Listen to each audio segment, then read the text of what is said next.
Our story begins with this typical young man who unexpectedly finds himself transported to a place where lionesses can expand their territory.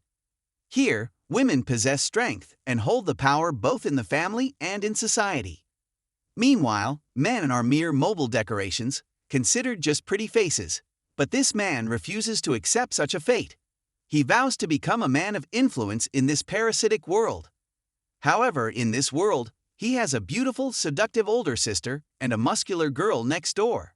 Not only that, but a wealthy and powerful conglomerate owner also madly pursues him. Suddenly, the male protagonist feels that living off others isn't so bad after all. After all, a real man must know how to be both tough and gentle to survive in this world.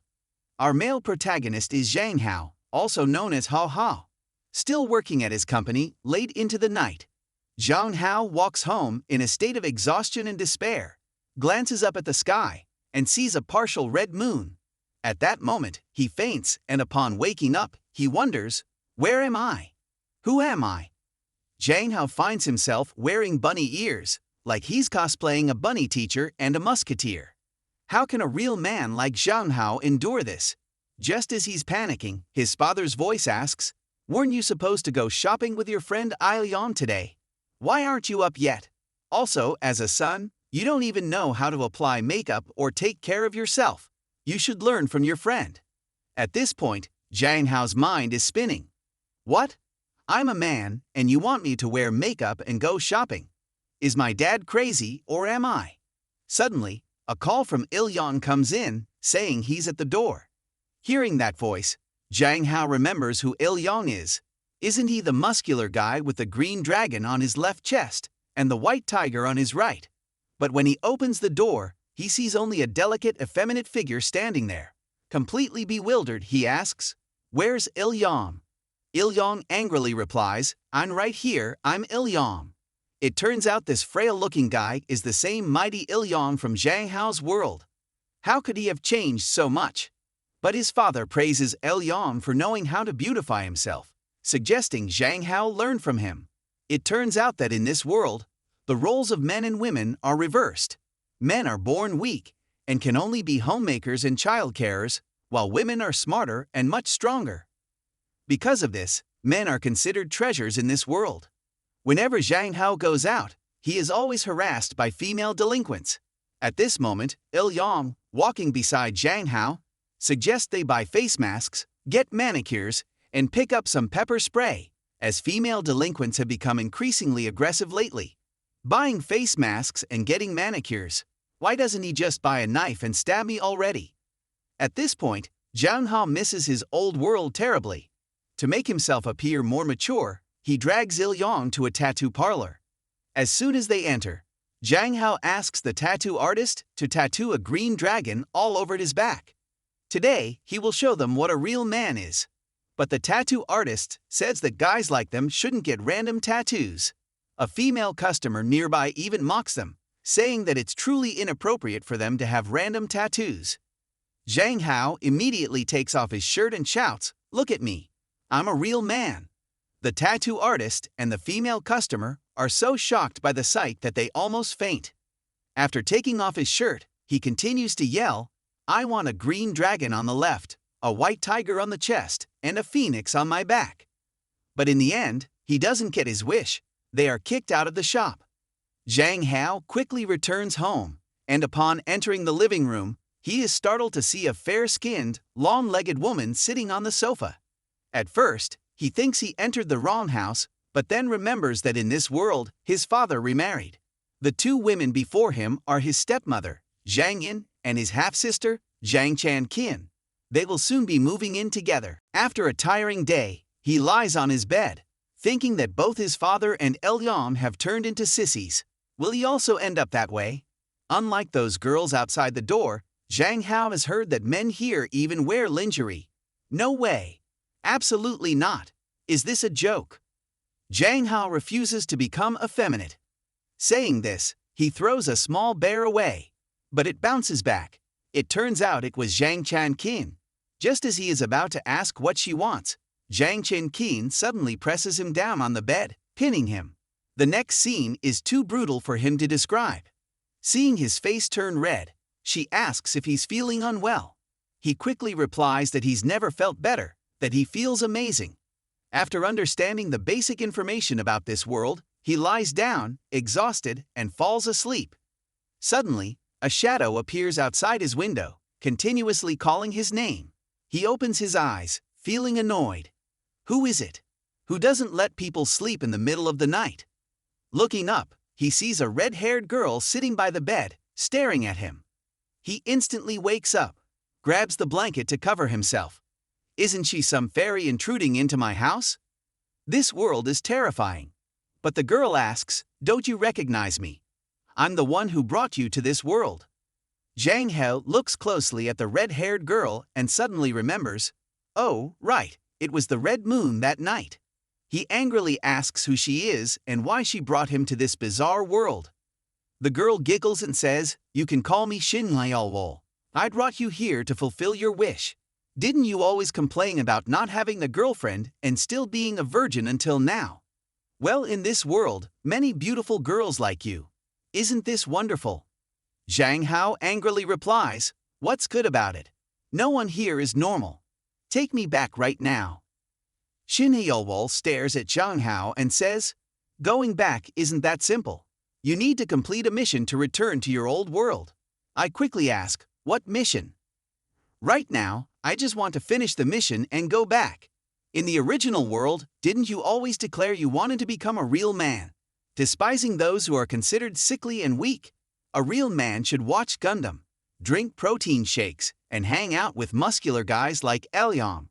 Specifically, a real man can open a bottle cap with his bare hands, and so on and so forth. So, you must become a real man in this world dominated by women.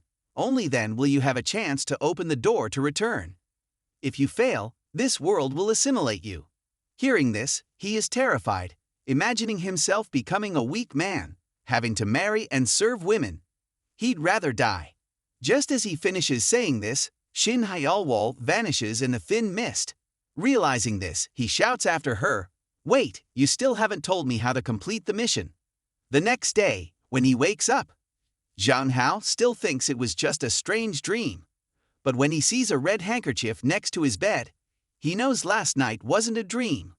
While brushing his teeth, he's thinking, how do you become a real man? Is there a standard for this? Damn it, no one knows how to complete the mission. But he has to admit one thing. Zhang Hao now feels a bit feminine himself. Can you believe it? In this world, torturing men by playing with them in marriage is considered legal. A young man, tortured to the point of no return, killed his wife and was arrested. Reading this strange information, he was very surprised, but the strangest thing is that in this world, there is even a method to confirm the virginity status of men. Men who have sex for the first time will have a reaction where their whole body becomes limp and unable to move. This is a physiological response that cannot be faked. As a 24 pure guy, this is truly an unbearable pain for him. A pain that Zhang Hao cannot bear. To avoid being assimilated by this world, he decided to research on his own to find a way out, rather than relying on that vague mission. Although Zhang Hao is not an expert in this field, he could hire someone to help with the research. But he suddenly realized he was just a high school student without a penny. Never mind, the urgent thing now is to find a way to make money. Then, Chan Kin, dressed in a seductive lace nightgown, called him for breakfast. I think if all the girls in this world are like Qian Kin, staying here wouldn't be so bad. After breakfast, Zhang Hao returned to his room, changed into his uniform to get ready for school. For the first time since his transmigration, he felt a bit excited, but just as he stepped out of his room, he saw his stepmother lovingly embracing his father, sometimes even patting his father. Seeing that, Zhang Hao immediately got furious. Unable to adapt to this scene, he quickly left the house with Il-yang to go to school. Along the way, Il-yang chatted excitedly with him, asking if his new lipstick was nice. Zhang Hao pushed Il-yang's hand away, saying loudly, "We're in public, you should restrain yourself." Seeing Il-yang's crestfallen face, I scolded, "Where did the heroic Il-yang go? How did he become like this? This can't go on, he must help Il-yang regain the aura of a man." Zhang Hao said, Recently, I've had a new thought. To become a real man, Il-yong, let's do it together.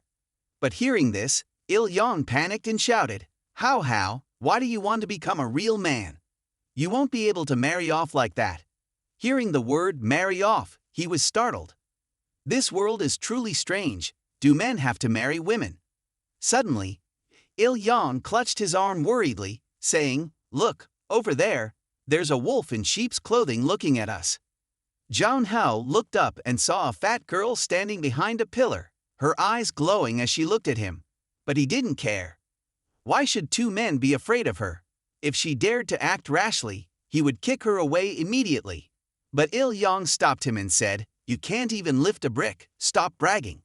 So the two of them took a detour to avoid the fat girl. After saying that, Il-yong dragged him down another path, and soon they arrived at school. It seems his family is quite well off, enough to send him to this elite school. When he entered the classroom, he saw a male student struggling to open a bottle of mineral water. He asked a female student for help. Zhang Hao felt incredibly absurd once again. A grown man who can't even open a bottle. What a coward! Zhang Hao immediately ran over, grabbed the bottle, and said, Opening a bottle is a small matter. Let me help you. When he used 50% of his strength, the cap still didn't move. Even when he increased to 70% strength, there was no response. At this point, sweat was dripping from his forehead. It must be due to the wrong posture. Zhang Hao immediately activated the Saiyan evolution mode, exerting all his strength to open the cap.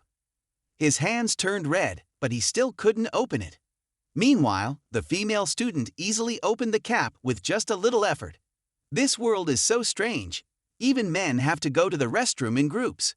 Thinking of the scene of two men lining up to enter the restroom made him want to go crazy. While running down the stairs, Zhang Hao was scrutinized by several girls from head to toe. They talked about his long legs, slim waist, and firm buttocks. Those indecent words made him, an innocent guy, blush bright red. When guys go out, they really need to protect themselves better.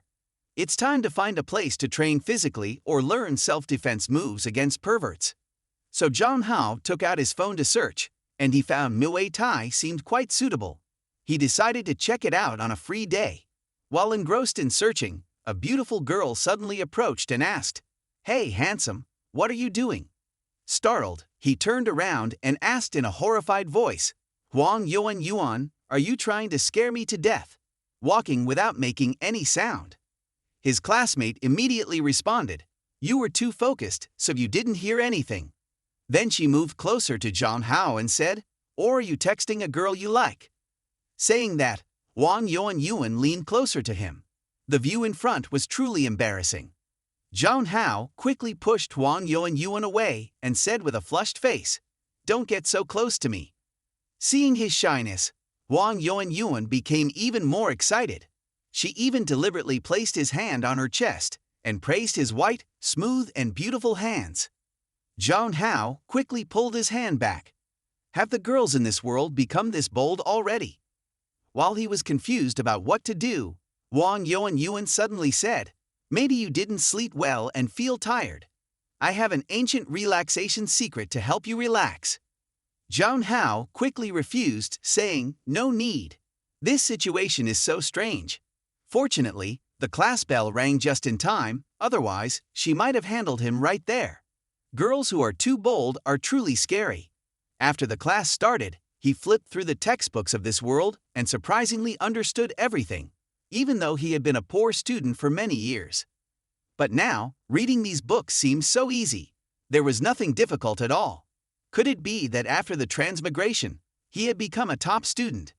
Zhang Hao confidently looked at the teacher, hoping she would call him to answer a question to showcase his talent.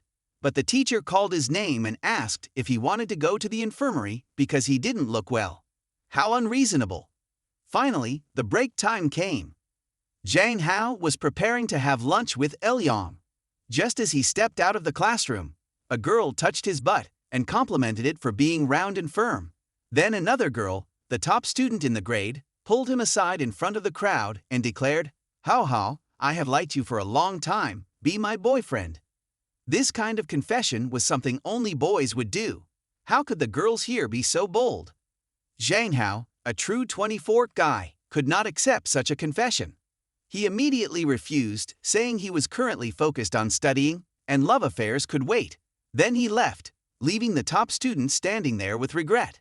At this point, Yi and Long went to the cafeteria for lunch. I noticed that the male students here ate very little food. Their portions were really small, while Liang said everyone was like that, eating too much would make them fat.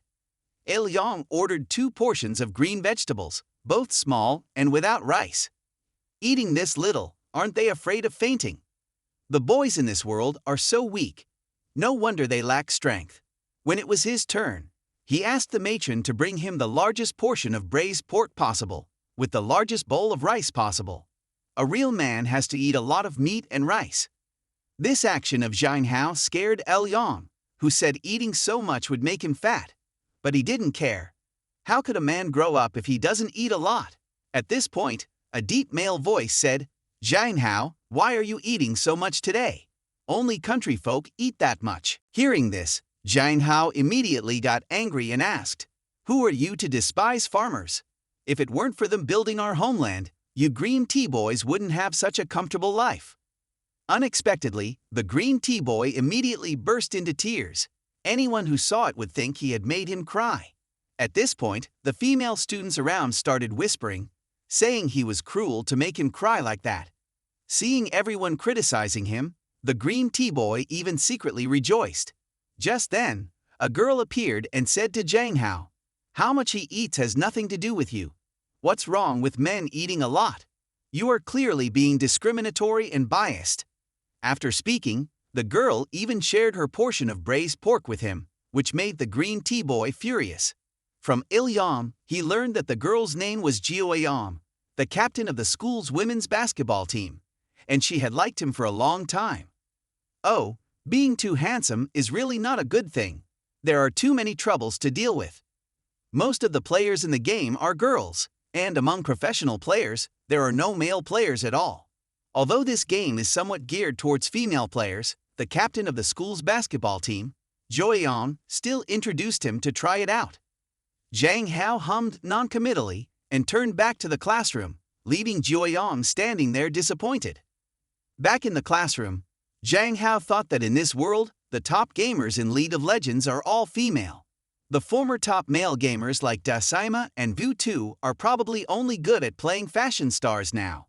Maybe he should watch the game live streams in this world to understand more about their live stream environment. Standing in the middle of the noisy crowd, he suddenly noticed a lonely figure, different from everyone around. I turned to look at Ilyam, who was engrossed in his phone. Zhang Hao asked, "Who is that?" From Ilyam, he learned that was Minyu Hua, a new transfer student. She is quiet and doesn't have any friends. Seeing Ilyang secretly taking pictures of Minyu Hua, he asked if Ilyang liked her. "If you are a man, be brave and pursue her, don't be too shy." Zhang Hao immediately grabbed Ilyang's hand, led him to Minyu Hua, and introduced himself, then introduced the shy Ilyang. After chatting, he realized that Minyu Hua was indeed very quiet, only giving brief one-word answers. She was indifferent to him, while the other girls kept clinging to him. This caught his attention. Zhang Hao reached out his hand and said, "Let's be friends. When you're free, you can talk to me." Just then, Huang Yuanyuan suddenly appeared behind him and asked, "Why are you with the new student? Do you two know each other?" Zhang Hao thought, maybe he should introduce Huang Yuanyuan to Minyu Hua. They seem like a good match. Huang Yuanyuan is hyperactive, while Minyu Hua isn't good at socializing. So he immediately introduced the two to become friends. At first, Huang Yuanyuan seemed reluctant, but under his gaze, she had to comply. Zhang Hao told them to chat and get to know each other. Then he went back to the classroom to take a nap. The girls in this world are really scary. They are ready to attack others over a small word. Recently, he was listening to rock music in his room, because a real man should listen to rock. While he was excitedly following the rhythm, there was a knock on the door. How, can I come in?" It turned out to be Sister Qian Qin. I opened the door, but I was startled to see her outfit was too revealing. How could a man resist such seduction? His face turned red. Even worse, she got close to him. I thought today's incident would go too far, but Sister Chan Kin only took off his headphones and asked what he was doing. Hearing that Zhang Hao was listening to rock, Sister Chan Kin praised, "Our Hao is different from those kids out there. You're really unique and more attractive to me." Facing this situation, no man could endure it. His mind was in turmoil, not knowing what to do. Finally, Zhang Hao grabbed Chan Kin's arm and pushed her hard onto the bed. She smiled. "Hao, do you like to play this way?" At this moment, he was sweating and his blood was boiling. He almost lost control and intended to do something inappropriate with Chan Kin. But unexpectedly, she stood up and asked why his face looked so pale and if he was unwell. He tried to make an excuse, saying it was due to anemia. Hearing this, Chan Kin worriedly hugged Zhang Hao and told him to pay attention to his health. Then Zhang Hao asked Chan Kin if it would suit him if he cut his hair short. She happily replied, "No matter what you do, Hao, I'll support you wholeheartedly." So the very next day, Zhang Hao went to the hair salon to change his style, because a real man should have short hair, right? As he stepped into the salon, a beautiful stylist greeted him and said she would find the best stylist in the shop to serve him, but he quickly refused, saying that just cutting it short would be fine. Then, a hairstylist wearing a floral shirt approached and asked him what hairstyle he wanted. Zhang Hao immediately replied, "Cut it really short, like a soldier's style. It doesn't need to be fancy." Hearing that, the hairstylist thought for a moment and said, "You must be joking, right? You mean you want it cut nicely, don't you? I'll make it look as good as possible. Just wait a bit, and you'll be satisfied." 2 hours later, Zhang Hao looked at himself in the mirror. It was definitely worth it. He looked so handsome. How could he look bad with short hair? He even looked better than before. At home, looking at his new outfit and hairstyle, he felt they didn't match well. Zhang Hao planned to search his wardrobe to see if there was anything suitable. But when he opened it, all he found were pastel pink clothes, the style of a wimp. Damn it! I need to clean up the wardrobe and throw all these things away. Recently, when his father saw him with short hair, he was so furious he spat out blood. His father scolded him. How dare a good boy cut his hair short like this? His father even threatened to find the barbershop and complain. Hearing that he only cut his hair because he felt hot, his father got even angrier, grabbed a slipper, and beat him while shouting, "Are you trying to piss me off to death? With a head like this, how can you ever get married?" Zhang Hao, terrified, ran outside, but unfortunately bumped into Chan Kin, who was just coming in. She hugged him and told his father to calm down and not be angry anymore. How could he not be angry when this kid cut his hair short without saying a word? His father was still furious like steel that couldn't be forged. Hearing about his haircut, Chan Kin looked at his head once, then again, stunned by his beauty. After regaining her composure, Chan Kin quickly said, Hao, this hairstyle is very nice too. Father, please don't be angry, I'll talk to him later." Hearing that, Zhang Hao's father temporarily spared him. It was truly surprising that his father's anger showed a bit of a man's spirit. Anyone who dares call his father a wimp will get a rebuttal from him. Zhang Hao turned to Chan Kin and said, "If it weren't for you today, I'd have been beaten." But Chan Kin then asked him to come to her room. Was it to do something bad? What would her room look like? But when he entered, he saw it resembled an old man's room. Chan Kin took out a box and asked if he liked it. It turned out she just wanted to give him a gift. Zhang Hao wondered what kind of strange thing Chan Kin would give, but the gift looked very expensive. He refused to accept it, but Chan Kin kept holding his hand and insisted he take it, saying, "As long as you like it, I'll do anything, even plucking the moon from the sky for you." Hearing this, he was stunned. It felt like being a rich husband with a little wife. Back in his room, Zhang Hao carefully examined the gift. It turned out to be diamond earrings, which must be very valuable. He needed to give her a return gift, but looking at his phone, he only had 2 yuan left. What could he buy now?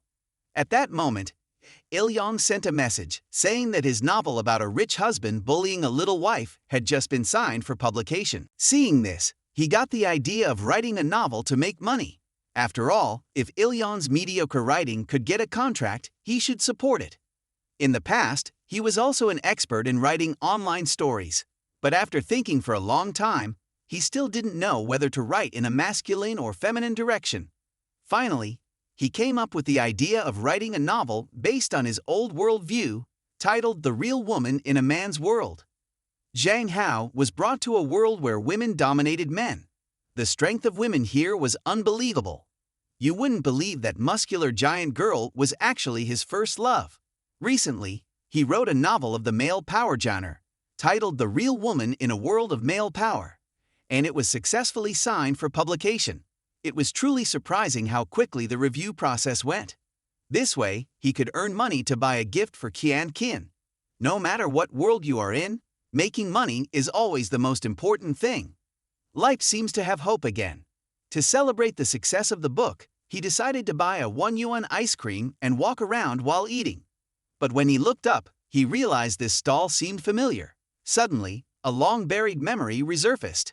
Back in the old world, once when he was bullied, a girl rushed out to protect him. That was Amy. Although she had a petite figure, in his eyes she was very tall. At that moment, he was completely captivated by her. Maybe that was the feeling of first love. Later, Zhang Hao found out that Amy was the daughter of Uncle Kim's, their neighbor, and this stall belonged to her father. So, their two families lived so close to each other. It was truly fate, as they say, near the water but far from home. After that, he often came to the stall to help her carry things and took the opportunity to flirt with Amy. With their exchanges in sync, their relationship gradually became closer. Even when he accidentally spilled ice cream on her clothes, he was allowed to help clean it up. Zhang Hao thought the time was ripe, so he mustered all his courage to confess to Amy. But she only smiled and said that she saw him as a close friend of the opposite sex and that he was still too young. She liked strong and muscular men. So, Zhang Hao was rejected. From that day on, he was determined to become a muscular guy like Ilyon to protect Amy. But now everything is different. Before, he was just a weak, small guy, but since arriving in this world, he has become a man admired by many women. Now, if he confesses to Amy, he is sure to succeed.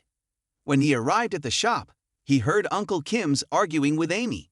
He scolded her for not going out to earn money, while the neighbor's daughter had already made 300,000 yuan and gotten married, obedient and good.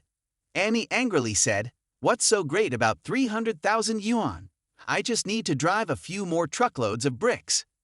Then, Zhang Hao saw Amy's familiar face. Her silky hair still looked as beautiful as ever, unchanged. But in an instant, that image disappeared, replaced by a strong, muscular woman who could cause an earthquake with just one kick. Zhang Hao, frightened, fell to the ground and shouted, "Don't come near me." Amy only patted him lightly on the shoulder, and his whole body felt like it would fall apart. Zhang Hao, terrified, didn't understand what was happening. Was she a superhero? Amy approached to help him up. He jumped back, scared to be near her. His fragile body could break if she touched him even slightly. Zhang Hao quickly looked for an excuse to run away and bolted, even though Amy suggested exchanging phone numbers. He said he would contact her later, then sped away like a rocket. But everyone, don't wait. Nothing will happen. But Chan Keen said she was tired of doing yoga at the gym and wanted to try working out like a man. How strange. Men and women here are completely opposite to those in his old world. Sister Chan Keen also suggested that he practice yoga to avoid being bullied due to his frail figure. So in her eyes, he was just a weak boy, a 24th guy. How could he bear that? Zhang Hao immediately grabbed Sister Chan Kin's hand and challenged her to a wrestling match to see who was stronger. She cheerfully agreed. The loser would have to do whatever the winner demanded. I had no objections. This was no longer a simple wrestling match, but a chance for him to defend his manly dignity.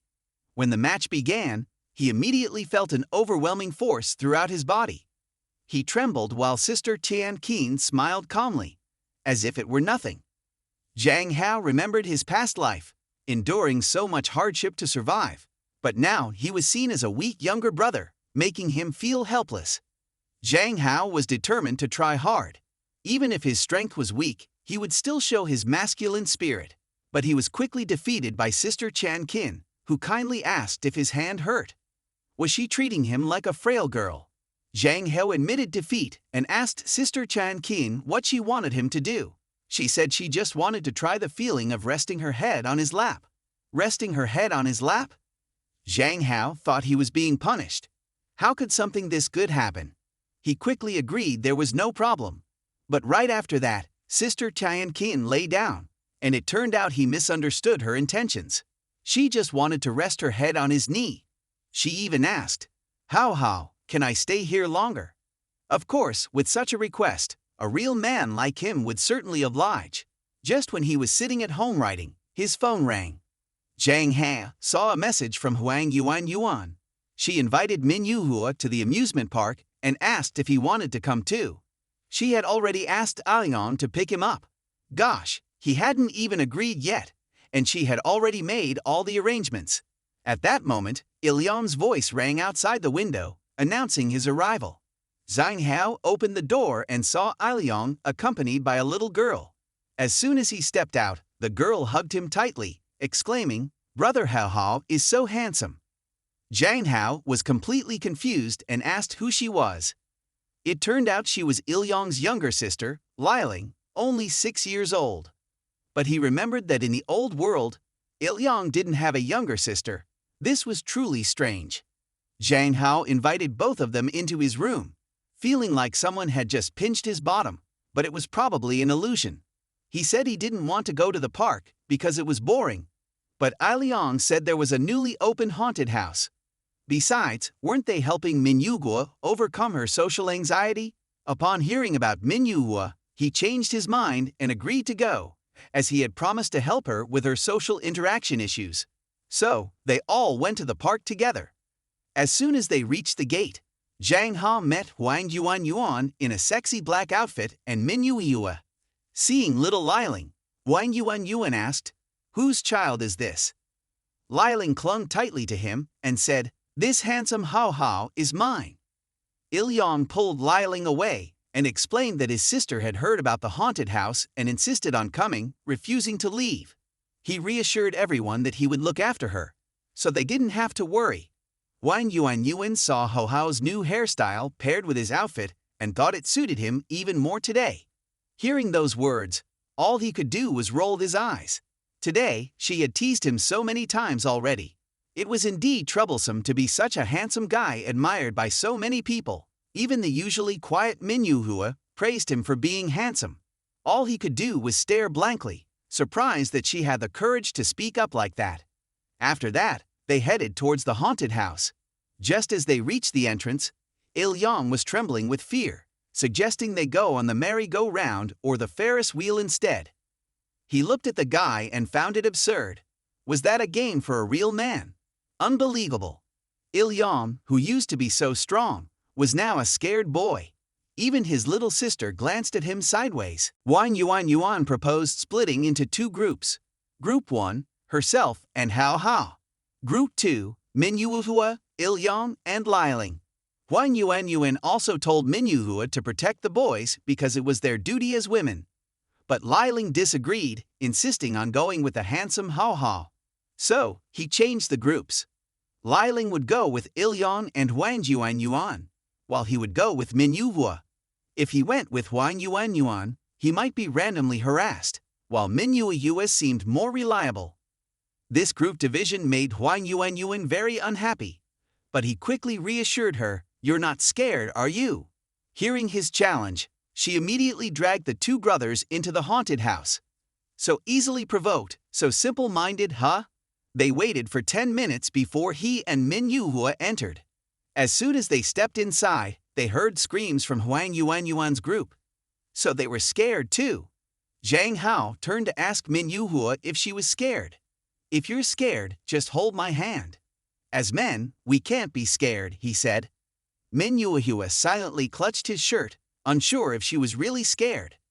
Along the way, he bravely faced every ghost, punching a hole in any skull that dared to cross his path, making them lose face. But after a while, he realized that Min Yuhua, who had been following him, had disappeared. Worried she might have been taken by a ghost as a bride, He hurriedly searched every corner, even lifting a ghost's robe to see if Min Yuhua had been captured inside. Suddenly, he heard Min Yuhua's voice coming from a closet. He opened it to find her curled up in fear inside. She said she got lost and panicked, hiding in there. Hearing that, he was surprised.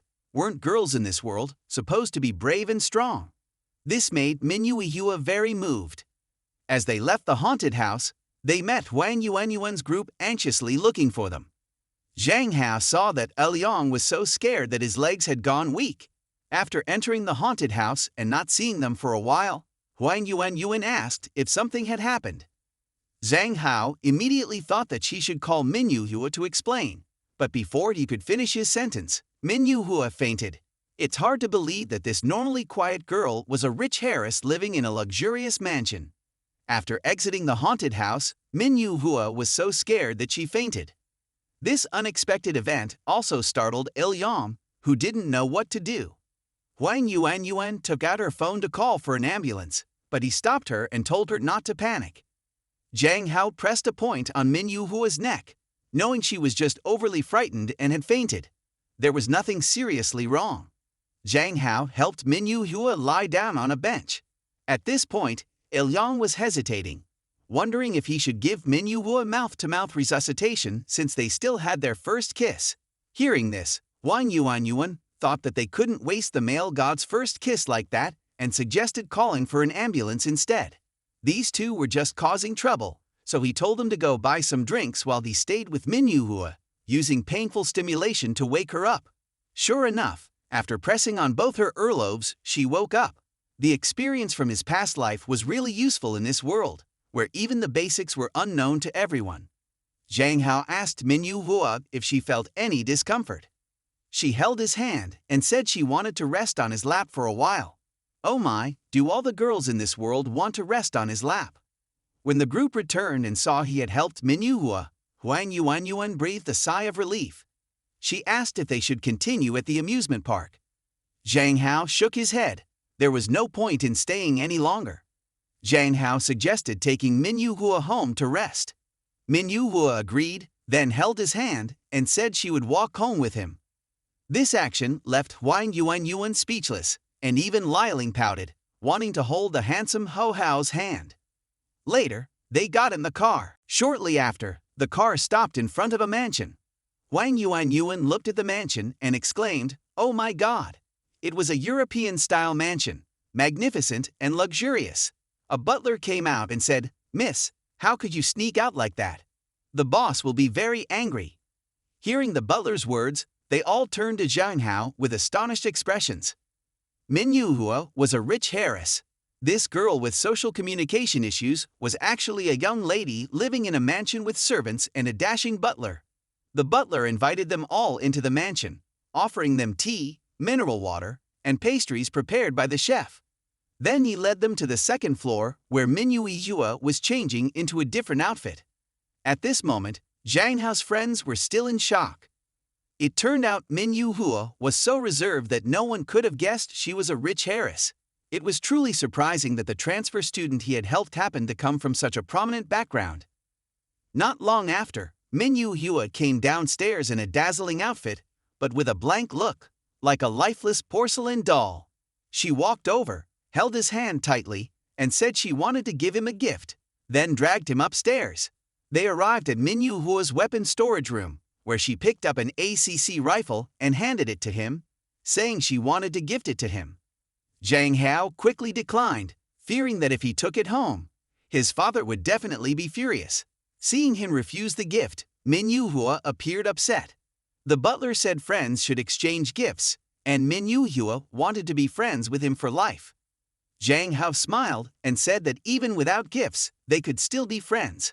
But before he could finish, Min Yuhua hugged him tightly, indicating her agreement.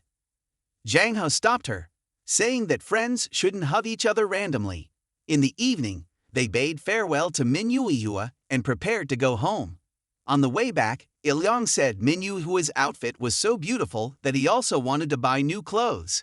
Upon hearing this, Liang suggested that in his wardrobe, there were many pink outfits that looked like Barbie doll clothes, which were not suitable for a real man. Zhang Hao then proposed that Liang go shopping for new clothes with him the next day. The following day, he and Liang went to the mall. With the money earned from writing novels, Zhang Hao could shop comfortably. Liang pointed to a pink shirt and said it was beautiful and that Hao should buy it. However, Zhang Hao firmly refused and bought himself a black jacket with a hood, which was more masculine. After a morning of shopping, they chose various items, and by this time, Liang was starving, so they went to a fried chicken restaurant for lunch. Nearby, a group of women saw them, playfully commenting that the two handsome young men were too good-looking and giggling. One even secretly took a photo of him, threatening to post it online, saying she wanted to marry this beautiful boy. It was really embarrassing how these women were so shameless, not understanding what personal integrity meant. Soon, his photo topped the hot searches online, with many enthusiastic fans commenting. Among them was a girl named Tum Tum, who claimed that the photo seemed familiar. In fact, Tum Tum remembered and realized the photo was exactly the same as the one Liang posted on her social media the day before. At that moment, Zhang Hao had no idea about the online situation. He was lounging on the sofa when suddenly Liang called, shouting that Hao had become famous. Zhang Hao was confused and asked what he meant by famous. Hearing this, he was quite astonished. How had he become suddenly famous? Although he was a handsome man, this seemed a bit too much. Zhang Hao just wanted to live quietly and fade away, but social media was unpredictable. Maybe in a few days, no one would remember this. So he decided to check out how live streaming worked in this world. But as soon as he opened the app, he immediately saw content of men pole dancing on his phone, similar to a real pole dancer from the old world. Zhang Hao quickly turned off that channel. Live streaming in this world was indeed strange. Fortunately, the gaming section was still normal, except that the male gamers were now female. While thinking about this, Sister Chan Kin entered and surprised, exclaimed, "Oh, Hao, you've become famous in just one day." Zhang Hao awkwardly scratched his head and asked if she knew about it. He felt a bit worried about why she seemed displeased, but in a moment, Sister Chan Kin hugged him and asked if anyone had bothered him. Seeing this, he felt a bit embarrassed and reassured her that he could protect himself. However, Sister Chan Kin's mood became even more agitated. "Hao, you're so naive. You don't know how dangerous women in this world can be. If something happens to you, how will I explain it to your father? From now on, if any strange women bother you, you must tell me. Always let me know where you're going, understood?" Seeing Sister Chan Kin's concerned gaze, he could only nod in agreement. At that moment, Sister Chan Kin's phone vibrated. When she took it out, Zhang Hao discovered that her phone wallpaper was a picture of him, and it seemed like she had secretly taken it. Was Sister Chan Kin also into secretly taking pictures of him, like those followers from the other day? The next day, when he went back to school, Liang called him and advised him not to go to school. The enthusiastic female fans had discovered which school he attended and were now gathering in large numbers outside the gate, waiting to kidnap him. Zhang Hao said that they had blocked the road, but Liang was skeptical. If he was indeed surrounded by female fans, he might be torn apart. Liang suggested he should take a break from school to avoid trouble, as there might be enthusiastic women even within the school. So, Zhang Hao had no choice but to request a leave.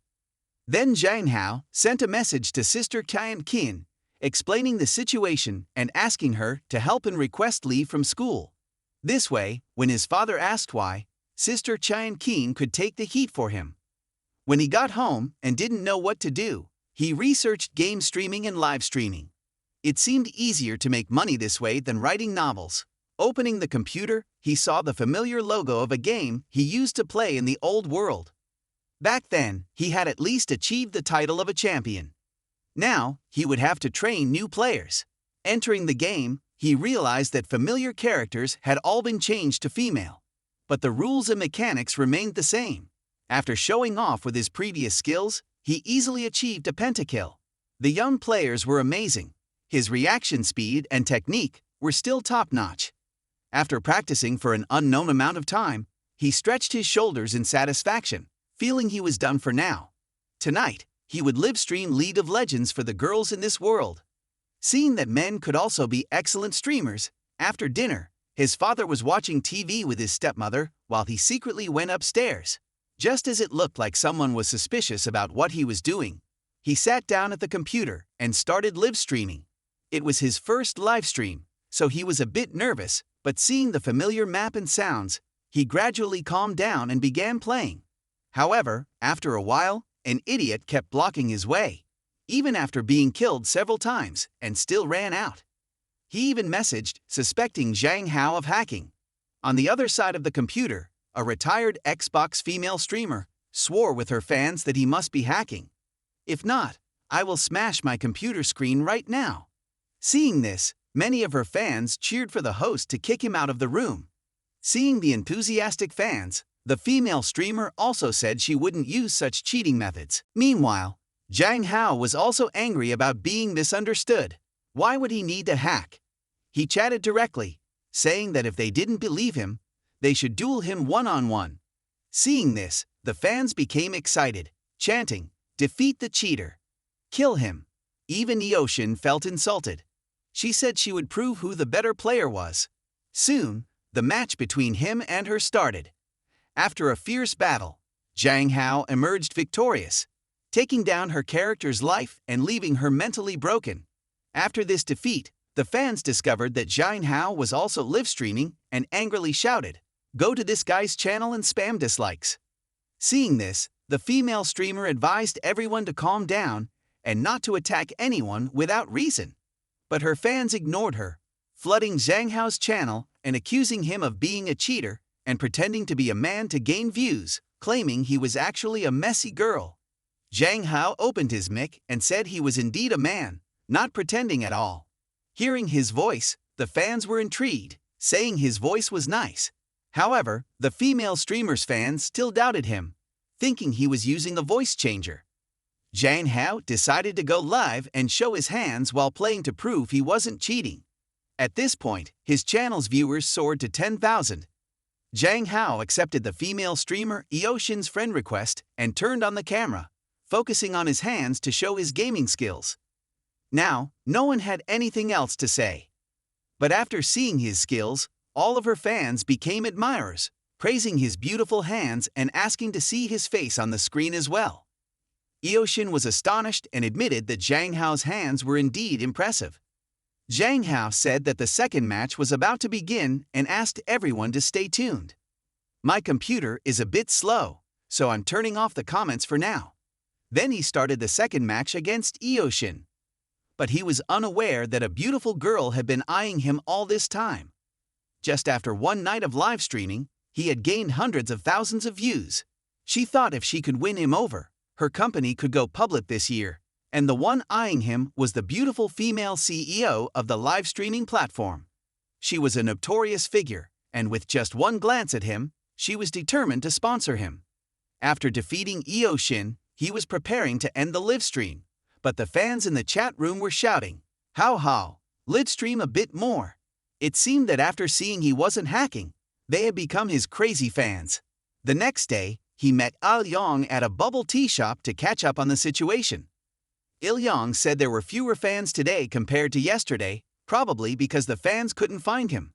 However, there were still many people discussing him at school.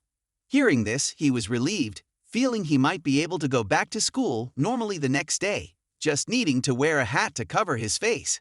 Il-Yong asked what he had been up to these days. He told him he was live streaming games. Hearing live streaming, Il-Yong exclaimed that his live stream must be very hot and making a lot of money. Zhang Hao quickly told Il-Yong to speak more quietly. He had only been live streaming for a few days and hadn't signed any contracts yet. At that moment, his phone vibrated with a notification from the live streaming platform. Since his viewership was up to standard, he could contact the manager to sign a contract. It was wonderful. With his handsome appearance, he could definitely become a top streamer. He would earn a lot of money and be able to buy anything he wanted. But he worried that becoming a professional streamer might affect his studies, get him into trouble with his father, and invade his privacy. Il-Yong suggested he could live stream with a mask without showing his face, Just wearing a mask and singing or dancing could attract a large number of fans and gifts. That night, after finishing the live stream, he and Il-long were heading home together. However, they were unaware that two suspicious women had been following them. As they were nearing home, he noticed he was being followed. To avoid getting Il-long involved, he told him to go ahead. Il-long didn't think much of it, waved goodbye, and left. After Il-long left, he turned around and said loudly, "You don't have to follow me anymore. Come out." Immediately, a female thug and her subordinates appeared. It was fortunate to be pursued by such a female villain. The thug spoke up, "So the new hot boy lives in my area, huh? I'll sponsor you. What do you say?" Zhang Hao coldly asked who she was. "Who are you to suddenly appear and say you'll sponsor me?" It turned out she was the notorious leader of the underworld, known as Sister Luxin. She had heard from her subordinates about a handsome new hot boy living in her area and was excited to lead her subordinates to abduct him. Seeing them, Zhang Hao coldly said, "Say what you want. If not, get lost." Seeing his defiance, one of Luxin's subordinates angrily cursed him. "Don't you know who Sister Luxin is? This whole area within a 10 kilometers radius is under her control." Zhang Hao calmly responded, "Sorry, I don't know who Sister Luxin is. Say what you want or get out." Annoyed by his insolence, the subordinate swore, "This little brat, don't you want to live anymore? How dare you talk to Sister Luxin like that?" But before she could finish her sentence, a punch landed on her face, almost making her fall to the ground. Sister Luxin yelled, "Don't be a fool with others." Then she turned to Zhang Hao, her voice full of excitement. "This handsome boy has quite a personality. I like you already." She moved closer to him and said coquettishly, "Sorry for being rude. I just want you to be my boyfriend. I'll give you 10,000 a month for pocket money." Zhang Hao looked at her with disbelief. This was clearly just another way of offering sponsorship, just phrased more attractively. But if it were the old world, they would be amateurs compared to such a wealthy girl. He swore he would be a true man in this world. He couldn't allow himself to be sponsored. He'd rather sponsor them instead. There was no reason to negotiate further. Zhang Hao turned around and walked away. But Sister Luxin called out, "Sponsoring is a normal thing now. If the price isn't right, I can increase it." Then she even pulled out a knife, threatening, "If your handsome face gets damaged, I'll be very heartbroken." But Zhang Hao, not afraid, challenged her, "Try it if you dare." Sister Luxin was taken aback. Threats and bribes had always been effective for her over the years, but encountering a man like this was a first. Taking advantage of Sister Luxin's surprise, Zhang Hao threw a punch, knocking the knife out of her hand. It turned out that his martial arts training wasn't in vain. Next, he kicked Sister Luxin in the chest, making her retreat. Once she regained her composure, Sister Luxin swore and called him a coward for hitting her sneakily. Without giving her a chance to say more, Zhang Hao continued to kick towards her temples. If it hit, she would die immediately. Fortunately, Sister Luxin reacted quickly and blocked the fatal kick. Zhang Hao picked up the knife from the ground and warned Sister Luxin not to look for him again. Seeing this, her subordinates rushed forward, but were stopped by Sister Luxin. She said she wanted to handle this kitten herself. Sister Luxin calmly said, "Last time you won because you ambushed me. You haven't beaten me with a series of moves, so it's not over yet." Indeed, facing her directly, he couldn't defeat her, as women here had superior physical strength compared to men. Zhang Hao knew he had to avoid her attacks and find another way. Zhang Hao used the knife to push Sister Luxin back and quickly took out his phone, pretending he had called the police. Zhang Hao threatened, "You'd better stop now."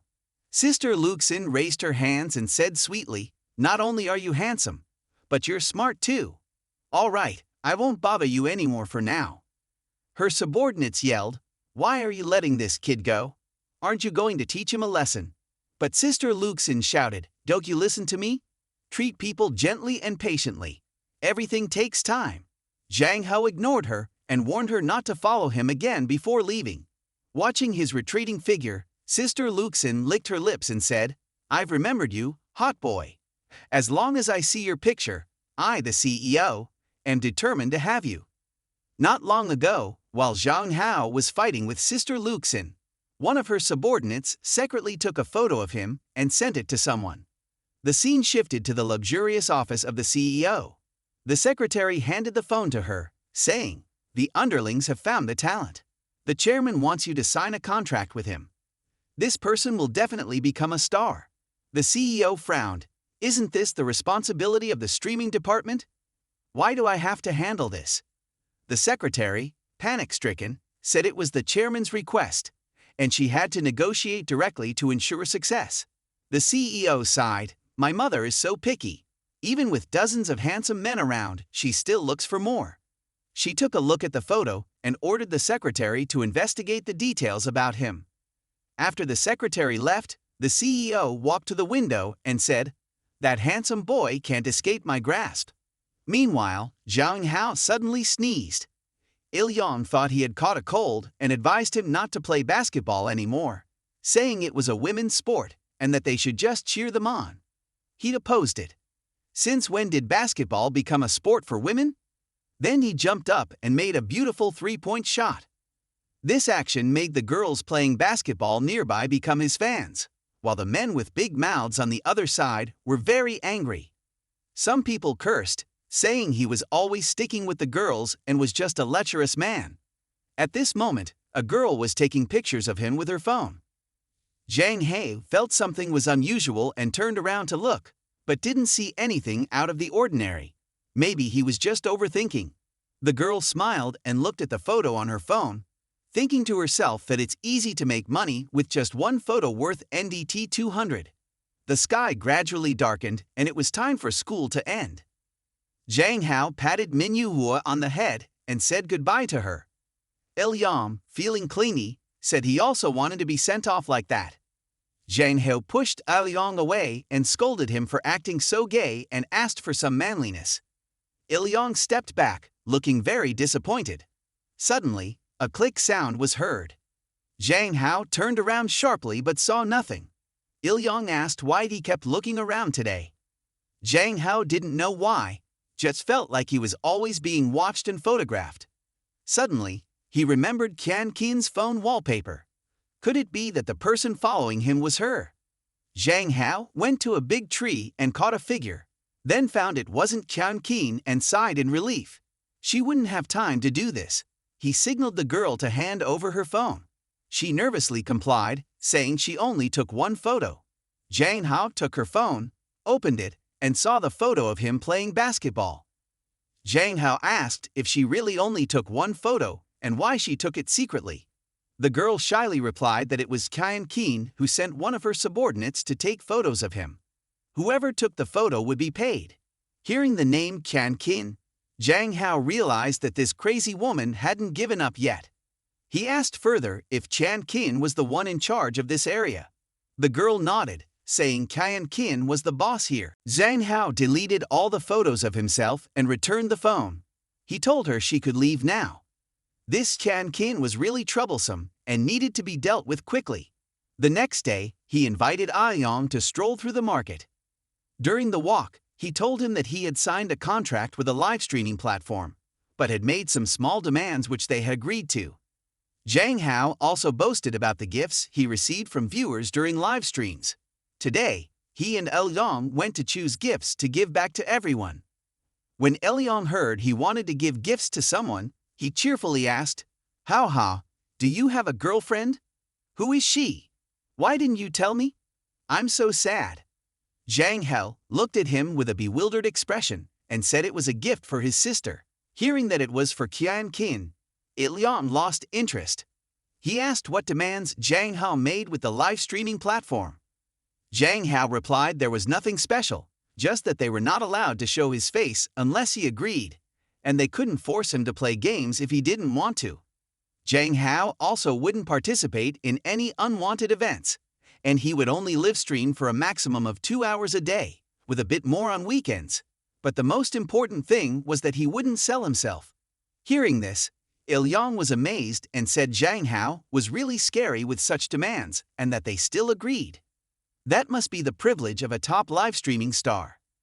Zhang Hao looked at Il-yong with a puzzled expression and said it was called a top-tier streamer, not just being on top. While he and Il-dong were excitedly chatting, they were unaware that several pairs of eyes were staring at them. It turned out to be Liu Feng and his girlfriend shopping here. Liu Feng pointed at Zhang Hao and said to his girlfriend, "That's the most handsome guy in school. They're so weird, always sticking with the girls. It's disgusting and fake." Hearing this, his girlfriend suggested teaching Zhang Hao a lesson. Liu Feng agreed to release his anger, and then they would go buy lipstick and more. Liu Feng happily agreed. He wanted to teach Zhang Hao a lesson for a long time. Recently, his boss gave him a sum of money, so he planned to buy a lipstick for his girlfriend. Hearing about this plan, his girlfriend volunteered to help him bully Zhang Hao and then make a humiliating video to post online. Liu Feng liked this idea. He said he wanted to see if Zhang Hao would still dare to jump in front of him when the whole internet was filled with his bad photos. Liu Feng and two others had already planned to bully Zhang Hao in a secluded place, take ugly photos, and post them online. But Zhang Hao and Il-dong were oblivious to the danger lurking. They had just bought a luxury watch from Romeo and Juliet worth over NDT 1,000 to give to Kan Kin. Il-dong admired Zhang Hao, saying, "Hao Hao, you're so good to Kan Kin, buying such an expensive gift."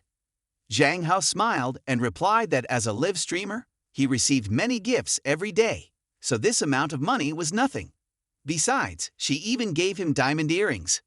Hearing about the diamonds, Il-dong said, "Let me see." His high-pitched tone made Zhang Hao shiver. He used the excuse that he didn't bring it today and promised to show it next time before heading towards the restroom. Il-dong followed, but they didn't realize Liu Feng's group was lurking behind them. Seeing an opportunity, Liu Feng sent two accomplices into the restroom first while he stood guard outside, fearing Zhang Hao would cause trouble if he was discovered. The two accomplices grinned, saying Zhang Hao would soon get a surprise. After Zhang Hao finished using the restroom, he saw Il-dong obsessively spraying perfume. Zhang Hao told him not to spray anymore as it was too strong and suggested going out to eat. As they were about to leave, Liu Feng's two accomplices approached. The one in a cloak deliberately closed his eyes and charged at Zhang Hao, but Zhang Hao dodged in time, making him open his eyes wide. Unexpectedly, this guy thought Zhang Hao had disappeared. As he was about to fall, Zhang Hao grabbed his collar. He asked, "What are you doing? Walking so carelessly?" But the guy in the yellow coat pushed him and said, "You were careless and almost knocked over my friend." Il-dong, hearing this, was furious and said, "You're the blind one. Clearly, your friend bumped into me. If you can't use your eyes, give them to someone who can." Hearing Il-dong's curse, the guy got angry. Zhang Hao pulled the guy away from his friend's collar and grabbed the guy's collar, shouting, "Who are you cursing? Dare to say it again." Seeing Il-dong being bullied, Zhang Hao clenched his fist and said, "I know best who bumped into whom. I can let this go, but if you dare to touch my friend again, don't blame me for being impolite." Seeing Zhang Hao's fierce expression, the guy in the cloak was frightened. He stammered, "Who? Who bumped into whom? Don't talk nonsense." The girl was trembling and said, "You don't seem easy to mess with." Zhang Hao ignored them, pushed the two aside, and shouted, "Get out of here." But unexpectedly, the guy in the cloak, who was being pushed away, turned around and spat at Zhang Hao. Fortunately, Zhang Hao reacted quickly and avoided it. Now he was really angry. Zhang Hao gritted his teeth and said the classic line, "Don't think that just because you're a man, I won't hit you." Then he punched him in the face, making him fall to the ground. Seeing her friend being beaten, the girl screamed, "You cheap scum, dare to hit someone." Her words made Il-dong's blood boil. He raised his arm and shouted, "Clearly, you guys started it. If you're not afraid to fight, let's do it." Immediately, both sides charged at each other, grappling with hair and clothes, neither willing to give in. Zhang Hao once again looked at the scene before him with a look of utter boredom. In the end, he had to personally teach these two bastards a lesson to defend the dignity of men who were looked down upon. Next, the restroom echoed with the miserable screams of the two guys and the cheering of Il-dong. Looking at the two miserable figures lying on the floor with bruised faces, Zhang Hao warned, Next time, if you dare to touch me, I'll break both your legs. After saying that, I pulled Ai Liang away. The man in the cloak looked at me with a resentful glare. He vowed to take revenge for the slap. Recently, after dealing with Liu Feng's two lackeys and having finished eating, Ilyong and I were leaving the shopping mall. But as soon as we stepped outside, we were stopped by the man in the cloak and his mistress. The man in the cloak shouted at his girlfriend, asking what had happened and how he had been beaten. His girlfriend nodded in agreement. Meanwhile, Liu Feng said he needed to use the restroom first and would return later. The girlfriend quickly agreed, telling him to hurry up so they could film a humiliating clip of me.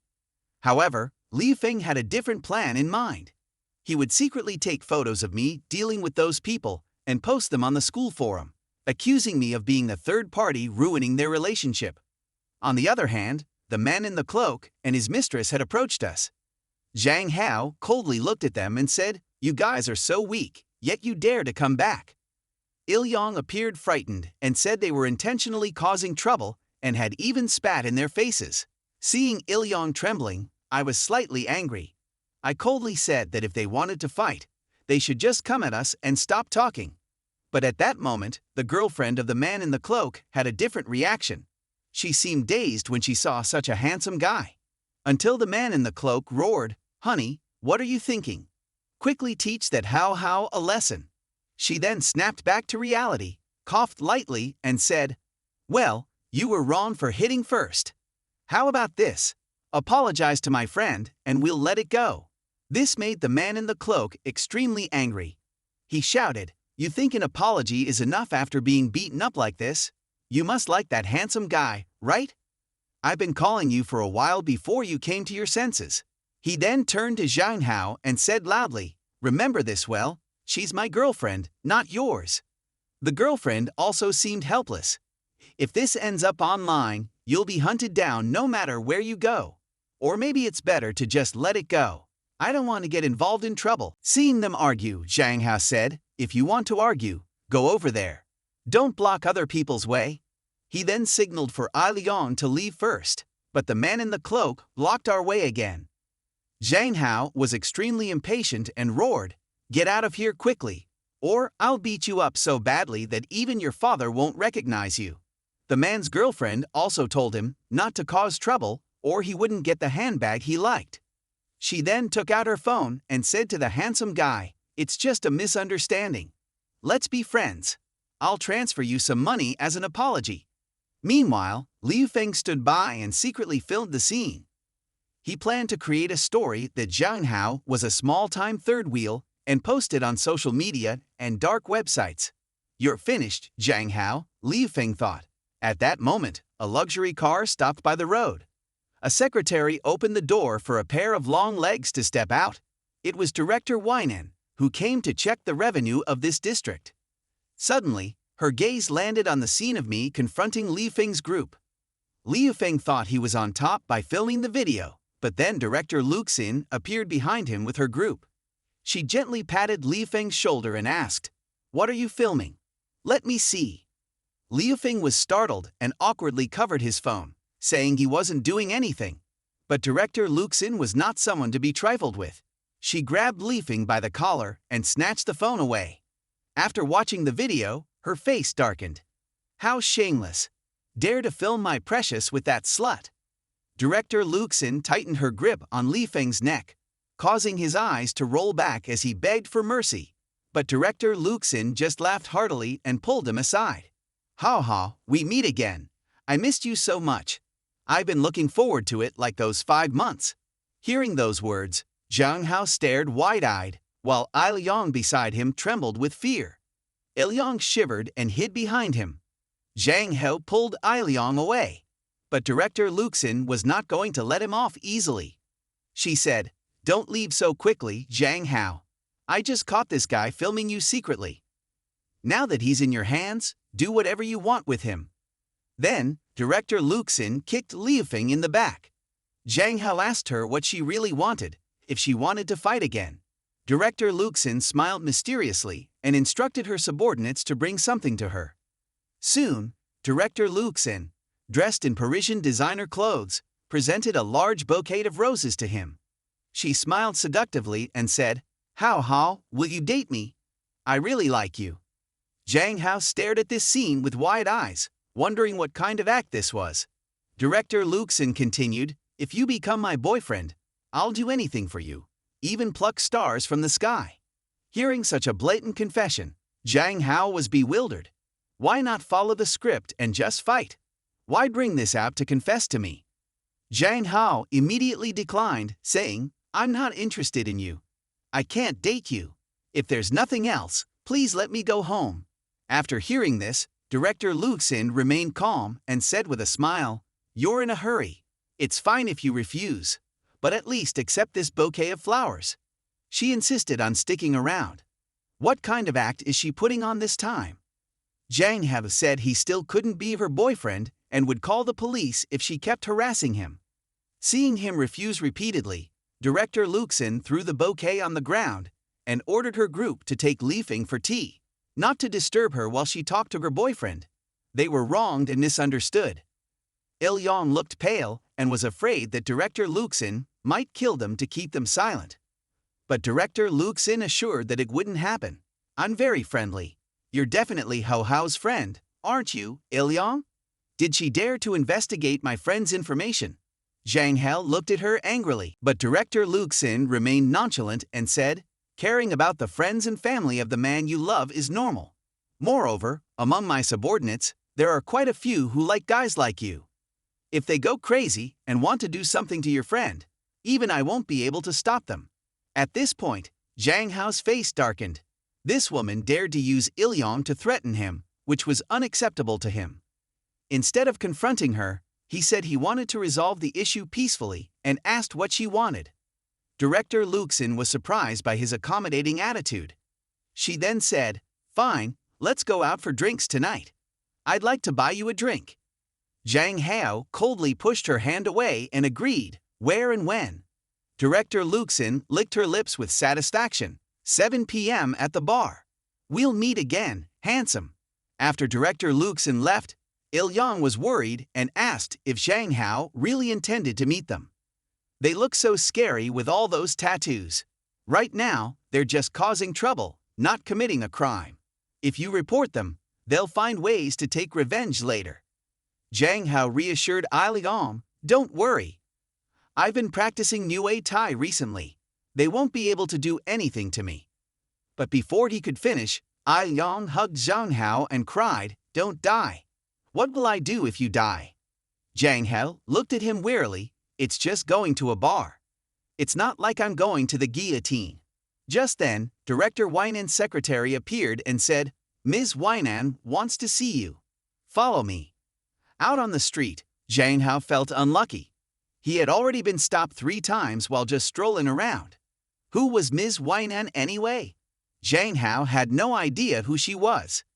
He immediately refused, but then a group of bodyguards arrived and stared at him. It seemed that if he said no again, they would force him to meet Ms. Weinan.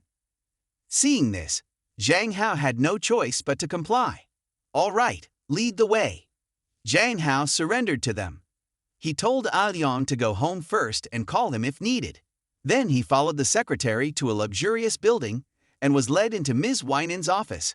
As soon as he stepped in, he was taken aback by the strong presence of this woman. She was indeed a formidable opponent. This was Ms. Weinan, the CEO of Fenghong Media Group. Ms. Weinan quickly approached him and said, "Indeed, a rare find in the market. Currently, there are no items like this available. You're on par with A-list stars."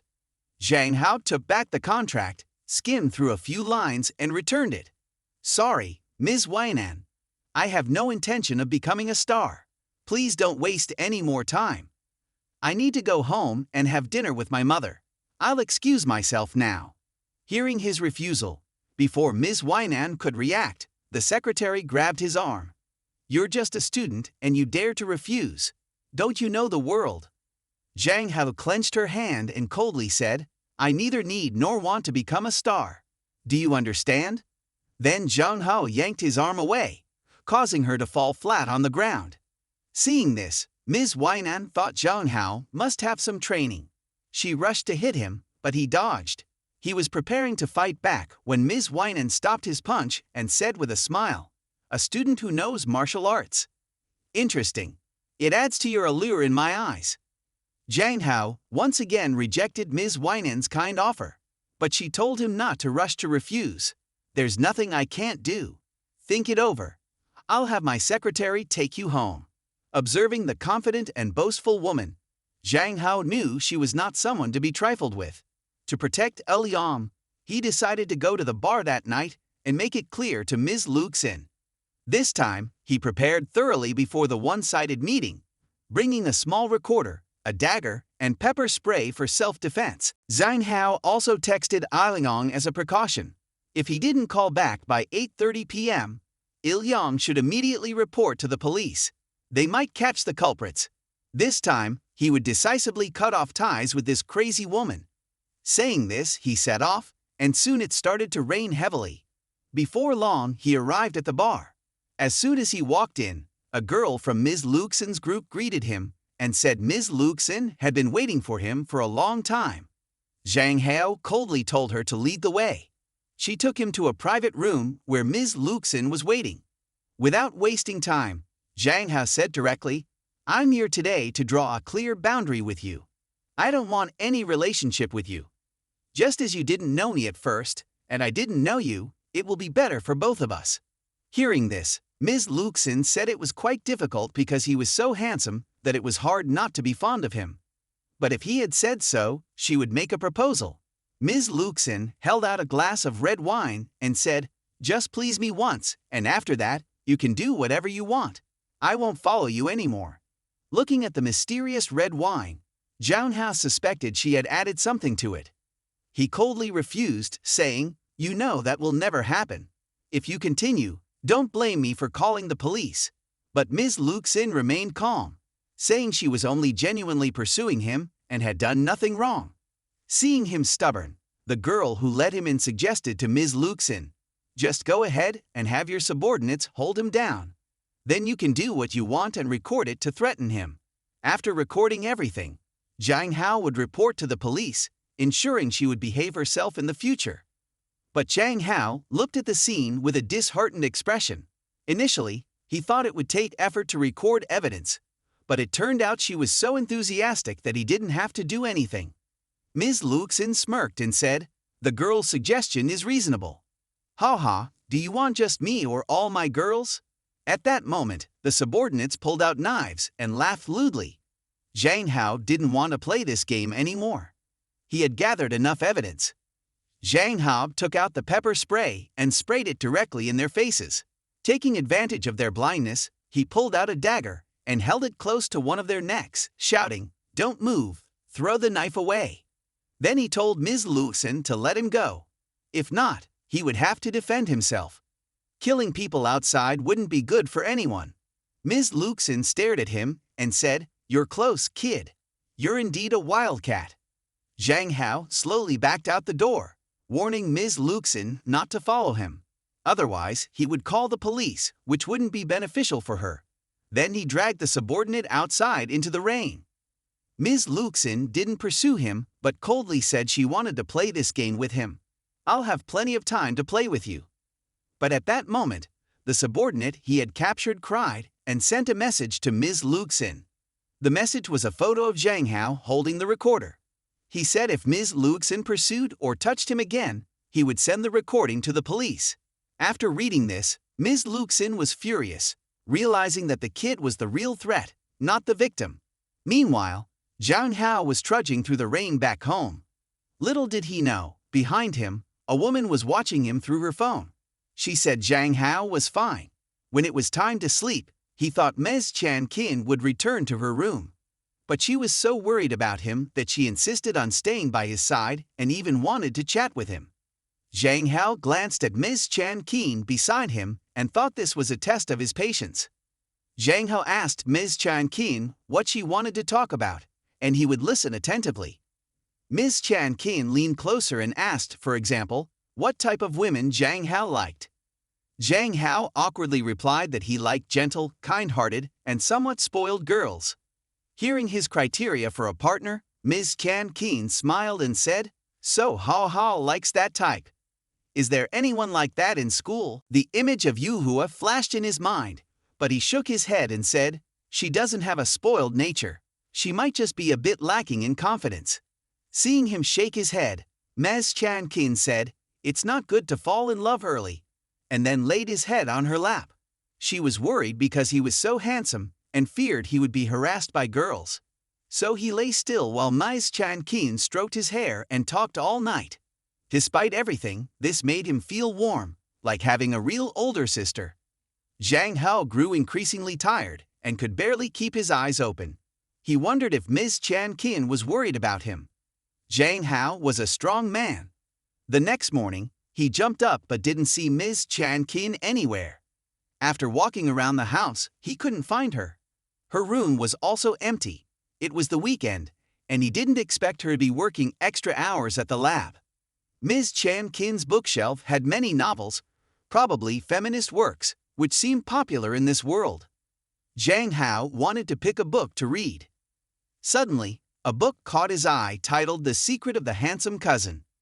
Zhang Hao opened it, glanced through it, and immediately closed it. Oh my, it was an 18-plus novel. Did Ms. Chan Kin have any intentions? But then he dismissed that thought and put the book back in place. Just then, a sharp pain struck his head, and memories of his childhood flooded back. When he was bullied as a child, a girl had saved him, and that girl was Ms. Chan Kin when she was young. It turned out he had known her for a long time. Recently, during a live stream, he planned to end it early because he was in a bad mood, with his mind in turmoil. He kept thinking about the scene in Ms. Chan Kin's book and wondered if she had any ulterior motives. Moreover, his live stream felt like it was hitting a dead end, with fan numbers and view counts not increasing. It was a terrible day. The money earned from live streaming was not as easy as he thought. At that moment, a message popped up from the platform, informing him of several interaction boost packages designed for him. They asked him to contact admin No. 1 to claim them. It didn't seem like a good thing. Zhang Hao decided to ignore it and move on. The next day, they sent another message asking him to get in touch. He ignored it until the third day when the messages came again. At that time, he was in the bathroom. That wasn't the worst part. The livestream platform kept sending him private messages until 2 a.m. By then, he was truly angry. Zhang Hao wanted to see how long they would keep messaging. Finally, the exclusive manager couldn't stand it any longer and sent a message asking why he hadn't contacted her. Zhang Hao was so angry that he said on screen that he didn't need any plans to increase viewership. Zhang Hao reiterated that when signing the contract, he had clearly stated that he would not live stream any other content. However, the manager still sent him 3 options to consider. She said she would come over the next day for a work visit, and they could meet and discuss. Zhang Hao was tired and worried, fearing that she would pressure him into live streaming sensitive content. Just thinking about it made him shudder. Zhang Hao was a real man who did those things. He'd rather be killed than do it, but he was also curious about what the options were. The first option was to wear bunny ears and short shorts, dancing and showing off his body. The second option was cosplay, with animated characters becoming girls' crushes. The third option was more normal, live streaming gym workouts to build a six-pack. After seeing them, he realized he shouldn't have high expectations for these people. All of the ideas were absurd. 3 days later, the manager scheduled to meet him at this cafe. Zhang Hao brought Aliam along, wanting to see what the manager had planned.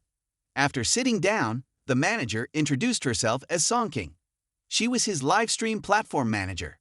Zhang Hao introduced his friend to her, and then directly said he wasn't interested in any of the 3 options. But Songking remained calm and said she understood his personality. The first 2 options were just to meet the numbers, while the last one was something he could try out. The results could be surprising. Hearing this, he asked her to be more specific, but Songking didn't answer. Instead, she stood up and touched his chest. This action shocked Aliang. Songking said he had a great physique and must exercise regularly.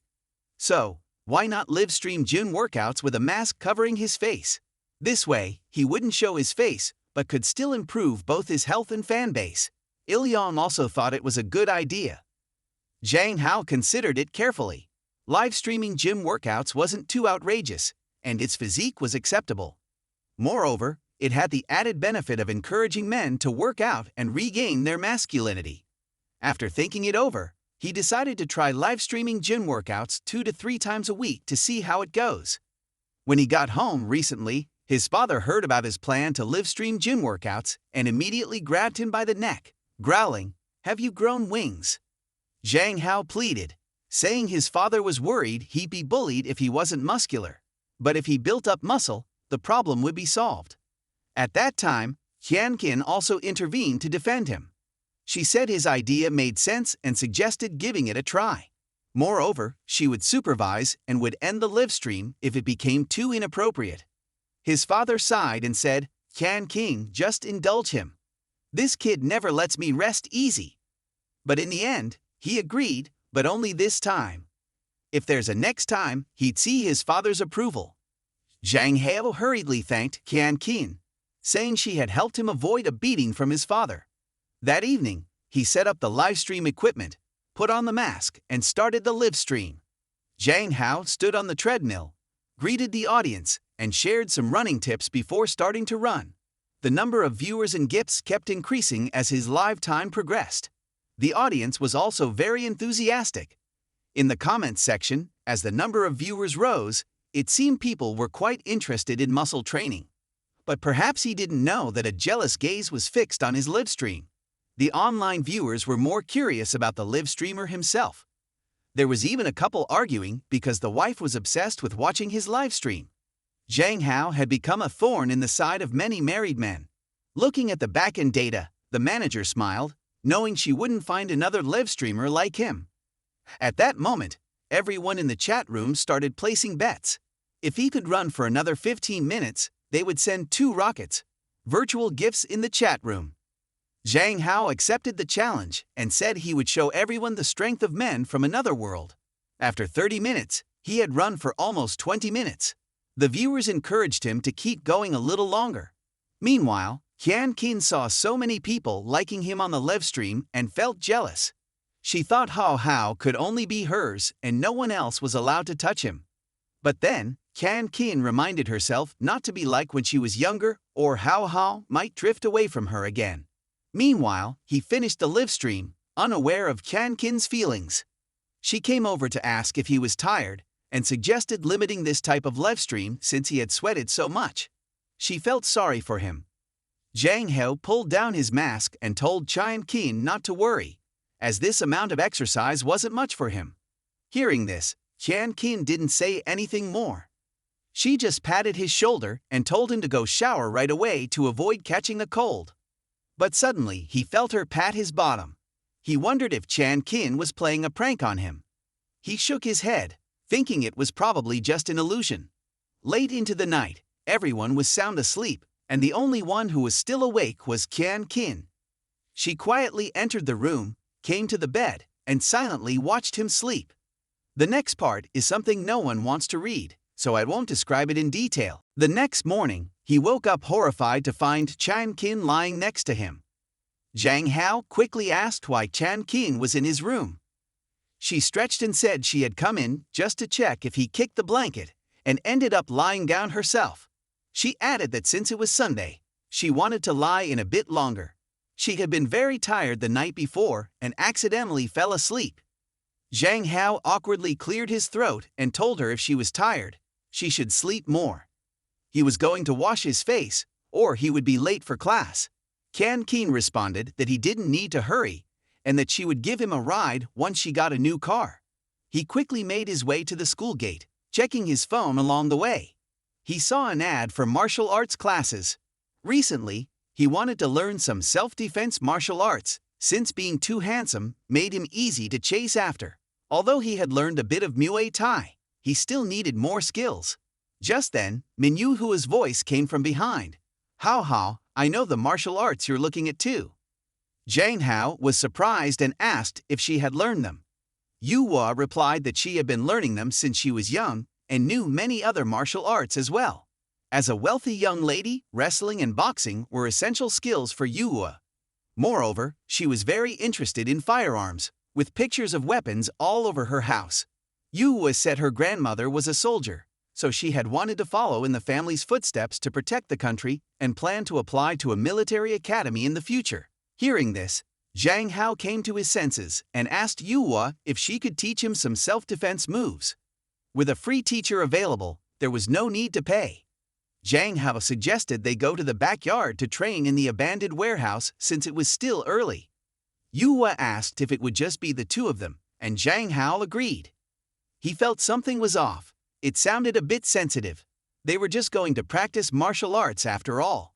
They both went to the warehouse behind the school.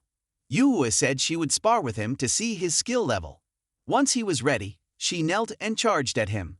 In an instant, she was right in front of him. Zhang Hao, curious about the move, was lifted and slammed down by Yuhua. She pinned him and said, Hao, you lost. This beautiful girl with a perfect six-pack had defeated him in just one round. Zhang Hao quickly raised his hands in surrender, admitting that girls in this world were truly scary. Seeing him concede, Yuhua shyly asked if she would get a reward. Zhang Hao was surprised and asked what reward. They hadn't placed any bets, so why would there be a reward? But before he could react, Yuhua bit his hand hard. Zhang Hao, startled, yelled for her to let go. After she released him, Yuhua still lowered her head shyly and asked if he liked it. With Yuhua being so cute, Zhang Hao could only exclaim that it was unbearable. Her behavior was very different from usual, but he had to admit Yuhua was also very attractive like this. Zhang Hao quickly sat up and asked why she did such strange things and if anyone taught her. Yuhua said no one taught her. She had learned from videos Yuan sent her. Hearing Yuan's name, Zhang Hao had a bad feeling. He asked Yuhua to show him the videos. Yuhua handed him her phone and said Yuan told her these were good for exchange and learning from each other. When Zhang Hao looked at the videos, he was enraged. Yuan had really messed up Yuhua. Seeing Zhang Hao's dark expression, Yuhua nervously asked if she had done something wrong. Zhang Hao patted her head and told her not to listen to Yuan anymore. If there was anything unusual, she should consult him first. In life, they couldn't interact like that. Yuhua seemed to have only heard the last part, as she asked when they would be able to interact like that. Zhang Hao could only smile wryly. It was hard to answer her. He reminded Yuhua not to do such things again. Normal friends couldn't bite each other's hands. Only couples did that. Zhang Hao also advised her not to bite others' hands randomly in the future. After saying this, he pulled Yuhua back to the classroom. However, Yuhua said, "Let's go on a date and be boyfriend and girlfriend." Zhang Hao looked at her in surprise and asked if she knew the meaning of boyfriend and girlfriend. Yuhua shook her head. Zhang Hao, feeling exhausted, replied that she should understand it first before discussing it further. Not long after, the first class ended, and Zhang Hao prepared to go with Elyong to line up for lunch. However, Yuhua suddenly appeared and asked if they could talk privately. Zhang Hao and Elyong were startled. Zhang Hao asked if she understood the meaning of boyfriend and girlfriend yet. Just when he thought the matter was settled, during gem class, Yuhua asked him the same question again. Zhang Hao refused. Later, during cleaning time, she suddenly appeared and asked again. Zhang Hao was startled, wondering when she had run out to the third floor. On the way home, Elyong asked him what Yuhua wanted, as she kept appearing suddenly like that. Zhang Hao answered vaguely, saying she probably liked him. It was really troublesome. Yuhua's actions were also noticed by Liu Feng, who was extremely angry. How could Yuhua, a wealthy young lady, like that despicable Zhang Hao? But suddenly, Liu Feng realized something dangerous. An adult woman called him over to talk. After a while, he left with her, leaving Elyong alone. Seeing this, Liu Feng happily returned to witness the scene. It turned out Zhang Hao was being kept by someone. Liu Feng now had damaging evidence against Zhang Hao. Right at that moment, Weinen's secretary came to find him at school. At first, he didn't recognize her because she had previously shown him a bad attitude. She apologized for what happened earlier and explained the reason for seeking him out. It turned out that Weinan wanted to meet him again to discuss signing a contract, but he firmly refused. No matter how many times they met, the answer would still be no. Zhang Hao didn't want to become a star, so it was best not to waste everyone's time. However, the secretary said she was just following her superior's orders. She suggested everyone make a concession and at least have a phone call to discuss things. Zhang Hao sighed. He really didn't want to have any contact with Weinan anymore. She was too strong-willed. The last time they met, he had been backed into a corner. Finally, he agreed to the secretary's request to call Weinan right there and make things clear. After the connection was made, he said he still held the same position as before and would not sign a contract with her. Zhang Hao said, "Weinan, don't waste your time on a small person like me." But Weinan calmly replied, Hao, surely you desire to be as strong as a woman, right? I realized that from our last encounter. You are someone who hates being underestimated. That look in your eyes, I've seen it in many men before. I can give you more time to think. Remember, I don't just train stars, I can help you achieve what you want. Then, she hung up without waiting for him to reply. Indeed, she was a frightening woman. She could see right through him. It seemed he was forced to meet her one more time. On the other side, after hanging up, Weinan stood by the window with a dreamy look in her eyes. She felt that Hao was very similar to her father, who also hated being looked down upon and viewed as a weak man. The next day, a luxury sports car stopped at the school gate, causing students to whisper excitedly. Then, a pair of legs stepped out of the car. Zhang Hao shielded his eyes. The sunlight was too bright. It was cooler inside the car. Suddenly, someone called his name. Zhang Hao walked closer and asked, "What's going on, Qian Qin?" Indeed, it was Qian Qin. She had bought a luxury car. Seeing his messy hair, Qian Qin helped him tidy it up and told him to go to class. She would stand there until he entered the school gate. Zhang Hao waved goodbye to Qian Qin and walked into the school.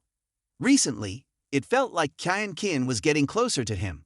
Was he just imagining it? At lunchtime, he was walking down the hallway when he noticed some classmates looking alarmed at the sight of him, seemingly gossiping about him. It turned out they had read an article on the school forum saying he was being kept by someone. Zhang Hao was quite popular at school, so many female students felt envious about this. Clearly, this was a scheme by Li Feng. It turned out there was a slanderous post on the forum accusing him of having relationships with many women. The students were actively gossiping about him, but neither he nor Liang read the forum, so they were completely unaware, only sensing something was off as people seemed to avoid them. Zhang Hao and Liang went back to class, puzzled about what was happening.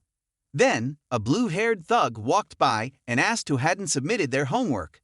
He spoke roundabout, saying, "Could it be that the school star hasn't submitted yet? Too busy last night to finish? So handsome, you probably don't worry about studies. Plenty of women are ready to take care of you." Zhang Hao immediately handed over his homework and said, "Are you jealous of my looks? If you want to insult me, just say it outright, don't beat around the bush." The thug replied, "You're the one putting on an act. Being supported by so many women and still pretending to be innocent, it's impressive." Hearing that, he caught the point. Was this recent gossip because of this? Before he could speak, Liang roared, "What nonsense are you spouting? That's slander." The blue-haired thug turned to Liang and said, "You don't check the school forum, do you? Zhang Hao's reputation is already tarnished. He has been seen hanging around with women outside the school gates. There are photos." Hearing this, Liang quickly pulled out his phone. "I'll check right now." Then, Liang found the post with the secretly taken photo of Qian Qin dropping him off at school. Reading the comments on the forum, Liang became so furious that his head felt hot. He said, "Oh, they dare to label you as public property." Hearing this, he looked at him with a tired expression. "Oh my God, are they using the term public property like this?" Just then, the teacher entered the classroom and said, "Come with me to the office." Zhang Hao didn't expect this matter to escalate to the point where the teacher had to intervene. As soon as he entered the office, the teacher asked if he knew about the recent forum incident. Zhang Hao said he had just heard about it. The teacher advised, "This is not good for the school's reputation. I hope you don't get deeper into it, otherwise you will be ruined. Zhang Hao hurriedly explained that the teacher had misunderstood. He swore he was not being kept by anyone. The person who drove him to school was just his sister. As for the other girl, he had only met her once due to some personal matters. If the teacher didn't believe him, he would call his sister to explain clearly. Not long after, his sister arrived at the school and spoke with the teacher in the office. Outside, some students were eavesdropping, gossiping about the beautiful woman they guessed was the one who had been dropping Zhang Hao at school. Suddenly, a student pressed his ear against the door and overheard the conversation inside. He heard the beautiful woman say she was Zhang Hao's sister. Upon hearing this, the students lost interest and left, saying there was no scandal left to see. After explaining everything to the teacher, Jianqin asked him if he needed to clarify things with his classmates, as they might still be misunderstanding. But he laughed and said it was fine. He would handle the rest. Jianqin should go back to work and not let this affect her job. On returning to class, Wang Yuan excitedly called out, "Zhang Hao, I knew you were a good person. Li Feng and his group are the real culprits behind this." Zhang Hao asked where Ilyong was and whether he had gone off alone to find out information. Looking at Ilyong's empty seat, he felt uneasy. Could it be that Ilyong, who was well-liked by everyone, had been harmed, or worse, locked in the bathroom? Feeling uneasy, Zhang Hao quickly went with Yuhua and Wang Yuan to search for Ilyong everywhere. Zhang Hao asked the classes on each floor, Yuhua checked the lower floors, and Wang Yuan inspected the small grove. Later, he asked if they had any clues. Wang Yuan shook her head, while Yuhua raised her hand and said, "Someone saw Ilyong in the bathroom with Li Feng and his friends." Hearing Li Feng's involvement again, he became furious. This guy kept targeting him. Worried that Ilyong might be in danger, he immediately led the group to the bathroom to check. Inside, Ilyong was angrily shouting that Li Feng was a hypocrite, saying that if he could get out, he would report him to the teacher. Ilyong kept calling him, but there was no signal. All he could do was scream and pound on the door for help. Then his voice echoed, "Ilyong, are you locked in there?" Upon hearing his voice, Ilyong burst into tears. "Ha ha, you finally came to rescue me. I thought I'd be stuck in here forever." Zhang Hao quickly told Ilyong to step aside. Yuhua was about to kick the door. Yuhua kicked hard, and the door broke open, startling him. Ilyong also felt like he had narrowly escaped death, nearly getting his head smashed in. Zhang Hao asked what had happened to Ilyong. Ilyong cried again, explaining that Li Feng's group had not only locked him up, but also poured milk on him. Zhang Hao comforted Ilyong, saying not to report it to the teacher for now. They would take revenge that evening. That afternoon, they dragged Li Feng to a secluded corner. Li Feng, terrified, shouted, "Zhang Hao, you're not only morally corrupt but also bullying others. Be careful, or I'll report you to the teacher and get you expelled." But Zhang Hao coldly said, "You should worry about yourself. My sister has already cleared things up, but you bullied and locked up a classmate in the bathroom. Do you know there's a camera in the yard? Now I'm giving you two choices. Either confess that you slandered me, or tomorrow I'll ask the teacher to check the camera. Your choice." Li Feng, angry and gritting his teeth, knew that if an investigation was conducted, he would definitely be expelled. However, if he confessed and showed a good attitude, the teacher might overlook it. So, Liu Feng reluctantly agreed to make a video apologizing to Zhang Hao. Zhang Hao coldly said, "Don't try any tricks. If you dare to provoke me again in the future, I'll make sure you regret it." Not long after, they finished recording the apology video. Ilyong still worriedly asked if Li Feng would seek revenge, but Zhang Hao calmly replied, "If he wants to take a beating, let him come. Tell Ilyong not to worry, it's getting late, so let's head back." On their way back, he asked Yuhua if he knew Weinan. Yuhua replied that she did. Weinan was very famous and currently head of her own family. Zhang Hao asked how her family compared to Yuhua's. Yuhua shook her head and said it was probably about the same level. Zhang Hao was stunned, so Weinan was already very powerful. He thought that Weinan was indeed formidable. He decided to visit her the next day to resolve this issue. Meanwhile, just one call to Zhang Hao, and the female CEO could not forget him. At that moment, Weinan had just finished her work and looked at her phone. It had been 3 days since she last called him, but Zhang Hao had still not contacted her. She didn't understand why she kept thinking about this young man over the past few days. Just then, the secretary reported that someone wanted to invite Weinan for tea to discuss business. Upon hearing this, Weinan immediately told the secretary to prepare the car. While Zhang Hao was being led to a late-night meal by Qian Qin, he was astonished by the luxurious setting and asked, "Sister Qian Qin, are you sure we're having a late-night meal here?" Qian Qin smiled and replied, "Of course. You must have been bullied at school today. I'll make sure to comfort you well." She was truly wonderful, a perfect woman. Seeing him still standing there hesitantly, she said, Hao, what are you waiting for? Let's go inside." As they entered, Zhang Hao noticed a familiar figure among the noisy crowd. It looked like Weinan. Was he mistaken? Soon, a lavish spread of food was brought out. Qian Qin encouraged Zhang Hao to eat and drink as he pleased. Zhang Hao asked, "Sister Qian Qin, can I have some alcohol? I haven't tasted it since coming to this world, and I'm missing it a bit." Qian Qin smiled and said, Hao is all grown up now. Of course, you can drink. Since our parents aren't home today, feel free to drink as much as you want. I'll pour it for you. Zhang Hao took a glass and downed it in one go. It had been a long time since he enjoyed a drink like this, and his stomach was still as strong as ever. In his previous life, he could drink a lot, even more than Ilyam, a strong man. Qian Qin reminded him not to just drink, but also eat something to protect his stomach. Following her advice, Zhang Hao started to eat and drink heartily, while Qian Qin just sat there watching him, not eating anything herself. Was she on a diet? Soon, Zhang Hao was completely full. He had eaten so much that he felt a bit dizzy. He realized he was a bit drunk and told Qian Qin not to worry. He just needed to wash his face to sober up. He staggered out of the room. It was strange. With his drinking capacity, he shouldn't be getting drunk so quickly. In his haze, he stumbled into the restroom, not noticing the sign above. Zhang Hao hurriedly splashed cold water on his face, feeling a bit more awake. When he looked up, he saw a man beside him and was about to ask for a tissue. But then, he froze. Was that Weinan?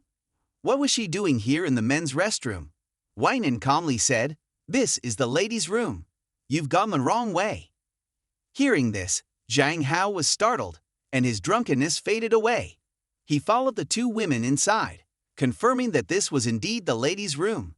The sensation of being trapped made him shiver. It seemed he had drunk too much. Seeing a few women approaching, he panicked and pulled Weinan into a corner of the restroom, closing the door behind them. Weinan was also surprised. "I understand you want to avoid those women, but why drag me in here too?" Due to his drunken state, Zhang Hao had lost his composure. Seeing this, Weinan smiled wickedly. She suddenly pushed him against the wall and pinned him down, playfully teasing him like in those domineering CEO dramas. Zhang Hao, startled, exclaimed, "Are you crazy? Let me go." The commotion inside made the women outside start talking, speculating about what was happening. "They're doing such things in the restroom, how shameless." Weinan leaned in and said, "You pulled me in here and are not afraid I might devour you." Zhang Hao, trying to avoid her intimidating gaze, stammered, "I was planning to contact you tomorrow. Didn't expect to meet you here." Weinan lifted his chin and said, "Really? But I've changed my mind. You don't need to sign a contract with my company anymore, but you must be my boyfriend." Zhang Hao grabbed her hand and said, "Are you having a CEO syndrome? We've only met twice." Weinan responded, "The last person who dared to talk to me like that has disappeared." Zhang Hao guessed she was talking about Luxin. Weinan confirmed that Luxin had been restrained by her people for being unprofessional, and Zhang Hao should thank her for dealing with the troublemaker. Zhang Hao coldly said, "Say whatever you want, but there's no one outside now. Let me go. You're too cunning." Weinan insisted that he needed to answer whether he would be her boyfriend. Zhang Hao pretended to think, then suddenly grabbed Weinan and tickled her. She reacted by crying out for help. "Help! Someone save me!" Taking advantage of her momentary distraction, Zhang Hao opened the door and escaped. He didn't expect the glamorous CEO to be so scared of a little tickling. After escaping, Zhang Hao staggered out, still quite drunk. Fortunately, he ran into Qian Qin, who asked if he was okay and why he was gone so long. Zhang Hao reassured her that he was just a bit drunk. Qian Qin embraced him, saying, "Let's go home and rest." As Zhang Hao gradually fell asleep in her warm embrace, Qian Qin quickly took him home and got him some hangover remedies. But by this time, he was already completely drunk. Qian Qin looked at him and murmured, "Hao Hao, you're so cute even when drunk." She decided to give him a gentle kiss. After all, they would be together in the future. The next morning, Zhang Hao woke up feeling his neck covered in hickeys. It turned out that after bringing him home, Qian Qin had intended to get him some hangover remedies, but seeing his beautiful sleeping face, lost control and ended up kissing him all over, leaving marks. The scene was too intense to describe. Zhang Hao woke up from the sensation and thought it was a dream. How could he dream of something like this? Qian Qin was so alluring. But he realized it was just a dream and decided he needed to take the initiative. He pushed Qian Qin down and sat on top of her, figuring that this was a man's strength. He then grabbed her hands and pinned them against the wall, perfecting the reversal. Looking at the beautiful woman before him, he felt two little devils debating in his mind. The evil devil said this was a good opportunity and should be seized since there might not be another chance. Meanwhile, the good devil advised against it, saying that Qian Qin was so good to him. Doing this would be monstrous. Despite the good devil's strong opposition, Zhang Hao moved closer to Qian Qin. He then kissed her on the forehead. In the end, the little angel won over the devil. After all, a real man would never take advantage of someone when they were vulnerable, even in a dream. After the kiss, Zhang Hao fell back to sleep. Qian Qin continued to hold him with a regretful expression, but thought it wasn't worth worrying too much. They would be together. In the end, getting drunk and acting on it wasn't meaningful. Qian Qin covered him with a blanket to prevent him from catching the cold and getting a fever. Just then, the school basketball team captain, Joeyong, called. Qian Qin looked at the phone with a gloomy expression before answering. The screen displayed Joeyong's name, and his voice came through. "Zhang Hao, you finally answered my call. I felt that you've been distant at school recently. Have I not done well enough? Zhang Hao, I really like you." Before she could finish speaking, Qian Qin interrupted. "Joeyong, right? Zhang Hao is Hao Hao's older sister. I know you've been pursuing my brother for 2 years, but I'll be straightforward with you. I will not agree to this. Hao Hao will not be dating during high school. I hope you abandon this intention and don't bother him in the future. Goodbye." After saying this, Qian Qin hung up the phone. She looked at him sleeping soundly and sighed, Hao Hao, when will you only belong to me?" The next morning, he opened his eyes to the light of dawn. Why does he feel so uncomfortable? It seems he's suffering from a hangover. This weak body can't handle even a little alcohol. What happened last night? Zhang Hao couldn't remember everything, but it seemed he had another strange dream. Suddenly, he was stunned to see something on his neck. Why does he have a peculiar bruise on his neck? At that moment, Qian Qin walked into the room. Hao, are you awake?" Zhang Hao looked at her in surprise. Could it be that the dream from last night was real? Zhang Hao woke up and discovered that his neck was covered in hickeys. But Qian Qin said it was just an allergic reaction to alcohol. Zhang Hao shook his head and asked, "Is it really just an allergy to alcohol?" Zhang Hao said, "Don't lie to me, isn't this a hickey?" Qian Qin leaned in and examined his neck closely. "I'm a doctor. You should trust my expertise. I'm certain it's just an allergy to alcohol.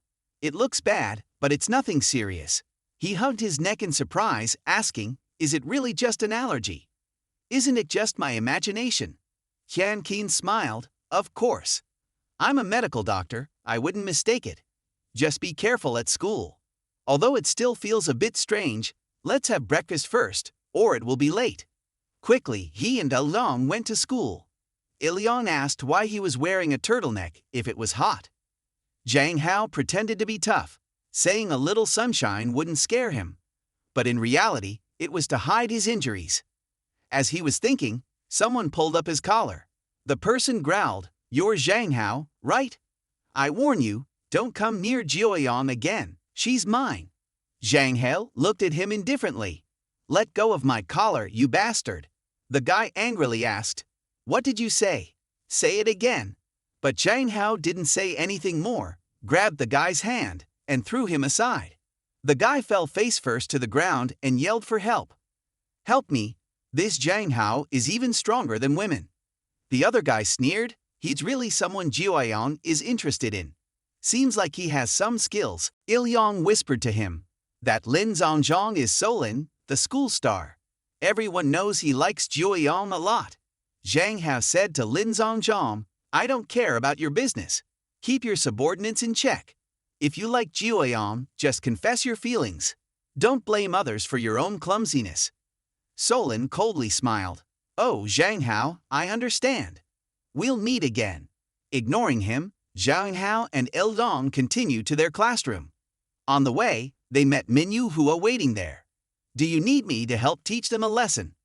Zhang Hao quickly stopped her. "I don't dare ask you to act. One kick from you would break the door. Forget it, don't trouble yourself. Just continue teaching me martial arts." Hearing this, Ilyong asked, How, do you want to learn fighting skills?" Zhang Hao patted Ilyong on the head. "Today, you should join their training too. A man can't be weak." Ilyong smiled innocently. "Zhang Hao, I'm a gentle and small boy.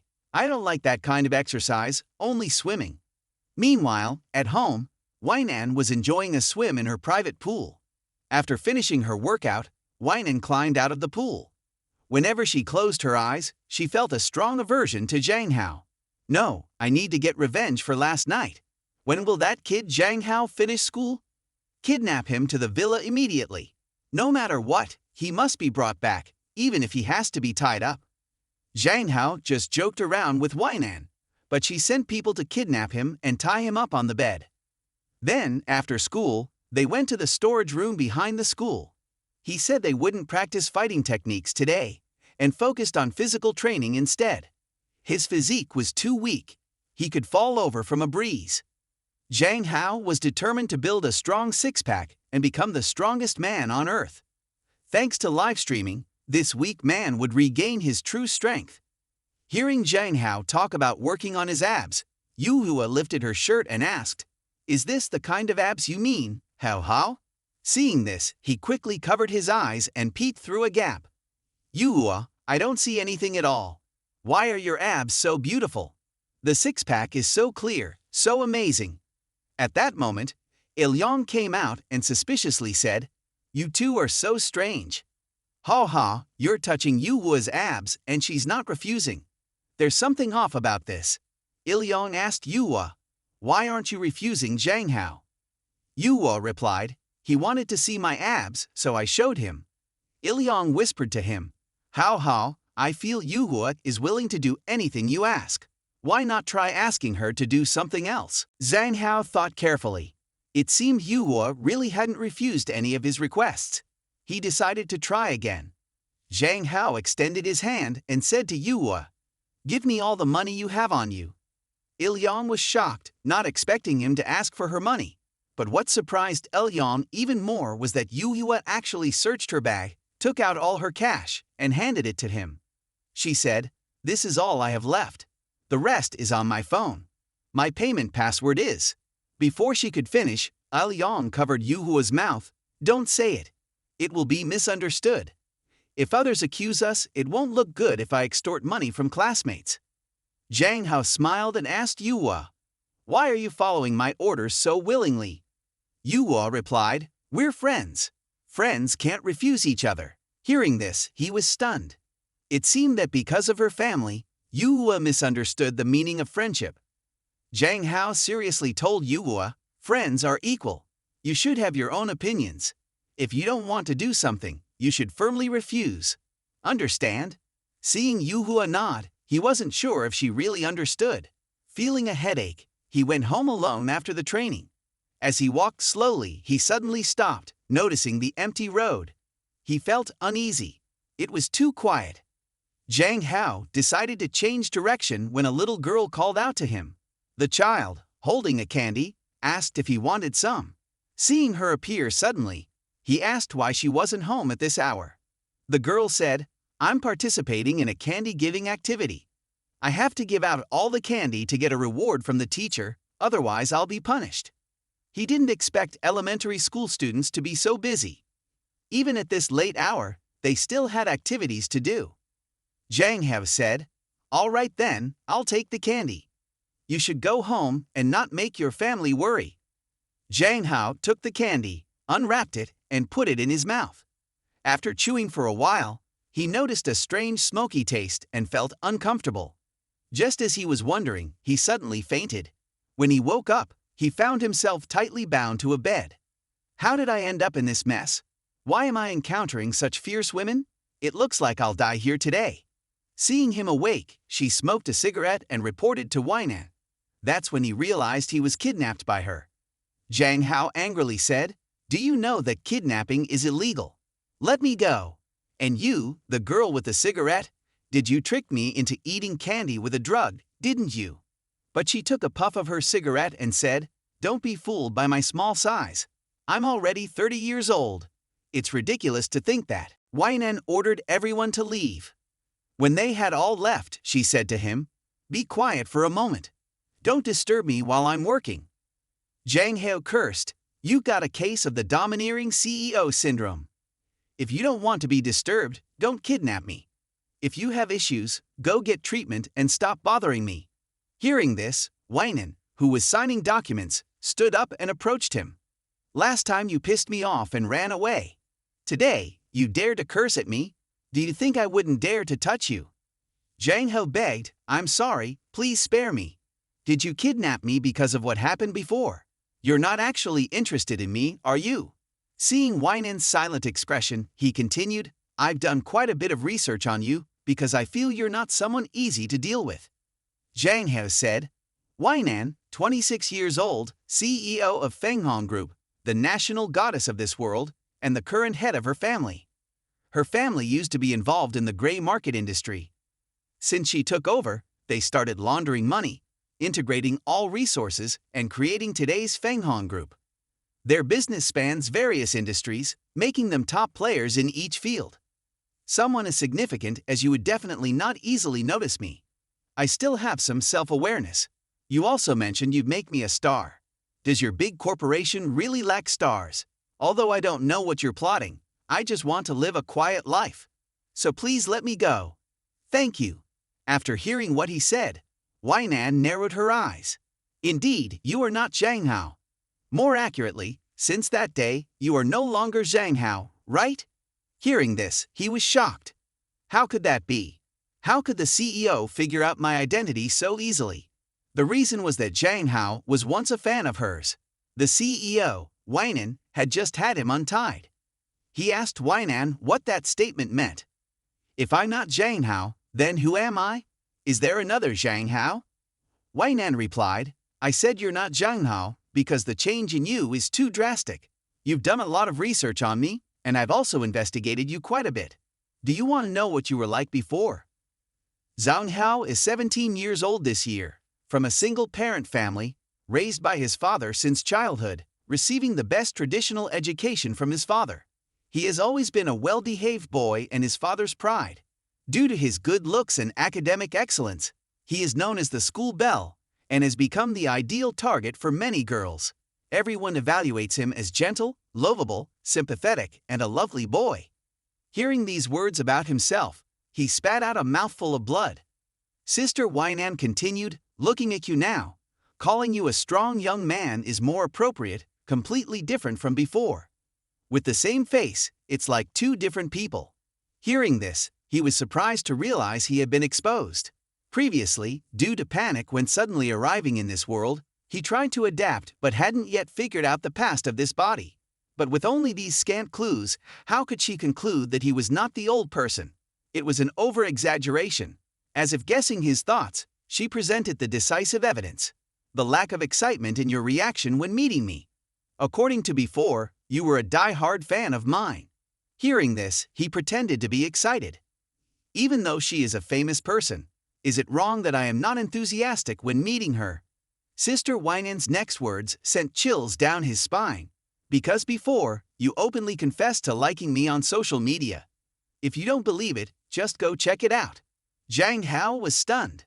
Scrolling down the timeline from a year ago, he saw the status. How can there be a perfect woman like Sister Wynan in this world? Hearing this tone, it must be the words of a die-hard fan. He had previously looked at the personal page, but it was like a sales page, posting hundreds of articles every day. But he couldn't read them all. Sister Wynan looked at him triumphantly and said, "You completely don't remember that period, do you? Don't tell me about split personality or amnesia or something.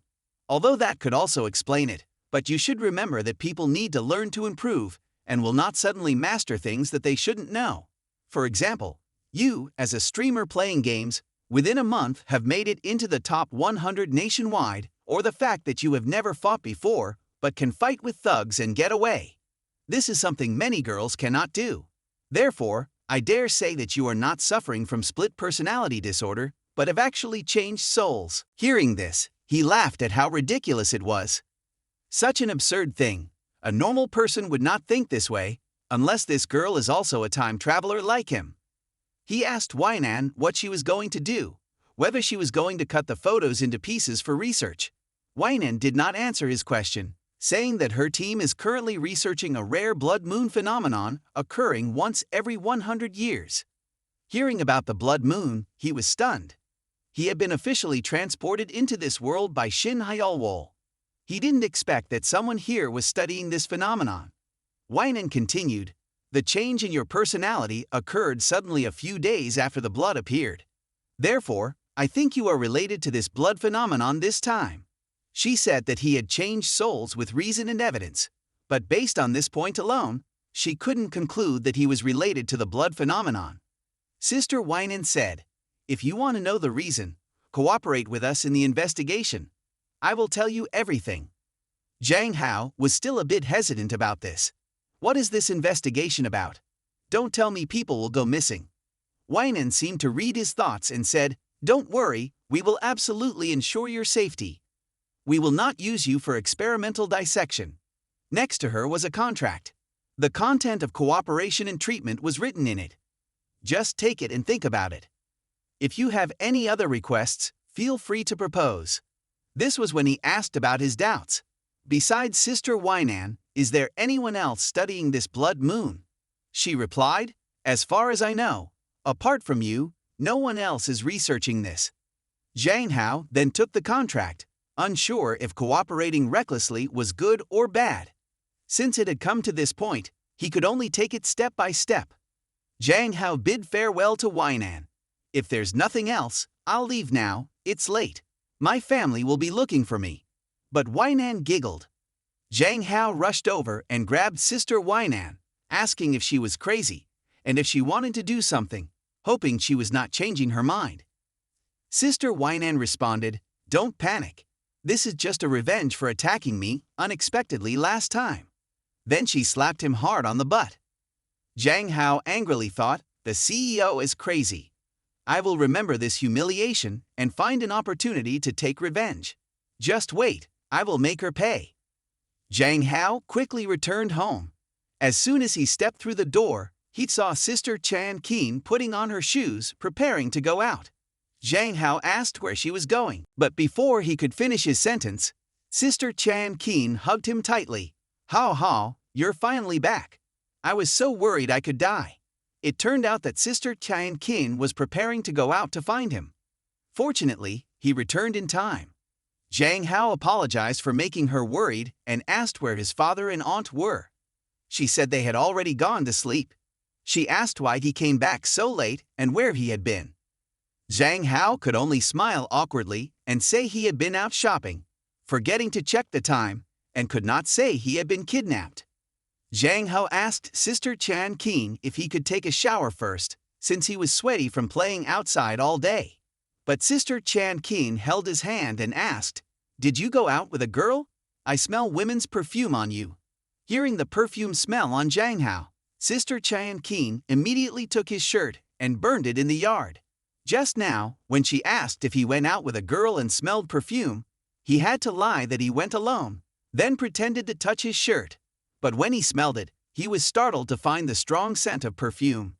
He could only smile awkwardly and said it might have gotten on him while lining up to buy ice cream. Sister Chan Keen patted his cheek and advised, "From now on, Hao should be careful and not let others take advantage of you." Then she told him to go shower and change this outfit so she could wash it for him. After he thanked her, Sister Chan Keen took his shirt outside and burned it right in the trash can. Then she threw something into the refrigerator with an angry expression and gritted her teeth, saying, "Hao should not be involved with things that smell like other women." Meanwhile, at Weinen's home, she called her secretary and handed her a file, saying, "Investigate this person thoroughly for me." The secretary took the file, saw that the photo was of Zhang Chen, and asked Weinan, "Is this Hao's stepsister?" Weinan said, "Yes, find out everything about her, including previous stages. I always feel that her becoming Hao's stepsister is too coincidental." The next scene at his home, after he had finished showering, as soon as he stepped out, he was stunned by the sight of Sister Chan Keen opening the refrigerator and looking for something. Her slender, perfect figure was truly amazing. Hearing him come out, Sister Chan Keen turned around and asked if he wanted something to drink. Zhang Hao said anything was fine. In his mind, he was still thinking about her perfect figure. Sister Chan Keen handed him a bottle of milk and said, "Go into the room and let me comb your hair." Zhang Hao agreed. Unexpectedly, it turned out that Zhang Hao had to go to Sister Chan Keen's room to dry his hair, not his own room. He had to endure it. Suddenly, he discovered that someone had sent Sister Chan Keen a message. A stranger had sent a naked photo of himself and expressed his feelings towards her. Seeing the revealing photo, Zhang Hao was stunned.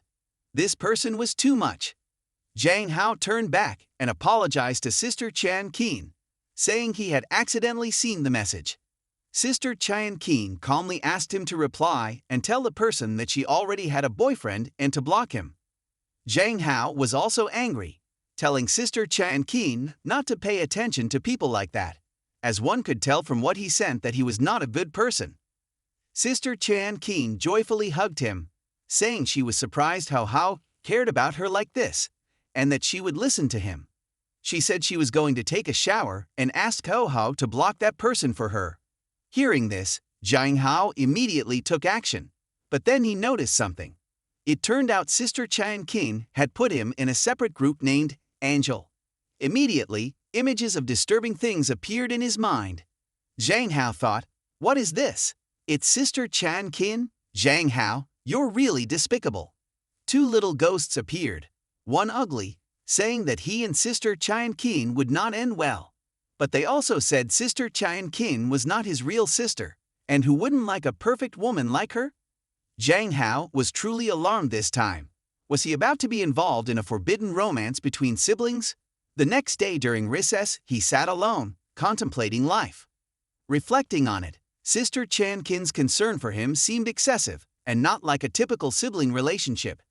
Suddenly, someone approached him to greet him. Zhang Hao coldly asked why he was looking for him. It turned out that this morning, Lin Zhongzhong had challenged him to see who had more viewers and gifts in their stream. Zhang Hao tilted his head and looked at him, saying he had no interest in such childish games. "What's wrong? Did your class study too little today, making your brain so boring?" That comment infuriated Lin Zhongzhong, causing him to lose his calm and speak angrily. "Don't underestimate your opponent, Zhang Hao. No matter what you say, you'll lose tonight." But before Zhang Hao could reply, Yang appeared. "So what? Hao, don't be scared. Hao's stream has 8 times more viewers than yours. Remember what you said, I'll be waiting to see tonight." Zhang Hao wanted to faint, as Yang had just sold him out.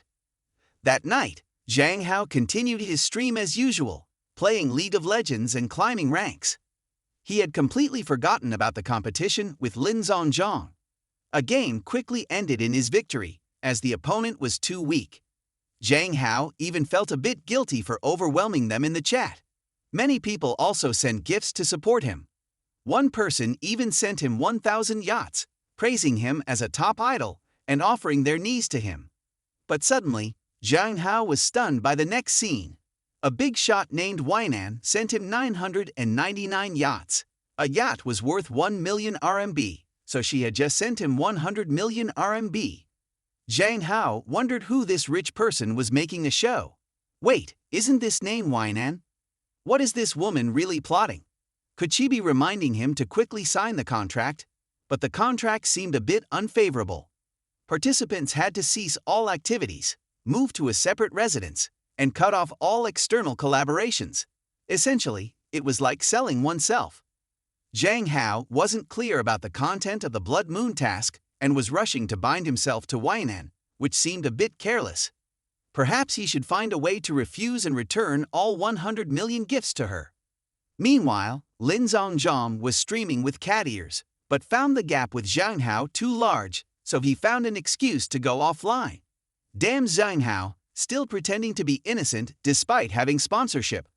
Just wait, I'll definitely unmask you. It turned out that last night, after Weinan sent Zhang Hao 1,000 yachts, Lin Zhongjom, enraged, had called a female gangster he knew for help. He promised a generous reward if the job was done. Zhang Hao, you're dead for sure. I will definitely ruin your reputation. The next day, Zhang Hao went out to buy flowers as the decorative ones had wilted. Sister Tianqin had asked him to buy white orchids. Just then, two women passed by. From their conversation, he knew they were Sister Max and her subordinates. That Zhang Hao kid isn't bad, huh? Poor thing, I don't want to torment him anymore. Looking at that back, Sister Max felt like she had seen this person somewhere before. Moments later, she remembered who he was and was startled. She ordered her subordinates to call the Weinan's headquarters. Meanwhile, at the Fenghong group, Weinan's secretary entered and reported about Zhang Hao. Someone had reported that Lin Zhongjom, who had conflicts with Zhang Hao, had asked for help to take inappropriate photos of Zhang Hao. However, the secretary knew Zhang Hao was a person of the CEO, so she did nothing. Then she called the streaming platform to cancel a contract with Lin Zhongjom and left the rest to Zhang Hao to handle. At this point, Zhang Hao had returned home, completely unaware that Weinan had helped him resolve a trouble.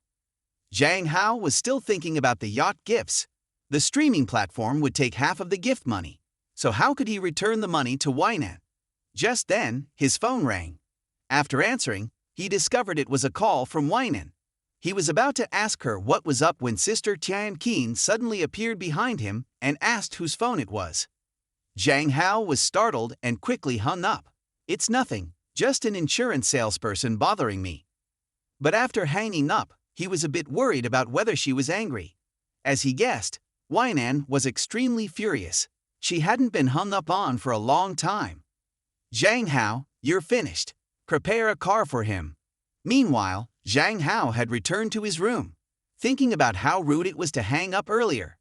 Should he call back to apologize and discuss how to return the gift money to her? While he was in extreme hesitation, Weinan's phone called again. As soon as he answered, he heard Weinan's authoritative voice, "I'm downstairs. Are you coming down, or should I send 10 people to bring you down?" Hearing this, Zhang Hao was immediately enraged. He thought she was a mafia boss violating privacy.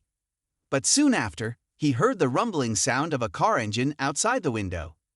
Zhang Hao ran to the window to see what was happening and saw a long line of Rolls-Royce cars stopping in front of the building. Zhang Hao shouted into the phone, cursing Weinan, "Are you crazy? If you do this, I'll report you to the police." Weinan coldly replied, "Parking on the street is not illegal." Seeing her stubbornness, Zhang Hao had to say, "All right, I'll come down to meet you. I respect you." Zhang Hao lied to Tianqin that he was going to the store to buy something. When he arrived, Weinan asked him if he had any enemies because her subordinates discovered someone following him. To clarify, she instructed him to actively lure the person out. She gave him the location of the person, 30 meters behind a car, and mentioned that he might be carrying a weapon. Hearing this, Zhang Hao anxiously asked if the method was reliable and suggested going inside instead. Weinan reassured him, saying, "With me here, what are you afraid of? Just lure him out, and my subordinates will handle him. If not, he will keep stalking you." To resolve the issue, Zhang Hao agreed. Weinan then instructed her secretary to surround the thug and prevent him from escaping, and said she would help him herself. The secretary, startled, asked, "The director is going herself. Is something wrong?" At that moment, a figure appeared. Zhang Hao called for Weinan to come quickly, as it seemed the thug was in a hurry. Zhang Hao saw clearly that the thug was wearing a mask to hide his face. The first thing the thug said was, "You're dead for sure, just wait." It seemed he was mentally unstable, judging by his frenzied tone. Zhang Hao hurriedly asked who he was and why he was following him, but the masked person did not answer and charged at him. A punch flew straight at Zhang Hao's face, but he managed to dodge it. However, before he could catch his breath, the attacker struck again, leaving Zhang Hao only able to continuously evade. Zhang Hao then used a kick to create distance from the masked person. Seeing his agile movements, the masked person ground his teeth in frustration, resembling a rat. Zhang Hao also realized that despite his fierce attacks, the thug's speed was slow, making him easier to deal with. At this moment, the masked person charged at Zhang Hao again. Calmly, Zhang Hao dodged to the side and then tripped him, causing him to fall face-first to the ground. Zhang Hao quickly ran over to control him, saying, "Behave and don't move. Can you now tell me who you are and why you attacked me?" The masked person did not answer Zhang Hao's questions but screamed wildly, "It's all your fault. If it weren't for you, I wouldn't be in this situation." Hearing this, Zhang Hao felt it was a bit strange. It seemed he hadn't troubled anyone. "Take off your mask. I want to see who you are." As Zhang Hao reached up to remove the thug's mask, the thug suddenly threw a punch backward. Fortunately, Zhang Hao managed to block it with his hand. Otherwise, the punch could have had severe consequences. At this moment, the masked person completely lost his composure, pulling out a dagger from behind and shouting, "I will kill you." Seeing the knife, Zhang Hao panicked, almost forgetting that Weinan had warned him about the weapon. The masked person then rushed at him with the knife drawn. Zhang Hao, in a state of panic, realized the thug was indeed intent on killing him. Just then, as Zhang Hao was in a critical situation, a punch landed on the thug, revealing that Weinan had arrived to rescue him. Her punch was powerful and hit the thug's face, causing the mask to fall off. Seeing the face behind the mask, Weinan said, "I thought you would be out cheating, but I didn't expect you to come here to cause trouble with Zhang Hao." Zhang Hao was also shocked to see that underneath the mask was Lu Xin. Zhang Hao angrily shouted, "Just because I refuse to be your boyfriend, you don't have to try to kill me." Lu Xin retorted, "If you hadn't been with Weinan, I wouldn't have been trapped by her. It's all your fault." Hearing this, Zhang Hao was also infuriated. "You're the real bastard here." Zhang Hao was about to argue further when Weinan intervened, saying, "I detained her not because of Zhang Hao, but because she violated company rules, used the company's name to bully others, extorted money, and forced male students to serve her. My company does not tolerate such people. Therefore, she will face consequences." Upon hearing this, Lu Xin gritted her teeth and said, "You're someone who was born with a silver spoon in your mouth, so what do you understand? You're so damned." She then lunged at Weinan. Weinan calmly said, "Perhaps I don't understand your situation, but no matter how difficult your life is, it doesn't justify your wrongdoing." After saying this, she punched Lu Xin's chin, causing her to collapse immediately. Zhang Hao watched in shock, realizing that Weinan had held back her strength during the fight. Soon after, Lu Xin was arrested for attempted murder. Zhang Hao breathed a sigh of relief and said, "Well, it's over. I'm heading back now. If I come back late, I'll be very worried." However, Weinan stopped him saying, "Did you forget I had something to discuss with you?" Zhang Hao looked confused and asked, "Oh right, what is it?" Weinan mentioned, "It's about the contract from before." Weinan sighed, "The contract is just part of it. I want to tell you that someone wants to take inappropriate photos of you." Zhang Hao replied, "No way, who would be so boring?" Moreover, Weinan didn't need to bring this up personally. She could have asked her secretary to inform him. Weinan responded that it wasn't important. What was important was why Zhang Hao hung up on her. She asked if he really didn't want to talk to her. Hearing this, Zhang Hao fell silent. Even though he had only accidentally hung up on her last time, it was still wrong. Thinking this, he bowed and said, "I'm really sorry for hanging up on you. It was my mistake." Weinan was a bit surprised and didn't expect such a sincere apology. She asked, "Since you made a mistake, are you willing to accept punishment?" Zhang Hao looked up, feeling very confused, and asked, "What kind of punishment?" Weinan gently stroked his face and said, "This is the punishment." She then kissed him firmly on the lips. Zhang Hao was extremely flustered, wondering if this woman was having another bout of her domineering CEO behavior. Should he push her away? But Weinan was a stunning beauty, and with her approaching him like this, did she not see him as a man? If he didn't act assertively, would she think he was a Hello Kitty? Since she put herself in this situation, he wouldn't be blamed. Just as Zhang Hao was about to respond, a voice from Qian Qin echoed in his mind, making him snap back to his senses. He pushed Weinan away, wiped his mouth, and said, "Weinan, do you have some special pleasure? You keep touching me. Do you know this is my first kiss?" Weinan, surprised, said, "So it was your first kiss? You don't act like a high school student." But that's not the main point. The main point is that we're even now. You gave me 1,000 yachts yesterday, right? Give me the account so I can return the money to you. Weinan coldly replied, "It's just a small amount of money." She then asked, "Do you think I'm someone who would cut ties with you now? If so, you wouldn't sign that contract either, right?" Zhang Hao replied, "That's right. I can't sign that contract right now. I will explain the reason later. It's not very clear at the moment." With that, Zhang Hao said goodbye to Weinan and turned to leave. She said nothing, just silently watching his retreating figure. "Zhang Hao, there is nothing in this life that I cannot achieve. You can't escape from my grasp." Back home, Zhang Hao lay on his bed, thinking about the earlier scene. When he was with Weinan, he kept thinking about Qian Qin. Did he have feelings for her? Thinking this, Zhang Hao slapped his face and said, "Zhang Hao, what the hell are you thinking? Get a grip and go to sleep early. You have school tomorrow." The next morning, on his way to school, Zhang Hao met Yuhua. He greeted her, "Good morning." Yuhua politely responded with, "Good morning." Finally meeting a normal girl was a relief after spending a tiring day with the CEO. Being with Yuhua was the most comfortable, but suddenly he noticed something unusual. Yuhua was wearing black socks to school today, while she usually wore white ones. As he looked at her legs, Yuhua called out to him, "Zhang Hao, I have a gift for you." She reached into her bag and pulled out a keychain with a gun charm. Zhang Hao explained that since Yuhua had taught him martial arts recently, and it was very useful, he bought this gift for her.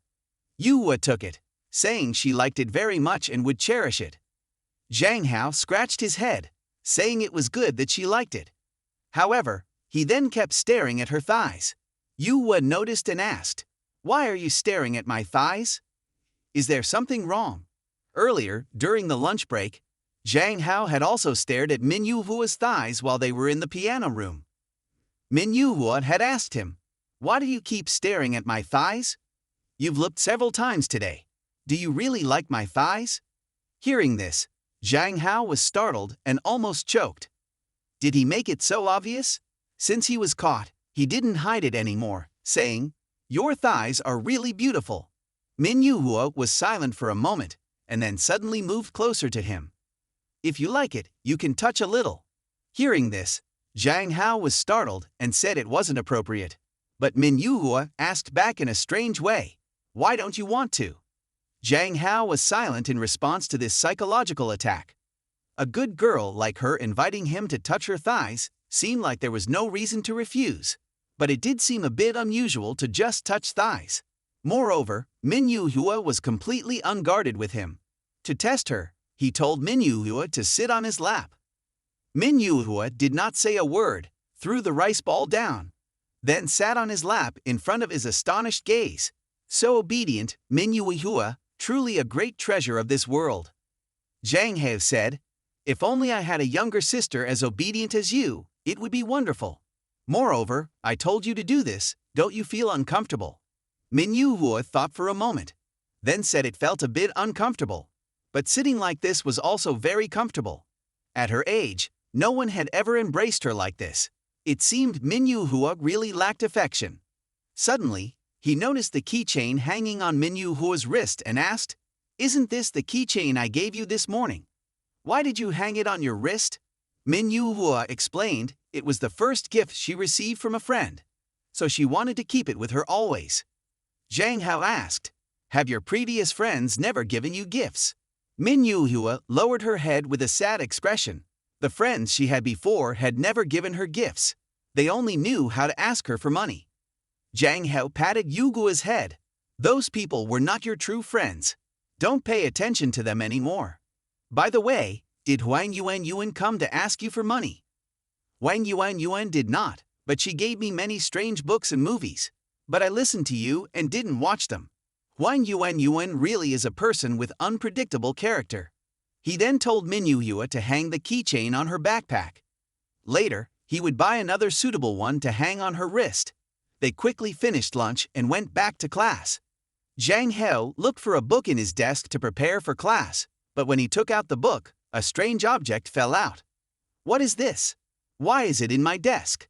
Just as he was about to pick it up, a classmate with quick hands grabbed the strange object. It turned out to be the green-haired class monitor. He held it up high and shouted, "Zhang Hao, how could you bring this to school? This is really shameless." This act surprised him.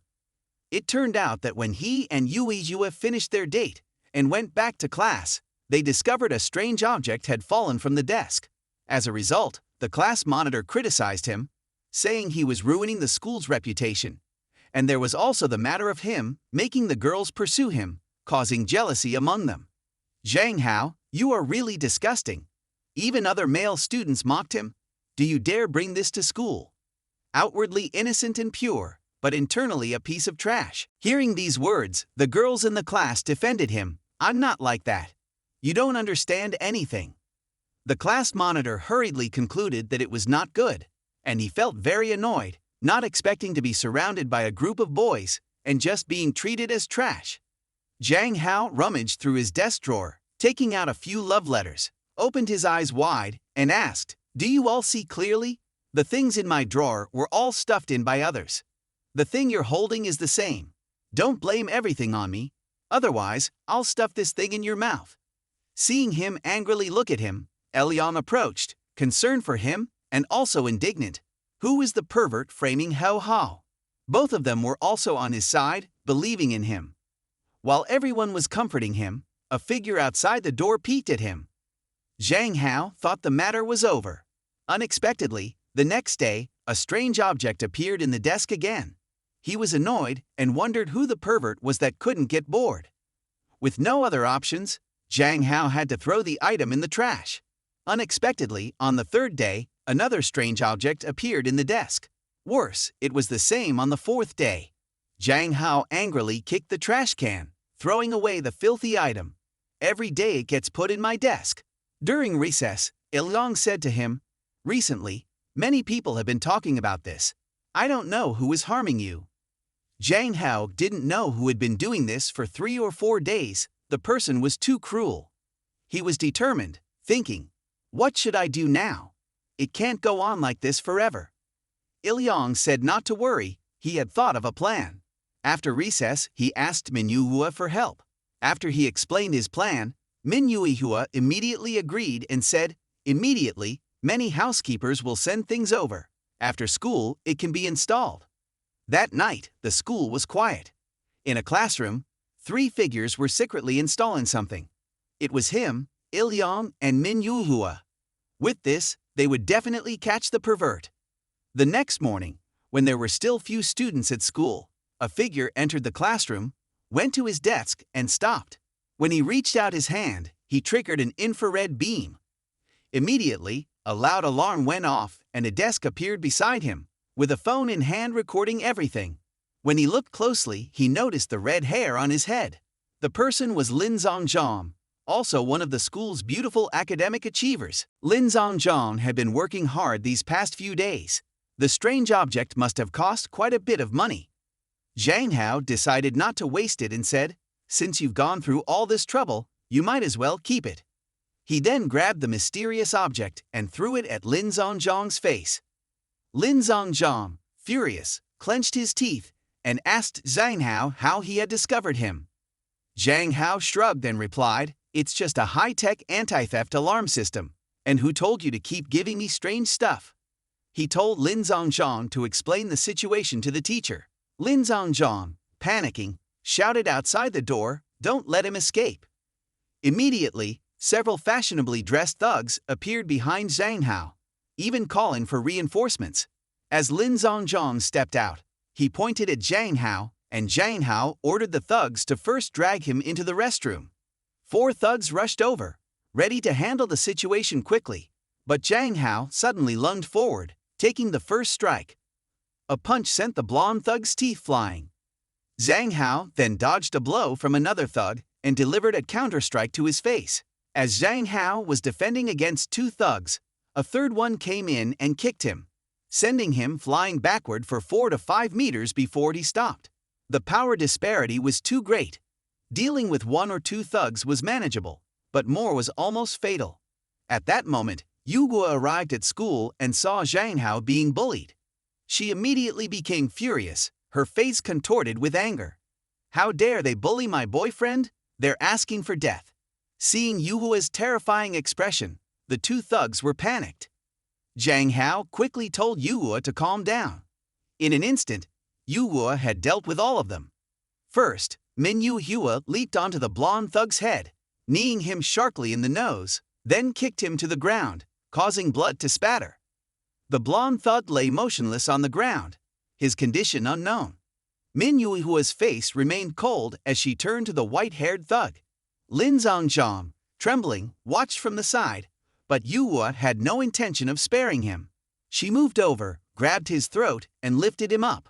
Lin Zhongzhang struggled to surrender, but Min Yu Hua was now enraged, declaring that anyone who bullied Zhang Hao must die. Zhang Hao rushed over, begging Yu Hua to stop, warning that further violence could lead to serious consequences. At that moment, 2 teachers arrived on the scene. "What are you all doing? Stop immediately." Seeing the teacher, Zhang Hao felt helpless. It seemed there was no way to hide what had happened. Soon, the school announced the handling of Lin Zhongzhang from Class 11 for bringing prohibited items to school and defaming Zhang Hao from Class 11, whose father was criticized and notified, Min Yu Hua from Class 11, who fought in school and was also criticized and notified.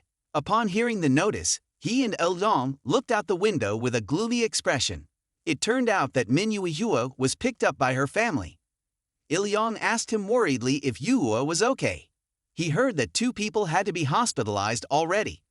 Zhang Hao felt the situation was a bit troublesome, seeming like something bad was about to happen. Yesterday, he ran home from school in the rain because it was pouring heavily. When he got home, he was drenched and scolded by his father. Zhang Hao hurriedly took the towel his father handed him and rushed to his room. In the room, he took out his phone. After being picked up, Yu Hua had no news yet. Should he call to check in? So he dialed Yu Hua's number. At that moment, Yu Hua was sitting in a very dark place. She answered the call when he called. From the first words, he could tell something was wrong. Yu Hua's voice seemed to be crying. Zhang Hao asked her what had happened and why she was crying. Yu Hua, with tears streaming down, said it was too dark here and she was very scared. Zhang Hao quickly asked where she was and if she hadn't been picked up home already. Yu Hua, feeling wronged, said she had been locked in a forbidden room by her mother. Hearing this, he was stunned. Do even rich families do this? Yu Hua pitifully said that every time she made a mistake, she was always locked in the forbidden room by her mother as a warning. She had to be locked in there for 2 days before she could come out. It was really too dark here. Zhang Hao said he was very scared. Zhang Hao immediately said he would talk to her. If she wanted to share anything, they could talk about anything. Zhang Hao told her not to hang up tonight. He suddenly sneezed and said okay, since tomorrow was the weekend, tonight he would tell her about the novel he was writing. If she didn't hear anything later, it meant he had fallen asleep. So he began to tell her about the novel he was writing, titled The Real World of Men. In this world, all men are powerful with six-pack abs as the standard that everyone has. Building, carrying bricks, earning money to support the family are all done by men. The protagonist in the book is a cultivator who reincarnates bearing the responsibility of saving the world from collapse. Along the way, he fights monsters to level up, encounters many beautiful and lovely girls who are all overwhelmed by the protagonist's strength. Of course, good looks are also a reason. In summary, it is completely different from our world. You will laugh upon hearing this. Zhang Hao, your novel lacks realism. The strength of men is too small to carry bricks, and women are the strong ones. Women are the ones who save the world. Zhang Hao laughed lightly, saying that the world has changed. Yuhua asked him if she could give a gift to his novel. She said, "I think your idea is great. I also want to read such novels." Zhang Hao replied, "It seems that you can give a free rose or something like that. You can give it to me. As long as you're happy. If you finish reading it, just leave a few comments. I would be very happy." Now, are you still scared, or would you also like to talk about the things you like? Yuhua said she was no longer so scared, and then continued to chat with him until late at night. Gradually, the rain stopped. They didn't know when they had fallen asleep. When they woke up, it was already the next day. He woke up in the rain and felt a headache and wondered why there was a towel on his forehead. Then he saw Sister Chan Qin sitting beside him. Zhang Hao asked in surprise why Sister Chan Qin was here. Sister Chan Qin smiled and said she had intended to wake him up for breakfast, but unexpectedly he had a fever. Now that he was awake, he should take medicine, but he felt exhausted all over his body. He didn't expect his body to be so weak. Just from a rainstorm, it had become like this. Hearing him say this, Sister Chan Qin smiled seductively. "Well then, I will take care of you." Seeing Zhang Hao sick and exhausted, she even used her mouth to give him medicine herself. Scared, he quickly closed his eyes. What's to be done? We're family. But when he opened his eyes, he saw Sister Chan Qin staring blankly with no pill in her mouth. She asked, "What's wrong? No strength anymore? Let me help you get up and take your medicine." At this moment, he was also confused. Was I dreaming just now? He had imagined something in front of others. It was really too embarrassing. After Sister Chan Qin helped him up, he didn't dare to look into her eyes. He silently took the medicine.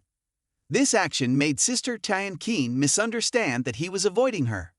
At this time, Sister Chan Qin was a bit worried, not knowing if Zhang Hao had noticed anything. After he took the medicine, Sister Chan Qin told him to drink the hot porridge.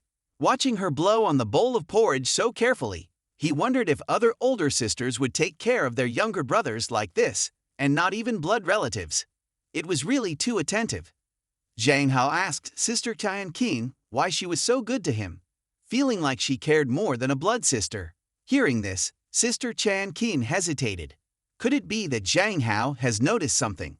Sister Chan Qin said, "Of course, because Hao Hao is very lovable.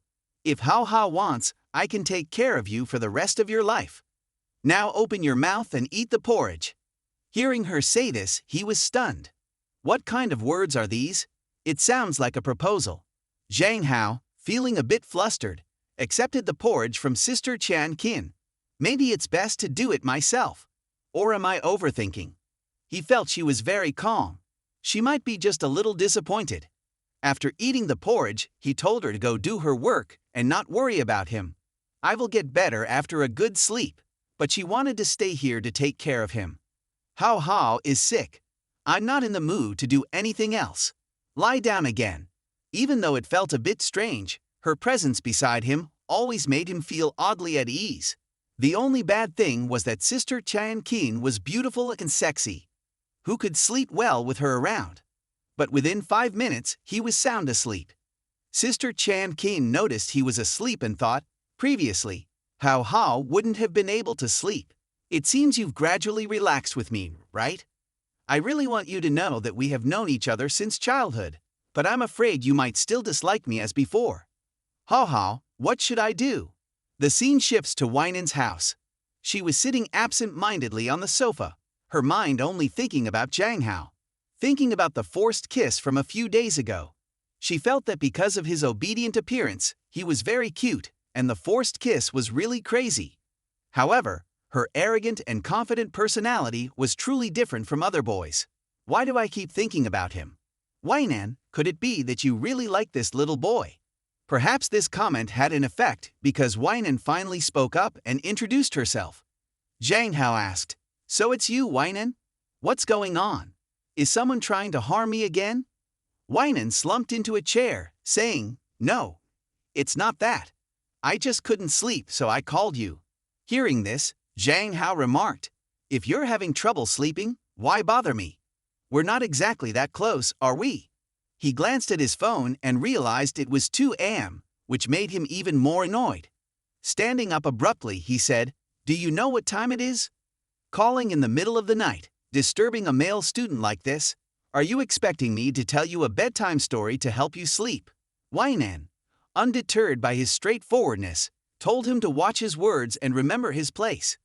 Zhang Hao retorted, "Sure, you're a powerful director, disturbing others in the dead of night and expecting them to be polite.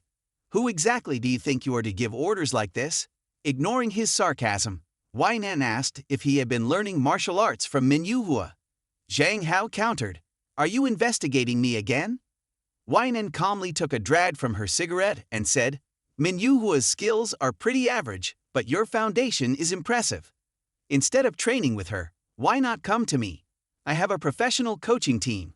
With your abilities, after some training, you could become one of the world's top bodyguards." Hearing this only made Zhang Hao more frustrated. First, she had suggested he become an actor, and now she wanted him to be a bodyguard.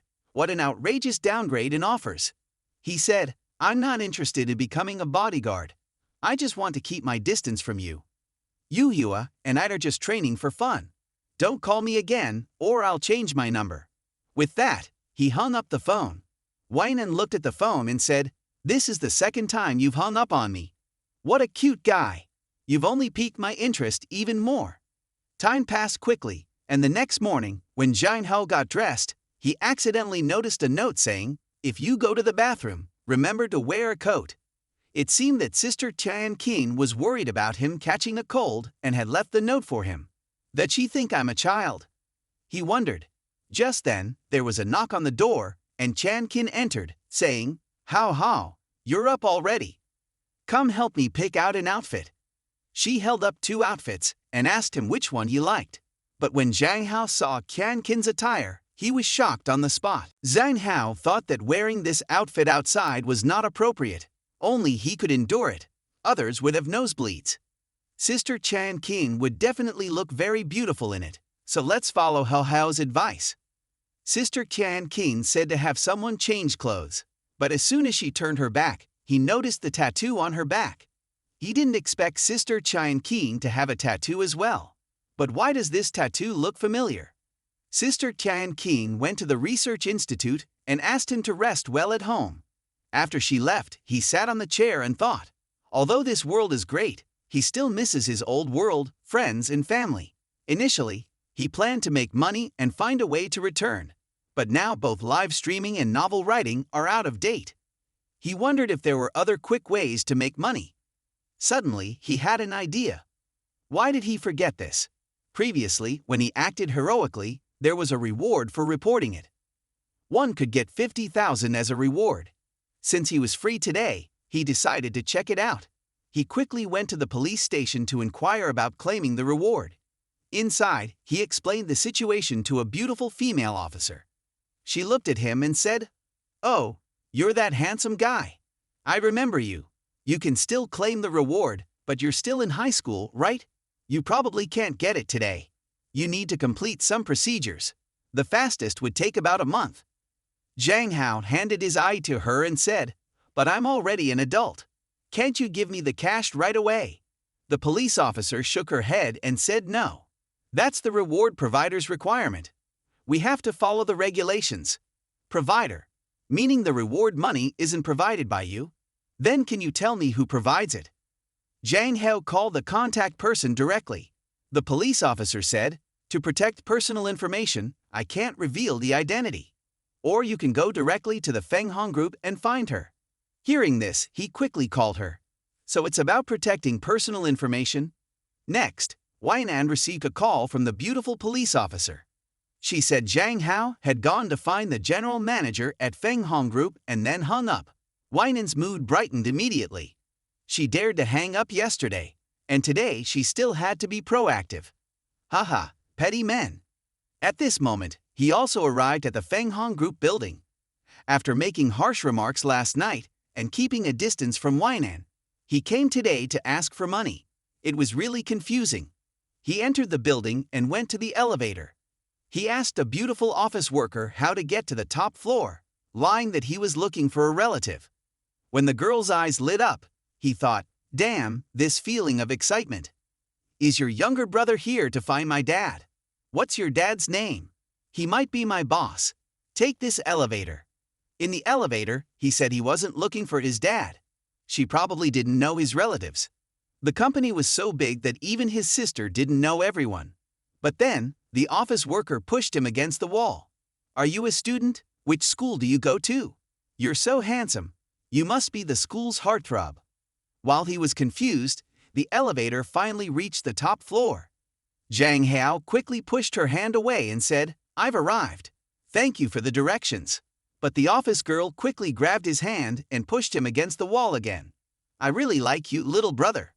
At first, I didn't believe in love at first sight. But after meeting you, I believe. I don't think I'll ever love anyone else. Can you give me a chance? Just as the office girl was confessing, a fist slammed into the elevator button, startling both of them. Then Weinan's tall figure appeared in front of the office girl, making her sweat profusely from fear. Weinan stared and said, Get out and don't come to the company again. Her words made the office girl collapse to the ground. Why? Did General Manager Zhang Hao do something wrong?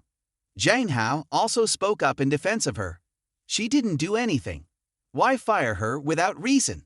Weinan coldly laughed. Are you trying to beg for her forgiveness? The girl in white cried and begged Weinan, saying she would never dare to be familiar with anyone again and asking the director for forgiveness. Seeing her like this, he quickly helped her up. Didn't you say that under a girl's knee is gold? Just change jobs, it's not necessary to be like this. The girl in white, frightened, said, If people outside find out I was fired by Sister Weinan, no one will dare to hire me. Zhang Hao was stunned. Was Weinan's influence really that big? While he was surprised, Weinan pulled him outside. He angrily shouted at her, What are you shouting about? Is your tyrannical CEO illness acting up again? In Weinan's office, she pushed him against the wall again. I've really been pressed against the wall too many times today. Weinan angrily said, You dare to openly flirt with other women in front of me. Hey little boy, are you looking for death? Zhang Hao was stiff before this question. Sister, where did you see me do that? Do you have some kind of supernatural vision? Zhang Hao only talked to her for a while. He said and then brushed Weinan's hand away. She was kind enough to give me directions. You fired her after just a few words. Isn't that a bit unreasonable? Weinan said, What are you talking about? It was just asking for directions, and you're making such a big deal of it. Zhang Hao sat down on the chair, annoyed. You're overly concerned about other people's matters. We were just chatting. It has nothing to do with you. This made Weinan furious as if struck by lightning. She went to the desk and leaned on it. You really know how to irritate me, Zhang Hao. Zhang Hao looked at her long legs with lace in front of him and immediately felt a bit flustered. Although her personality wasn't very good and she had a tyrannical CEO syndrome, her figure wasn't bad. She seemed to exercise regularly. No wonder she was good at fighting. It's just a pity that she wasn't afraid of exposing herself with this outfit. At this moment, Weinan also noticed he was looking at her, and she was caught in the act. He felt a bit embarrassed.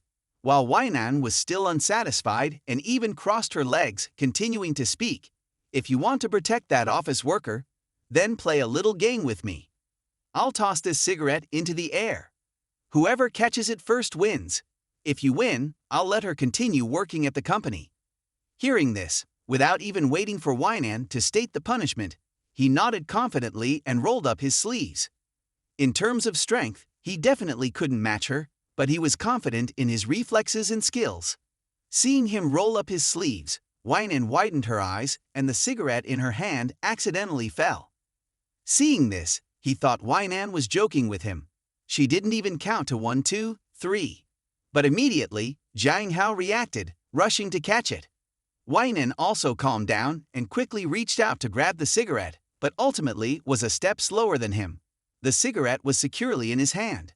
I won. But the next moment, he was pinned down by Weinan.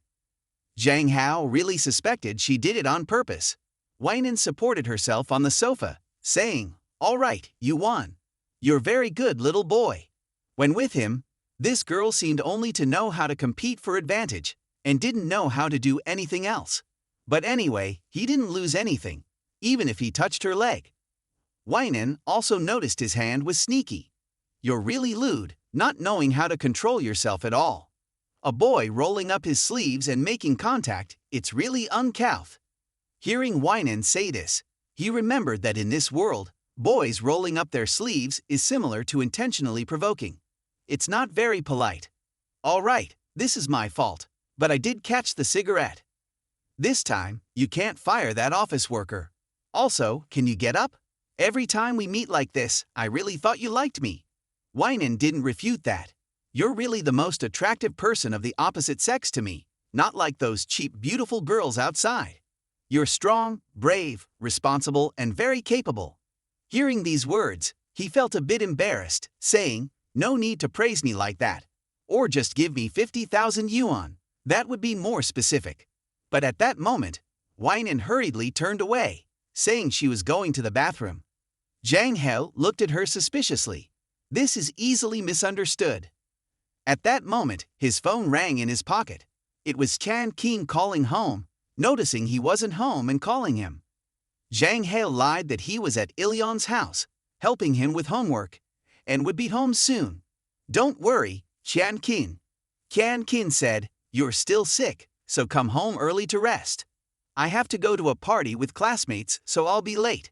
After saying this, Chan Qin hung up. Just then, he met a classmate and they both went to the party together. The girl saw the tattoo on Chan Qin's waist and asked further, "What's the tattoo on your waist?" Chan Qin hesitated a bit, then said it was a very important name to her, and then turned to see the game equipment. Earlier, he had used a lighter to test the cigarette's smell. It was indeed high-class tobacco. While admiring this, footsteps were heard nearby. He looked up to see Weinan returning in a different outfit, her whole body wet after a shower. Weinan really had a presence. She was no longer just a boss, but a beauty rivaling anyone. Weinan was surprised to see him holding the cigarette, then scolded him for smoking like a child. The boss's controlling nature was coming out again, but the scent of a woman after showering quickly disappeared. Zhang Hao said, "Don't worry, I'm just lighting it to smell.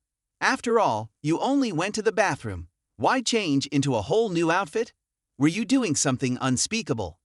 Unexpectedly, Weinan didn't deny his joke, saying she was also an ordinary woman. "Don't tease me so much in the future. I can't resist your temptation." Hearing Weinan speak so frankly, he felt a bit embarrassed, saying, "Forget it. Today, I'm here to collect the 50,000 reward. Hurry up and give it to me." Not knowing what else might happen, Weinan coldly laughed. "I feel at your 50,000 yuan, I don't need to give you any more. The cigarette you just smoked is a special one. Market price is 60,000. Now you owe me 10,000 yuan. Hearing this, Zhang Hao was furious. "Don't think I'm a student you can fool. Just one cigarette, and you charge me 60,000. Why don't you just rob me?" Weinan spread her hands and said, "If you don't believe it, check it out." Seeing she didn't seem to be lying, the cigarette was really 60,000 yuan.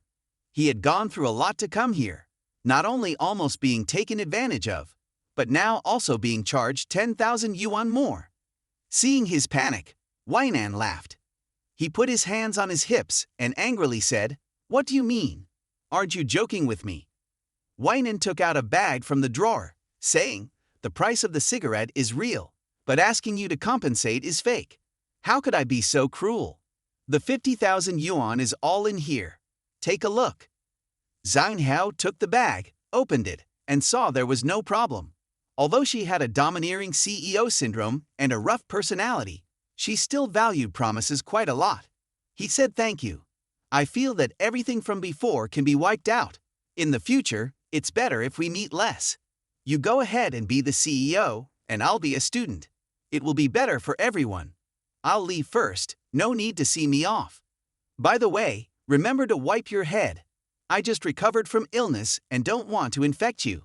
Then he went to the elevator and recalled the previous incident with the office lady, her abnormal possessiveness. This CEO really isn't a joke. You can never talk normally with her.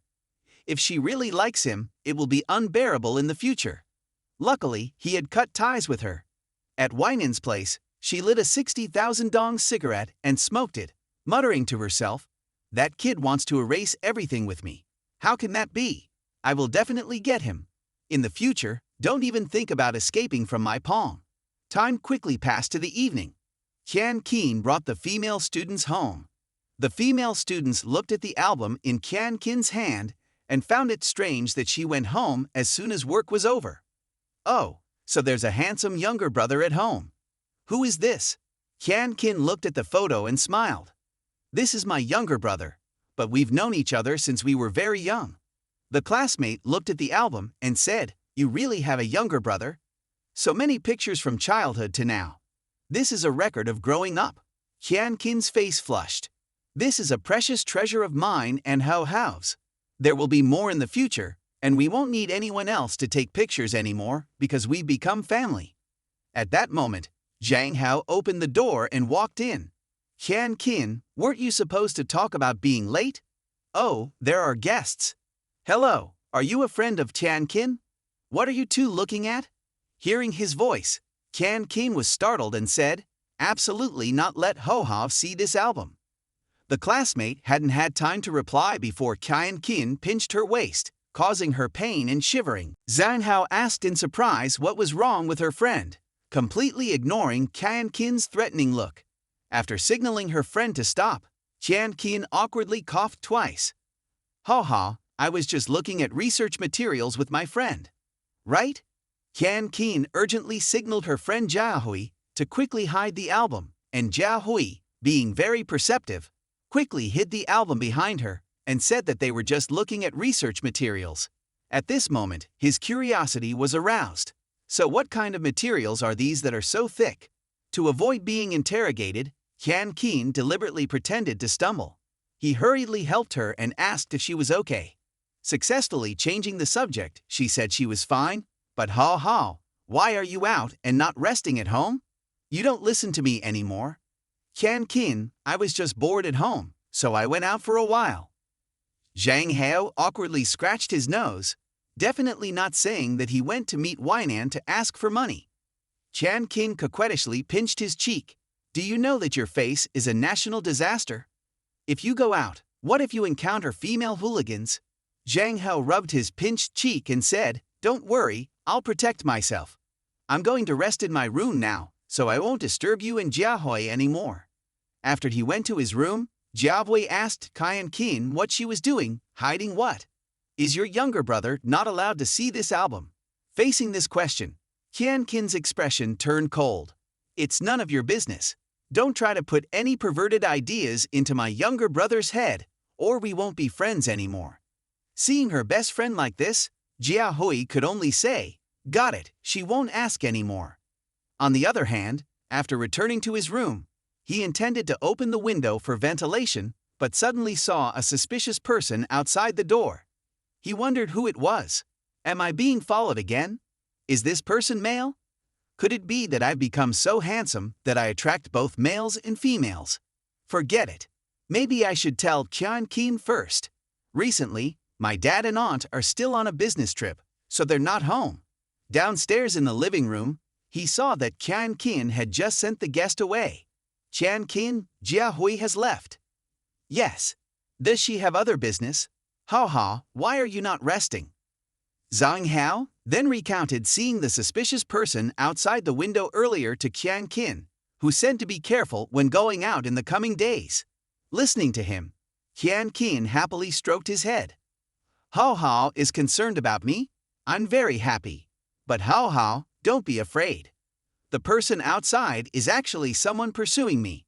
Hao Hao has met him before, the one who sent the message that night with the photo. Hearing this, he remembered it wasn't the red-eyed pervert.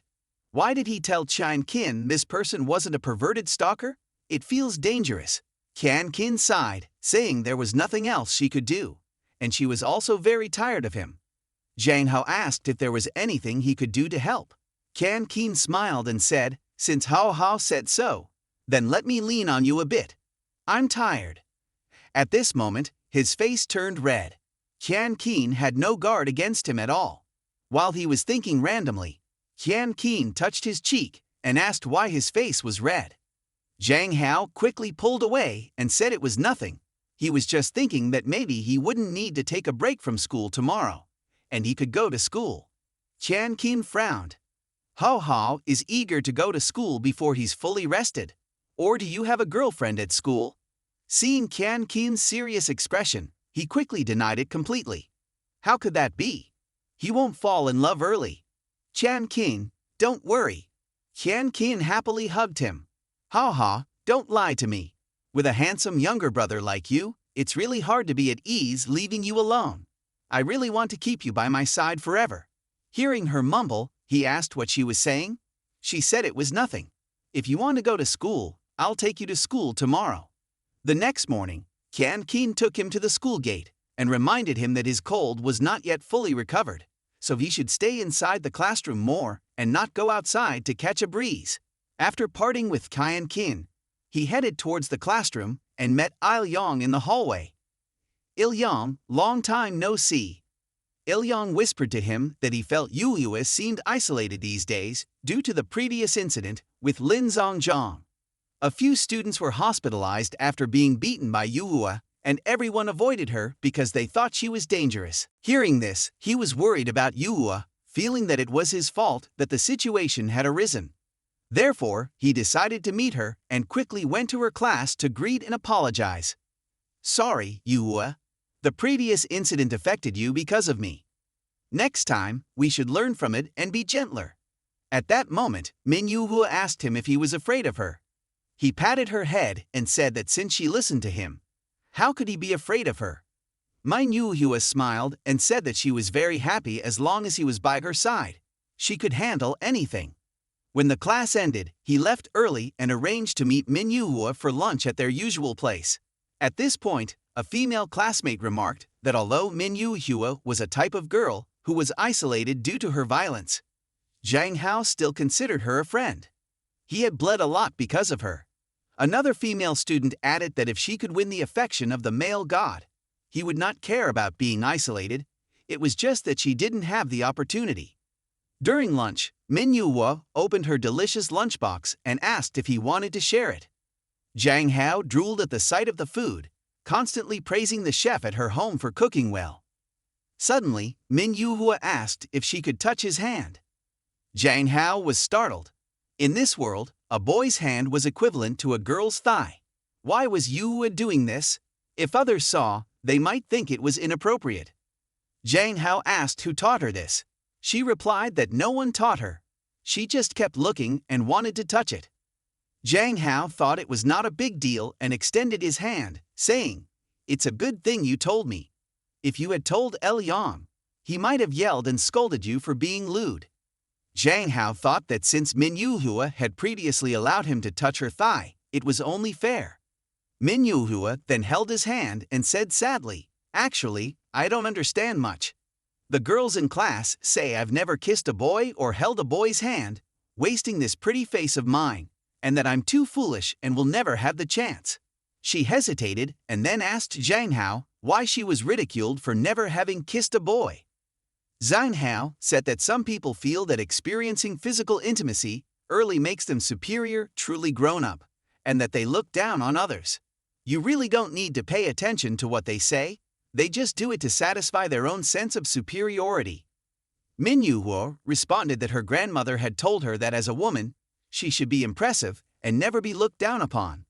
Zhang Hao asked, "Can I kiss you?" Hearing this, he was shocked. Was this really Yu speaking? Seeing her clear eyes, he couldn't refuse. He said, "If a kiss can ease your worries, I don't mind." Zhang Hao thought that Yuhua was so obedient. How could he refuse? When he agreed, Yuhua shyly said, "Let's start kissing." Seeing her awkwardness, he pulled her closer and said, "Let me take the lead for the first time." He then gave Yuhua an unforgettable kiss. Unexpectedly, Yuhua, looking obedient and lovely, was captivated by the sensation of kissing. Just as Yuhua was happily expressing how this was the feeling of kissing, there was a sudden noise at the door. The unexpected sound startled him. Were they about to be caught? As he was slightly panicked, Yuhua said that she had locked the door. Did Yuhua actually think ahead? Outside, a girl with long hair wondered why the door was locked when it was open yesterday. A short-haired girl suggested they go somewhere else because many people like to do things in this room. Feeling that he was being hinted at, he smiled and said, "Yuhua, now you have experience. You don't need to worry about being looked down upon anymore." Yuhua obediently agreed. But then she held his hand and asked, "Zhang Hao, do you think I'm sick? After kissing, my heart is beating so fast." This action from Yuhua made him extremely surprised. Yuhua was so naive. He felt like a pervert. Zhang Hao quickly withdrew his hand and explained, "That's just a bodily reaction. Just like Huang Yuan watching adult films, people can feel their hearts race." Seeing Yuhua looking confused and not understanding, he wasn't sure if she believed him. She then asked, "If so, Zhang Hao, can we kiss often in the future?" Zhang Hao liked the feeling of his heart racing. Hearing her nonsensical rambling, Zhang Hao almost fell over. "Kissing is only for couples. You can ask me if you're curious, but never ask other boys, okay?" Seeing Yuhua nod in agreement, he sighed with relief and said, "I will teach you these things gradually in the future. Now, let's eat." Time quickly passed to the evening. Yuhua sat in her room, holding a tablet and curiously deciding what to watch among the movies Huang Yuan had sent her. After making a choice, Yuhua began watching but soon realized that she didn't have the same racing heart feeling as she did earlier. She wondered why she didn't feel that way while watching the movie. Was it only when she was with Zhang Hao that she felt that way, or had Zhang Hao lied to her? After thinking for a while, Yuhua picked up her phone and texted Zhang Hao to ask if she could call him with her questions. On his end, Zhang Hao was preparing to take a shower when he saw Yuhua's call. "Yuhua, what's wrong? It's late, is there something going on?" Hearing Yuhua's voice, he recalled the situation from 3 days ago. This feeling was truly strange. Yuhua said that she had just watched the movie Huang Yuan sent, but didn't feel her heart racing. Was there something wrong? Hearing that Huang Yuan had sent Yuhua another movie, Zhang Hao was immediately furious. What was Huang Yuan thinking? As an expert, why was she trying to turn the innocent Yuhua into a wolf? Why let Yuhua watch such things? However, truthfully, Yuhua asking so straightforwardly showed that she had no knowledge in this area. Yuhua also seemed to realize that her question was a bit odd. "Is it weird to ask you this? If you don't like it, I won't ask anymore." Zhang Hao quickly replied that it was okay to find it weird, but it was no problem as long as she didn't ask other boys these questions. "Let me think about your question later. I need to shower now." Hearing that he needed to shower, Yuhua stood up and said she also wanted to shower. "Zhang Hao, while you're showering, can we keep the phone call going? Let's talk the whole time." Recently, Yuhua wanted to bathe while talking to him on the phone. He was surprised and asked if she wanted to talk while bathing. After saying that, he lifted his shirt, thinking that his abs were still not very defined, and that it was too hard to train them. Yuhua on the other end of the line answered, "Yes, let's keep talking without hanging up." Since Yuhua wanted to talk, he agreed and reminded her to keep the phone in a safe place to avoid getting it wet.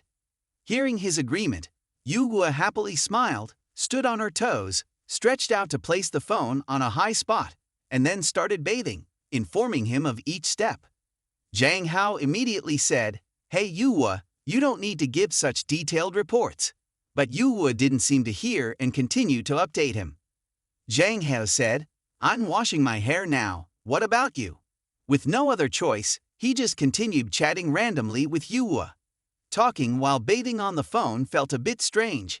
Just as they were having a lively conversation, Chan Kin, in slippers, shuffled to the bathroom door and asked, How, do you have a girlfriend already?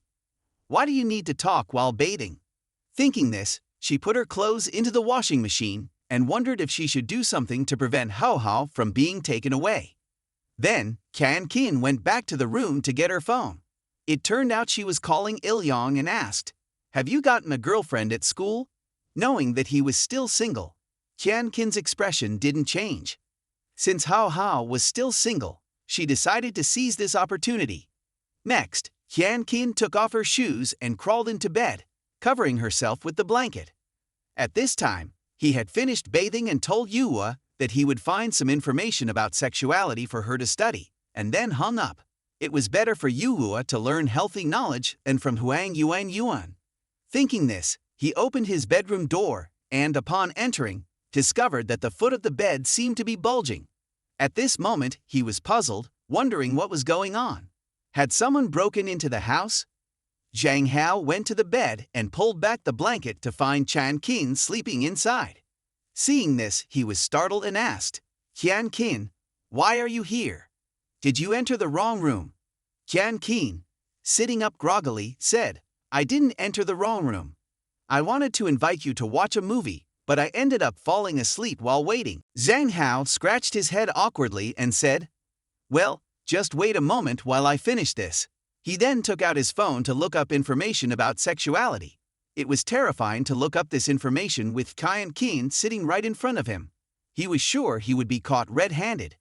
He quickly found some basic information for Yuhua and planned to search more later. After resolving this issue, he sighed in relief and said to Chan Kin, I'm done now, so what movie should we watch? Chan Kin smiled and said, I haven't thought of one yet. How about you choose? She added, but I want to watch a horror movie. Zhang Hao nodded and agreed, Sure, let me choose. Chan Kin then said that she was sweaty from earlier and needed to shower again. Hao, wait for me in the living room. So he went downstairs to wait. In the old world, when a man and woman watched a horror movie together, the girl would usually hide in the guy's arms when scared. I wonder if this world would be reversed. Would he have to hide in her arms instead? Just thinking about it made his skin crawl. Well, in this world, he was a time traveler, so he wasn't afraid of such things. He didn't know if the world had rules about this that required gender roles to be reversed, like how men's strength is often considered less than women's. As he was lost in thought, Chan Kin finished her shower, changed clothes, and came to the living room. Hao, have you chosen the movie yet? Seeing Chan Kin's outfit, he hesitated, thinking, she looks too casual at home. How can anyone resist this? Noticing his reaction, Chan Kin laughed and said, Why are you blushing? Is it hot in here? Let's just watch the movie, he said, feeling if he wasn't scared by the horror film, he really didn't know what would happen. Chan Kin was such a goddess. Seeing him stiffen up, Chan Kin smiled, thinking that she would take it slow and not scare Hao too much. After all, once they finished watching the horror movie, if Hao was scared, he would naturally run into her arms. Soon the movie began, and the two focused on watching the ghosts on TV. However, he realized he wasn't scared at all. Whether it was a male or female ghost, he felt no sense of horror. But suddenly, there was a scream beside him, and Chan Kin rushed towards him, hugging his arm tightly. He laughed and asked if she was scared. Chan Kin, feeling down, asked if Hao thought she was useless. As a woman, I'm even more scared than a younger brother. I'm so embarrassed.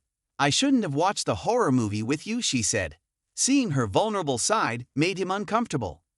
Zhang Hao quickly hugged her shoulders and reassured her. What are you talking about?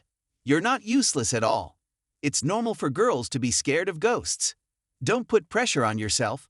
I won't mind. Chan Kin felt relieved, thinking Hao didn't think poorly of her. Her eyes narrowed as she thought it was lucky that her fear had made Hao take the initiative.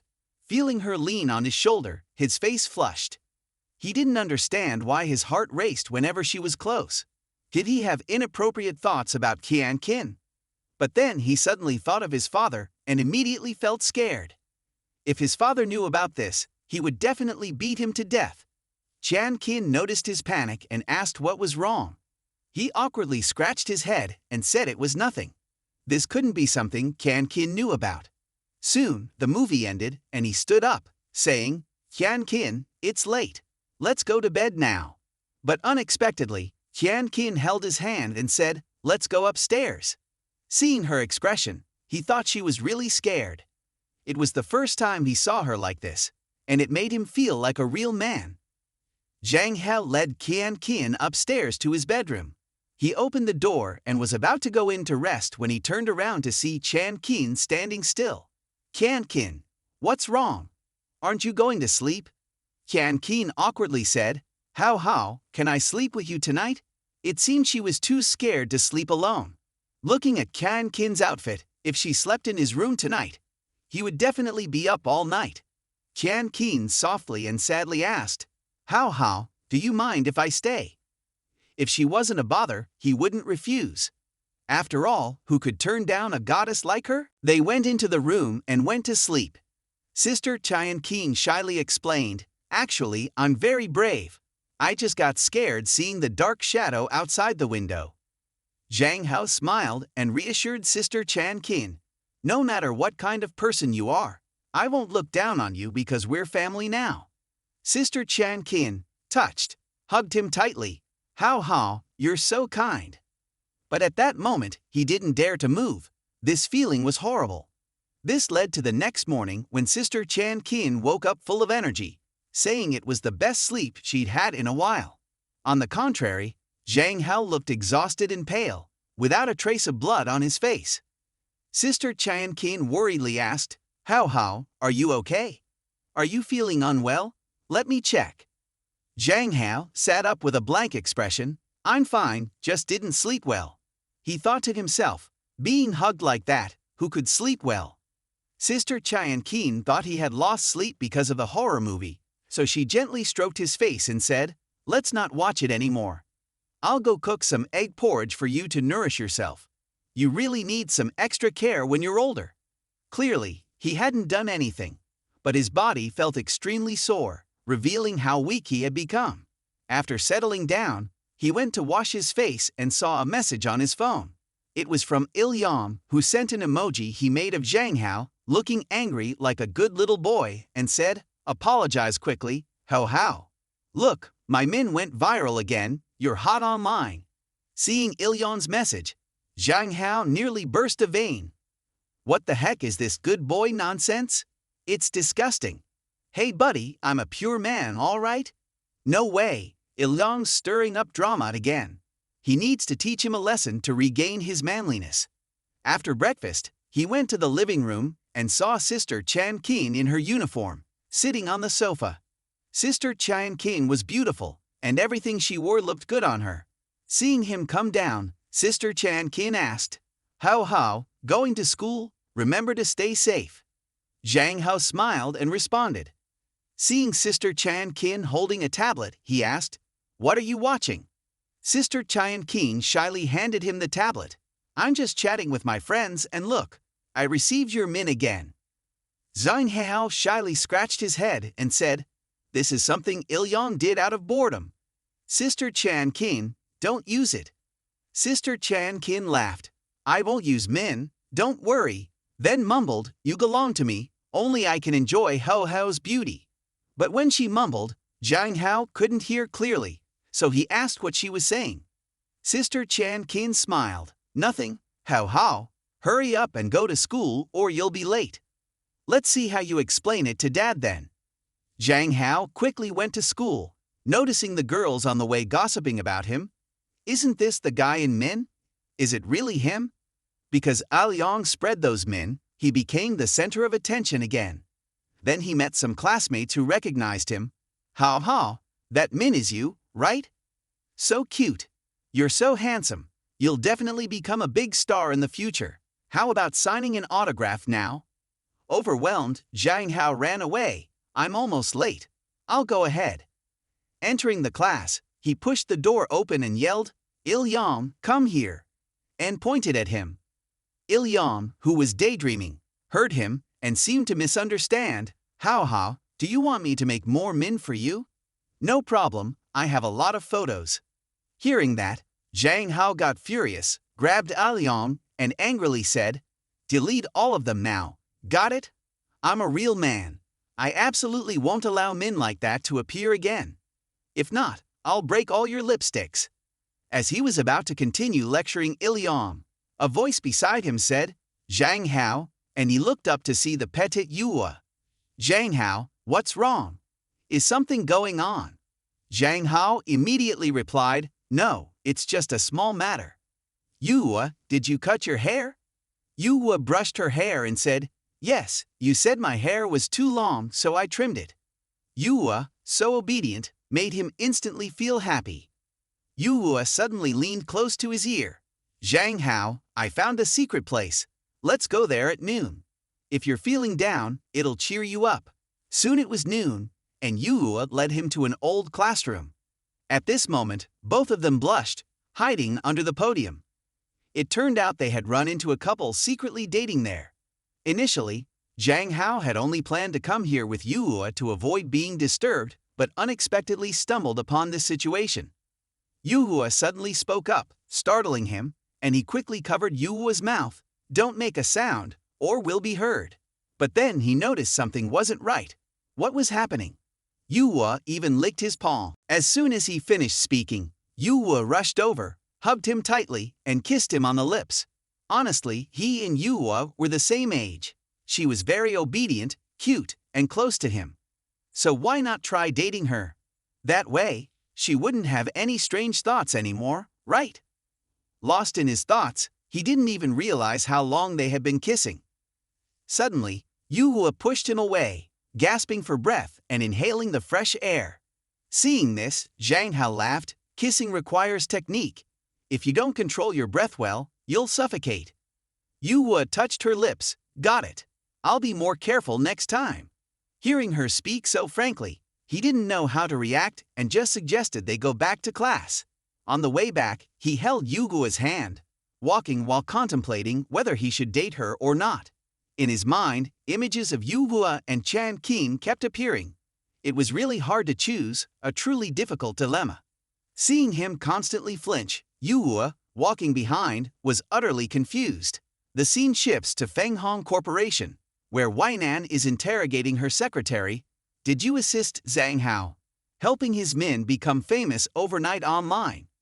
The secretary firmly denied. He's not part of our company, so how can we support him?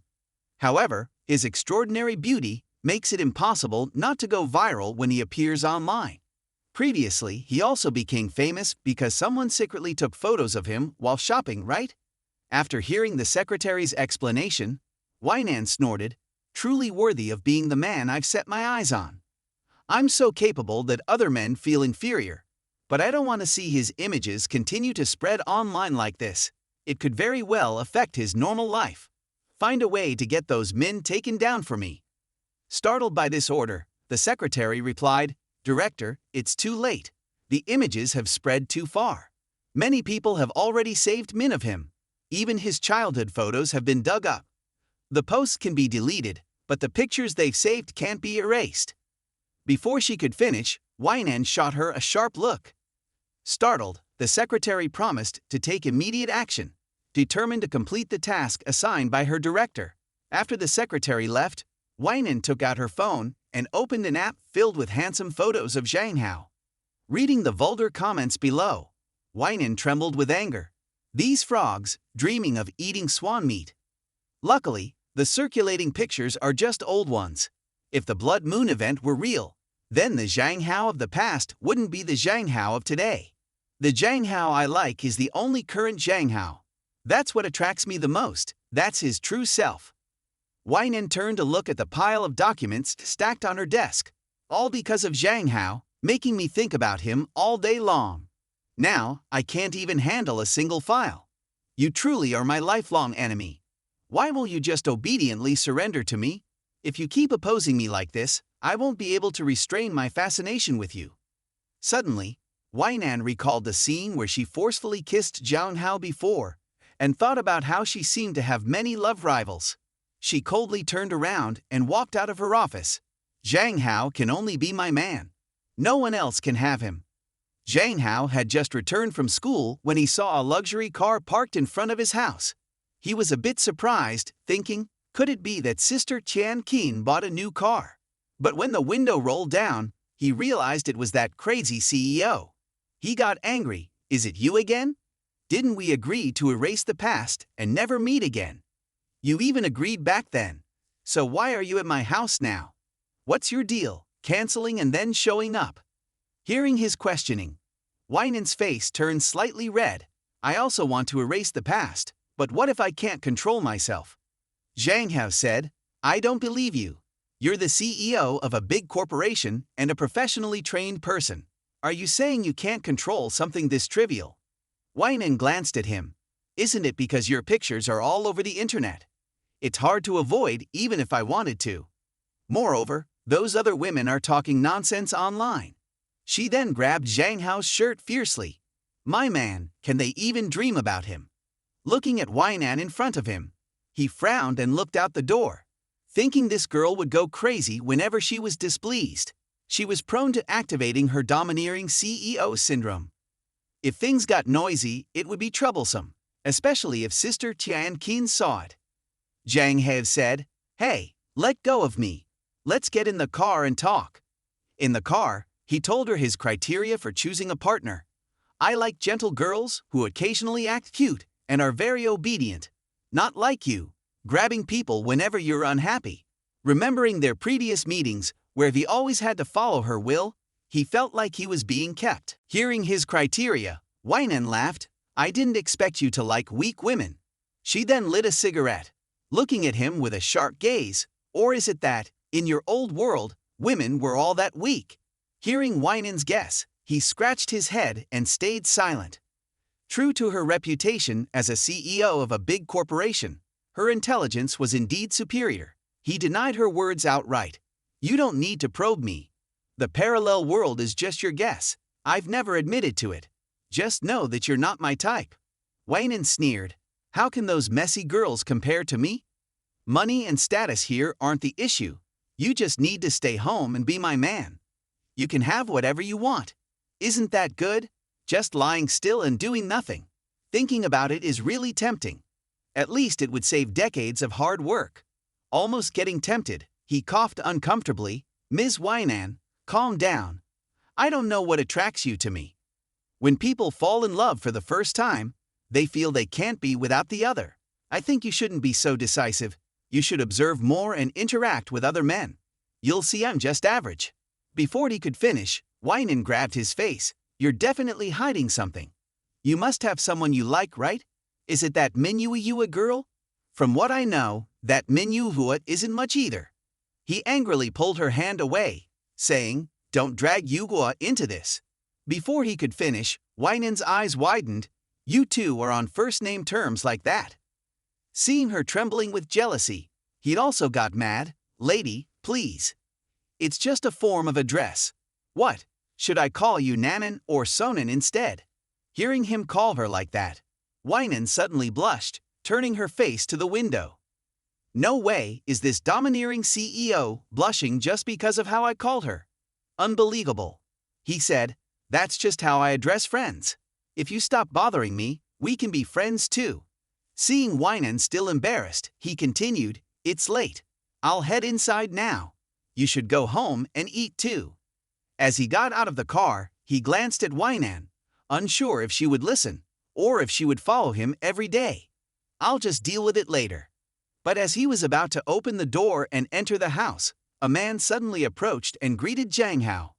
Hello, younger brother, I'm a friend of Zhang Qin. Can you help me give this gift to your sister? Zhang Hao widened his eyes, looking at him. The man seemed familiar. He suddenly remembered. It was the guy who had sent topless photos to Qian Qin. So he's the pervert. The man asked Zhang Hao to deliver the gift, but he immediately declined and said, I know you always send inappropriate pictures to my sister. I don't understand where you get the confidence to think I'd help you. I'm Qian Qin's younger brother, and if you harass her, it's like harassing me. If I catch you sending photos to my sister again, I'll report you immediately. Now get lost and never come back. Zhang Hao's arrogant attitude enraged the man.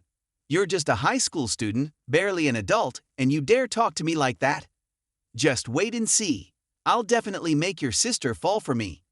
Zhang Hao ignored him and quickly entered the house. As soon as he stepped in, he saw Can Keen sitting in the living room holding up a KFC bag. Mom and Dad won't be home today. I'm too lazy to cook, so let's just eat fast food tonight, Can Keen said. Zhang Hao agreed without hesitation, and they sat down to eat together. After all, it's okay to have fast food once in a while. But the atmosphere was a bit tense.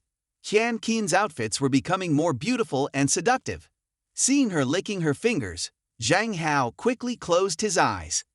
Can Keen was too alluring, and it made him feel uncomfortable. Suddenly, he heard her sigh. Zhang Hao immediately asked, "What's wrong, sis? Are you upset about something?"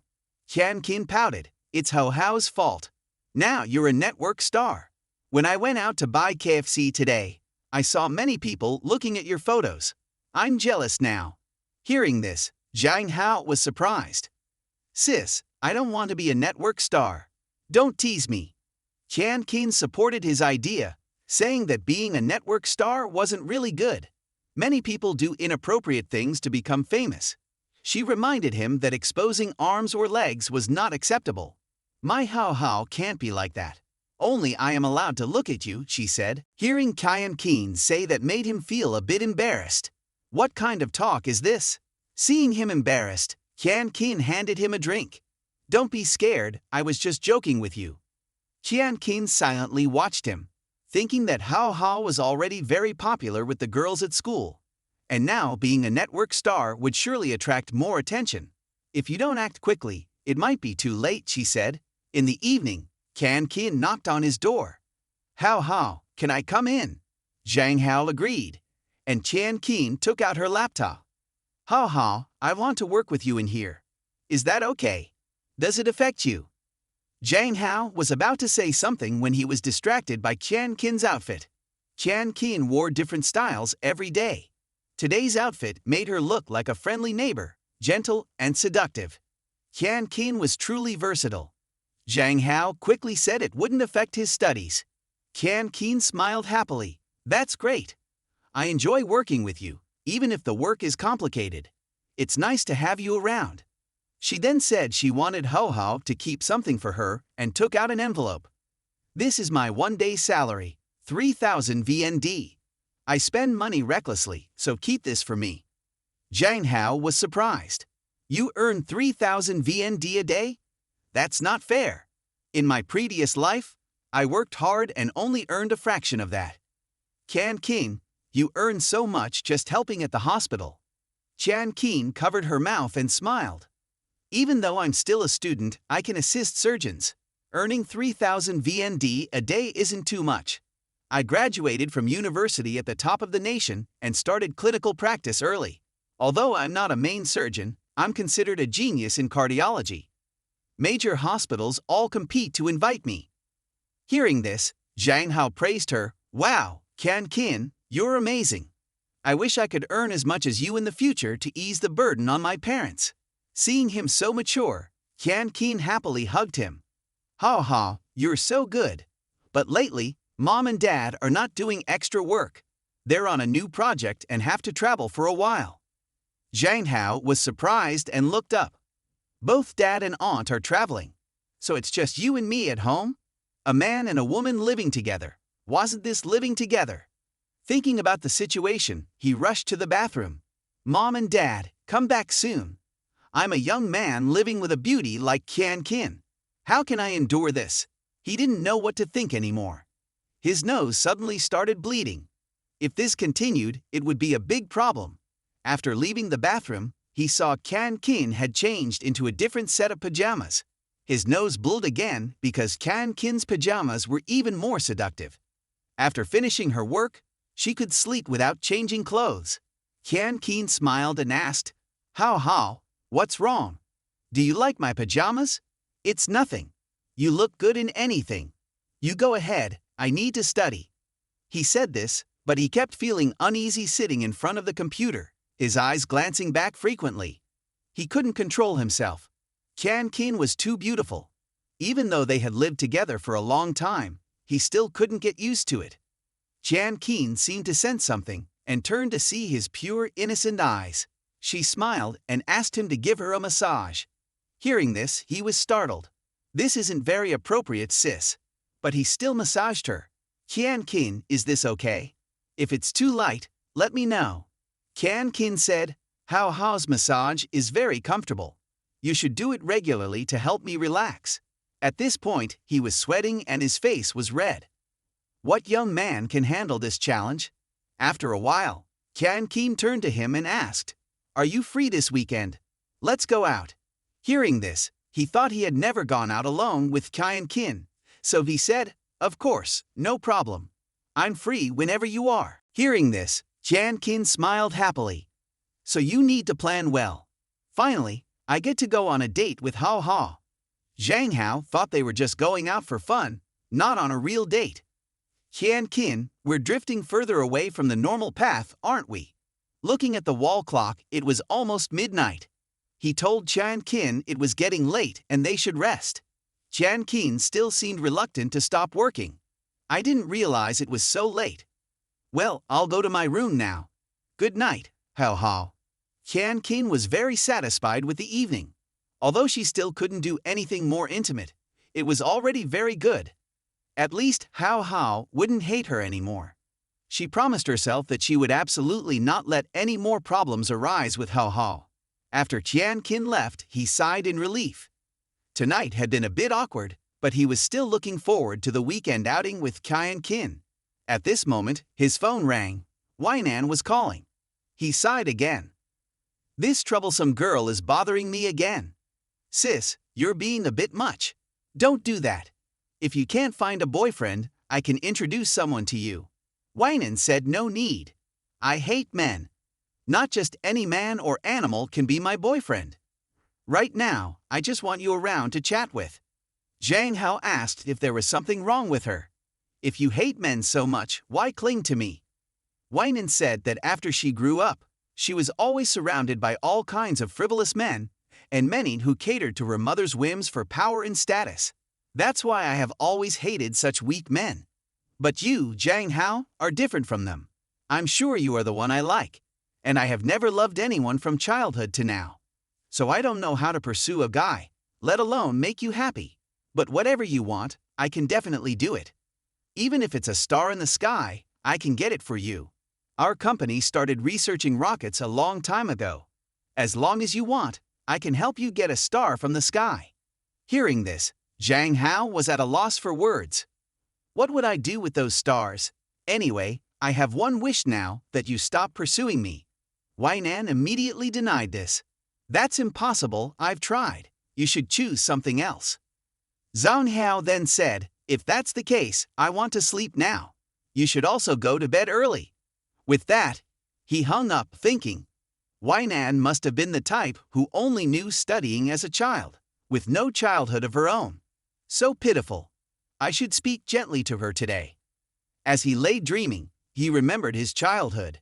In his dream, someone asked if he was married yet. Zhang Hao answered with a shiver, no, and then saw an evil face laughing and saying, From today, I am your wife. You are not allowed to look at anyone else.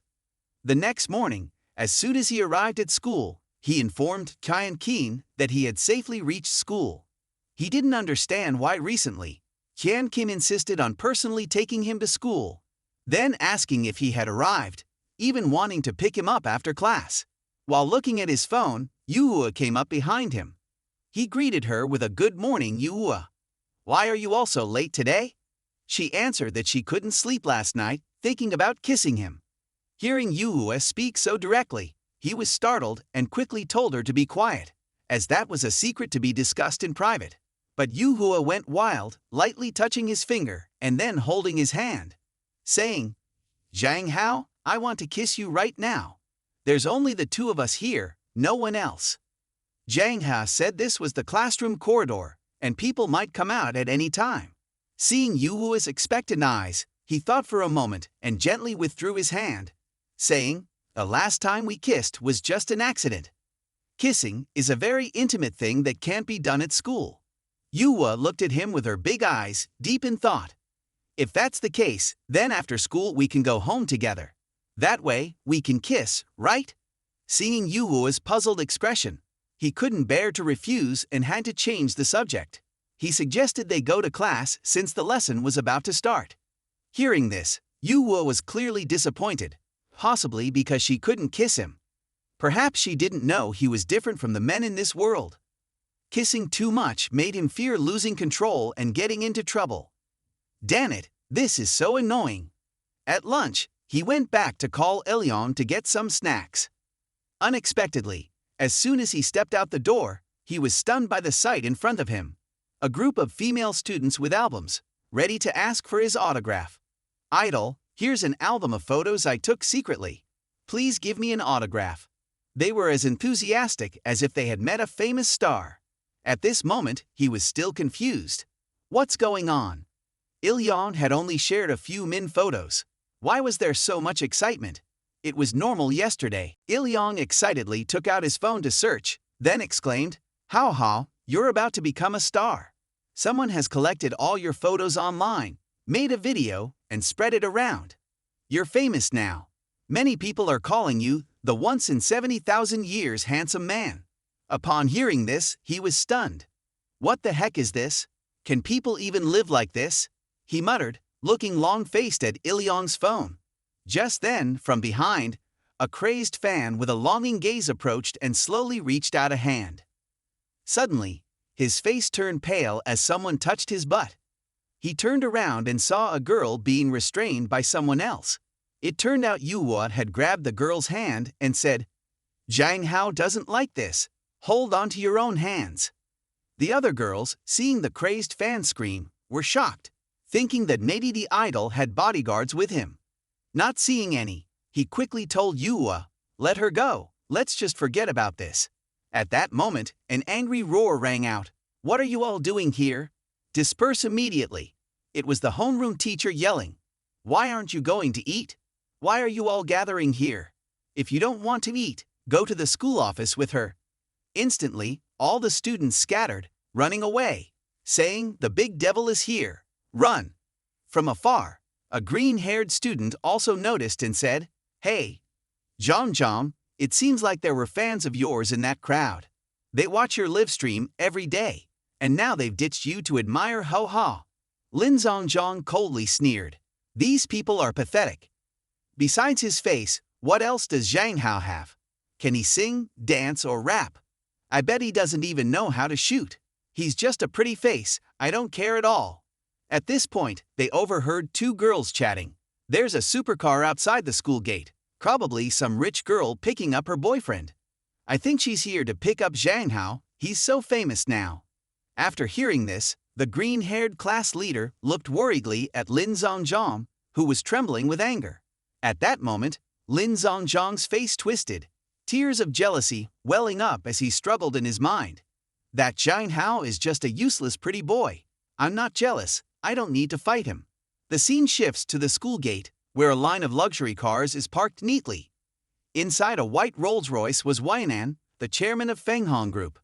Meanwhile, he and Ilyom, unaware of this, also noticed the luxurious Rolls-Royce convoy at the school gate. Ilyong shouted as if he had never seen anything like it.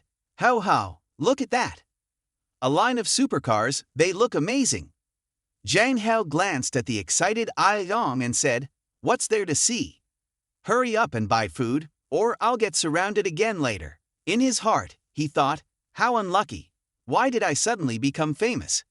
In my past life, I was a real man. I even hated those pretty boys, and now I've become one." While he was thinking, his phone rang. He took it out and saw it was a call from Weinan. "Sis, I'm still in class. If there's anything, we can talk after school. You don't need to follow me so closely." Weinan ignored his complaints and said, "Come outside, I'll take you out for a meal." Hearing this, he understood. "So that convoy outside is yours, sis? I'm not going. I want to eat with my friends. I'm not free to go with you." Despite his refusal, Weinan wasn't fazed. "I knew you'd say that. I'm not reckless enough to come looking for you without being prepared." With that, Weinan got out of the car and led a group of bodyguards toward the school gate. She then waved her hand. "Bring the food here." Weinan smirked. "If you don't want to come out to eat, then I'll bring lunch inside to find you." Seeing this, he was angry. "Do you really have to go this far?" Yuhua, seeing him sweating, asked, How, who are you talking to? What's going on?" Zhang Hao awkwardly turned away. Yuhua, something urgent just came up. I can't eat with you." "Elyon, you eat with Yuhua, don't wait for me." He then hurriedly ran toward the school gate. Yuhua silently watched his back, not knowing what to think. When he arrived at the crowd, he signaled for Weinan to take a call. Weinan smiled, took the phone from her subordinate, and said, "It seems this method is quite effective, don't you think?" Hearing her voice on the phone, he was furious. What's there to like? Such childish tricks, and you came up with this. As a CEO, aren't you supposed to be handling bigger things? Enough talk, have your driver wait for me at the side gate, and don't draw any attention. Otherwise, you can forget about seeing me again. He then hung up immediately. Used to this, Weinan didn't mind him hanging up on her, instead thinking, he's kind of cute when he's angry. She then waved her hand, signaling her subordinates to pack up and head back to the cars. Afterward, Weinan put on a hat and anxiously waited at the side gate. Not long after he arrived, CEO Weinan, "Do you really have to have this meal with me today?" Weinan smiled. "That's right, I never fail at what I set out to do." Zhang Hao replied, "If you insist on having a meal with me, then this meal will have to go according to my terms." Weinan, unfazed, said, "All right, lead the way." He then led Weinan to a shabby-looking eatery. Weinan, surprised, asked, "Are you planning to eat here?" He chuckled, "Yep, I'm a poor kid. I like eating at places like this. I think you're used to eating gourmet food, so you might not like it here. How about we head back?" Seeing Weinan's silent expression, he was pleased, thinking, "Come on, disdain me, and best if you never look for me again." Once inside, Weinan observed the filthy surroundings in silence. "This is where you chose." Zhang Hao clasped his hands together and grinned, expecting Weinan to scorn him. But to his surprise, Weinan pulled out a bank card. "I want to buy out this place." Hearing those commanding words, he almost spat out his drink and quickly said, "Wait a minute, why are you so selfish? I know you're a big CEO, but we're poor, we can only eat in places like this. If you use your power here, I'll just leave and not eat anymore." Hearing this, Weinan sighed, "Men are so troublesome." He walked to the counter to order, "Ma'am, I'll have a bowl of beef noodles with an egg, please." Weinan looked over the menu and hesitated, unsure if a bowl of noodles costing tens of thousands of yuan was really affordable. Zhang Hao replied, "You're truly wealthy, of course you can afford it. I've been eating them for years and I'm still alive." Seeing Weinan's indecisiveness was frustrating the restaurant owner. "Are you going to order or not? If not, please don't waste my time with business," she snapped. Zhang Hao quickly helped Weinan make a decision, saying, "Order her the same as mine. Let her decide on my behalf." Weinan didn't object and coldly instructed the owner, "Wear gloves and keep it clean for me. The ingredients must be fresh." At this moment, the noodle shop owner couldn't take it anymore, feeling that Weinan was causing trouble by coming here. She angrily said, "I said you and her." Before Weinan took out a large sum of money and placed it in front of her. Instantly, the owner's demeanor changed. She bowed respectfully, "Dear customer, please stay seated. I'll go wear gloves right away." She thought to herself, earning such a large amount of money in just one day is truly fortunate, equivalent to what I would earn in several months of work. Watching the owner jump up excitedly, Zhang Hao could only shake his head. She has no guts at all. Weinan noticed Zhang Hao looking somewhere and asked, "What are you looking at?" "You should be looking at me," he replied. Zhang Hao quickly brushed Weinan aside, saying, "Even her husband is getting jealous. I really don't know what to say to you anymore." Weinan took off her hat and asked, "Have you always eaten like this?" Zhang Hao answered, "Yes, why would I lie to you? I'm not as rich as you. I just eat these ordinary dishes. Besides, I'm always full after eating and never get sick. You've seen my life. You're a wealthy director, completely out of place here. I don't want to marry into wealth either, so I think you should stop pursuing me." Hearing his straightforwardness, Weinan fell silent. At that moment, the owner chef brought out the noodles, presenting the beef noodles beautifully arranged. "Who knew?" she thought. "It looks like a gourmet dish from a fancy restaurant." Weinan looked at the steaming bowl of noodles and said, "Actually, I can eat these too. Back when I was in the military, I ate all sorts of tough and worse food.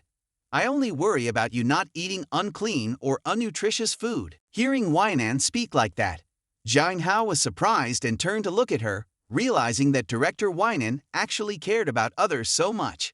"It's just not my usual behavior, so just ignore her," he thought. While enjoying his delicious noodles, Weinan suddenly asked, "Why are you so good at kissing?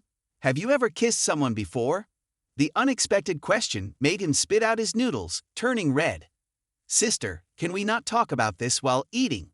I'm watching TV and exercising." Weinan frowned and said, "In short, don't let me find out that you're involved with other girls, or I don't know what I'll do." After finishing the meal with Weinan that evening, Zhang Hao was dragged home by Ilyong, who pulled out some newly bought lipsticks and asked him which color was nice. "I'm a real man. How can I distinguish lipstick colors?" Ilyong said, "If you're calling me over just because of this, then I'm going home." Ilyong hurriedly held him back, saying, "Hao, don't go. I still have to show you what Liling drew about you." Zhang Hao was surprised and turned to look at Ilyong, asking, "What did your sister draw?" Ilyong then led him out of the room.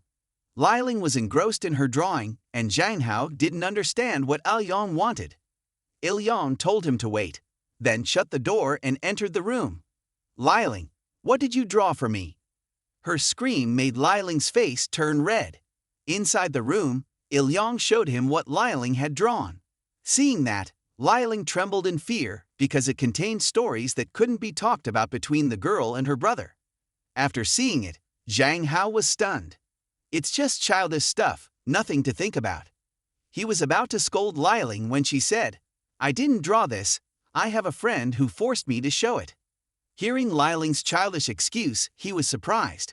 "With such obvious lies, who are you trying to deceive?" Liling clung to his chest and pleaded, Hao, please trust me. I didn't dare to look at it all night." Zhang Hao held Liling's shoulders and said, "If you don't look, how would you know what's inside? Moreover, what are these files on your computer? Study materials that take up 500 gigabytes. Your computer is already full." Liling couldn't believe it. "How did you find them?" "I hid them well." Zhang Hao coughed to hide his embarrassment and could only say, "You're still too young. You're so young and not willing to study. I've confiscated all these things." Seeing Liling cry and whimper, he comforted her, "You're still young and need to study hard. I like Liling, cute, innocent, and studious. If you excel in your studies later, I'll grant you a wish." Hearing this, Liling immediately cheered up, saying, "Really, Hao, I won't lie to you." "Of course, I would never lie to you." Liling exclaimed, "That's great. Although cute and innocent sounds a bit exaggerated, because it's Hao, she would do her best to motivate herself. Why do I feel like I'm leading Liling down the wrong path?" he thought. At that moment, his phone rang. Chi Chan King was about to finish work and asked if he needed her to pick him up. Ho said he didn't need it and could go home on his own. Chi Chan King insisted for a while before hanging up.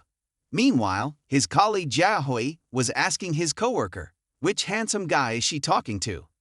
Then Jia Hui asked Chi Chan King if she was free this weekend to go to the club together, mentioning there are many handsome guys there.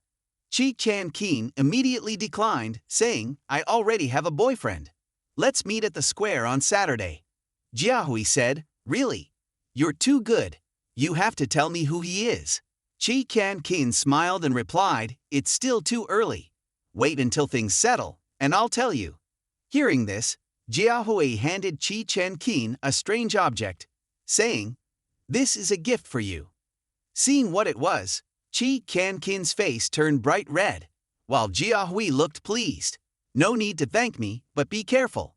Little did I know that all these words were actually harassment by that guy.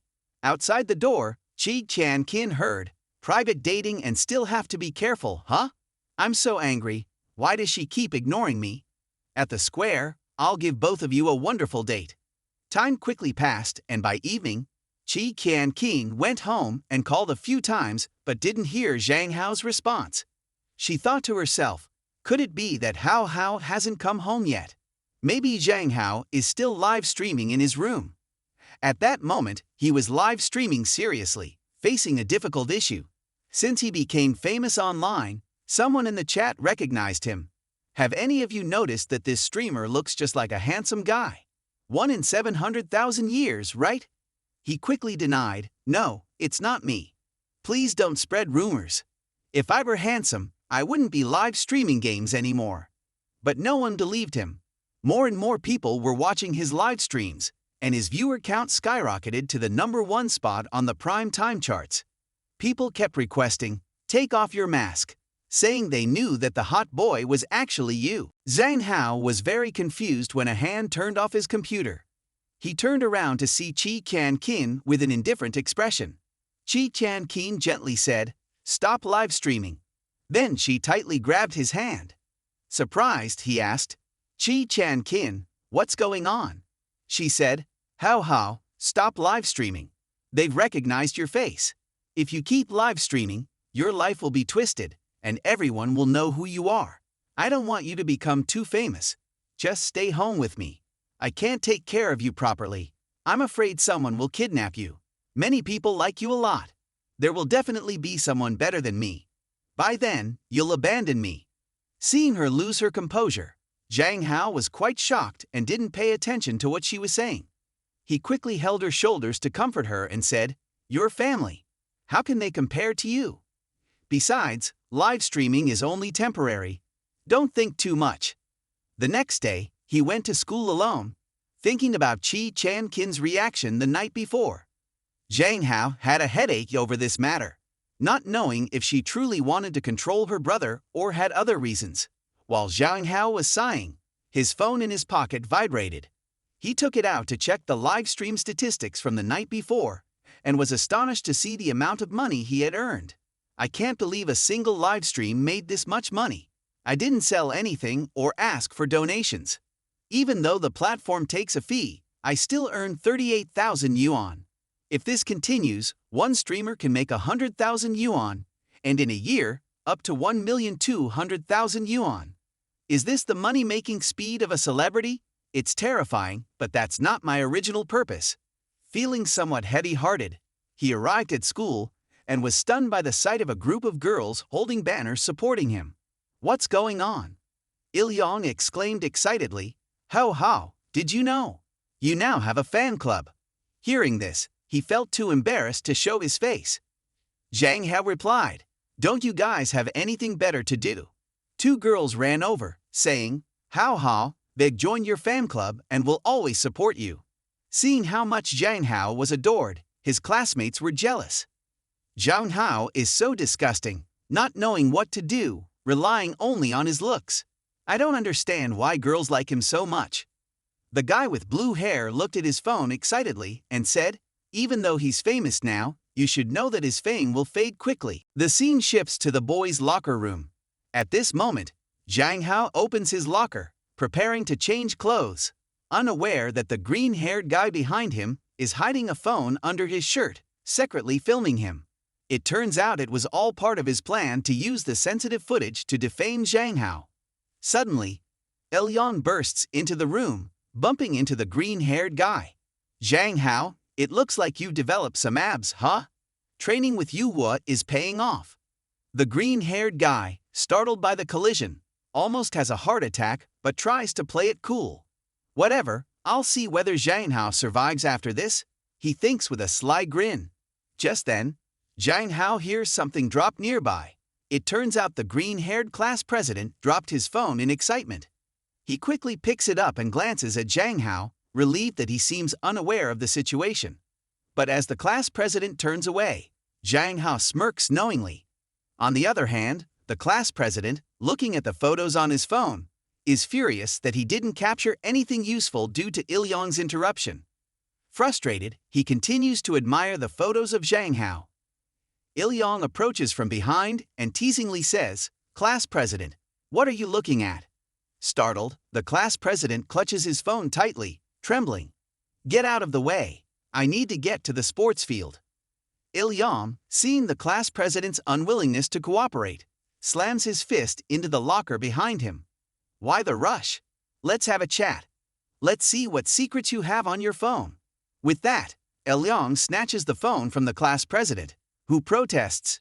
Zhang Hao, what are you doing? Give me back my phone. Zhang Hao, indifferent to the protest, scrolls through the phone. Wow, you take great pictures. How dare you secretly take pictures of me? What are you up to? Sneaking around like this? Here, I'll let you take all the pictures you want directly. The class president, stunned, asks Zhang Hao, are you crazy? Zhang Hao responds, I'm giving you a chance to take pictures, and you're not taking it? Fine, delete the ones you've already taken of me. Delete them. I don't want to see them on your phone.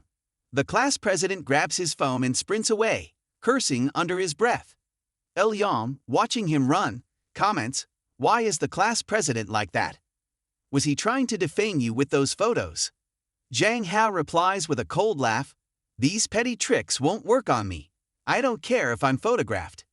He thinks, if it's anything worth showing, I'd be flaunting my abs online already. But that class president keeps targeting me. He really underestimates me. Earlier, after school, Zhang Hao followed the green-haired class president to find an opportunity to confront him and ask why he wanted to harm him, hoping to prevent any more underhanded schemes. The class president was glaring at his phone, frustrated that he hadn't managed to capture any photos of Zhang Hao.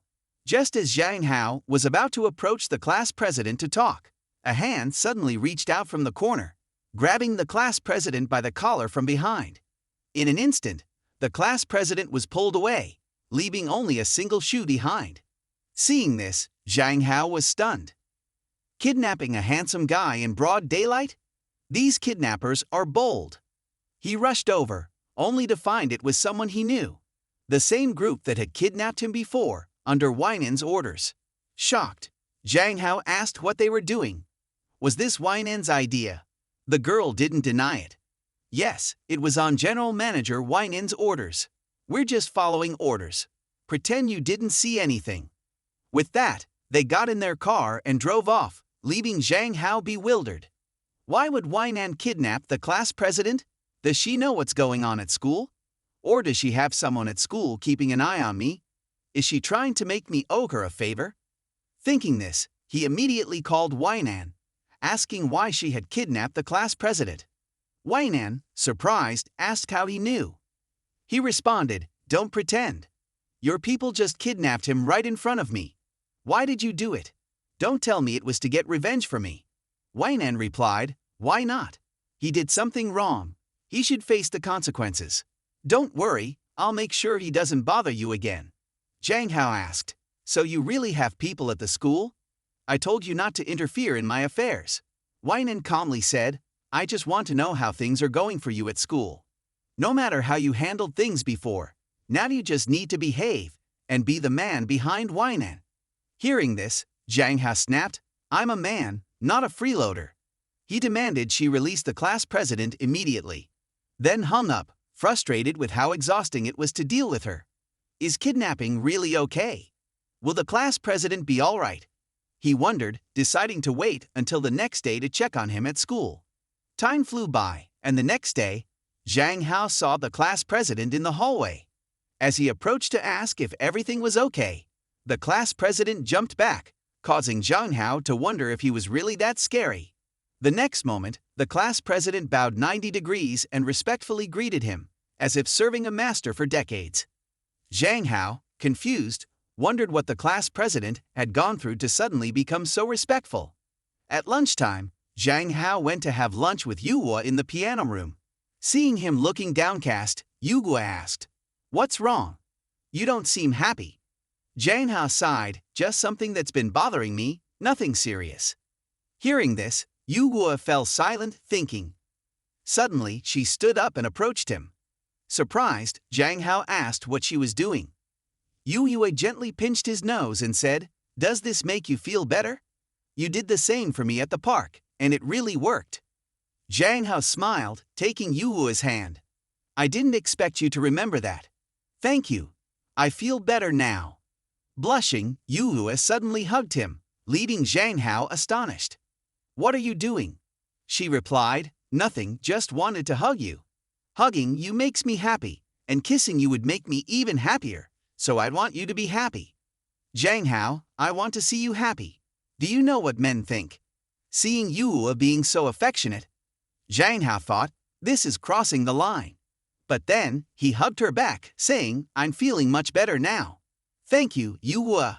Although he had hugged Qian Qin and Weinan before, the pressure of hugging Yuhua was the least, making it the most comfortable.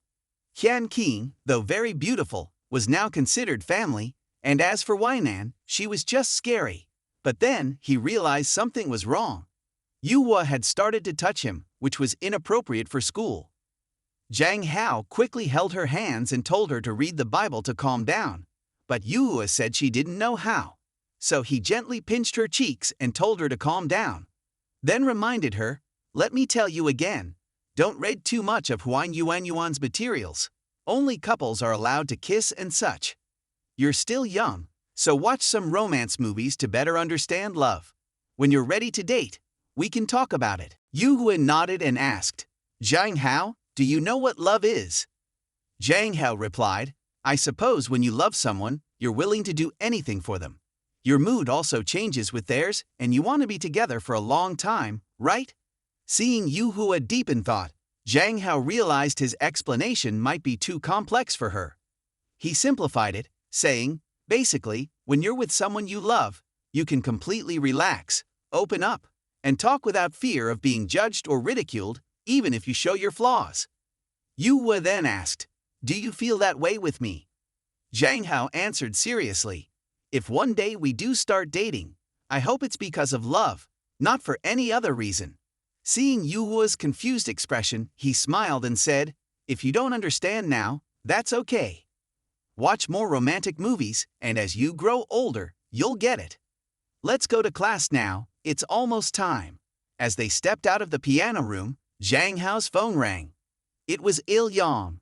Hello Hao, are you having lunch with Yuhua again? You two have been spending a lot of time together lately. You're even forgetting about me and Huan Yuan. Also, she's been showing Yuhua some inappropriate stuff lately. You need to be careful. Guys need to protect themselves. We often get the short end of the stick. Zhang Hao, finding Il Yang's warning excessive, assured him that he was fine and ended the call. Remembering that Weinan, a jealous type, had connections at school, Zhang Hao thought he should keep his distance from Yuhua at school to avoid potential trouble. He told Yuhua he needed to buy some water and asked her to go ahead. Yuhua, puzzled by his sudden change, watched him walk away and muttered to herself, we used to go together before. Time passed quickly, and in the evening, while Zhang Hao was denying he was a handsome guy, Qian Qin unexpectedly appeared beside him during a live stream. On the live stream screen she said, sorry, my darlings, I'm tired today and need to rest. We'll end the live here for today. When Qian Qin suddenly appeared, the chat exploded with comments like, Idol, do you have a girlfriend now? Refund the money. After ending the live stream, Zhang Hao looked at Qian Qin in surprise. It's still early. I'm not tired yet. You're a medical doctor, you know. When I play games, I focus intensely, so I need to rest at the right time. Come, rest your head on my lap. I'll give you a massage. Qian Qin was incredibly considerate. She leaned down to look at him and said, I know many people in the chat might not have good intentions. Ha ha, you need to be careful. It's best to cut down on live streaming. Most importantly, don't pay attention to the comments wanting to see your 4 measurements. Zhang Hao was puzzled and asked, 4 measurements? Usually, people ask about 3. Hearing this, Qian Qin laughed, Hao, you're so innocent.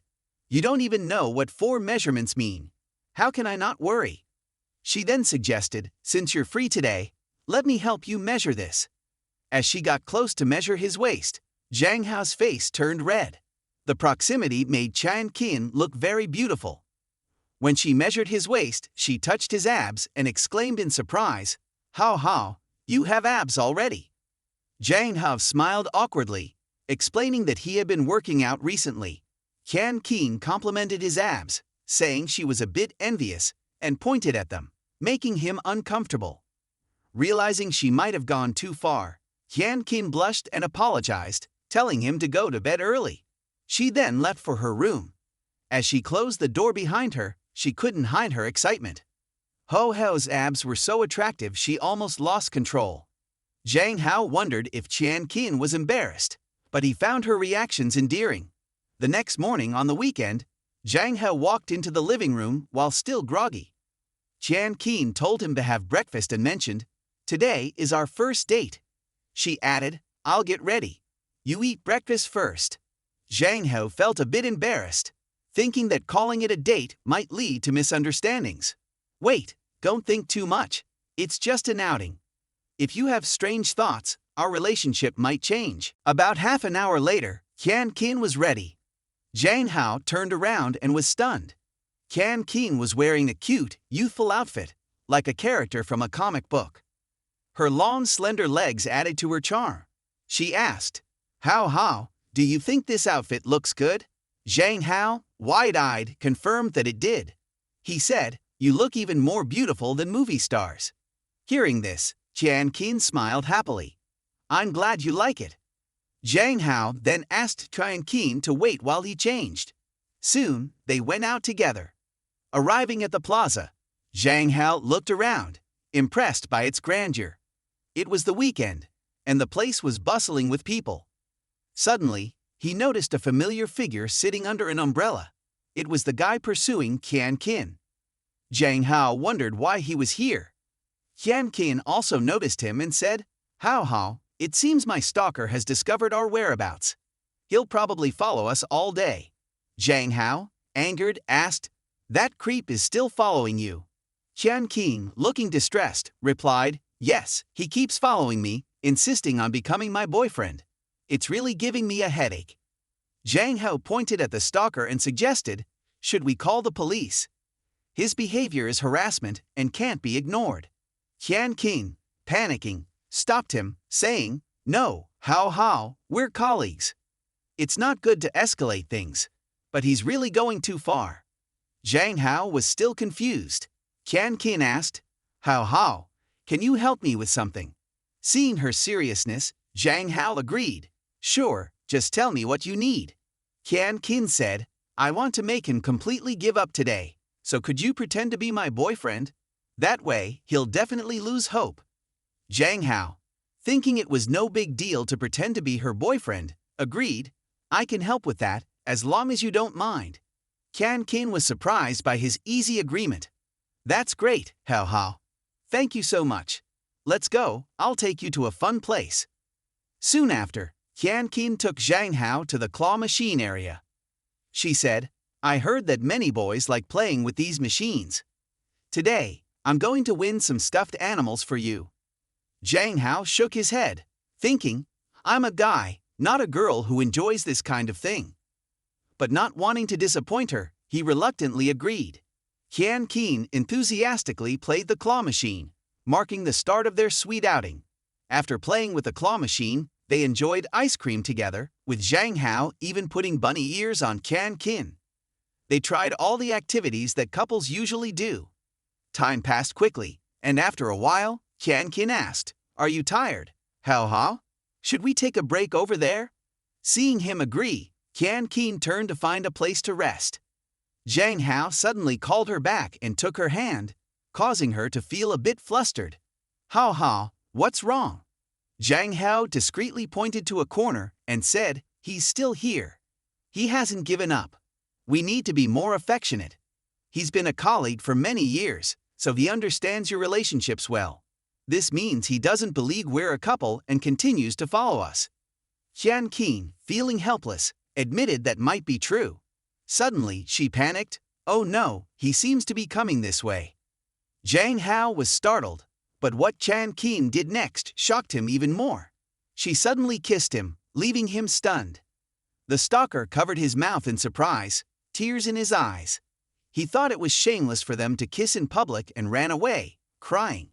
As she watched him leave, Chan Kin's eyes were filled with a deep, strange look. Well done, you didn't disappoint me. It turned out that everything had been planned by her. At the research institute, Chan Kin had known the stalker was lurking outside, so she had revealed the time and place of their date to him, intentionally giving a 70-30 chance of him arriving on time. Not long after, Chan Kin and Hao Hao separated. Chan Kin asked Hao Hao, "I'm really sorry. I took your first kiss without asking for your consent. Did I scare you?" Zhang Hao smiled and said it was okay. Seeing this, Chan Kin's expression suddenly changed. Was she dreaming? Hao Hao didn't seem to mind, wasn't angry, didn't push her away, and didn't blame her. In fact, he even looked a bit shy. This meant that Hao Hao didn't hate intimate contact with her at all. "Hao Hao, I'm sorry. I didn't expect it to be like this. Initially, I intended to act, but I was so nervous that I got too involved. No matter how you scold or hit me, I'll accept it as long as you don't ignore me." Seeing Chan Kin in a panic, he quickly reassured her to stay calm. "I'm not angry. Although I'm a bit surprised, we are family now. Even though we're not blood-related siblings, let's consider this as something that happened. The important thing is that we dealt with the stalker." Chan Kin cheerfully said that as long as Hao Hao didn't mind, it was fine. In fact, you don't need to worry too much about sibling relationships. You know, abroad there's a famous model who often kisses his sister. It's a sign of affection. We may not be related by blood, but our bond is close, so kissing is no big deal. Chan Kin's reasoning left him stunned. Then Chan Kin looked at him and said, "Hao Hao, you don't mind kissing me, do you?" Hearing this question, he was taken aback. Why was she asking him that? How should he answer? If he were still a man, he certainly wouldn't mind. Chan Kin was like a goddess, but considering Chan Kin's expression, if he agreed, their relationship would definitely improve. But no, he couldn't destroy this family of four's happiness. If they really kissed, his father would probably beat him to death. Zhang Hao cleared his throat and answered Chan Kin's question. "First of all, I don't mind kissing you. But we are still a family. We can't do such things casually." However, he realized something was off. Although he said that, Chan Kin only listened without objecting. And then she ignored everything else. She showed a crazy expression. She thought that since Zhang Hao didn't object, it meant Zhang Hao liked her, right? Otherwise, how could the boys not object to kissing women? Chan Kin crazily grabbed his hand and said, "We are still a couple today, right? Even though the stalker has gone away, who knows if he has given up? Let's continue. I'll take you out for a nice meal." Just then, two girls who were rough-looking nearby couldn't stand it anymore. One of the girls said, "The guy doesn't look bad," while the other seemed very wealthy. "How about we go over there and ask them for money?" The other girl agreed. They approached to threaten him and Chan Kin. "You two are being affectionate in public, hurting our delicate hearts. You need to compensate us." Unexpectedly, Chan Kin shot them a sharp glare and shouted, "Get out of here." Then she reached into her pocket. The rough girls angrily asked if she knew who they were and if she didn't dare tell them to leave. "I'll tell you, if there's no compensation today, don't think of going anywhere," they threatened. At that moment, Chan Kin was holding a knife in her pocket, contemplating the situation. If a fight broke out, what should she do to incapacitate them without risking their lives? But what about Hao Hao? What if these scoundrels hurt him? Chan Kin gritted her teeth and thought it was better to be careful. She then took out a wad of money and threw it at the rough girl's face. "Take the money and leave." But they thought it was too little and said, "If you don't have $20 today, don't even think of leaving." They thought, "I didn't expect this girl to be so rich. With such little money, what kind of job is this?" Chan Kin was furious. She was about to jump into a fight when they threatened her, saying, "If you ruin your boyfriend's pretty face, don't say we didn't warn you." At that moment, Zhang Hao stepped forward and said, "You're really making a fuss. If you want to fight, just fight. Stop talking nonsense." This action left the two girls stunned. Why isn't this guy following the script? Then he taunted them, "Can't you girls fight?" Hearing this, Chan Kin was also surprised. Can you really talk to women like that? Indeed, the two girls' faces darkened and they charged forward. "You damn brat, Didn't your family teach you? You shouldn't say women are weak. Zhang Hao also charged forward and punched one of them hard in the stomach, sending her flying 5 meters. Her accomplices were stunned. Is this kid even a boy? The two girls, scared, fled. Zhang Hao said, "See, I'm strong enough to handle them." Qian Qin said, "Now I'm surprised. When did you become so strong? You weren't like this before." Since Qian Qin had been with Zhang Hao since he was young and had never left his side, even after the incident where she declared a break, saying she didn't want to see Zhang Hao again, she still silently cared for him and monitored all his actions. When he started using social media, Qian Qin immediately created an anonymous account to friend him. Since then, whatever happened, Zhang Hao would share with her, including being pursued by others, and he sought her advice. After 3 years, Qian Qin had become an online sister to whom Zhang Hao could confide everything. But recently, it was strange that he no longer clung to her as before, nor did he post any silly things or complain. Everything was like when parents remarry. He learned martial arts, and he didn't share anything with her. Oh, could it be that he has grown up and matured, or has something happened? Qian Qin muttered to herself, making him, who was drinking water beside her, ask if she was talking to herself or to him. He then said goodbye to Qian Qin and went to take a shower. Unexpectedly, while he was showering, Qian Qin sneaked into his room. No wonder when she accessed his computer, she found a document titled "The Real Man of the World." Meanwhile, in the bathroom, he was happily taking a bath, enjoying the warm water after a tiring day. Suddenly, he remembered that the story he was writing had been paused for 2 or 3 days. Fortunately, he hadn't read the comments yet, otherwise, they would have definitely urged him for an update. Anyway, he needed to update it tonight. Meanwhile, in the room, Qian Qin was rapidly scrolling through the story's content, and the mouse almost overheated from her continuous scrolling. Qian Qin was increasingly surprised. Why was Zhang Hao, who used to be so fidgety, now able to write such a story? Meanwhile, Zhang Hao finished his shower and was about to enter his room when he found no one there. Qian Qin had already sneaked away. Zhang Hao rubbed his hands, preparing to type, and opened the document only to find issues with the browsing history. Hadn't I browsed to this file before? He thought, but it didn't matter much. At that moment, Qian Qin knocked on the door and brought him a glass of milk. Drink the milk before continuing to write. Then she leaned over to him and asked, "Zhang Hao, what kind of novel are you writing? Can I see it?" Zhang Hao replied, "It's nothing interesting, just made-up plots." Zhang Hao awkwardly rubbed his head. It seemed the events of today had made her suspicious, but this novel was based on his past world and background, so it was best not to let Qian Qin know. Hearing this, Qian Qin moved closer and said, "Zhang Hao, you won't let me see it? That's not fair." Then she gently stroked his face with a strange look in her eyes. "Zhang Hao, why are you so different lately? Not only are you brave enough to protect me, but you're also learning martial arts. You're so different from the Zhang Hao I knew. I'm worried about you."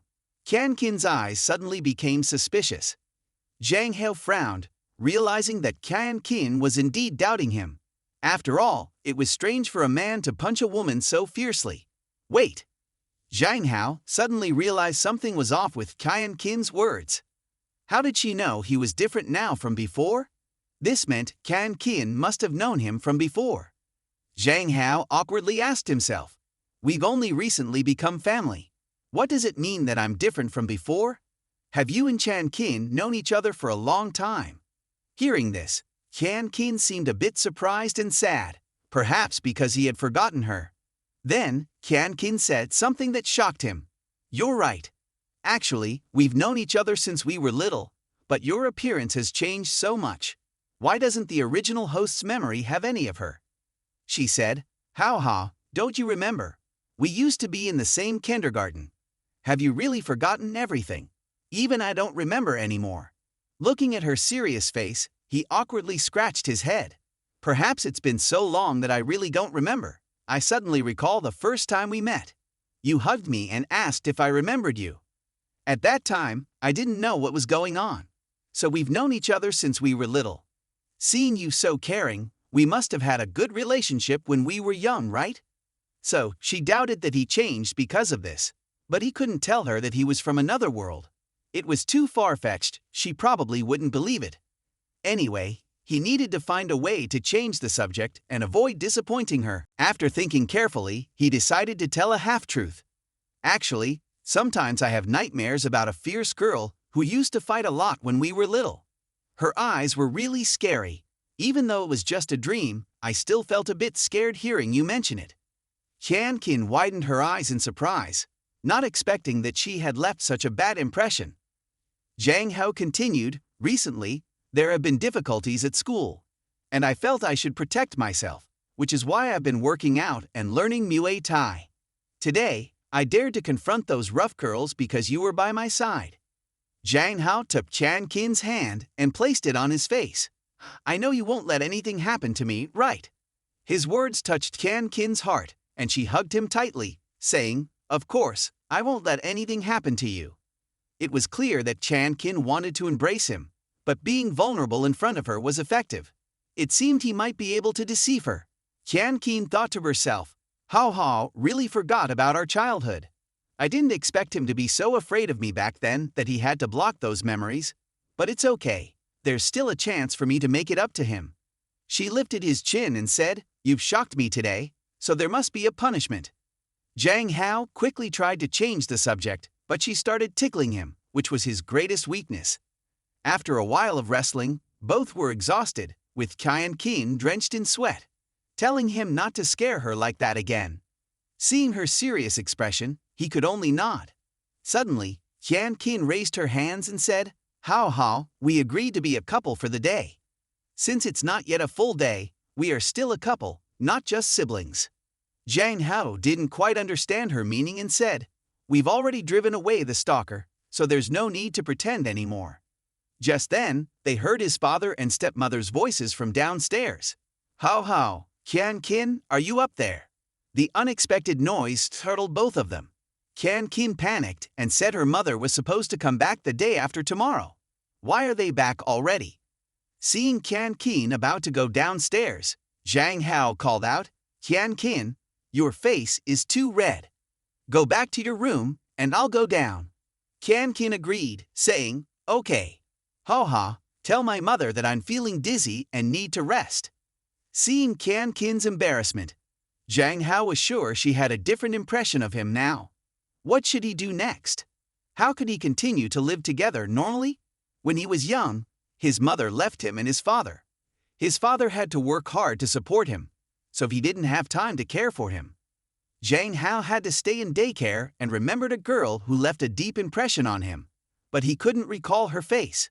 Back in his room, Kin smiled happily, not expecting the plan to go so smoothly. Thanks to her colleague's help, she knew that Hao didn't dislike her hugs and kisses. In fact, he liked them. Thinking about this, her face turned red again. She was overjoyed, feeling so happy and loving Hao. On the other hand, Zhang Hao lay in bed, unable to sleep, thinking about how Kin liked him. He was sure about it. He still remembered her expression clearly. If his father and stepmother hadn't returned, he might have been beaten to a pulp. Thinking about it, Kin was indeed great, beautiful, considerate, and skilled in managing both household and state affairs. Being around her made him blush and his heart race. Suddenly, he sat up. Kin seemed like a dream beauty from his previous life. Moreover, they were in sync now. He wondered what his parents would think. Would they agree to let him marry Kin, or would they be shocked by his unexpected choice? The next morning, the family of four had breakfast together. It had been a long time since they ate together since his stepmother went on a business trip. His stepmother asked Kin if she was taking good care of him. Kin happily replied, Hao has grown up. Actually, he takes care of me more. Zhang Hao modestly denied it, saying he had to be a good child in front of his parents. After eating, he said he would visit a friend and wouldn't be back for lunch. Hao, I'll wait for you to come back, Kin said, but Zhang Hao declined. No need, Kin, I'll be fine. After refusing, Kin escorted him out. He greeted his parents and went outside. After walking for a while, He wondered why Chan Kin let him go so easily when she used to follow him everywhere, wanting to supervise him 24/7. It was strange. At that moment, Yu Hua unexpectedly appeared in front of him. Seeing Yu Hua dressed this way was a stark contrast to Qian Kin. He was surprised and asked, "Why are you here? Didn't we agree to meet at your house?" Yu Hua replied, "I missed you too much and wanted to see you sooner, so I came to pick you up." Hearing Yu Hua's straightforward answer, Zhang Hao was stunned. Yu Hua had become so direct lately. It seemed she had learned a lot recently. Zhang Hao patted Yu Hua's head and said, "Well, let's go then." Soon, they arrived at Yu Hua's grand estate. The luxurious interior decorations were truly impressive. Yu Hua was indeed wealthy. No matter how many times he saw it, he was always amazed. Yu Hua turned to him and said, "My parents are away today, so it's just the two of us at home. We can do whatever we want." Hearing this, he felt awkward. Yu Hua's way of speaking was still easy to misunderstand. As usual, they first went to the swimming pool. The pool was larger than any public pool he had seen. He said in amazement, "I didn't expect you to have a private pool too." Yu Hua responded honestly, "Of course. With such a large estate, not having a pool would be unusual." Yu Hua then mentioned, "Originally, I wanted to show you my weapon collection, but the housekeeper said you might not be interested, so I brought you here first." Hearing this, he was startled. Her weapon collection must be like the one he saw before, just toy weapons, right? It was hard to believe Yu Hua had such an interest. Zhang Hao thought swimming suited him better, but he didn't have swimwear to go with Yu Hua. Yu Hua assured him not to worry, as the housekeeper had already prepared some. Zhang Hao said, "Let's have a swimming competition then, to see who swims faster. The loser has to treat the winner to lunch for a month. What do you think?" Yu Hua agreed, and they went to change into their swimwear. Zhang Hao encountered a problem. In his old world, he only needed to wear swim trunks, but here it seemed that wasn't acceptable for men.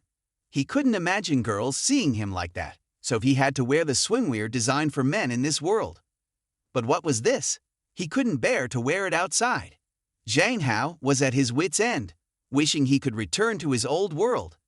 As he was feeling desperate, he found a more acceptable swimsuit in the closet. Zhang Hao inspected it, finding nothing uncomfortable about it. As he was checking, an unfamiliar item fell out. Zhang Hao picked it up to examine it. It looked somewhat like a blindfold. He was puzzled about why such an item was in his swimwear. It seemed strange, but he sighed and thought, "Whatever, I'll just wear this." With no other options, he chose this one. Zhang Hao put it on and went outside. The swimwear was nice, but a bit tight. Soon, Yu Hua came out and saw him, amazed. "You look great in that outfit, Zhang Hao." Zhang Hao complimented her in return. "You look great too." It was his first time seeing Yu Hua in swimwear, and he was impressed by her figure. Zhang Hao said, "Let's start the swimming competition now. The rules are simple. Whoever reaches the other side first wins. The loser has to treat the winner to lunch for a month. Yu Hua, do you agree?" Yu Hua nodded, and they stood on the diving platform, with the housekeeper acting as the referee. At the housekeeper's signal, Zhang Hao and Yu Hua jumped into the water and swam. Zhang Hao quickly surfaced, stretching out his arms to swim forward. Suddenly, the housekeeper cried out in alarm. Zhang Hao stopped and turned to ask what was wrong. The housekeeper said in panic, "Oh no, Yu Hua is drowning." Zhang Hao and the housekeeper rushed to pull Yu Hua out of the water. Seeing Yu Hua open her eyes, he worriedly asked, "Are you okay? Do you feel uncomfortable anywhere?" Yu Hua coughed a few times and said, "I'm fine." Everyone was relieved. It was hard to believe Yu Hua didn't know how to swim despite having a large pool. She had agreed to compete with Zhang Hao in swimming. Zhang Hao said, "You didn't realize how dangerous that was." He poked Yu Hua on the head, saying, "How could you be so clueless?" Yu Hua quickly apologized, "I'm sorry, I didn't expect this." Before she could finish, Yu Hua's eyes widened, and the housekeeper's eyes were also fixed on Zhang Hao. Zhang Hao's wet swimwear became see-through, revealing his abs and curves, making Yu Hua and the housekeeper's noses bleed. Zhang Hao hurried to change into another outfit. After putting on a bathrobe, Zhang Hao asked Yu Hua if she was okay. She replied, her face flushed, "I'm fine." At that moment, Zhang Hao realized that the item he saw earlier was indeed the kind of swimwear for men in this world, designed to avoid any wardrobe malfunctions. At this moment, Yu Hua stood up and said that her house still had several places to play, including a cinema room, a game room, and even a secret base that she could show him. Zhang Hao said there was no rush and that he should rest first. Yu Hua looked a bit sad but added, "It's rare for me to invite you over, so I just wanted to make you happy." Zhang Hao pondered and asked Yu Hua if she had something on her mind. "Actually, I've noticed you've been very unusual today," he said. Yu Hua clenched her fists, her body trembling slightly, and said, "Recently, you haven't been eating with me after school or coming home with me. I was wondering if I did something wrong that made you unhappy." Zhang Hao reassured her that it was just her overthinking. He was worried that Weinan might have spies at school and realized he was being influenced by Weinan. He was afraid that someone as authoritarian as Weinan might do something extreme to Yu Hua. Zhang Hao told Yu Hua that she wasn't at fault and the issue was with him. He had some problems to resolve, and once they were sorted out, things could return to normal. Yu Hua wanted to help him, but Zhang Hao refused because he didn't want to involve others in his problems. He asked her to trust him and assured her that after he resolved everything, they could be together as before. Yu Hua, with tears in her eyes, was heartbroken and said, "I really don't want to be apart from you. I want to be with you forever." Seeing Yu Hua so upset, Zhang Hao was taken aback, but he knew he had to deal with Weinan before Yu Hua could help. He apologized to her, and Yu Hua, feeling completely dejected, went off to change clothes. As Zhang Hao was feeling guilty, the housekeeper came in and asked if she was disturbing him. She apologized for Yu Hua's stubbornness, but Zhang Hao said it wasn't her fault. It was due to his need to maintain distance from Yu Hua because of certain issues. The housekeeper explained that Yu Hua was introverted and had no other friends but him, which made her feel anxious. Zhang Hao realized he hadn't considered Yu Hua's feelings and regretted it. The previous time Yu Hua had been bullied, he felt responsible, and this time he didn't want her to get involved with Weinan's troubles. The housekeeper smiled and said, "Miss Yu Hua values you very much. Every time she comes home, she talks about you, recounting every small memory with you from childhood. This is the first time I've seen such a happy smile on her face. So, when you suddenly distanced yourself from her, even someone as innocent as she is could sense it. Being coldly ignored by a close friend is probably the thing she least wants to experience." Seeing the housekeeper so agitated, Zhang Hao didn't know how to respond. The housekeeper then asked Zhang Hao if Yu Hua had told him about being extorted by classmates. Zhang Hao remembered Yu Hua had mentioned that former friends used to ask for money, but he didn't know the details. The housekeeper confirmed it was true. Yu Hua's good family background, combined with her naivety and shyness, made her an easy target for some classmates who used her to get money. She thought this was a normal way to make friends and always gave money when asked, leading to her being bullied by most of the class. One day, she came home in tattered clothes, and the housekeeper was shocked when she asked what had happened. Yu Hua remained silent, and only when her mother asked did she confess about being bullied by classmates. Her mother was furious and went to school to force all the bullies to apologize on their knees. After that, everyone knew she was the mayor's daughter, and while they respected her, Yu Hua became completely isolated. It was only now, after much difficulty, that Yu Hua had made new friends like Zhang Hao and the others. Her intense emotions were perhaps due to her valuing these new friendships greatly. The housekeeper apologized for causing trouble and bowed her head. Zhang Hao waved it off, saying it was okay, and that he didn't intend to distance himself from Yu Hua. Still, hearing the housekeeper's story made him worry about Yu Hua and realize he needed to explain things to her clearly. Yu Hua had a strong sense of insecurity, and he wanted to reassure her.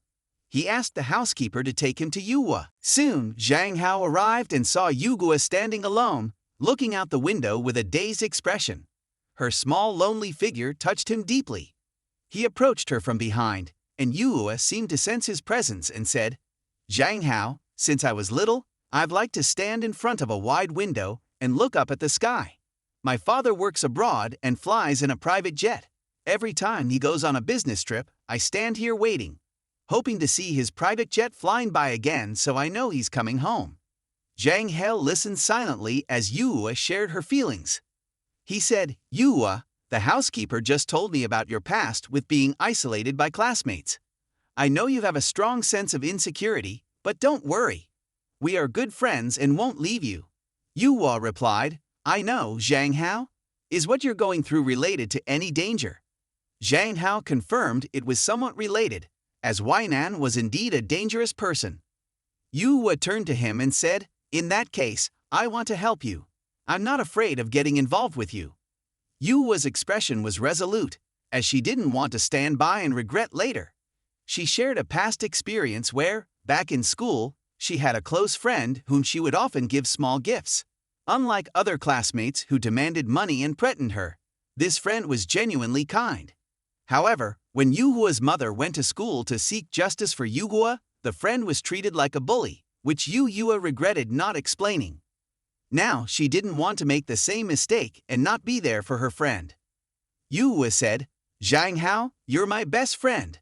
Don't worry about me being confined or punished because of you. I don't mind being punished. Zhang Hao was surprised by Yuhua's determination, the most resolute he had ever seen her.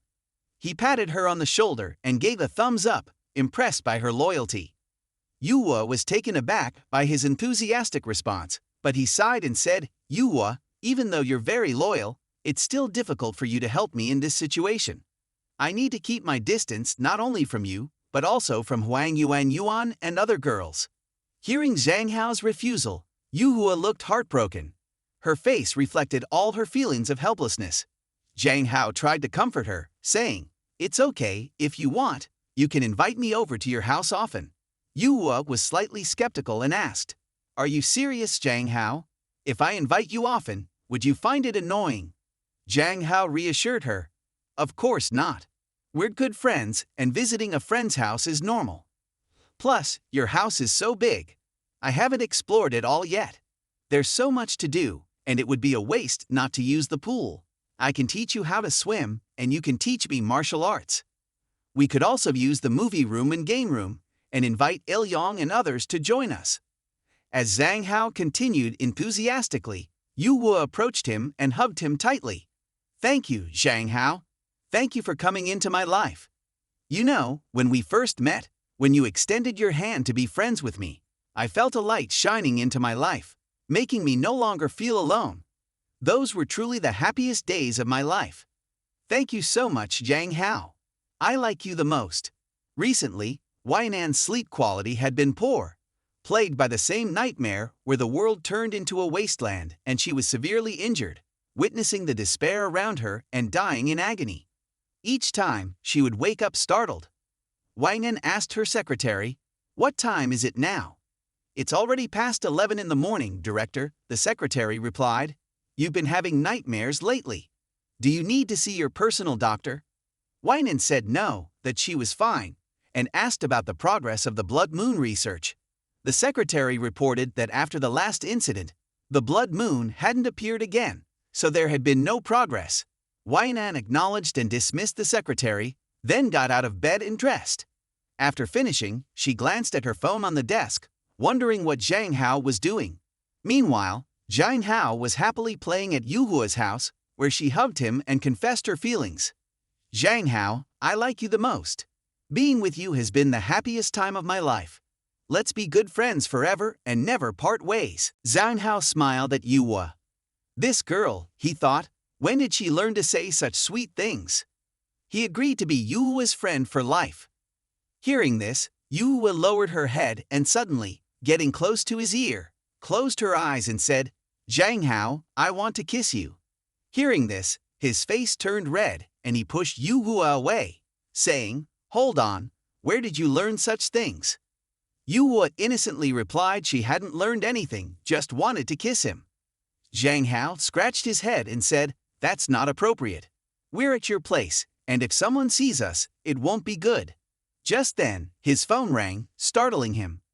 Zhang Hao quickly answered without checking who was calling. It was Weinan on the line. Hearing Weinan's voice, Zhang Hao's previously nervous body suddenly felt like it had been doused with cold water, feeling a chill. He asked, "Why are you calling at this hour?" Weinan said emotionlessly, "Where are you?" "At a friend's house." "What's the matter?" Weinan responded, "I want to invite you to my place." Zhang Hao immediately declined, saying, "I can't, I'm busy." Weinan was not angry but replied, "If you're busy, then I'll visit your parents instead. I happen to have a gift for them. You can stay busy." Zhang Hao was furious, thinking this woman was threatening him. He yelled at Weinan, "I warn you not to be unreasonable." Weinan ignored his anger and said, "If you don't want me to visit your parents, then come out of that villa. I'll wait for you at the gate." She hung up. At that moment, the housekeeper ran in, looking panicked. "Sir Zhang Hao, there are many people outside saying they are here to take you home." Zhang Hao was stunned, wondering if Weinan knew he was at Yuhua's place. He had no choice but to go outside, with Yuhua accompanying him. Unexpectedly, as soon as they stepped out, they were met by confrontation from both sides. Seeing this, Zhang Hao was drenched in sweat. How did Yuhua, who was usually timid, become so brave? Zhang Hao quickly said, "Please don't fight." Yuhua stepped in front of him and said, "Zhang Hao, don't be afraid. I'll protect you now. I won't let that woman harm you." Hearing Yuhua, Zhang Hao felt dizzy. Meanwhile, Weinan, standing beside, had a dark expression and said with a smile, "Protect him? How do you plan to protect him, little girl? Don't think just because you have a bit of family background, you can talk nonsense. Be careful when talking to me. You're just a vile woman, and I don't need to be polite with you." Hearing the intense argument between the two, Zhang Hao panicked. The situation seemed out of control. He quickly intervened to stop them from fighting. "Weinan, can you talk civilly? You came to pick me up, right? I want to go home now." He then turned to comfort Yuhua. "Weinan just wants to talk to me about something. It's nothing else. You can go back now. Don't worry about me." Yuhua stubbornly said, "No, this woman is not friendly at all. I can't let you go with her." Seeing Yuhua's persistence, Zhang Hao didn't know what to say. He considered asking the housekeeper for help, but before he could finish, the housekeeper turned red with anger. "These ignorant people dared to block our gate and fight with a young mistress for a man. It's unforgivable." Seeing this, Zhang Hao could only shake his head. The housekeeper made the situation even more awkward. Yuhua's words made Weinan almost lose her temper. "My man is not for you to worry about." Zhang Hao got into the car. Weinan said, "Since when did I become your woman?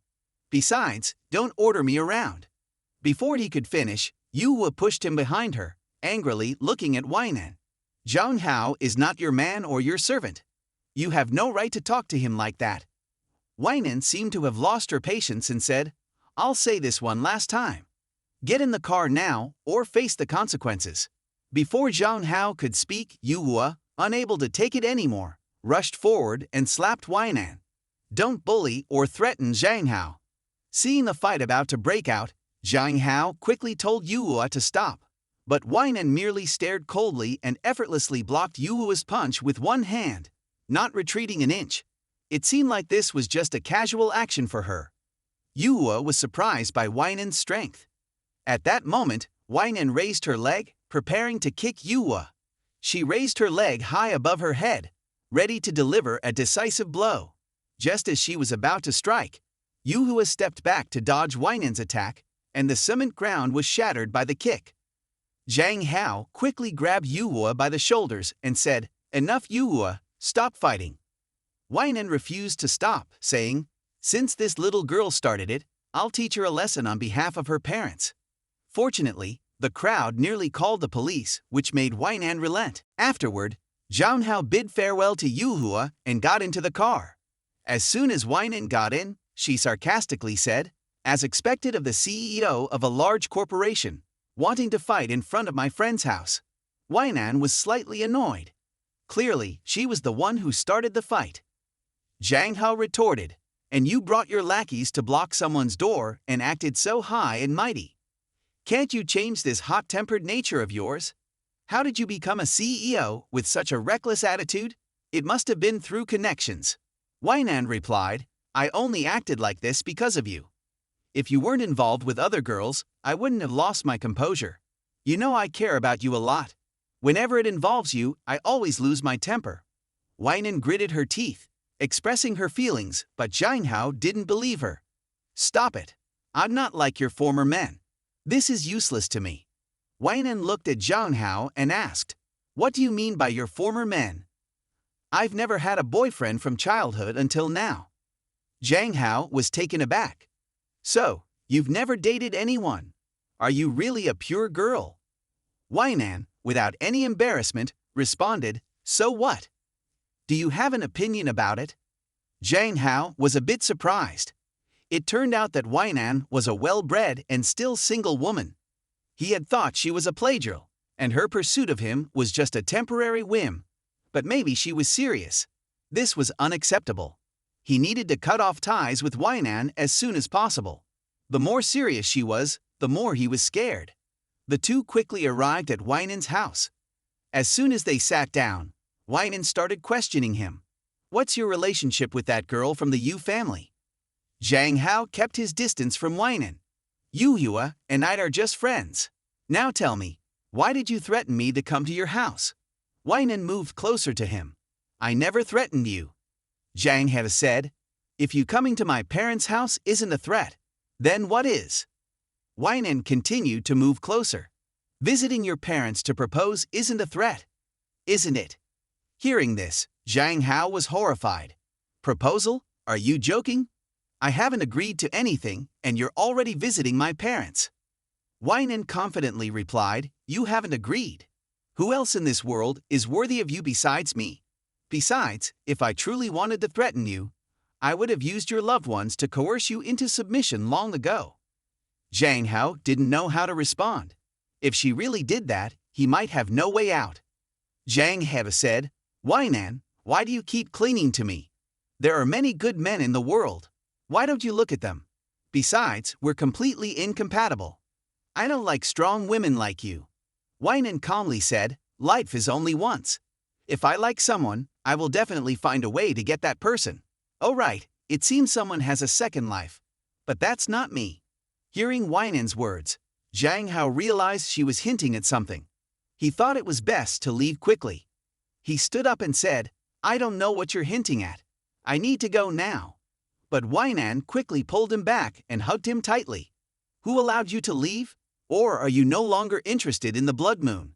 I've researched it thoroughly. Zhang Hao was startled and struggled to free himself. I don't care what you've researched.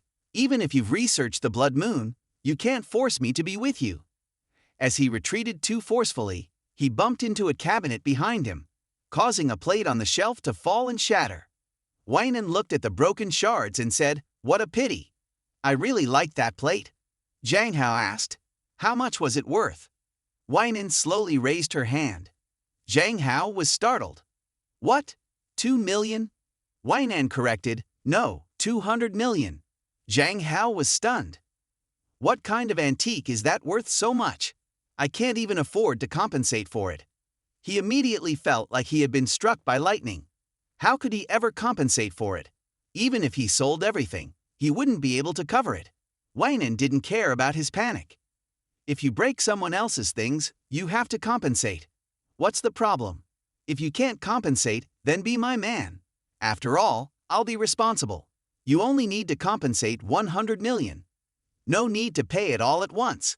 I'll give you 10 months. You can pay 10 million per month. Simple. You call that simple? Even with 100 million, you wouldn't be able to compensate. If it's really not possible, then let's deduct it annually. After all, Weinan's conditions aren't bad. Just thinking about that, Zhang Hao's mind was filled with Shin Wol's voice. You definitely want to be a freeloader. You will be assimilated by this world. At that moment, Zhang Hao suddenly realized that his inner self was still not strong enough and nearly couldn't return to the old world. He said, 100 million is nothing. I will pay on time. Weinan said, No wonder you're the man I have my eyes on. You really have some spirit. Weinan seemed very pleased with his answer. Zhang Hao raised his finger at Weinan. Of course, being a man born between heaven and earth, how could I always be under someone else? Zhang Hao thought to himself, don't dream of relying on others. I need to find another way for this money. Soon Zhang Hao returned home and saw Qian Qin standing in front of the door. He was surprised and asked if Qian Qin was waiting for someone. Qian Qin smiled and said, I'm waiting for you, you fool. Zhang Hao awkwardly scratched his head. You don't have to wait outside. You can wait inside the house. Qian Qin replied, I did this because I'm worried about you. It's unsafe for a man to go out alone at night. Hao Hao, what are you holding in your hand? Mentioning this made his face sad. Zhang Hao said, it's nothing. Just a broken antique a friend gave me. She then said, Hao Hao, have you started collecting antiques? Next time, I will buy one for you. Zhang Hao quickly stopped Qian Qin. I just asked casually. Just don't spend money recklessly. After all, Qian Qin's savings compared to 100 million was just a drop in the ocean. Don't bother with me anymore. But Qian Qin thought he was concerned about her, so she was very happy. Then he said goodbye to Qian Qin, saying he was going to his room to live stream. The best way for him to make money now was to live stream. However, although the daily income was stable, it was still insufficient to pay off the debt. Perhaps he needed to change the content of the live stream to attract more viewers. After starting the live stream, he privately messaged manager Songking to ask if she had any suggestions for today's live stream. As soon as he appeared on screen, viewers flooded into the room, asking what the content of today's live stream was. He was also at a loss and hadn't thought of anything yet. Suddenly, a super VIP comment appeared on the screen. If the streamer removes their mask, they will gift 10 luxury yachts. Seeing this comment, Zhang Hao was excited. Removing the mask should be fine, and he had to do it eventually anyway. Suddenly, a private message from Songking appeared, advising him not to remove the mask. She said it wasn't the right time yet and that it would be more effective to cooperate with their company when he became more famous. Zhang Hao thought this made sense and told everyone in the room that he couldn't remove the mask now. He would reveal his face once the view count increased and reached the top. Do you want different content for today? Want to play games or exercise? What would you like to see? The livestream chat suddenly spammed comments. You could dance or sing a song. Reading other suggestions, he was stumped. However, singing a few psalms could boost his popularity quickly. He decided to sing a few psalms for the audience. Singing was still acceptable as long as he didn't sing something like, let's learn cat language with meowing sounds. Normal psalms were fine. Although his skill wasn't up to a professional singer's level, he could still dominate the technician's room. He started singing, and to his surprise, the effect was quite good. Gifts and comments kept coming in, and the view count rapidly increased. Suddenly, a gift worth millions, a luxury yacht, appeared in the livestream room. It turned out to be from the Supreme VIP from earlier, who also mentioned that if he sang the song 18 Mo's, she might gift 10 more yachts. Seeing this, he was puzzled. What on earth is 18 Mo's? Is there even a song like that? Moreover, he was live streaming. Could he even sing that song? So he searched online for 18 Mo's. But when he saw the search results, he widened his eyes and said, this song cannot be sung. It absolutely won't pass the review. Don't call the police, please don't play tricks on me. Zhang Hao blinked his candy-like big eyes. Even though 18 Mo's couldn't be sung, he could still sing a special song for this VIP to thank her for the yacht. It was just singing a few songs, not selling himself to pay off debts. He wasn't scared.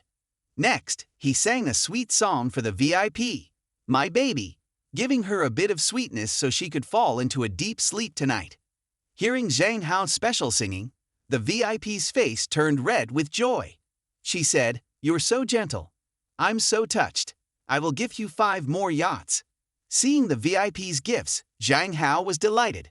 She was truly wealthy. Zhang Hao quickly thanked her for the 5 yachts. Other viewers in the room also said they wanted to give gifts, requested songs, and even registered for the highest VIP level. This situation was somewhat unexpected for Zhang Hao. He didn't expect to receive so many gifts just from singing a few songs.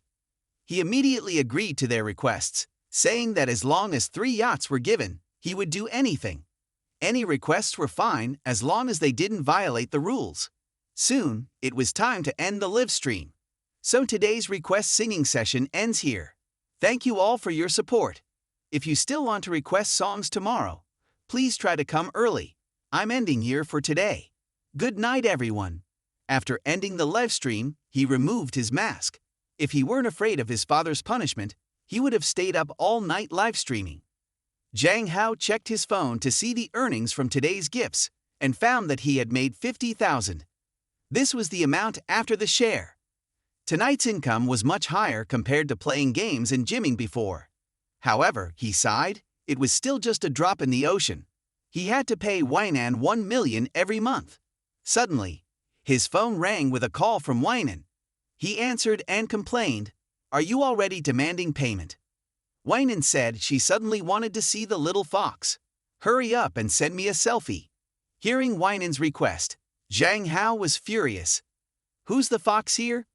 Weinan ignored his anger. "Just be obedient. Or do you want to provoke me again? Don't forget I've already reduced 100 million for you." Zhang Hao scratched his nose. "Want a photo? It's 5 million per picture. 30 seconds to think." Weinan coughed and said, "Are you selling photos instead of selling yourself?" Zhang Hao immediately retorted, "If you don't want to buy it, then fine. I'm hanging up." Weinan bargained for a 1 million photo. "Take it now and I'll forgive you 1 million. Zhang Hao agreed immediately and hung up. After all, it was 1 million, and the less debt, the better. He opened the camera, made a friendly gesture, took the photo, and sent it to Weinan. But this amount of money was still too little. Perhaps he should ask Yuhua for a loan for the first month's payment. Use this time to gain more fame and continue appearing on live streams. It would surely be easier then. He quickly asked Yuhua if she had a few million to lend. He promised he would definitely repay her. Yuhua, on the other hand, opened her drawer to check her savings. Finding it lacking compared to the few million she needed, she went to ask the housekeeper where her card was. She needed to withdraw a few million. The housekeeper was surprised at the amount and said, "Sorry, ma'am. The principal has a rule to support poor daughters and rich sons. Therefore, you can only withdraw up to 100,000 at a time. If you really need the money, I can call the principal." Yuhua asked the housekeeper to make the call. Zhang Hao was still waiting. The housekeeper hesitated and then said, "It turns out your classmate wants to borrow a few million. If the principal knows, she will surely be angry and scold you. I can only pretend to deceive the principal." The housekeeper pretended to go out for a moment and then returned, saying, "The principal won't agree to lend so much to a new friend. The most she can lend is a few tens of thousands." Hearing this, Yuhua frowned and said, "Mom is so stingy.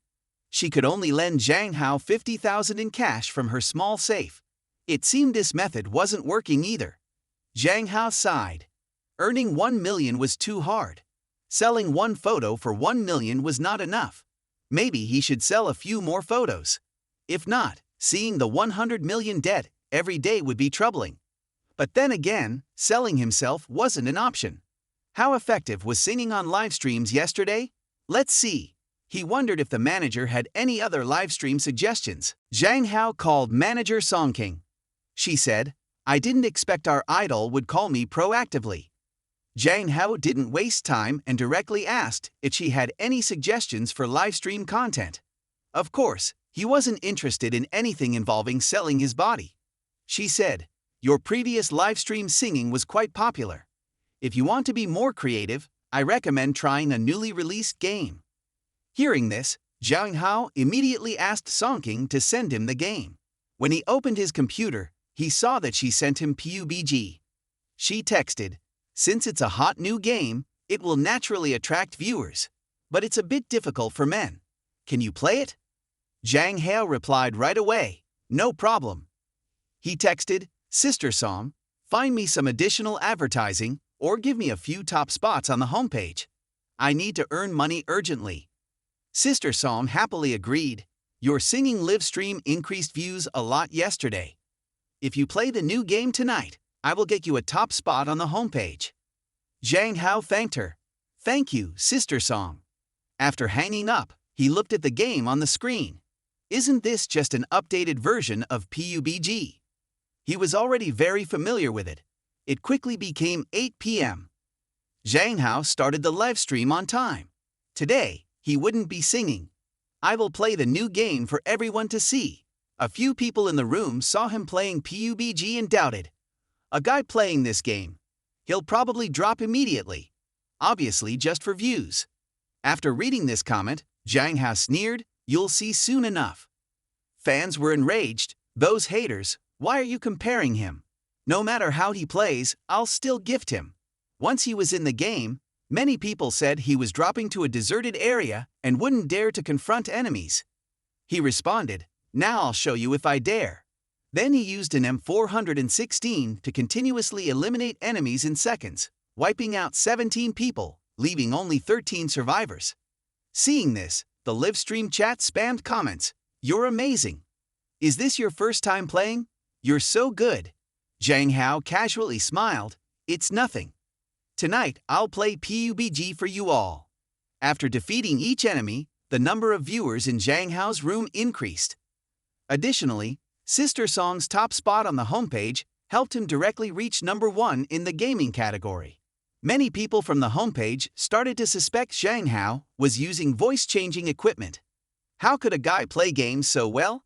Reading these comments, Zhang Hao was infuriated and said he initially intended to focus on playing the game, but would now show the camera. "I'll play a few more rounds today and see how many games I can win. I'll read fewer comments later to focus on the game. Thanks for everyone's gifts." While Zhang Hao was live streaming, Tian Qin was also watching his broadcast. She wondered, why is Hao Hao's view count so high? This won't do. She then went to knock on his room door and asked if Zhang Hao was hungry, suggesting she had made some noodles for him. Before he could answer, she placed her hand on his head. "After eating, be a good boy and go to sleep. It's late." Zhang Hao had no choice but to agree. It seemed he couldn't play the game any longer. Seeing this, the audience was irritated. His sister is so annoying. Why is she controlling him so strictly? Is there a sibling romance here? Reading these comments, Zhang Hao stared wide-eyed. What sibling romance? Don't talk nonsense. Before he could finish, Tian Qin interrupted. "It seems everyone thinks Hao Hao and I are a good match, right?" She read the comments and hugged Zhang Hao, patting his back affectionately. "Everyone is saying it's a sibling romance. How could that be?" Although she verbally denied it, her eyes were quite clear. Even a fool could see she had intentions. At this moment, Zhang Hao blushed and didn't know what to do. Then, Tian Qin stepped back and said, "Zhang Hao, prepare to end the stream. It's late and we need to sleep early. I'll be waiting for you in bed." She even winked. Hearing this, the live stream chat exploded. What is she saying? Do they really have a relationship? I knew there was something wrong with this girl. Seeing the increasingly bold comments, Zhang Hao immediately requested the admin to block them. Otherwise, the live stream room would collapse. He then announced the end of today's live stream. "See you all tomorrow at the same time." After ending the live stream, he calculated that he had earned a total of 220,000 from gifts during the 3-hour broadcast. The viewer count from the top spot on the homepage was indeed large, but it was still not enough. There was still a long way to reach the 1 million monthly goal. As Zhang Hao was lamenting how difficult it was to earn money, he suddenly heard Tian Qin call from behind. Seeing Tian Qin in sexy pajamas sitting on the bed, she asked, "Hao Hao, you must be tired from playing games for so long, right? Let me give you a massage." Zhang Hao was shocked by Tian Qin's outfit. He had been so focused on the game that he hadn't noticed how revealing she was. He asked if it was okay for her to wear such clothes and give him a massage. He told Tian Qin, "No, let me do it myself. It's not convenient for you to be bothered." Tian Qin wiped the corner of her mouth and said, "It's okay. I don't mind the trouble. Quickly lie down here." Zhang Hao didn't hesitate any longer. Since Tian Qin had said so, he walked closer to her. Standing in front of her, he said quietly, "Sorry for the trouble." Tian Qin began the massage, asking if the pressure was okay. At this moment, Zhang Hao was being massaged and felt as if it was a dream. Seeing his expression, Qian smiled and said, Hao, are you thinking something inappropriate? Zhang Hao quickly denied it, saying, What are you thinking, Qian? I'm just wondering if you're not cold in such clothes. Qian replied while massaging, Hao, you even care about me. You're really grown up, but I'm used to dressing like this at home. Do you feel bothered? Zhang Hao said it wasn't bothersome. Qian continued, That's good. I was afraid that we would become too close and you would feel uncomfortable. In fact, there's a reason why I'm so close to you. There's a barrier in my heart, but I don't know how to tell you yet. After I think it through, I'll tell you. As long as the new plan goes smoothly, our relationship will definitely progress, and I'll be honest with you then. Time flew by, and it was already the next morning. Zhang Hao was awakened by the sound of a text message notification. He grumbled about the early disturbance. Zhang Hao picked up his phone and saw it was a message from Weinan. The message read, If you can't hold on, you can bow your head at any time. Just be obedient and be my person. Reading the message, he was shocked and thought, Stop pressuring me. This debt of 100 million is really terrifying. Earlier at school, he had been showing the gloomy demeanor because of the heavy debt, which made the girls admire and worry about him, saying that their idol was really down. At that moment, a voice woke Zhang Hao up. Looking up, he saw Yuhua arriving. Good morning, Yuhua. Why is your backpack so big today? Seeing Yuhua's backpack larger than herself, he curiously asked. Yuhua didn't say a word, just placed the backpack on the desk. When Zhang Hao opened it, he found it was filled with gold and jewelry. Yuhua handed him a large diamond ring and said, Zhang Hao, these are for you.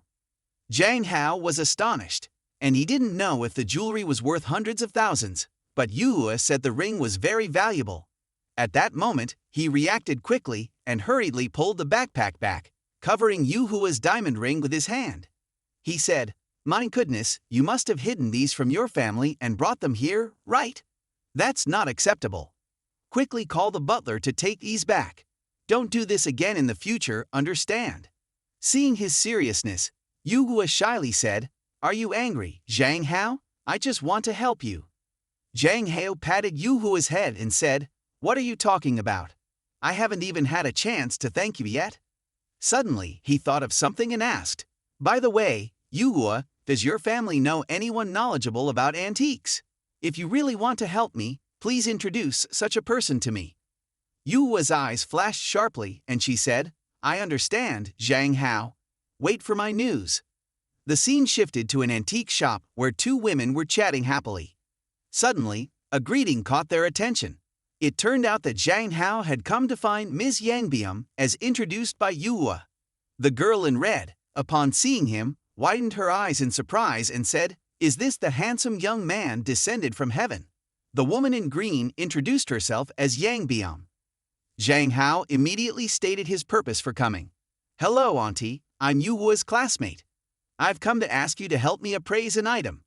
Ms. Yangbium responded, Since you're Yuhua's friend, I'm willing to help.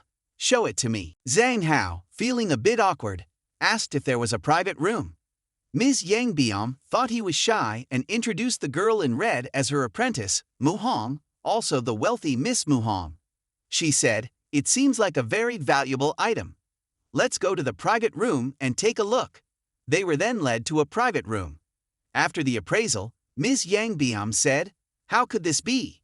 This is indeed a Kangxi blue and white porcelain bowl, which sold for a huge price of 200 million not long ago. It's real. Zhang Hao was surprised to hear that it was real. He had thought it was fake. Ms. Yangbium commented, Indeed, this is the style of a wealthy person. How could they have such an expensive item? At that moment, Mohan spoke up. I was also at that auction.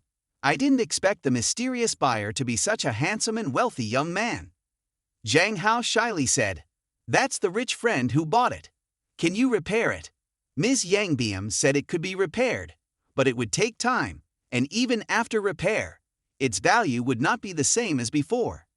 At this moment, Muhong handed Zhang Hao a business card and said, This is my sister's business card. She can guarantee it. Don't worry, you can rely on her. Let's have a meal together and discuss the details slowly. Zhang Hao took the business card and thanked her for the help. It was good to know more people. Later, when the antique was repaired and sold, he might need her assistance.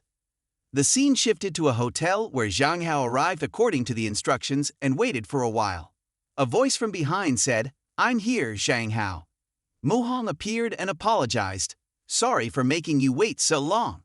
There was a bit of traffic." Zhang Hao noticed that Mu Hong had gone back to freshen up. Zhang Hao politely said that he had just arrived. She said, "Then let's go up to the room." They headed towards the front desk, where an employee stopped them and said, "We have a discount program for couples today." She also winked. Mu Hong cleared her throat and said that Zhang Hao should pretend to be her boyfriend. Since he would need her help in the future, Zhang Hao agreed to her request. Others saw Mu Hong leading him to a couple's package meal and were envious, thinking, "This girl is really lucky to be with such a handsome guy." Meanwhile, Zhang Hao felt extremely embarrassed. As a man, having to link arms with a girl felt like he was the girl in a previous world. The feeling was very strange, but he had no choice since he needed her help. When Zhang Hao and Mu Hong reached the room, a shadow followed behind them, silently watching their retreating figures without saying a word. Once inside the room, Mu Hong clasped her hands and apologized. "I'm truly sorry, Zhang Hao. It's my fault for troubling you just to get this discount. I had to make you pretend to be my boyfriend." Zhang Hao quickly waved his hand and said, "It's nothing, it's a small matter. Don't worry about it." He then sat down and asked Mu Hong if the antiques had been repaired and how much they could be sold for. She replied that after repair, the value of antiques would decrease significantly, but they could still sell for several million. Last time, it sold for 200 million. It was mainly due to someone bidding against her friend. Just then, the door was kicked open from the outside. The person who arrived was a blonde girl from the lobby, Mu Hong's half-sister Mu Qingyun. She said, "Sister, I heard you have a handsome guy here. Why didn't you let me know? That's really ungrateful." Mu Hong was startled by her arrival and asked, "Mu Qingyun, what are you doing here?" Mu Qingyun replied, "Of course, I came to see the handsome guy. He's really good-looking. It's better to enjoy it together than alone. How much did this girl pay you?" "I'll pay 10 times more, and you can play with me every day." Before she could finish, Mu Hong slapped her. "Are you eating garlic? Why does your mouth smell so bad? Saying such perverted things to my friend?" At this point, Zhang Hao's face darkened, thinking, "Do I look like a celebrity? Why do these girls always get so excited upon seeing me?" Mu Qingyun, holding her slapped face, said, "How dare you slap me, you mixed breed? Do you want to die?" She then commanded her underlings to beat Mu Hong up. Zhang Hao felt confused, thinking, "I just wanted to have a meal. Why is there fighting now?" He realized he was outnumbered and could not win with bare hands. Mu Hong was quickly restrained by her underlings, and Mu Qingyun punched her in the stomach, making her kneel on the ground. "You're just a dog living off my family's money, and you dare hit me? You're really asking for it." She then continued to hit Mu Hong. Zhang Hao realized at this moment that the two were blood sisters and thought, "In that case, I'll step in and stop this." He moved to grab Mu Qingyun's arm and said, "Stop hitting her." Mu Qingyun was slightly surprised by his strength, but didn't pay much attention. "Forget it, don't interfere. I'll deal with this one and then deal with you." Zhang Hao sighed and said, "Well, if that's the case, I'll fight you." Zhang Hao rushed forward and punched Mu Qingyun in the stomach to avenge Mu Hong. The two underlings were shocked, and Zhang Hao took the opportunity to punch one in the face and kick the sensitive area of the other, causing her to stagger from the pain. In an instant, he had knocked down all three. "We can't have the meal anymore. Stop standing around and let's get out of here," Zhang Hao said. Mu Hong told him to go first, because Mu Qingyun had connections with the underworld, and she would stay behind to handle it. Zhang Hao agreed, thinking it was their family matter, and he wouldn't interfere. "All right, if she sends someone to find me and cause trouble, please remember to call the police for me," he said. After leaving the building, Zhang Hao got into a taxi, relieved to escape the trouble.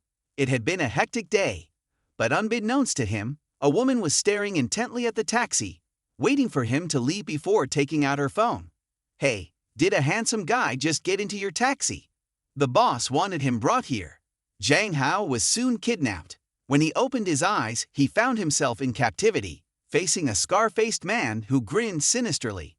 Having money is really nice. This top student will soon be at our mercy, the woman with the mask said. Let's demand more money. With such a famous handsome guy, those rich girls will definitely pay extra. The scar-faced man paid no attention to her and approached Zhang Hao. You handsome boy, just keep quiet and let me tape your mouth. Don't scream. Saying this, he roughly taped Zhang Hao's mouth. Zhang Hao immediately asked why he was being kidnapped, claiming he was just a student and had done nothing to bother them. The scar-faced man laughed and said, "This is just work. We take money from others to resolve their risks. It's a pity someone like you, a handsome student, is being toyed with by that Mu Qingyun." Understanding the situation, Zhang Hao realized Mu Qingyun had arranged for his kidnapping. He also found Mu Hong unreliable, as she claimed she would handle things but didn't. The scar-faced man said, "But if you're willing to work for me, I might not hand you over to Mu Qingyun. How about it? I'll treat you well." Zhang Hao coldly replied, "You want me to work for you? I prefer strong women. Or you can let me go, and we can spar a bit." The challenge seemed to amuse the others, who laughed. The scar-faced man, grinning wildly, said, "I like wild horses. If you want to spar, I'll oblige. Untie him." Once freed, Zhang Hao stood up and faced the scar-faced man. With so many people, he knew he couldn't win with bare hands. He looked for a steel pike nearby and planned to use it to exploit their weaknesses and surprise them. "Are you ready? Don't worry, I'll take good care of you," the scar-faced man said as he jumped towards Zhang Hao. "Here I come, darling," she said as she approached. Zhang Hao dodged her attack and ran to the wooden crate where the steel pike was. The masked girl, cautious, said, "The kid wants to grab a weapon." Zhang Hao reached the crate, grabbed a steel pike, and threw it at the scar-faced man. Surprisingly, she was quick and avoided the attack. "Not bad, but it's useless against me." As she spoke, Zhang Hao charged at her with the steel pipe, swinging it forcefully. The scar-faced man only managed to block with his arm. She screamed in pain, then kicked at Zhang Hao's sensitive area. Luckily, he reacted quickly and dodged. He stepped back, avoiding her attack. Unfortunately, he didn't manage to defeat the scar-faced man. "I didn't expect this kid to be tough. I thought he was just a pretty face," she said, her arm shaking. She added, "Now, be good and come with me, or I'll make sure to damage the goods. The buyer won't be happy." Zhang Hao coldly told her to leave, saying if she didn't, she shouldn't expect any demands. At this moment, a group of henchmen approached the scar-faced man. "Do you think you can stand alone against our gang?" Zhang Hao didn't waste words and signaled for them to come at him. The scar-faced man, laughing loudly, said, "Let's all go for it." The scene shifts to Director Weinen's office at Fenghong Group. Everyone is in position, ready to act. The secretary stands in front of Weinen's desk, reporting the situation. "Very good. Remember, until the very last moment, don't worry about anything. Start the operation." Meanwhile, Mu Hong, with a bruised face, is sitting on the ground. "Mu Qingyun, I warn you, don't cause trouble. You think you can casually take a $200 million antique? Don't think he's just an ordinary person." Mu Qingyun, unbothered, asks her subordinate beside her, "Is this the transaction location?" After receiving confirmation, Mu Qingyun laughs. "Mu Hong, I'll humiliate this guy in front of you." But the next moment, Mu Qingyun's expression turns horrified, as if she just saw something terrifying. She sees him taking down one thug with a single strike, punching another into submission. They lie scattered on the ground, unable to resist. This shocks Mu Qingyun, leaving her speechless. What's going on? How could a high school student defeat a gang like this? Seeing the person at the door, he isn't surprised at all. Finally, the boss has arrived. In an instant, Mu Qingyun's subordinates and the door are kicked inside. Mu Qingyun quickly turns around, sweating, because the person who arrived is the infamous boss. Weinen says to Mu Qingyun, "You dare kidnap one of my people? You have some guts." Hearing this, Mu Qingyun breaks out in a cold sweat. Zhang Hao is one of yours, so that $200 million bowl is. Before she can finish, Weinan smirks coldly. Yes, it's mine. Do you know what happens to those who mess with my people? Hearing Weinan's threatening tone, Mu Qingyun, terrified, kneels on the ground, hurriedly apologizing. CEO, I was wrong. I didn't know Zhang Hao was yours. If I had known, even if I had 100 lives, I wouldn't have dared. Weinan turns, glancing at Mu Qingyun, kneeling on the ground. Kidnapping the future patriarch of my family. An apology won't cut it. All the properties under your management, our family will take over. Oh, right, your family has 2 heirs, correct? I will crush your family, strip you of your status, and expel you from your clan, leading it to ruin. Or should I sacrifice someone like you to appease me? I believe you understand what that means. By now, it's too late for Mu Qingyun to regret anything. She can only sweat and mutter in fear. At this moment, Mu Qingyun suddenly speaks softly. Let that bitch Mu Hong inherit. I'd rather die. With nothing left to lose, Mu Qingyun grabs a knife and charges at Weinan. However, just as the knife is about to touch Weinan, it suddenly stops. A mysterious woman appears out of nowhere, grabs Mu Qingyun's hand, and slams her to the ground mercilessly. The mysterious woman snaps Mu Qingyun's neck, killing her instantly.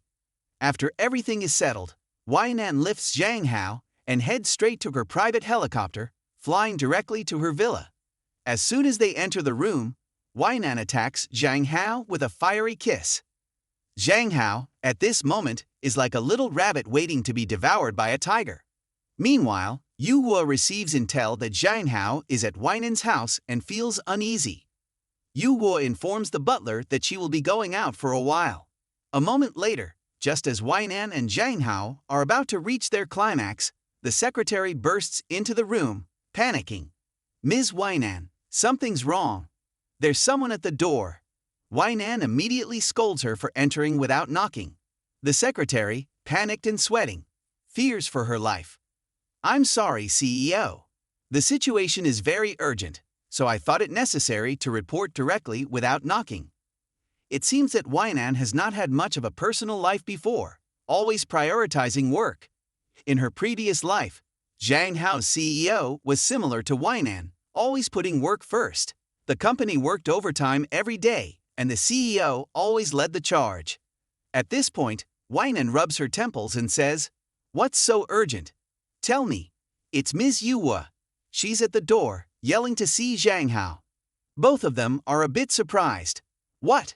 Ms. Yuhua is here? Weinan's expression immediately turns cold. Did that really need reporting?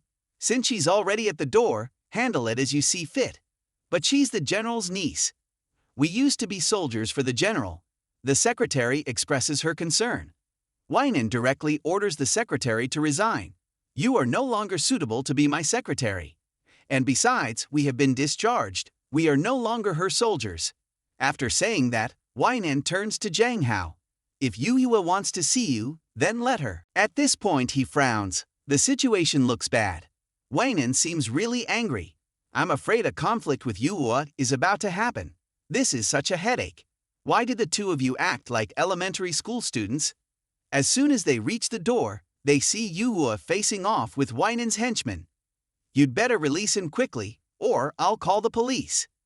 Zhang Hao and Weinan step forward. Yuhua, why are you here? He asks. I heard from Auntie Yangbiam that you were kidnapped by Weinan, so I came to rescue you, she replies. Hearing this, he covers his mouth. As expected, Yuhua still cares about him the most. He's so touched.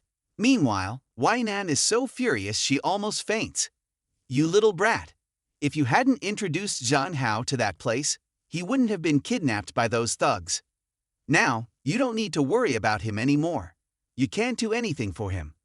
From now on, if Zhang Hao wants to learn martial arts or anything else, he'll learn from me, and you'd better keep your distance from him. Seeing Yuhua's face darken, he tells her not to mind Weinan, and then turns to Weinan, asking her to stop glaring at Yuhua with such a murderous look. Yuhua says nothing, directly takes off her jacket, and assumes a fighting stance. If you're a woman, then fight me. Hearing this, Weinan clenches her fists. If you want a duel, I'll grant your wish. Let's finish the match we left unfinished last time. Seeing the tension rise between the two, he sighs wearily. All right, the more I try to stop you, the more eager you are to fight. Go ahead and fight each other. I'm calling a taxi and heading home. I'm not playing with you two anymore. With that, he turns and walks away. This action leaves Wainan and Yu stunned. With Zhang Hao gone, what is there left to fight over? Yuhua quickly picks up her jacket and chases after him. I'll take you home. Meanwhile, Wainan also runs after them. No need, I'll take him home. How will I explain this to the family? Besides, you're a big-time CEO, earning millions in a flash. I won't bother you anymore. I still have to go home and earn money to pay off my debt to you. Seeing this, Yuhua teases Wainan, sticking out her tongue. Wainan trembles with anger. You little brat. She orders her subordinates to stop the taxi. Then Wainan pulls out a box of money and hands it to the driver. I'll pay 2 million to buy this car. The money here is the deposit. I'll send someone to fetch the rest. After speaking, Wainan turned to look at him and Yuhua, seeing their dumbfounded expressions. She said to the young man, Is this car simple enough for you? I told you I'd take you home, and I meant it. I spent 2 million just to buy this crappy car. The rich really are reckless. The next morning, Zhang Hao, along with Ilyong and Yuhua, went to buy swimsuits. Zhang Hao texted sister Chan Qin, letting her know they'd be home late. What Zhang Hao didn't expect was that at that moment, sister Chan Qin was sitting in a cafe waiting for her date. Just then, a figure approached her and greeted, I am your date. As soon as Yang Mayan sat down, he got straight to the point. In my hometown, the bride price is usually 1 million yuan. By the way, how much is your monthly salary? If it's below 50,000, life might be difficult because when we have children, we'll need to hire a housekeeper and a nanny. I won't do any housework. Also, the apartment must be over 180 square meters because my younger sister is planning to attend university here, so she might live with us for a while. Sister Chan Qin silently stared at the young man who kept talking nonstop. This date was truly bothersome. She wished she could be out buying swimsuits with Zhang Hao instead. Are you listening? Yang Haiyan interrupted her thoughts, saying, I just want to know those things. Do you want to know anything about me? So, young master, what are your strengths? Or do you have any special qualities? The young man immediately tried to be cute. I don't need to be skilled at anything. My strength is being handsome. Sister Chan Qin chuckled, recalling a similar conversation with Zhang Hao. When she had previously asked Zhang Hao why boys had to work so hard to make money, Zhang Hao replied, I think boys should be independent too. The future of this family can't rely solely on you. Holding on to those memories, she smiled, thinking how different people could be. Her ha-ha was indeed the best. Oh my, mom wants me to go on dates, but why does it have to be with someone like this? Sister Chan Qin bluntly said, I can handle the bride price, and there's no problem with housing. Moreover, my monthly salary is over 100,000. Hearing this, Yang Haiyan's eyes sparkled, and he immediately wanted to agree, but Sister Chan Qin added, Do you think you're worthy? The scene shifted to the shopping mall. Ilyong held up a bikini and asked, Is this pretty? Zhang Hao looked at the pink, rather revealing swimsuit, frowning, Pretty my foot. At that moment, Huan Yuan's voice rang out, Ilyong, the one you chose is too conservative. It doesn't highlight your great figure at all. Seeing Huan Yuan's admiring expression, Ilyong was stunned, blushing as he asked, Why are you here? Don't look at me with that lowly gaze, it's disgusting. Huan Yuan grinned at Ilyong. Of course, I'm here to buy a swimsuit too. Haha, do you want me to recommend some swimsuits for you? Which made Ilyong shout, Pervert. Zhang Hao quickly declined as well. What kind of recommendation could you possibly make that I could wear? Huan Yuan wiped the drool from the corner of his mouth. Why are we perverts? We're just appreciating ordinary friendship. Yuhua also looked at Huan Yuan with an exasperated expression. Don't drag her into this nonsense. Ilyong trembled, tugging on Zhang Hao's sleeve. Ha ha, don't listen to Huan Yuan. They're just trying to take advantage of you. Zhang Hao, exasperated, covered his face. All right, let's split up and shop separately. Let's not waste any more time. After we're done, let's meet up again. Wang Yuanyuan, with a regretful expression, went with Yuhua to buy women's swimsuits. What a pity, I initially wanted to take a few commemorative photos for the male god. During this time, Yuhua wanted Huang Yuanyuan to help her pick out some nice swimsuits. Huang Yuanyuan patted her chest and said, "No problem. You want to look nice so the male god will praise you, right?" I didn't expect that the young lady would finally come to her senses. Yuhua smiled brightly at her. "It's mainly thanks to you for teaching me many useful friendship skills. It was very helpful, thank you." Huang Yuanyuan put her arm around Yuhua's shoulder and said, "No need to be so polite. Just share some good perks with me in the future, and we're even." Then, Huang Yuanyuan's eyes flashed with a strange look. "Yuhua, have you realized your feelings now? But you know, I like Zhang Hao too, so?" Huang Yuanyuan rambled on, and Yuhua, with a strange expression, said she understood. Meanwhile, Zhang Hao suddenly remembered something. Was it really okay to let Yuhua and Huang Yuanyuan buy swimsuits together? Just then, a voice called out to them, "Ilyong, male god Hao Hao, come see if our swimsuits look good." Zhang Hao glanced over, and sure enough, as expected, Huang Yuanyuan had done something thoughtless again. The bikini she chose had way too little fabric. Seeing Huang Yuanyuan's bold and revealing bikini, Zhang Hao was speechless.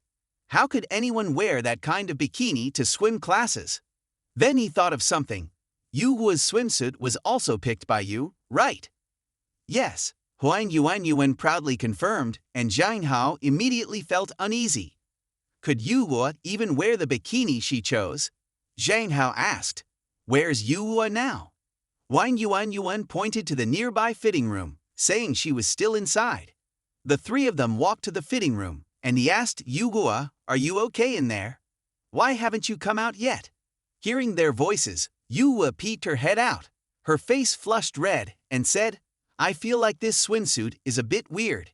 It's clearly a swimsuit, so why does it come with stockings?" Huang Yuanyuan explained seriously, "Initially, stockings were just a way for women to keep their legs warm. But recently, a scientist discovered that men like to see women in stockings." Hearing this, Zhang Hao felt as if his secret thoughts had been exposed and became embarrassed, while Elyong looked puzzled, thinking it was normal. Huang Yuanyuan enthusiastically continued, "Because of this discovery, they designed swimsuits with stockings like this one. Yuhua, come out and show everyone the beauty of this new trend." Yuhua, feeling extremely shy, stepped out. "Does this swimsuit look okay, Zhang Hao?"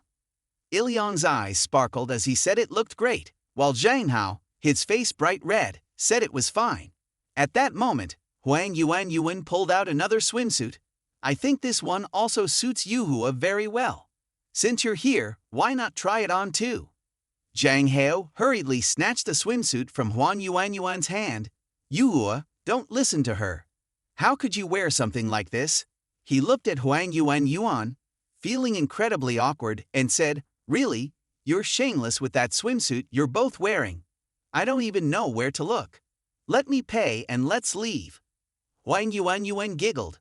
"The male god wants to leave already. How about I take you home?" Ilyong angrily scolded Huang Yuanyuan. "You're so shameless. I'll take Hao Hao home myself." Yuhua looked at Huang Yuanyuan with a confused expression. Recalling what Huang Yuanyuan had said to her, "Yuhua, I like Zhang Hao, so I plan to confess my feelings to him. Even though I know Zhang Hao might not pay attention to me, I still want to try to express my feelings to him. Otherwise, after graduation and starting work, I will definitely regret the days of high school. That is my future plan." Not long ago, Zhang Hao was called outside by Huang Yuanyuan. The first thing she said was, "Zhang Hao, I love you, be my boyfriend. Since the first meeting, I have been infatuated with you. Even though I might not be worthy of you now, I will try to become better. Give me a chance." After saying this, Zhang Hao was stunned. She called him out just to confess, so he rejected her without hesitation. "Sorry, we are not a match. I don't like you." Wang Yuan was shocked by the straightforward rejection. Is it really that blunt? At least hesitate a little, she thought. Zhang Hao awkwardly turned his head and said directly, "You are a good person, but I think it's better for us to be friends." After confirming with Wang Yuan, he returned to the classroom, feeling guilty for breaking another girl's heart. At this moment, Ilyong suddenly approached. Hao, where have you been? I've been looking for you for a long time." Zhang Hao asked if there was something wrong or why Ilyong was looking for him. Ilyong, with a red face, said, "Someone has arranged to meet me in the small forest." Hearing this, Hao's expression changed. Could it be that someone wanted to fight Ilyong? Just as he was about to ask if he should bring more people to fight back, Ilyong, blushing, said, "The person has been writing love letters to me for a long time. Should I go meet them?"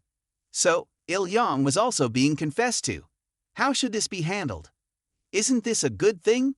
Zhang Hao said. "Ilyong, why are you worried?" At this point, Ilyong was still immersed in his imagination. What if I meet them and like her? I don't want to fall in love early, but what if she is unattractive? How should I reject her? How, what should I do now?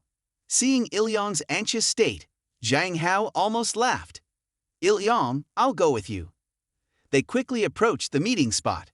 Zhang Hao peeked from behind a tree. Ilyong looked down and asked, "Why is Yuhua here too?" Zhang Hao said it was for precaution. If the girl who looked like a senior had bad intentions, Yuhua could help out. Ilyong said, "Okay, that's good. You stay here. I'll go over, refuse, and come back soon." Watching Ilyong run off with an awkward expression, Yuhua asked Zhang Hao how it felt to like someone. He shook his head helplessly. "Yuhua, you've asked this before. I can only say that everyone experiences it differently. Personally, I think liking someone means having them in your heart and not being able to forget. That's how I understand love." But as Yuhua was about to say something, there was commotion from Ilyong's side. Zhang Hao looked over and saw Ilyong being kissed forcefully by the senior. This scene made him exclaim, "Damn, do women in this world all like to kiss so aggressively?" Ilyong, panicked, screamed pervert, and then slapped the senior, leaving Zhang Hao stunned. Ilyong can be so courageous too. Yuhua, feeling as if she was the one slapped, quickly pulled Yuhua over and asked, "Ilyong, are you okay? I can't see you." Ilyong rushed into Zhang Hao's arms, saying, Hao, my first kiss is gone." The senior knelt down, begging Ilyong, "Ilyong, I'm sorry, please forgive me." Ilyong told her to leave quickly. He didn't want to see her anymore. By the end of the school day, Ilyong was drunk, cursing all women. Zhang Hao quickly advised him to stop drinking. "You're too drunk." Ilyong yelled that he wasn't drunk and then vented his anger on Yuhua, blushing and pointing at her, scolding her for always sticking to Zhang Hao and not being a good person. After saying this, he hugged Zhang Hao tightly and cried, Hao, what should I do? My first kiss is gone." After that, he fainted. It seemed he was really drunk. Yuhua turned to Zhang Hao and said, "Are you drunk too? Your face is so red." Zhang Hao took out his phone to check and found his face very red. "How could I be so red from just a little drink? My parents and sister Tian Qin will definitely scold me when I get home. Also, Ilyong couldn't go home in this state." At this moment, Yuhua stood up and said, "Why don't the two of you stay at my place tonight?" Finally, Zhang Hao thought for a while and agreed to go to Yuhua's villa. The housekeeper was astonished. The usually cold young mistress now brought two handsome men home for the night. It seemed she had underestimated her. Yuhua instructed the housekeeper to prepare an extra dinner for the two men and also set up a guest room. Then, Yuhua helped Zhang Hao and Ilyong upstairs. After arranging Ilyong, she called Sister Tian Qin and told her, "Ilyong was forcibly kissed and is in a bad mood. I am at Ilyong's house to take care of him." Upon hearing this, Sister Tian Qin was furious. Forcible kissing is shameless behavior. If Hao encounters such a situation, he should kick her in the private parts and force her to kneel until she can't get up. Do you understand? Zhang Hao imagined the scene and felt a bit scared. He quickly reassured Sister Chan Keen that he would return tomorrow and told her not to worry. After hanging up, Sister Chan Kin looked dejected, having not seen her Hao all day. The housekeeper said that doing this would increase her favorability. Zhang Hao smiled and said, "In that case, she shouldn't have said it directly." When Yu sat down, he asked her, "This room seems to be your secret room, right? Why are you letting me stay here?" Yu blushed and shyly said, "Because all the things I like are kept here." Then she took Zhang Hao's hand and said, "Zhang Hao, you are also my treasure. I miss you every day, want to talk to you, and want to be with you. I even want to lock you in this room and not let anyone else know." "Zhang Hao, will you be my boyfriend?" Hearing Yuhua's confession, Zhang Hao was startled and silent for a moment before speaking. "Yuhua, I don't want to deceive you. I admit I like you, but my heart still has feelings for another girl. Actually, I'm a scum who is content." "Yuhua, you're not a scum, I think you're the best." Zhang Hao smiled sadly and shook his head. "A man like me who is content is very bad. I know it's not right, but I can't control it. Right now, I don't know how to handle these feelings, so I can't handle the relationship between us either. Do you understand?" Hearing this, Yuhua suddenly hugged him tightly. "Zhang Hao, I don't understand, and I'm very sad. Can you just like me?" Zhang Hao sighed and apologized to Yuhua, feeling conflicted inside and unable to reach a conclusion. Time flew by, and the next day arrived. Zhang Hao woke up groggily and realized that he and Yuhua had slept together. Moreover, their clothes had changed into pajamas. He wondered when he had changed clothes and why he hadn't noticed. At that moment, Yuhua also woke up and asked Zhang Hao if it was already morning. He smiled awkwardly and apologized for waking her up. He asked Yuhua if she had helped him change clothes. Yuhua rubbed her eyes and said that he was asleep last night and she had asked the butler to help him change. Relieved, Zhang Hao thought Yuhua almost helped him change clothes herself. They quickly got ready and went to school. At the school gate, they were unaware that someone was watching them from behind. That person was Can Kin. She stared intently at Yuhua, wondering who the girl next to Hao was. When they arrived at school, Zhang Hao was called back by a voice. Turning around, he saw Can Kin. He was slightly surprised and asked why she was there. She said she was worried about him since he hadn't returned, and she hadn't slept all night. Zhang Hao, feeling awkward about deceiving Can Kin, scratched his head and said there was no need to worry since he was no longer a child. Il-yong, with an emotionless face, said, Hao, I'll head to class first." Seeing Il-yong's back, Zhang Hao wondered why Il-yong, who had previously been so happy to meet Can Kin, was suddenly so gloomy today. After Il-yong left, Can Kin looked at Yuhua and asked Zhang Hao who the girl was and why she hadn't met her before. Zhang Hao introduced Yuhua as his classmate. Can Kin widened her eyes and said that she was Zhang Hao's sister and wondered if they spent a lot of time together. Yuhua was a bit flustered by the sudden question, but quickly realized that the woman in front of her was Zhang Hao's family. She greeted Can Kin with a smile, saying that they often spent time together. Can Kin smiled dangerously, thinking that this girl must like Zhang Hao and wanted to assert her ownership. To assert her claim, Can Kin approached and whispered to Zhang Hao, "Tonight, let's talk in your room." Yuhua, standing beside them, felt disheartened by the scene. Can Kin glanced at her, thinking her suspicion was correct. This girl was a potential threat. Zhang Hao agreed to Can Kin's request, but said there was no need to whisper about it. Can Kin said it was a private matter between the two of them and should not be known by others. As the time for class approached, Zhang Hao went to his classroom. Can Kin watched them leave with a serious expression, feeling that she needed to expedite her plan. She couldn't wait any longer. At lunchtime, Zhang Hao and the others went to the canteen. He was surprised to see their faces. They had been cheerful in the morning, but now seemed disheartened. When he commented on this, Il-yong burst into tears over a romantic plot, recalling the pain of losing his first kiss. He was deeply distressed. Zhang Hao was stunned, wondering if Il-yong liked Can Kin since he was so concerned about her feelings. What was going on? It seemed he needed to talk to Ai Liang to figure things out. If that were the case, what should he do? Zhang Hao turned to Yu Hua and asked why she looked so dispirited as well. She admitted she was feeling jealous. Zhang Hao was puzzled, asking what she was jealous of. She said she felt uncomfortable seeing him being close to his sister. Even though she knew Qian Qin was family, she still felt very uncomfortable and envious that Qian Qin could live with him. Meanwhile, Liang was also envious of Zhang Hao for living with Qian Qin. As evening approached, Zhang Hao prepared to have dinner and then do a live stream to make up for the time he missed yesterday. If he didn't work hard to earn money, he would never pay off his debt to Weinan. But as soon as he walked into the house, he heard loud noises and the sound of his aunt scolding someone. He didn't know what Qian Qin had done wrong, but Aunt Zhang Yan was beating her with a belt. Zhang Hao was stunned by the brutality. He immediately stepped in front of Qian Qin, asking his mother to stop hitting her and to discuss things calmly.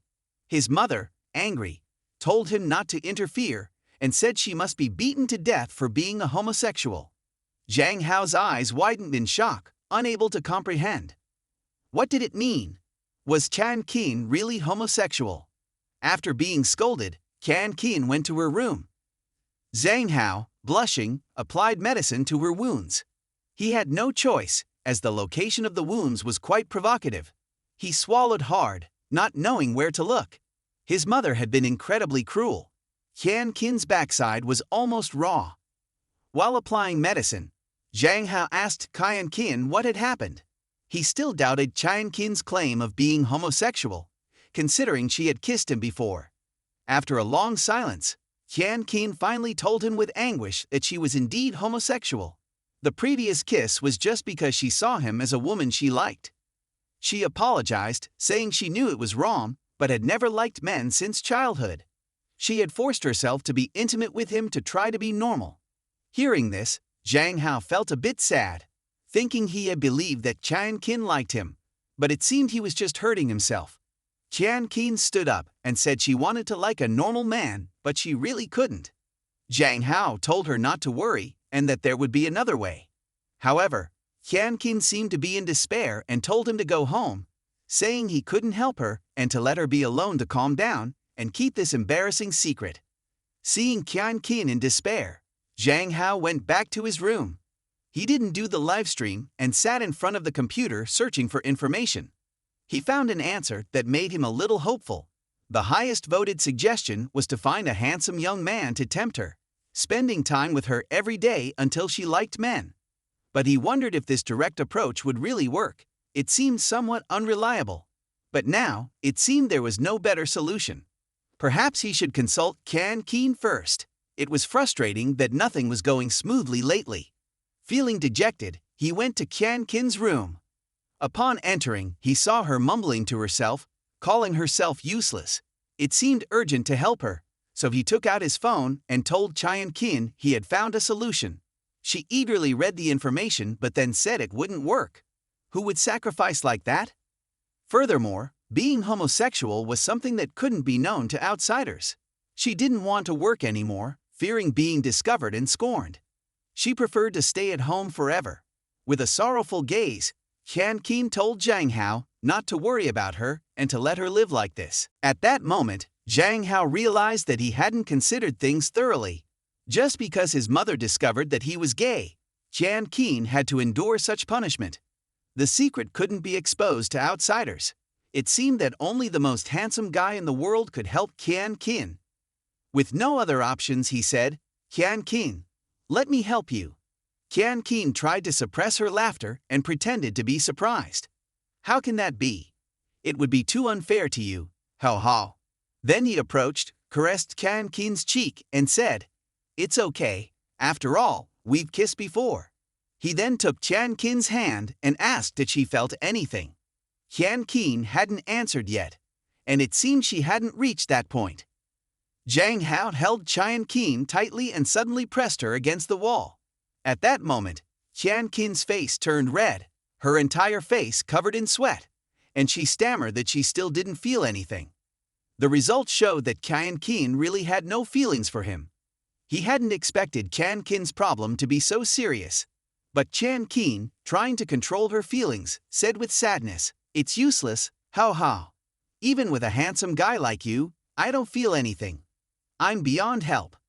Zhang Hao looked at Chan Keen's despairing face up close. The situation seemed worse than he thought. But what he didn't know was that at that moment, Chan Keen's heart was nearly about to leap out. Help! Hao's proactive approach was just too alluring. Zhang Hao released Chan Keen's hand and stood up, saying, "Chan Keen, don't worry, I'll make you better. I'll find a way. It's already evening, so come to my room later." Back in his room, he immediately went online to search for information. He found a few things. The internet suggested wearing seductive clothing like pajamas or lingerie. However, he would rather die than wear such provocative clothing. But a shirt and shorts were fine. Pajamas were also acceptable. It was just an outer garment. He had previously learned that women liked pajamas, similar to how men liked socks. So black and white were still their preferences. Zhang Hao remembered he had bought pajamas before. Hopefully, it would help Chan Keen. After changing, he closed his eyes and waited. She said she would sneak in when his parents were asleep, so he wasn't in a hurry. After an unknown amount of time, he heard Chan Keen's voice calling. When he opened his eyes, he saw Chan Keen in seductive pajamas approaching the bed. He suddenly realized how alluring Chan Keen really was. The room was completely silent. They were sneaking around like spies. Seeing Chan Keen's slightly unusual expression, it was clear that it wasn't him seducing Chan Keen, it was Chan Keen seducing him. "Chan Keen, just lie down. We'll hug and sleep as usual." At that moment, Chan Keen also had a flushed face and swallowed silently. This outfit of Hao's was so wonderful that it was hard to resist. But she had to hold back. Otherwise, all the effort so far would go to waste.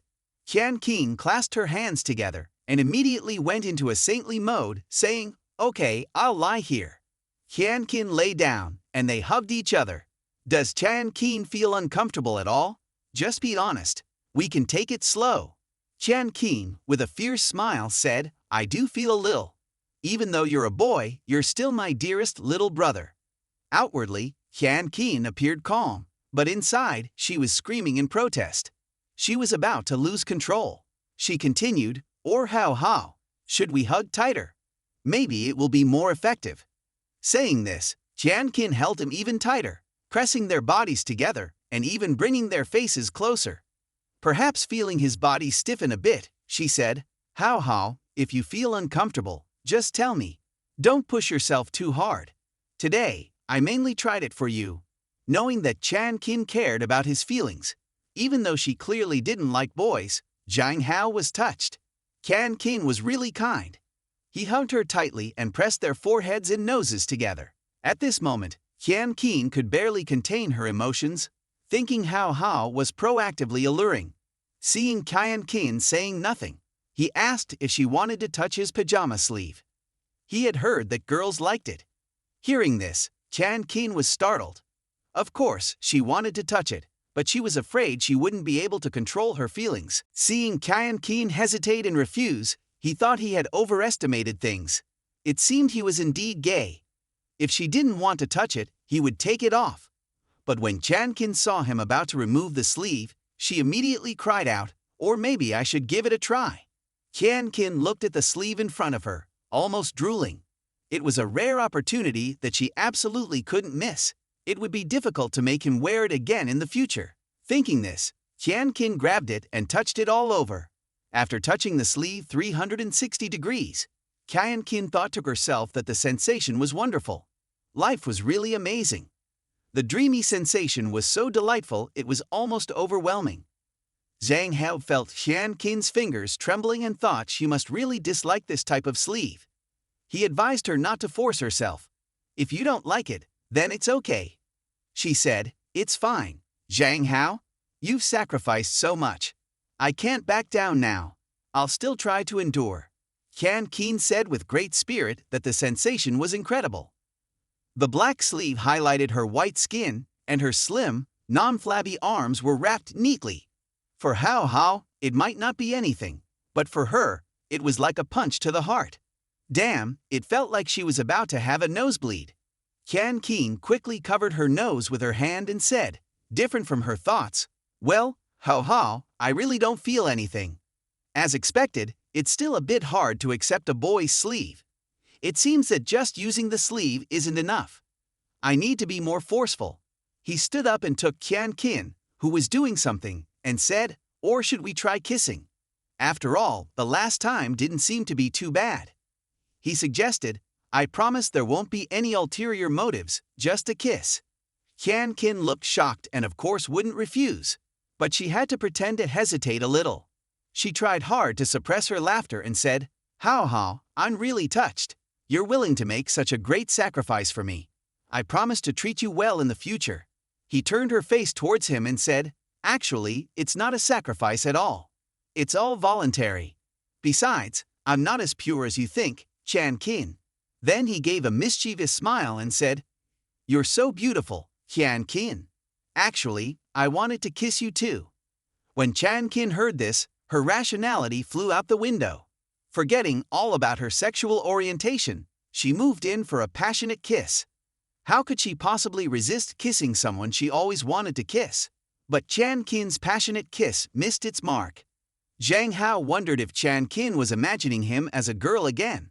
Qian Qin also realized this and thought he should pretend to forget about it. She opened her mouth and said, direct kissing like this feels a bit awkward. You should prepare yourself first. Hao, let's continue. This time, I'll take the initiative. Taking a deep breath, Qian Qin shouted again. At this point, she felt her heart racing unusually and sensed changes in her body. She couldn't help but feel nervous. If this kept going, it would all be for nothing. Right, she could pretend it was accidental and imagine Hao as a girl. Thinking this, Qian Qin paused briefly, then whispered, Soyan. Hearing this, Zhang Hao frowned and asked if Qian Qin was again imagining him as a woman. He asked who Soyan was. Qian Qin, still breathless, admitted it was indeed a bit uncomfortable, but she could tolerate it. Zhang Hao, puzzled, asked, did you just call the name of another girl? Or are you imagining me as a girl? Qian Qin wiped the saliva from her mouth and said that for a moment, she had imagined Hao as a woman. If she didn't do that, it felt awkward. Zhang Hao recalled when Qian Qin accidentally mentioned that name. Soyan must be the woman she likes. Qian Qin didn't deny this, which made Zhang Hao feel a bit hurt, thinking that he, a handsome man, was in this situation. He resolved to stop thinking about strange things and change the scene to swimming with Yuhua. Yuhua was giving a thorough massage, and Zhang Hao tried to explain, but Yuhua, who preferred a more stimulating massage, wasn't satisfied.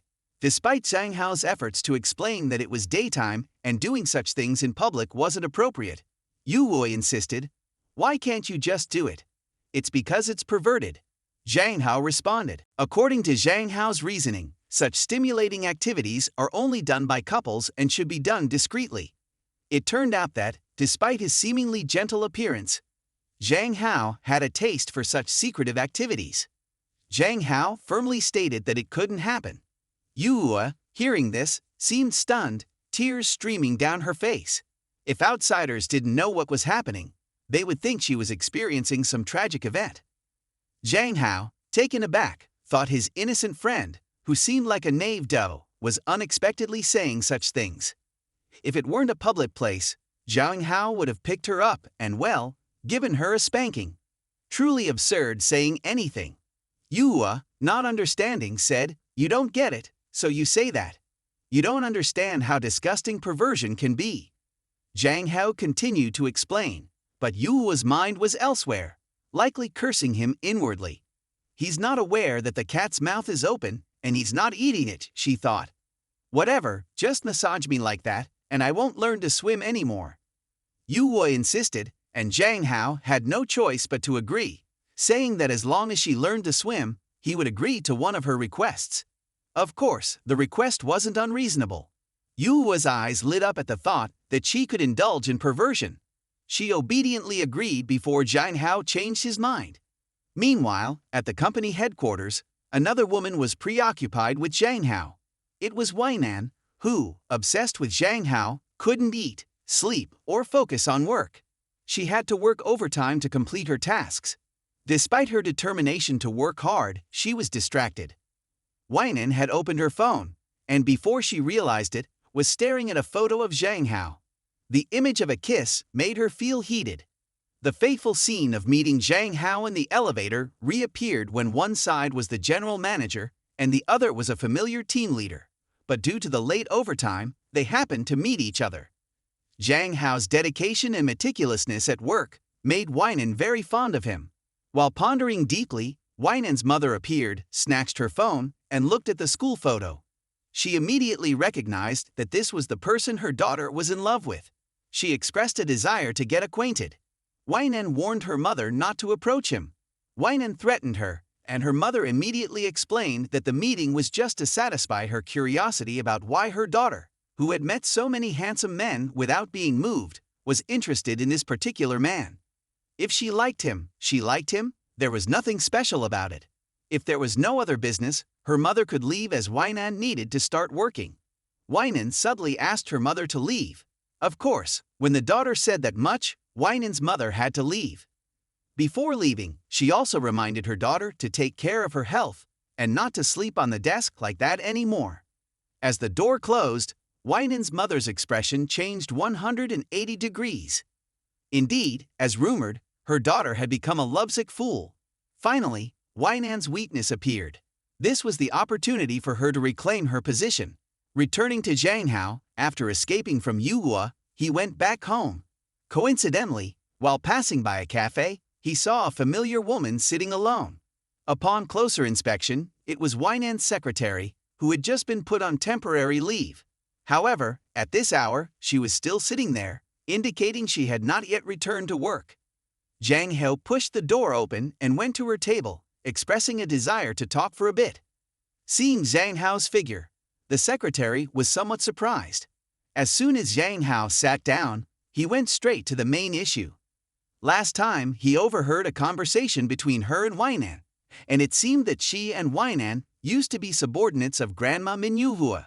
The secretary confirmed this was true and also mocked Zhang Hao for, in the end, still being interested in Weinan. After hearing this, Zhang Hao only sighed in frustration.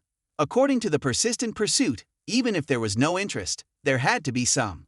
Otherwise, who would dare to think about the outcome of facing Weinan? Another major concern for Zhang Hao was, in the end, what exactly did she like about him when he had nothing good to offer? Moreover, Weinan was previously known to despise men. In fact, Weinan did not hate men, but rather weak men. The secretary spoke up, revealing that years ago, Weinan's father was a weak man who always obediently listened to Weinan's mother. In other words, her family followed a matriarchal system. Later, her mother indulged in partying all night, while her father suffered from a terminal illness and died in the hospital. Even during his final days, he did not receive any care from his wife. Because of this, Weinan believed that her father's weakness had led the family to such a state, and thus, she hated weak men who depended on women. However, Zhang Hao was different. He was very strong, unlike women. The secretary's words gave Zhang Hao a very good idea. He would pretend to be weak, which would certainly make Weinan hate him, thus getting rid of this troublesome situation. Just as he was feeling pleased, the woman sitting across from him proposed an even crazier idea, advising Zhang Hao to agree to date Weinan. Hiding was not an option, and it was inappropriate to encourage someone to eat chicken droppings at such an age. The secretary also explained that if Zhang Hao agreed to date, he would definitely be pampered. Proof of this was that Weinan was known for treating those who had worked with her well. Even after retiring, they were still recruited and received high salaries. Zhang Hao, upon hearing this advice, immediately declined. He knew that climbing onto a tiger's back would not end well, and with Weinan being so dictatorial and Zhang Hao having no intention of accepting anyone, if they got together, it would likely result in one of them being provoked to death. To put it nicely, the person who would suffer would definitely be Zhang Hao. "Boss, I'll take care of this place," a middle-aged woman's voice interrupted the conversation between the two. "I finally found you." Weinan's mother smiled with satisfaction. Immediately, the cafe put up a closed sign, and Weinan's mother's bodyguards surrounded the area, ensuring no one could enter or leave. At this moment, she slowly approached Zhang Hao. After a moment of observing, she had to praise the aesthetics of her daughter's choice. The eyes, nose, and figure were quite okay. "How long have you two been dating?" she asked. Zhang Hao, feeling anxious, replied, "Aunt, you're mistaken. I'm not dating Weinan." Zhang Hao's answer made the lady laugh heartily. She expressed her disdain for her daughter, who still could not get this young man. Zhang Hao then asked the lady what exactly she wanted. "It's inconvenient to talk outside. Let's go to a private room," suggested Weinan's mother. The secretary, upon hearing this, understood that something bad was about to happen. She then suggested that the lady should accompany them to the meeting with Weinan, as Weinan had already arranged to meet Zhang Hao, and she was here just to pick him up. Weinan's mother did not say anything, but just laughed loudly and gestured for the secretary to come closer to talk. Naturally, the secretary dared not disobey and approached. Immediately, the lady threw a punch, causing the secretary to fall, unconscious and covered in lipstick. Having not acted for a while, it might have been a bit excessive. With the obstacle gone, "Let's go," the lady said gently to Zhang Hao. Zhang Hao had been standing as if waiting for a husband, not yet understanding what was happening. However, he was certain that he was being dragged into something very troublesome. Zhang Hao followed the lady into a private room. As soon as he sat down, Weinan's mother praised Zhang Hao's calm demeanor, saying that with his identity as an ordinary high school student, he should have been somewhat frightened earlier, but he did not have any fear like Zhang Hao. "Haha, since getting involved with my daughter, this scene has appeared many times," Zhang Hao calmly replied. Of course, Zhang Hao knew that this biological mother was a mafia boss, so scenes of violence were not special. "Yes, indeed, my daughter does not like weak men, but it seems you do not like my daughter very much. Don't you want to become part of our family?" the lady continued. Zhang Hao quickly provided his reason, stating that he was just an ordinary person, so it was natural that he was not suitable for Weinan. Zhang Hao also cleverly wanted to leave, using the excuse that his family had no permission to be out long, so if there was no special business, he would like to leave. "If you're in a hurry, just say so," the lady said directly. "I want to make a deal with you." Weinan's mother now got to the main issue. The proposal made Zhang Hao a bit anxious. He immediately declined, as he was just a high school student and was afraid he did not have the ability to carry out the deal. However, upon hearing this, Weinan's mother asserted that only Zhang Hao could do it. Of course, she had her reasons for saying this. Having observed for a long time, the lady knew that her daughter was very infatuated with Zhang Hao. Therefore, if any requests were made of Weinan, she would never refuse Zhang Hao. Zhang Hao became increasingly confused. The lady then slowly explained her plan. Specifically, Zhang Hao would invite Weinan to Country M, of course, under the guise of a vacation. The lady would send Zhang Hao a specific address where Weinan would be led. At that point, Weinan's mother's people would be waiting there to control her. Naturally, Zhang Hao would receive a small amount of money, but enough for him to move his family to a distant country, living worry-free for the rest of their lives. It was clear that Weinan's mother wanted Zhang Hao to help her deal with her own daughter. This made Zhang Hao even more uneasy. "It's simple. I want to reclaim the position of the head of the family. There has been no maternal bond between me and that girl for a long time." The malicious look on Weinan's mother's face made Zhang Hao feel scared. "Sorry," Zhang Hao questioned. "Isn't it good for Weinan to be the head of the family?" Indeed, under Zhang Hao's outsider view, Weinan's family was very powerful. A mother like her did not need to worry about food and clothing, so why struggle? Upon hearing this, she smirked. How could a high school student understand? Indeed, she has a lot of money right now. But besides money, she has nothing at all. Anyway, you don't like your aunt's daughter. Do you want to do something big together? Weinan's mother made the final proposal. Zhang Hao at this moment needed to think carefully. It would indeed make a lot of money. But would it be possible to spend it after it's done? Or might it lead to other issues? Returning to Weinan's secretary, who was tied up outside and had just regained consciousness after the recent blow, it was fortunate that she had been in the military and received rigorous training, so she had not completely lost consciousness. She immediately thought of reporting this to Weinan. Thinking quickly, she reached behind her and pressed the red button on her wristband. A call was directly connected to Weinan's phone. The madam approached Zhang Hao in a private room. Upon receiving the information from the secretary, Weinan was extremely angry and demanded a car to be prepared to go directly to the location. Returning to the negotiation between Weinan's mother and Zhang Hao, after clearly understanding the aunt's plot, Zhang Hao analyzed that even if the madam managed to control Weinan abroad, becoming the head of the family would certainly not be easy because there were many other supporters of Weinan. On the contrary, Zhang Hao suggested that the two mothers and daughters should sit down and talk despite their past grievances. In fact, Zhang Hao did not hope for the two to reconcile emotionally, but just did not want to do something bad to others. The girl was ungrateful. Even a dog would be more grateful than her. Always opposing him over trivial matters, she had long lost the ability to calmly discuss things. Weinan's mother firmly stated that if she had known Weinan would turn out this way, she would not have given birth to her in the first place. Upon hearing this, Zhang Hao was somewhat conflicted. All this time, Weinan's mother had been placing all the blame on Weinan, but the story did not mention her own indulgence in drinking, gambling, and so on. It was clear that she always saw herself as right. It was indeed a legendary matriarchal system. "Aunt, you're going too far." Zhang Hao spoke up to defend Weinan. He affirmed that Weinan resented her mother only because of the issues with her father. Clearly, if she had cared a bit more about the family, cared a bit more about Weinan, things would not have reached the point where family members are turning against each other today. Zhang Hao also believed that if Weinan's mother admitted her mistakes and apologized proactively, the matter would definitely be resolved. There's still hope as long as there's water to drink.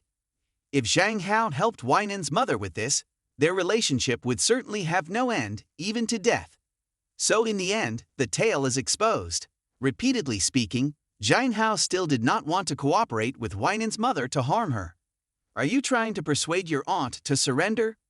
Weinan's mother showed suspicion. She originally thought that Zhang Hao disliked Weinan and was trying to pull her in. Yet, Zhang Hao had only been defending her. This made her wonder whether Zhang Hao truly had no interest in Weinan. Moreover, when the aunt made her move to knock out the secretary, it had already declared a war. Weinan's mother affirmed that it was indeed like that. The move was made, and it couldn't be retracted now. She advised Zhang Hao one last time to follow the plan and accept the money to leave immediately. Of course, he didn't need to worry about the rest. "What if I don't agree to help?" Zhang Hao responded. Weinan's mother sneered and asserted that it was just making things difficult for themselves. At the same time, she declared that she would detain Zhang Hao and his family as hostages. Hearing about his family being threatened, Zhang Hao became furious immediately. He firmly refused to deal with Weinan's mother and said if anyone should be blamed, it was his aunt for not bringing bodyguards. As he spoke, Zhang Hao's hand tensed, ready to strike. Zhang Hao's actions and words surprised Weinan's mother. Perhaps it had been a long time since someone had tried to use force to control her. Meanwhile, outside the restaurant, Weinan had arrived according to the tracking. The bodyguards at the door for Weinan's mother saw her appear and were as scared as if they had seen a ghost. "Get out of my way," Weinan said, and the group quickly moved aside. Upon seeing Weinan, the secretary called out loudly and explained the situation.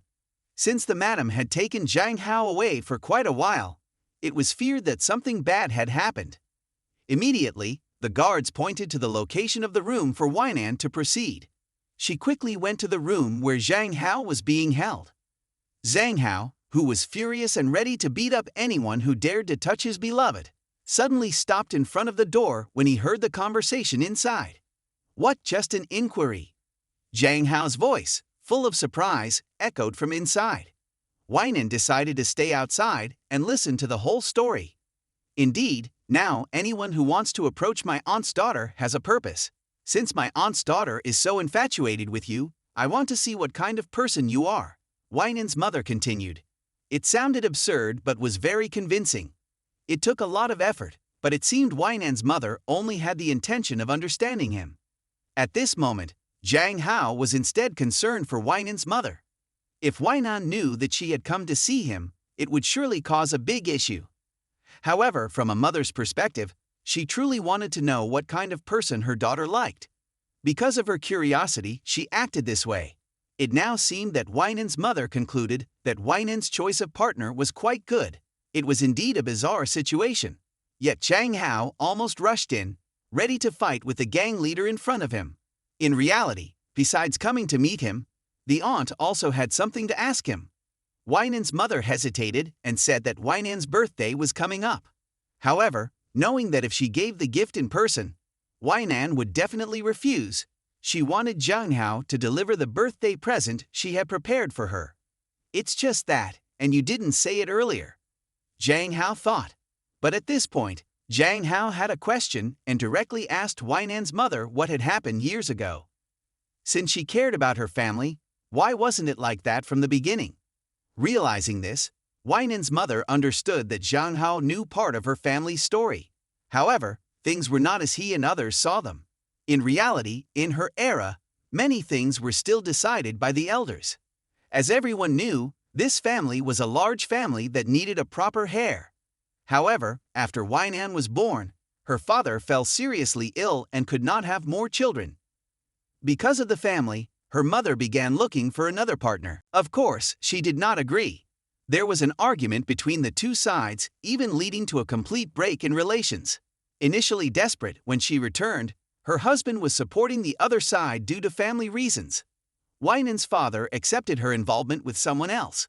This was like a deep wound, feeling like a betrayal. Because of this, she chose to escape into drinking and revelry. By the time she sobered up, Weinan had grown up, and the situation had become like this. Until now, she still very much wanted Weinan's forgiveness and hoped Zhang Hao could help her. After hearing Weinan's mother's story, Zhang Hao was silent. It seemed that the story looked different from every perspective. He almost misunderstood the situation. "Sorry, I can't help with this," Zhang Hao said, scratching his head.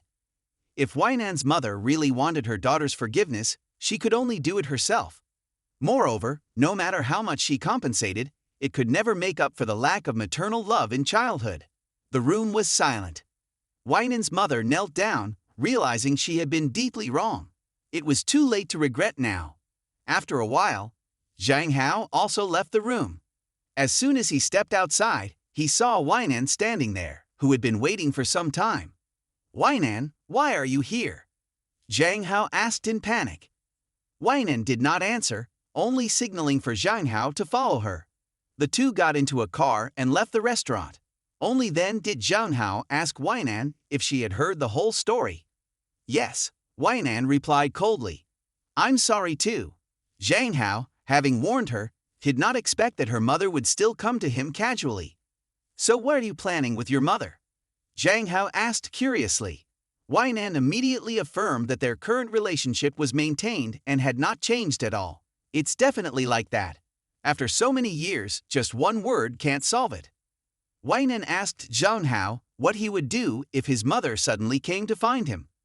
Zhang Hao pondered for a moment and replied that he hoped she wouldn't come back. For Zhang Hao, his current family was doing very well. "You seem quite satisfied with your current family, right? Also satisfied with your stepsister?" Weinan asked curiously. Zhang Hao was indeed quite satisfied, but Weinan's somewhat excessive question made him unsure of her intentions. Weinan confessed that she wanted Zhang Hao and his family to move to her place. This would also be convenient for protecting Zhang Hao, because Weinan was certain that many people would want to use Zhang Hao to threaten her in the future. "No way, no way. Why should we live with you?" Zhang Hao immediately refused, but with Weinan's nature, it wasn't going to be that simple. After all, Weinan had long regarded Zhang Hao as her man, so living together was inevitable. Although it wasn't the case now, sooner or later, he would belong to Weinan. It was indeed a domineering CEO matriarchal system. Sooner or later, Zhang Hao would have to kneel at her feet. "Damn it, with a woman like you, we absolutely can't," Zhang Hao shouted. Suddenly, Weinan swerved the car to the roadside and braked sharply. She immediately leaned towards Zhang Hao. Zhang Hao affirmed that he would not repeat the mistakes of his parents. Weinan vowed to pursue Zhang Hao until he completely agreed. Her eager expression and seriousness made Zhang Hao gulp. He was frightened by Weinan's extreme experience summary. Weinan was taking advantage of the situation, her hand touching Zhang Hao's mouth, intending to use seductive tactics on the high school student. However, he rejected her outright, citing they were outside. Then come to my house, Weinan suggested. If she weren't a CEO, people might think Weinan was a real courtesan. Her words and actions were extremely provocative. Get out. I advise you to obediently take me home, Zhang Hao ordered. Suddenly, his phone rang. It was none other than his beautiful stepsister. Hao Hao, where are you? It's so late, and you're still not home. The voice from the other end of the phone scolded. Zhang Hao immediately replied, giving the excuse that he was at home. I'm a bit late due to a friend, El Yang. I'll be home right away. After Qian Qin hung up, Zhang Hao sighed in relief. He turned to Weinan, asking her to take him home immediately. Weinan was still looking at Zhang Hao, surprised that her little fox had learned to lie. Zhang Hao turned to glare at Weinan. Aren't I lying because of you? He also made a sarcastic remark. Weinan still seemed uneasy about the relationship between Qian Qin and Zhang Hao, despite his explanation that their concern was due to being family. Following the handsome boy's wish, Weinan reluctantly took Zhang Hao home. As soon as they entered, Qian Qin was waiting for Zhang Hao. Naturally, the story about being out late at Ilyong was retold. Suddenly, Qian Qin's expression changed. How strange, why are you lying to me? Her criticism made Zhang Hao sweat and turn pale. Although he was very worried about being exposed, Zhang Hao pretended not to understand what Qian Qin was saying. It was only when Qian Qin mentioned that she had called Ilyong out of worry, and that the good friend revealed Zhang Hao had left a long time ago, that Zhang Hao was caught off guard. He did not expect Qian Qin to have Ilyong's number. It seemed that Zhang Hao's promise was in vain this time. Then came a heartfelt emotional outburst. Qian Qin recounted how Zhang Hao's presence had made her feel the warmth of family instead of the loneliness she had felt before. Honestly, Qian Qin had come to see Zhang Hao as the younger brother she cherished the most. But it seemed this was just her unrequited affection. As for Zhang Hao, he saw Qian Qin as an outsider. If Hao Hao doesn't want me to meddle in your affairs, I won't interfere anymore. Saying this, Qian Qin turned to leave. Zhang Hao immediately reached out and pulled Qian Qin back, hoping she would listen to him. I'm sorry, Qian Qin.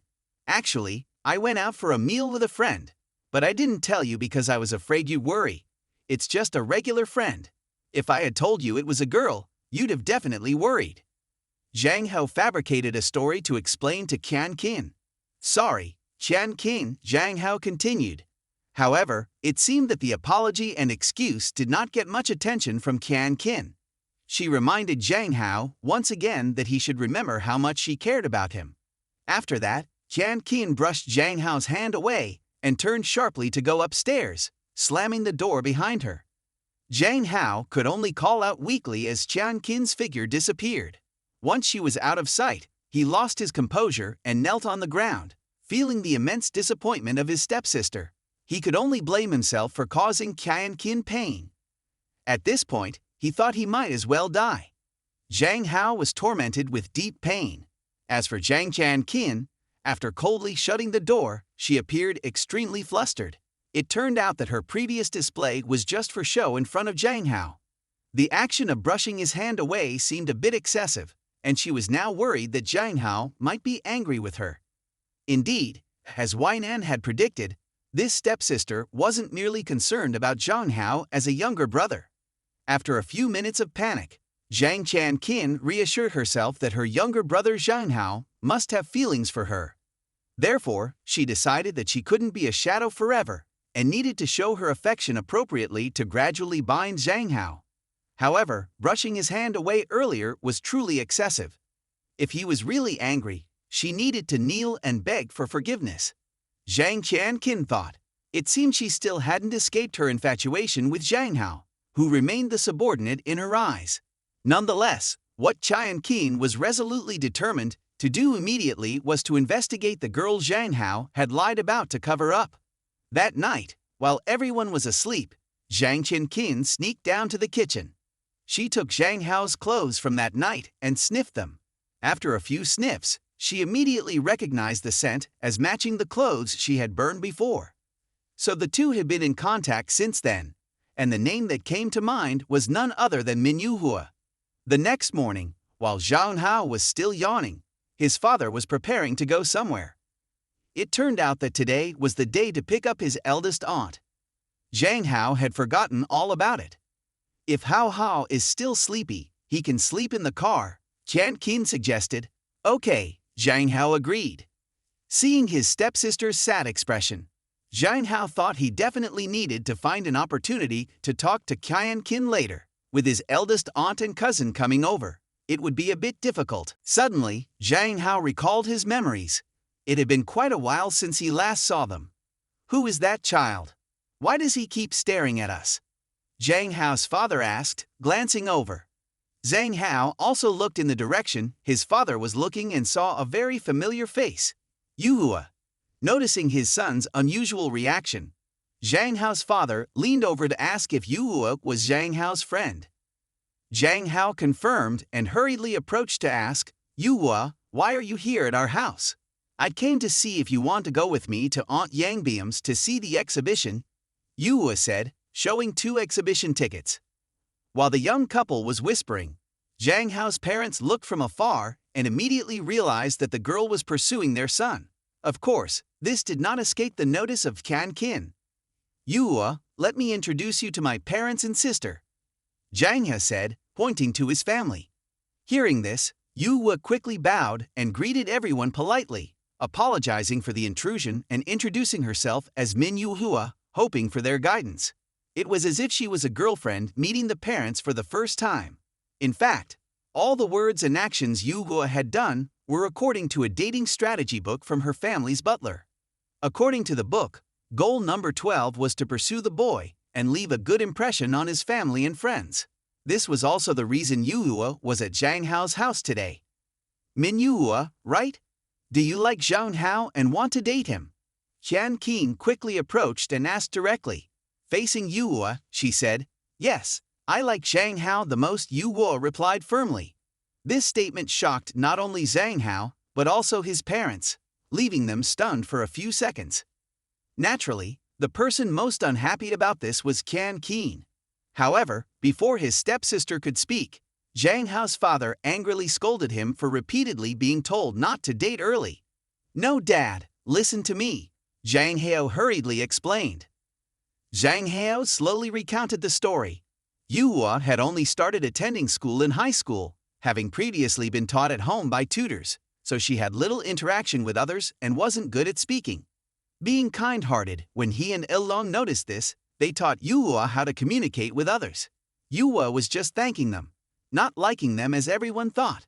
Only a fool would believe you, Zhang Hao's father asserted, questioning whether he thought his father was an idiot, given that he had been through this stage himself. Since she came all the way here, it can't be such a simple relationship. The father decided to take matters into his own hands. Min Yuhua, thank you for liking my precious son, but I don't hope for him to date while still in high school. You can like him, but don't pursue him. Zhang Hao's father firmly rejected Yuhua, helping his son out. Seeing things weren't going well, Zhang Hao added that the family was busy picking up relatives today, so they should politely send Yuhua away and hurry to pick up his relatives. He suggested they could discuss this later. Can't date. Yuhua still acted naive. You can date others, but definitely not Hao Hao, Zhang Hao's mother said. Don't worry, Mom. We're still children and don't think about such things, Zhang Hao said in desperation. Hurry up and go pick her up, he urged. Now, he didn't know who could help him out of this situation.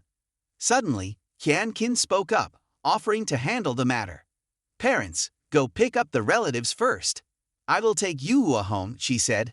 Zhang Hao's stepmother was very pleased with this suggestion and left the matter to Qian Qin. As soon as Qian Qin finished speaking, she moved closer to Yuhua, sniffing her scent and whispering into her ear. Yuhua, who had intended to leave, was suddenly stopped by Zhang Hao's mother, who recalled something. Witnessing Qian Qin's intimate behavior with Yuhua, Zhang Hao's mother concluded that her daughter was indeed a lesbian and liked the girl. "It's okay, you still have me. I love you," Qian said, but was immediately pulled away by her mother. "Wait, come here," Zhang Hao's stepmother said angrily, pulling Qian into the car. Zhang Hao had to bid farewell to Yuhua and apologize for the inconvenience caused today. Yuhua also had no other option but to leave first. Of course, before leaving, Yuhua did not forget to bow and say goodbye very politely. At this moment, the mother also released Qian's hand. Qian looked at Yuhua. Indeed, she had just confirmed the scent, but it was not the same as the scent on Zhang Hao's shirt from last night. This indicated that there was another woman close to her step-sibling. This further drove Qian's determination to find Zhang Hao and question him. After a while, the whole family arrived at the place to pick up Zhang Hao's uncle. They quickly recognized each other.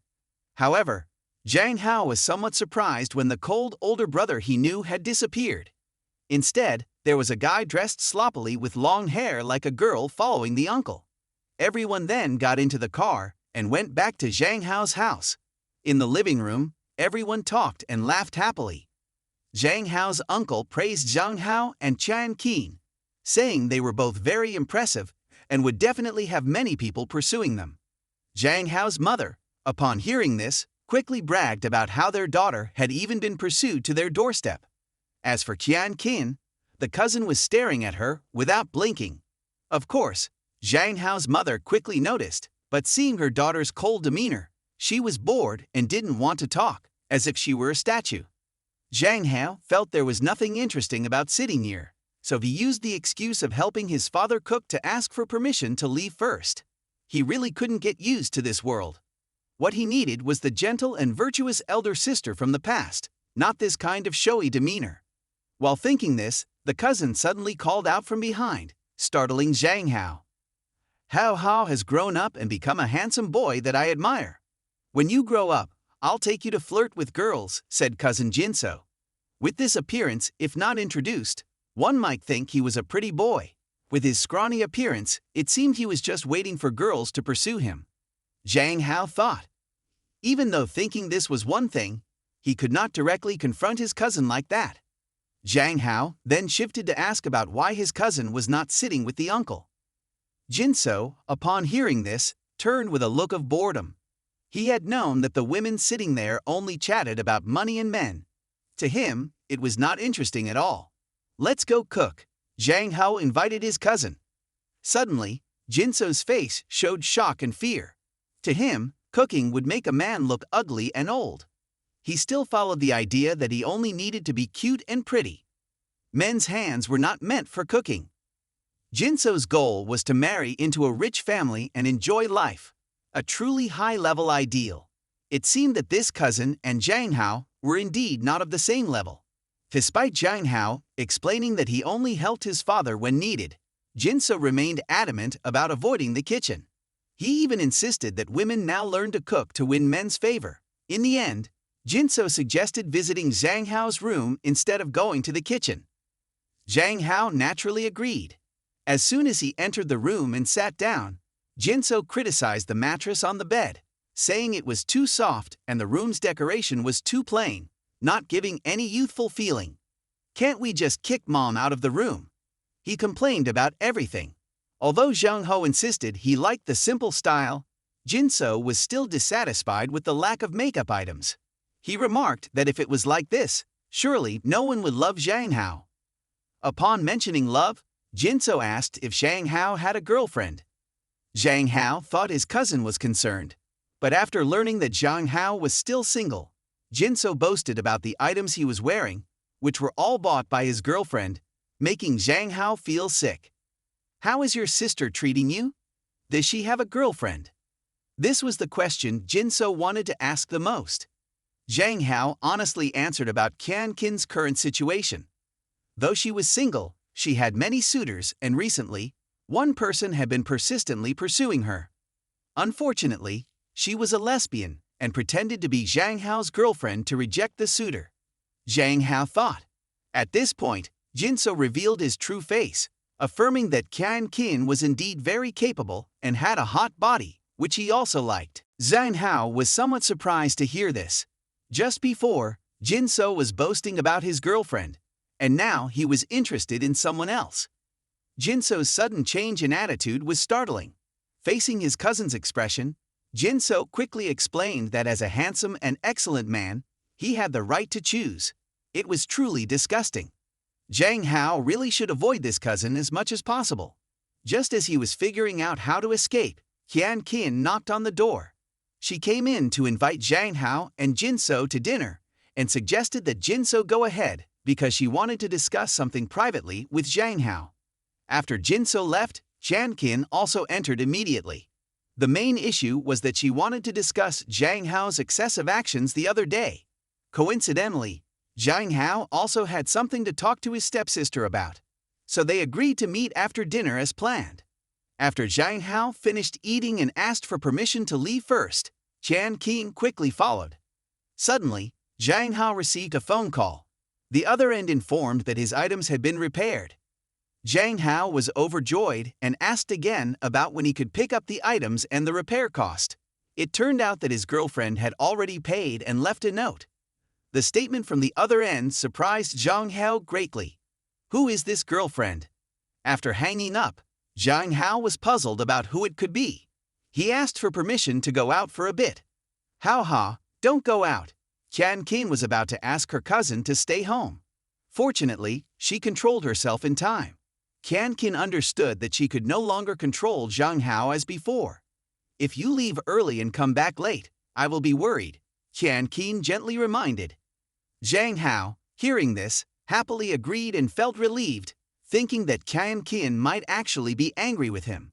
As soon as Zhang Hao left, Jinso praised Qian Qin for being gentle and caring for her younger brother. However, he also wanted to remind her that it was very likely that the person who called was pursuing Zhang Hao and asking him out. At Zhang Hao's age, he needed to be managed strictly.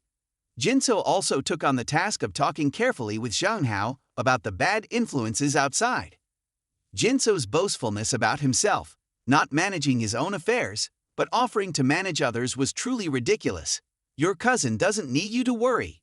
I will manage Hao. The sharp gaze and the firm statement of Qian Qin made Jinso a bit frightened. Returning to Zhang Hao, after leaving the house, he immediately went to the repair shop. The salesperson gently handed back the repaired bowl, which was an antique of Weinan that Zhang Hao had accidentally broken. Reading the note attached, Zhang Hao was not surprised to see that Weinan had paid for it. In fact, only Weinan, who shamelessly claimed to be his girlfriend, would do such a thing. Sorry for the trouble, I'll take this, Zhang Hao said, taking the bowl to Weinan's place. According to the note left by Weinan, Zhang Hao called out, I'm here. Weinan then chided him for entering without knocking. Well, I'll go then. Wait for me to finish up and stay for dinner. Weinan insisted. Zhang Hao quickly declined. He also offered the repaired bowl as compensation. Zhang Hao intended to sell it at auction and then pay Weinan in cash. Just get it fixed and return it to me. What do you want to eat? I'll arrange it. Weinan responded, always the same. Zhang Hao discussed his matters, and Weinan discussed hers, each talking about different things. Weinan would surely be exhausted like this. If you don't want to buy the appraisal, then I'll take it back. After the auction, I'll pay you the compensation without a penny missing, Zhang Hao reiterated.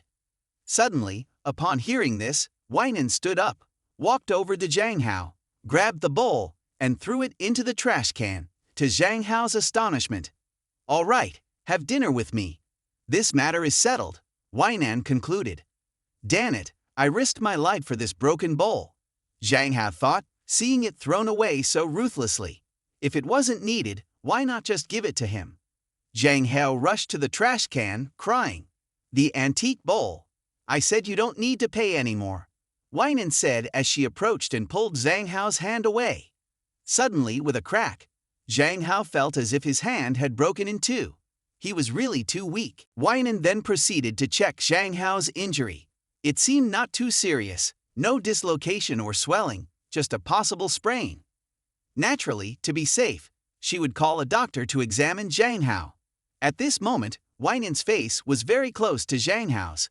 With her current complexion, Zhang Hao was quite suspicious of her background. Having been a special forces soldier and having participated in Wainan's battlefields, Zhang Hao had nearly died. Wainan confirmed this. Suddenly, Wainan thought Zhang Hao might be interested in this and proposed staying the night to hear more about it. Naturally, Zhang Hao, being clear-headed, jumped up and left. Wainan persisted, still nagging about staying for dinner. Indeed, she was extremely stubborn. "I've read your novel, and the world described in it feels very vivid to me. Stay, I want to talk about special forces with you," Wainan said, shifting to discuss writing. Wainan was using every possible excuse to keep Zhang Hao there. "I didn't expect my novel to be so good that it has fans," Zhang Hao thought. "Fine, then talk," he reluctantly agreed. Wainan immediately made a phone call to arrange dinner for the two of them, truly domineering in every detail. "Little fox, what will it take for you to stay tonight?" Wainan continued to plead. Hearing this, Zhang Hao raised his voice, noting that it was just dinner, but now she was asking him to stay the night. However, his gaze kept lingering on Wainan's slender leg. Naturally, she noticed his scrutinizing eyes on her body, but she liked it. Caught red-handed, Zhang Hao had to make an excuse, saying he was just looking at her clothes. "Poor people like to look at expensive clothes," Zhang Hao said. As soon as he finished speaking, Wainan lunged at him. He lay down on the sofa, and she boldly declared she had the right to do whatever she wanted since Zhang Hao was hers by birth. Naturally, Zhang Hao wouldn't accept such oppression. He smacked Wainan's buttocks, demanding she get down. The smack left him a bit shaken. Wainan really was deliciously resilient. "Don't want celebratory wine? You prefer punishment wine, right?" Wainan yelled. "Come on, who's afraid of whom? A woman like you is uncivilized. Watch me test your rear end," she continued. Zhang Hao retaliated vigorously, but despite all his effort, Wainan remained as immovable as a wall. At this moment, Wainan suddenly softened and reminded Zhang Hao about his hand injury, advising him not to push too hard if he didn't want to worsen it. Taking this opportunity, Zhang Hao gave a strong shove, causing Wainan to fall down. He then sat on top of her. Wainan reiterated once more that they were not suited for each other and hoped she would not cling to him anymore. "The reason I study the blood moon is to tell you," Wainan whispered. Back at Zhang Hao's home, everyone had finished their meal. Jinso went outside to get some fresh air and also to avoid the cleaning duties. From his previous performance, he was certain that Qian Qin had no interest in him. Yet, he had imagined a romantic relationship. It was indeed a delusion of grandeur. While feeling dejected, his gaze collided with a beautiful girl standing at the door. He eagerly ran out to inquire, but the person in front immediately avoided him, as if Jinso did not exist. Zhang Hao's parents, disturbed by the noise, also came out to see. Seeing Yuhua's appearance, both were puzzled about why she was there. As usual, Yuhua bowed politely to everyone. Not only that, she brought gifts for each person in the house. "Give up. Hao Hao is still young. No matter what, he cannot be in a relationship early," said Zhang Hao's parents. "If you don't give up, we will inform the teacher and your parents," they added. Hearing this, Jinso was surprised. How could this angelic girl be pursuing Zhang Hao?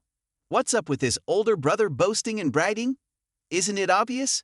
"I don't want to date Zhang Hao, I just want to stay by his side for life. Always being the good friend," Yuhua explained.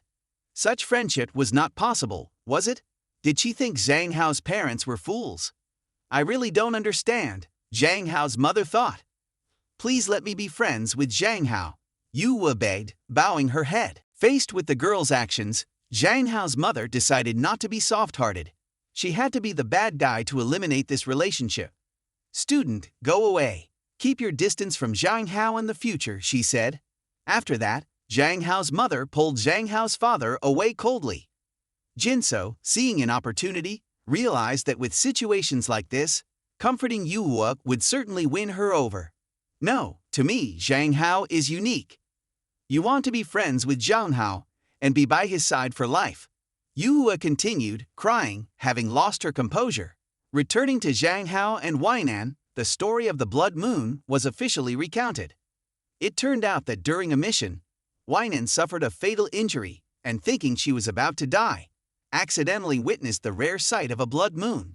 She then lost consciousness and fell into a delirious state for a long time. After waking up, she found herself miraculously alive, thanks to the blood moon. Zhang Hao was somewhat surprised by this. His own experience with the blood moon was quite different. He then explained to Weinan that it was likely just an illusion caused by her severe injury, not a means of revival through the blood moon. "I told you, I had a fatal injury that modern medicine couldn't save," Weinan insisted once more. She had also studied this strange phenomenon thoroughly, and the second time she saw the blood moon was the day Zhang Hao appeared before her. Perhaps this was why Weinan was so adamant about their fate. Gradually, she discovered that Zhang Hao's every action did not match the investigative information. Moreover, after reading the world in the novel he wrote, it was too similar to the world in her dreams. Weinan continued, "Based on all the information, I conclude that Zhang Hao and the blood moon are related." After finishing her words, she immediately stood up and took off her dress. Zhang Hao suggested stopping because he was afraid of being sexually harassed. Unexpectedly, Weinan only wanted to present evidence. At that time, she had internal organ injuries and ruptures, but now there isn't even a small scar. Yet it was thought.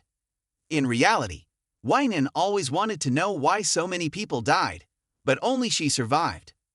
Whether the world in Zhang Hao's novel truly exists or not. By now, Zhang Hao understood that he had no choice but to cooperate with Weinan. Otherwise, Weinan would certainly not let him off. So he reluctantly promised to reveal what he knew to Weinan, on the condition that he could only research it when he had free time, and especially she must not arbitrarily contact Zhang Hao's family. Moreover, it is strictly forbidden to use Zhang Hao for research purposes. After a sigh of frustration, Zhang Hao revealed that he was indeed not from this world. After seeing the blood moon, he woke up here. While the two were chatting about the blood moon, Yuhua was still bowing under the sun, asking Zhang Hao's parents to allow her to be friends with their son. Faced with this persistence, Zhang Hao's father could not bear it and went out to tell Yuhua that as long as she had no ill intentions towards Zhang Hao, he would not obstruct their friendship. Yuhua was overjoyed and assured that she had no malicious intent. It would be best if she went back now as it was getting late, so as not to worry her family. Zhang Hao's father subtly urged Yuhua to leave. At this point, she expressed her desire to spend a little more time with Zhang Hao. However, after Zhang Hao's father said that he had already gone out earlier, Yuhua sadly left. Of course, she did not forget to give Zhang Hao's family some gifts. After the meeting and everything was settled, Yuhua left. Zhang Hao's parents continued to stand there watching the girl. It was indeed too naive. Upon returning home, everyone unpacked the gifts Yuhua had given. They were all surprised that the gifts were fake. Everyone felt sad when they saw Yuhua's genuine innocence, yet she brought these fake items as gifts. However, Zhang Hao's father thought that although they were fake, they were still beautiful and pleasant to the eye. If he didn't say anything, who would know they were fake? At this time, Zhang Qian saw everyone gathering and came out to eavesdrop.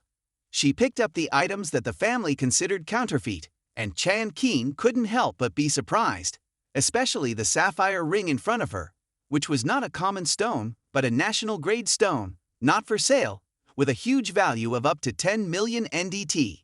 The whole family was astonished. Meanwhile, Zhang Hao had already finished dinner with Weinan. Of course, the details of what he knew were also clearly explained. It was possible that currently Zhang Hao was Zhang Hao, but also not Zhang Hao.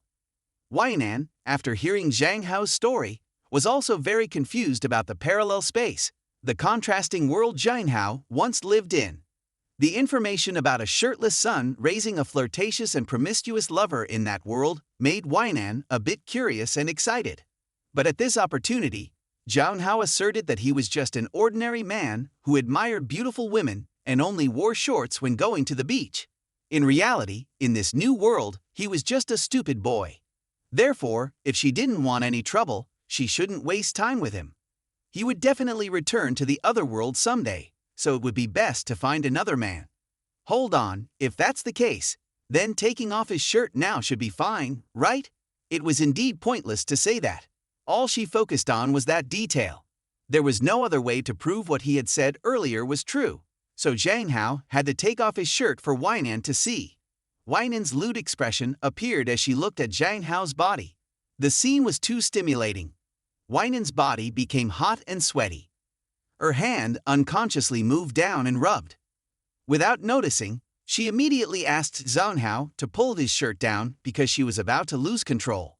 In the future, we will be allies working together happily, Weinan declared. Zhang Hao, after hearing this, remained silent, only wanting to remind Weinan to remember the previous condition, which was to avoid contacting him. Before leaving, Zhang Hao also thanked Weinan for the delicious meal. It was unclear who benefited more, as Weinan seemed to be the one who gained more. Weinan still tried to persuade him to stay, not giving him a chance to speak further. Zhang Hao immediately ran away. Returning to Zhang Hao's house, Qian Qin stared blankly at the sapphire stone. She was certain that if Yu Guo gave such a valuable item to her brother without any conditions, it indicated something was wrong. At this moment, her eyes turned to her lecherous cousin. A plan was already set. The greedy cousin would take full advantage of this money. Just then, Zhang Hao also returned home and was immediately scolded by his father for being late. Before he could explain, the high-value gifts were recounted, making the young man widen his eyes in surprise. Not stopping there, Qian Qin also praised Yu Guo, saying she was beautiful and well off. Zhang Hao's father then concluded by suggesting that his son should not like that girl, especially not because of money. Their relationship could only be ordinary friends. You know, it is just a normal friendship. Call her back to take it. Zhang Hao obediently agreed. On the other side, Jinso was heartbroken. If only he were the one receiving the gift, it would be so much better. He also expressed jealousy towards his cousin, wondering how he could obtain such things right now. Jinso's determination to win Yu Guo was high. He decided to use his dating experience to handle this matter. Winning the wealthy young lady would surely make Jinso prosperous. Suddenly, his gaze shifted to his cousin. Qian Qin was truly too difficult to choose from. Finally, he gave up on Qian Qin to follow Yu Guo's call. It was truly a delusion of strength. According to Zhang Hao's phone call, Yu Guo soon arrived at Zhang Hao's house. He immediately addressed the main issue. He could not accept such a valuable gift. Yu Guo gently accepted it back and agreed to accept another gift next time. When they met again, Jinso took the opportunity to approach Yu Guo, which surprised Zhang Hao as they seemed to know each other. It turned out that earlier, while packing gifts, Yu Guo had met and talked a little with him, pretending to trip and fall towards Yu Guo, waiting for a gentle hug from her. Unexpectedly, Yu Guo saw this and kicked Jinso straight in the chest, causing him to have difficulty breathing. Theory was good, but practice was too poor. Yu Guo said she did not need any gifts to solidify their relationship. They accepted the sincerity, and the gifts should be taken back. Zhang had said while pushing the gift boxes towards Yu Guo. "Do you hate me?" Yu Guo innocently asked. Zhang Hao's parents immediately explained that they were only worried about their son getting involved with her too early, not that they disliked Yu Guo. Their family was not selfish, so they would not dislike her without reason. "That's right, little sister, you are just friends. How could our family dislike you? If you still want to be friends with Zhang Hao, take the gifts back," Qian Qin said while sitting closer to Yu Guo. It turned out that seeing her helpless cousin could not handle anything. Qian Qin decided to take matters into her own hands and offered to take Yu Guo home. Unexpectedly, Zhang Hao's mother spoke up, wanting to take Yu Guo home. Her expression hardened as she misunderstood what her daughter wanted to do with Yu Guo and was therefore cautious. Zhang Hao also noticed the difference in everyone's expressions. He hypothesized that Qian Qin liked Yu Guo, so everyone got in the car to take Yu Guo home. In the back seat, Yu Guo sat between Zhang Hao and Jinso. Taking this opportunity, Jinso used the pretext of wanting to buy jewelry to ask Yu Guo for her WeChat contact. Immediately, Zhang Hao pulled her closer and opposed this, citing that Yu Guo's family did not allow casual connections. Naturally, Yu Guo agreed to Zhang Hao. "Hao, don't crowd Yu Guo like that. The car is so spacious, don't compete for space with the guest," Chan Kin spoke up. Although she was jealous of Yuhua, her words made Zhang Hao think Chan Kin liked Yuhua. From that moment, Zhang Hao decided he needed to have additional special training, and by all means would straighten out his stepsister. The next morning, Zhang Hao woke up and went out for breakfast while yawning. He suddenly realized that there was no one else at home. It turned out that his parents had already gotten up early to take his cousin and her mother home. This meant that only he and his sister were left in the house. This was Zhang Hao's chance to act.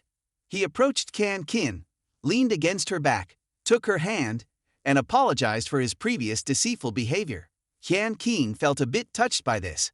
After finishing breakfast, she had planned to reconcile with Zhang Hao, but was surprised that he took the initiative. This showed that she held a significant place in his heart. They both agreed to let go of past issues and promised not to keep secrets from each other anymore. If there were no more secrets between them, Can Kin asked him if he liked Yuhua. Zhang Hao's question made Chan Kin laugh, thinking he might be jealous. The conversation took an amusing turn, and Chan Kin expressed her desire for Min Yuhua not to appear anymore. Fearing she wouldn't be able to control herself, she reminded him that she had mentioned this before. Seizing the moment, Zhang Hao pulled her into his private room for some special training.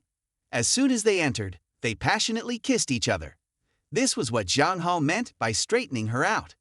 Unlike before, he even kissed her neck and touched her all over, which made Chan Kin realize that Zhang Hao was much more daring than her. Nevertheless, she felt very happy. This special intimacy with Zhang Hao made her feel like nothing unpleasant had ever happened between them. The scene suddenly shifted to a kindergarten, where someone claiming to be a special secretary from the board of directors came to see the principal for a discussion. However, the principal showed no interest in welcoming this person and asked them to leave. Despite this, the individual ignored the dismissal and presented 2 photographs of children who had attended the kindergarten for a period, confirming whether the girl in the picture had kidnapped the boy. The principal slowly opened the file. As soon as she saw the 2 photos, she was taken aback.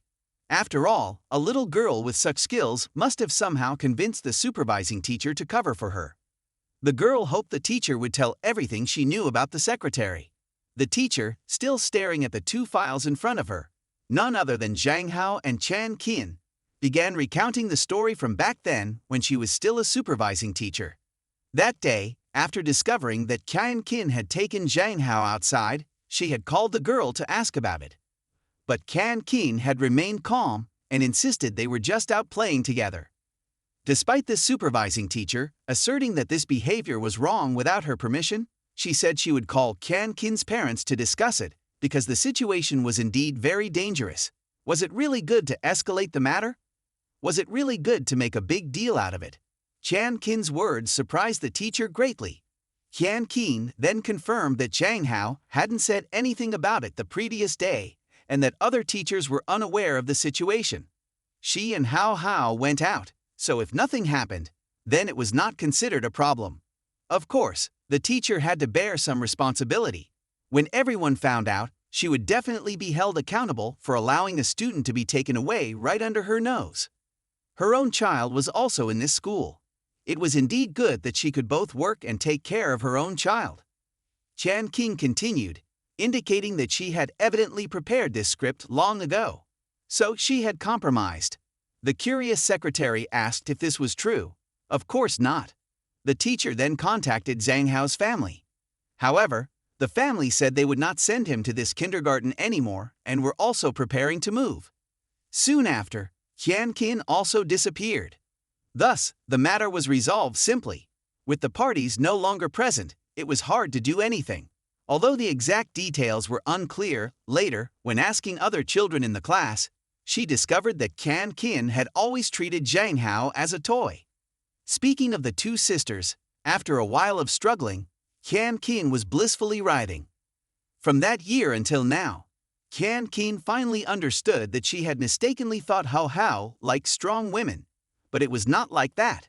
She then sat up, her hand on Zhang Hao's cheek, whispering in his ear, Hao, you're so good, making me more comfortable than I imagined. Thank you, Hao. After hearing the thanks, Zhang Hao's face flushed. He continued to suggest that his sister increase the intensity of the training. Having reached this level, he should be rewarded. Qian Qin did not refuse and lay back on the bed, inviting Zhang Hao. All right, you can touch my body however you like.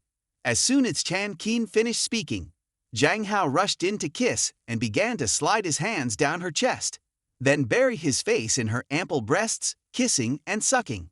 The room was silent, except for Qian Qin's moans of pleasure. It was truly ecstatic. Sister Qian Qin, later on, you can touch my body however you like, Zhang Hao said, laughing at himself while placing his smooth hand on her body. That's great. Qian Qin felt a sense of satisfaction in her heart. Finally, they had reached this step. Her le-like strategy had been a complete success.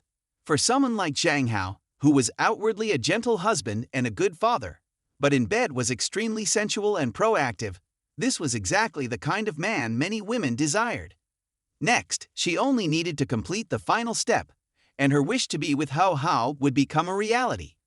Sister Qian Qin, let's continue. Zhang Hao lifted his sister's legs. In this position, wasn't it like preparing to roast sweet potatoes? Seeing her sister somewhat unsettled, Zhang Hao comforted her, hoping she could relax. In reality, ever since appearing in this world and being surrounded by beautiful hot women, Zhang Hao had long been unable to endure it. If you feel uncomfortable, just call me your daughter. We have to complete this step to overcome the fear of the opposite sex, Zhang Hao explained slowly. Although Qian Qin's rationality was still clear, she felt that things were happening too quickly. Even though she was very happy, something still felt off. However, just after a passionate kiss, accompanied by Zhang Hao's reassurance, "I'm here with you," she was immediately entranced. Qian Qin was officially bewitched by the legendary seductress. With no experience, she couldn't imagine what Zhang Hao would be like in the future. At this moment, Qian Qin looked at Zhang Hao's somewhat awkward appearance and suddenly realized that, although he was just an inexperienced boy, Zhang Hao seemed like a 40-year-old man, fierce and somewhat brutal. She suddenly feared being completely consumed. Qian Qin was pondering whether she should take various supplements to boost her vitality. Her anxious expression amused Zhang Hao a bit. It turned out that women in this world also had such faces. Let's get enthusiastic together. Zhang Hao prepared for battle. Suddenly, he was struck by a stomach ache. Qian Qin, being perceptive, immediately thought that Zhang Hao might be experiencing a period. "Hao Hao, does your stomach hurt a bit? And is your waist very sore?" she asked again. "Yes," Zhang Hao replied in extreme pain. Although he knew that men could experience periods, he didn't expect it to feel like this. It was just beginning, and now it was ending. Qian Qin immediately went to get hot water for her younger brother to drink.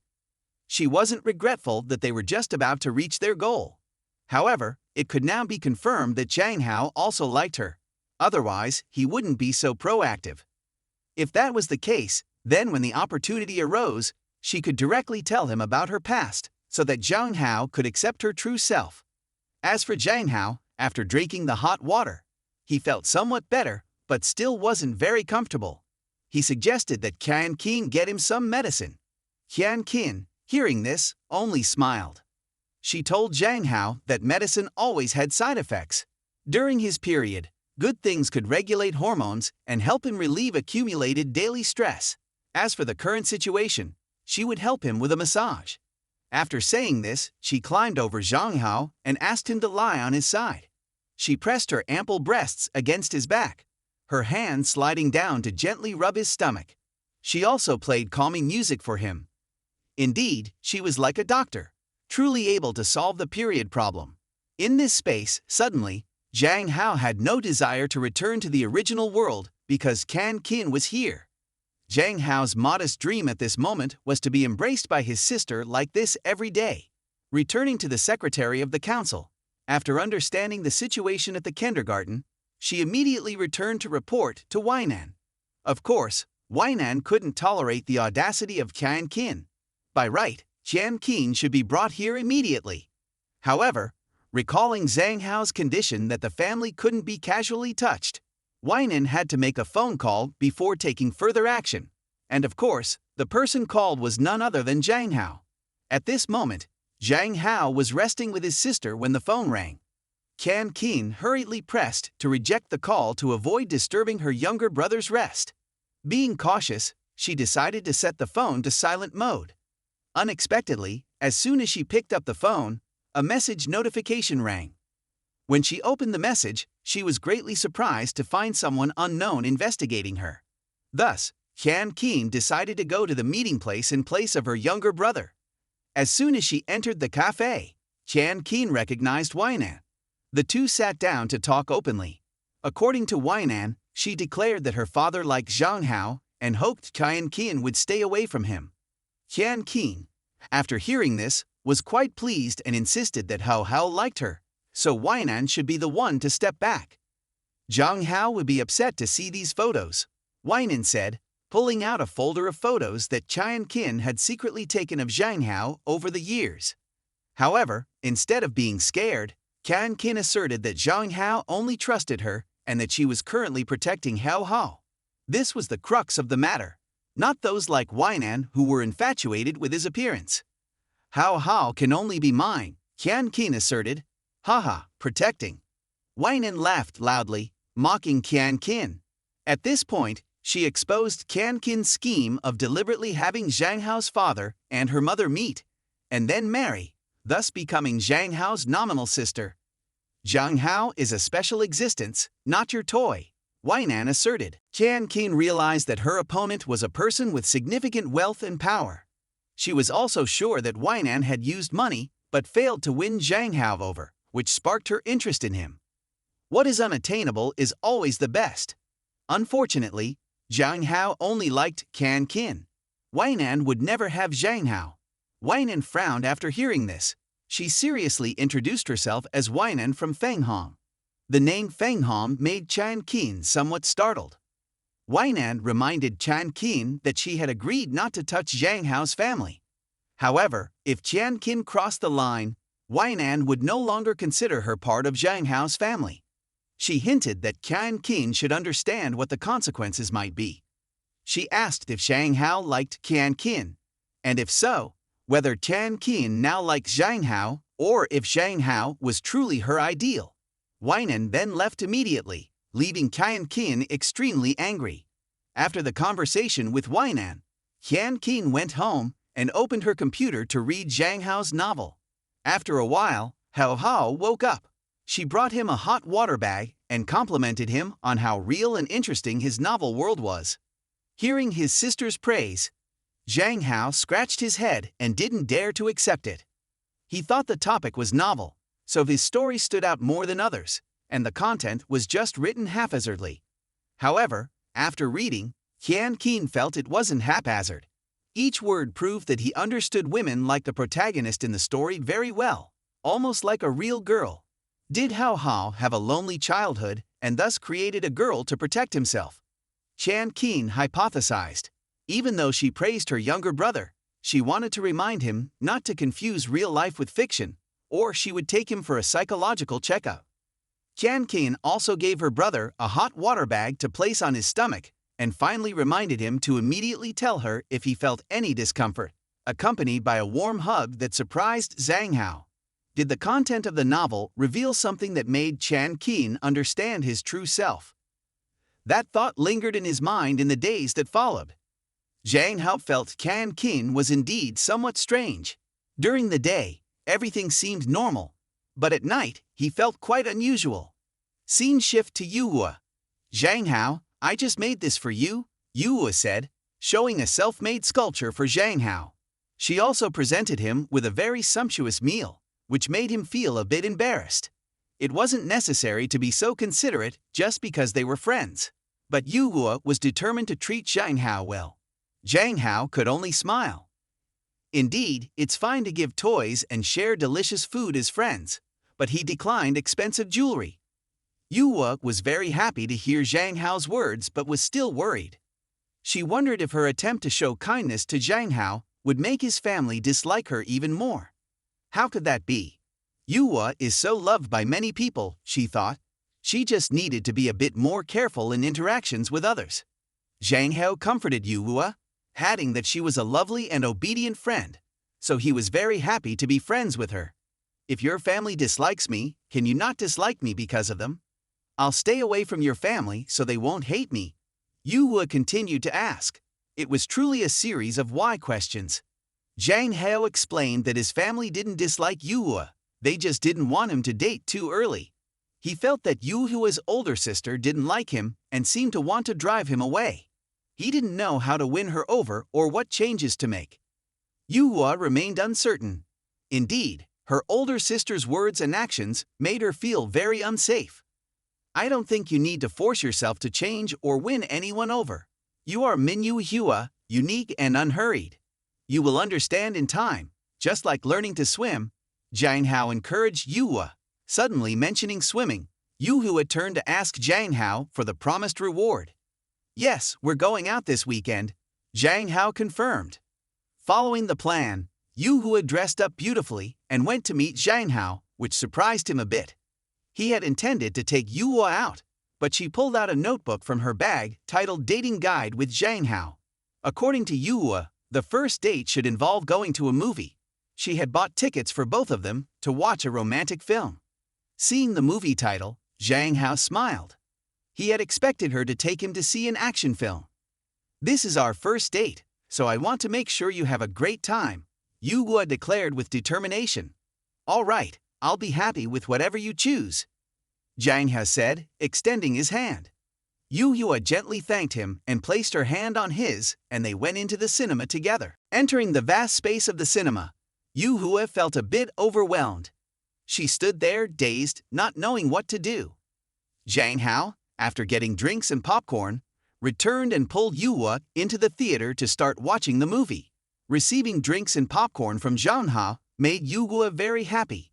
In fact, she was more excited to be with Hao Hao. She actually had her own private cinema at home. While enjoying the moment, Weinan called. Unsure whether to answer, Yuhua turned and asked if Zhang Hao was busy. Without hesitation, Zhang Hao immediately declined the call. He understood that Yuhua had been looking forward to today's date, so today, Hao Hao would focus solely on spending time with Yuhua. The movie began, and Yuhua watched while sipping her drink. Shortly after, her drink was finished. She reached over, grabbed Zhang Hao's hand, and hinted that there was still plenty of popcorn left. Drink mine, Zhang Hao said as he offered his cup. Yuhua's cheeks blushed with shyness. According to the guidebook, while eating popcorn, holding hands, and sharing a cup of Coke, you could proceed to kiss. Yuhua whispered in Zhang Hao's ear, making him shiver. She was no longer gentle and began to strongly suggest a kiss. Despite Zhang Hao's explanations that kissing was something for couples or married people, Yuhua's desire seemed too strong, leaving Zhang Hao unable to argue. The guidebook I read is about love. Girls need to be a bit assertive, she said before lunging at Zhang Hao, climbing on him, and pulling him in for a kiss. Forced into this situation, Zhang Hao could only weakly resist because Yuhua had already touched his weak spot, his ears, causing his body to go limp and lose control. Fortunately, when Yuhua's hand moved down toward Zhang Hao's pants, following the guidebook, he managed to stop her, and the incident ended there. After the movie, as they left the theater, Yuhua continued mentioning the guidebook. Stop reading that guidebook, just listen to me from now on, Zhang Hao asserted, and immediately snatched the guidebook from Yuhua's hands to take a look. Originally thought to be a top-notch item, the contents of the guidebook turned out to be utter nonsense. After reviewing it, Zhang Hao decided to confiscate the guidebook. Zhang Hao also emphasized that Yuhua should do what she wants for herself, not always because of him. But what I want to do is be with you and do anything, Yuhua said softly. From beginning to end, Zhang Hao was always Yuhua's top priority. Losing the guidebook left Yuhua extremely flustered, as she didn't know where to take Zhang Hao next. Come on, I'll show you how to have fun, Zhang Hao suggested, then pulled Yuhua to the most happening place he knew, the internet cafe. Zhang Hao immediately noticed Yuhua's fearful expression. It was her first time at such a place. Considering her strict upbringing, she never got to play here. Concerned, Hao Hao reminded Yuhua to keep their visit to the cafe a secret from her family. Otherwise, Zhang Hao would be seen as the bad influence. While Zhang Hao immersed himself in the game, Yu sat there dazed, unable to grasp anything. Realizing this, Zhang Hao decided he had to help Yu himself. Though her family was strict, Yu deserved her own joy. With her talents and stable family, Zhang Hao hoped Yu could find simple happiness. After some searching, Zhang Hao chose to teach Yu shooting games involving planes and tanks, guiding her step by step on movement and shooting controls. Zhang Hao's previous observations were spot on. Yu did have an interest in military themes. As they enjoyed their time, Yu suggested adding more game credits, but Zhang Hao stopped her, advising against gaming addiction. If she wanted to play next time, he'd join her. Spoken like a true gaming enthusiast. As they left the cafe, they realized the atmosphere was quite different from playing at home. Suddenly, Yu received a call. The person on the other end seemed to request her company, but she firmly refused. The reason was simple. She still wanted to hang out with Zhang Hao. What are we waiting for? Let's move on to the next place.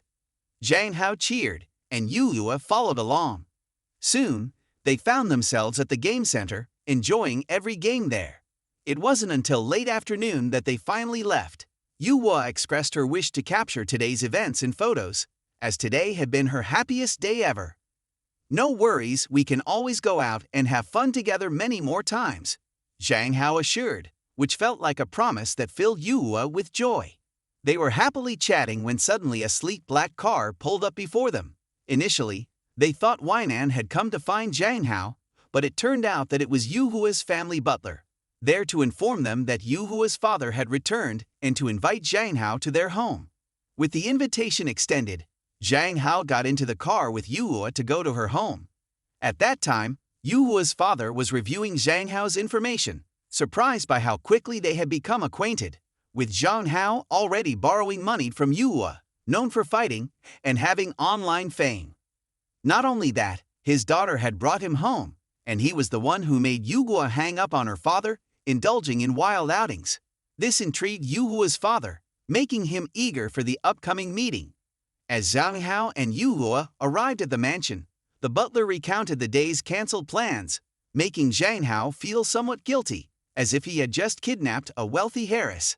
Thankfully, the butler's comforting words about the master's kindness eased his concerns. Upon entering, Zhang Hao found Yuhua's father waiting. He politely invited Zhang Hao to sit, who graciously thanked him and took his seat. Surprised by the youthful appearance of Yuhua's father, he couldn't help but think he was much younger than expected. After everyone was seated, Yuhua's father, noticing his daughter's dirty dress, ordered her to go change. Now, only the uncle and nephew were left in the room. It seemed that Yuhua's father had already intended to have a private conversation with Zhang Hao. The conversation began with a father's gratitude towards his daughter's friend for being very considerate and protective of Yuhua. Naturally, with his modest nature, Zhang Hao didn't dare accept this thanks. To him, she was a friend, and being friends means helping each other is the right thing to do. Even though he smiled on the outside, inside Zhang Hao was still observing and judging Yuhua's father's every move. It was clear that although he had said thanks earlier, Yuhua's father didn't bother to look at him. It seemed like her father didn't really like him. What followed was a scenario that played out in Zhang Hao's head. Criticism about how he was unworthy of the man's daughter, concluding with a sum of money to leave her alone. This scenario had been planned from the start when Zhang Hao came here. Friends, she canceled the family meeting because of you, and I thought you two were dating. Yuhua's father's expression changed 180 degrees.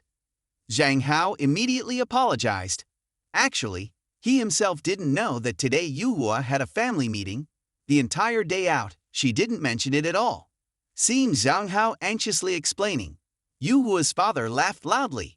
He really just wanted to thank Zhang Hao, and regarding that other matter, there was no blame at all, hoping that Zhang Hao wouldn't misunderstand.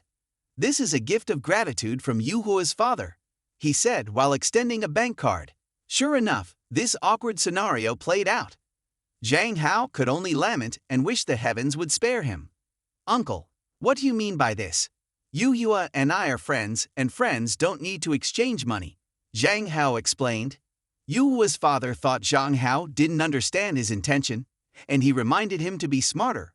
Of course, Some things are better left unsaid to avoid losing face. Zhang Hao glanced at the calm demeanor of Yuhua's father, sipping his tea, and felt uncomfortable. He had predicted this would happen, but being insulted with money really didn't feel good at all. At this moment, Zhang Hao was holding back a lot. If it weren't for Yuhua's father, he would have beaten him up long ago.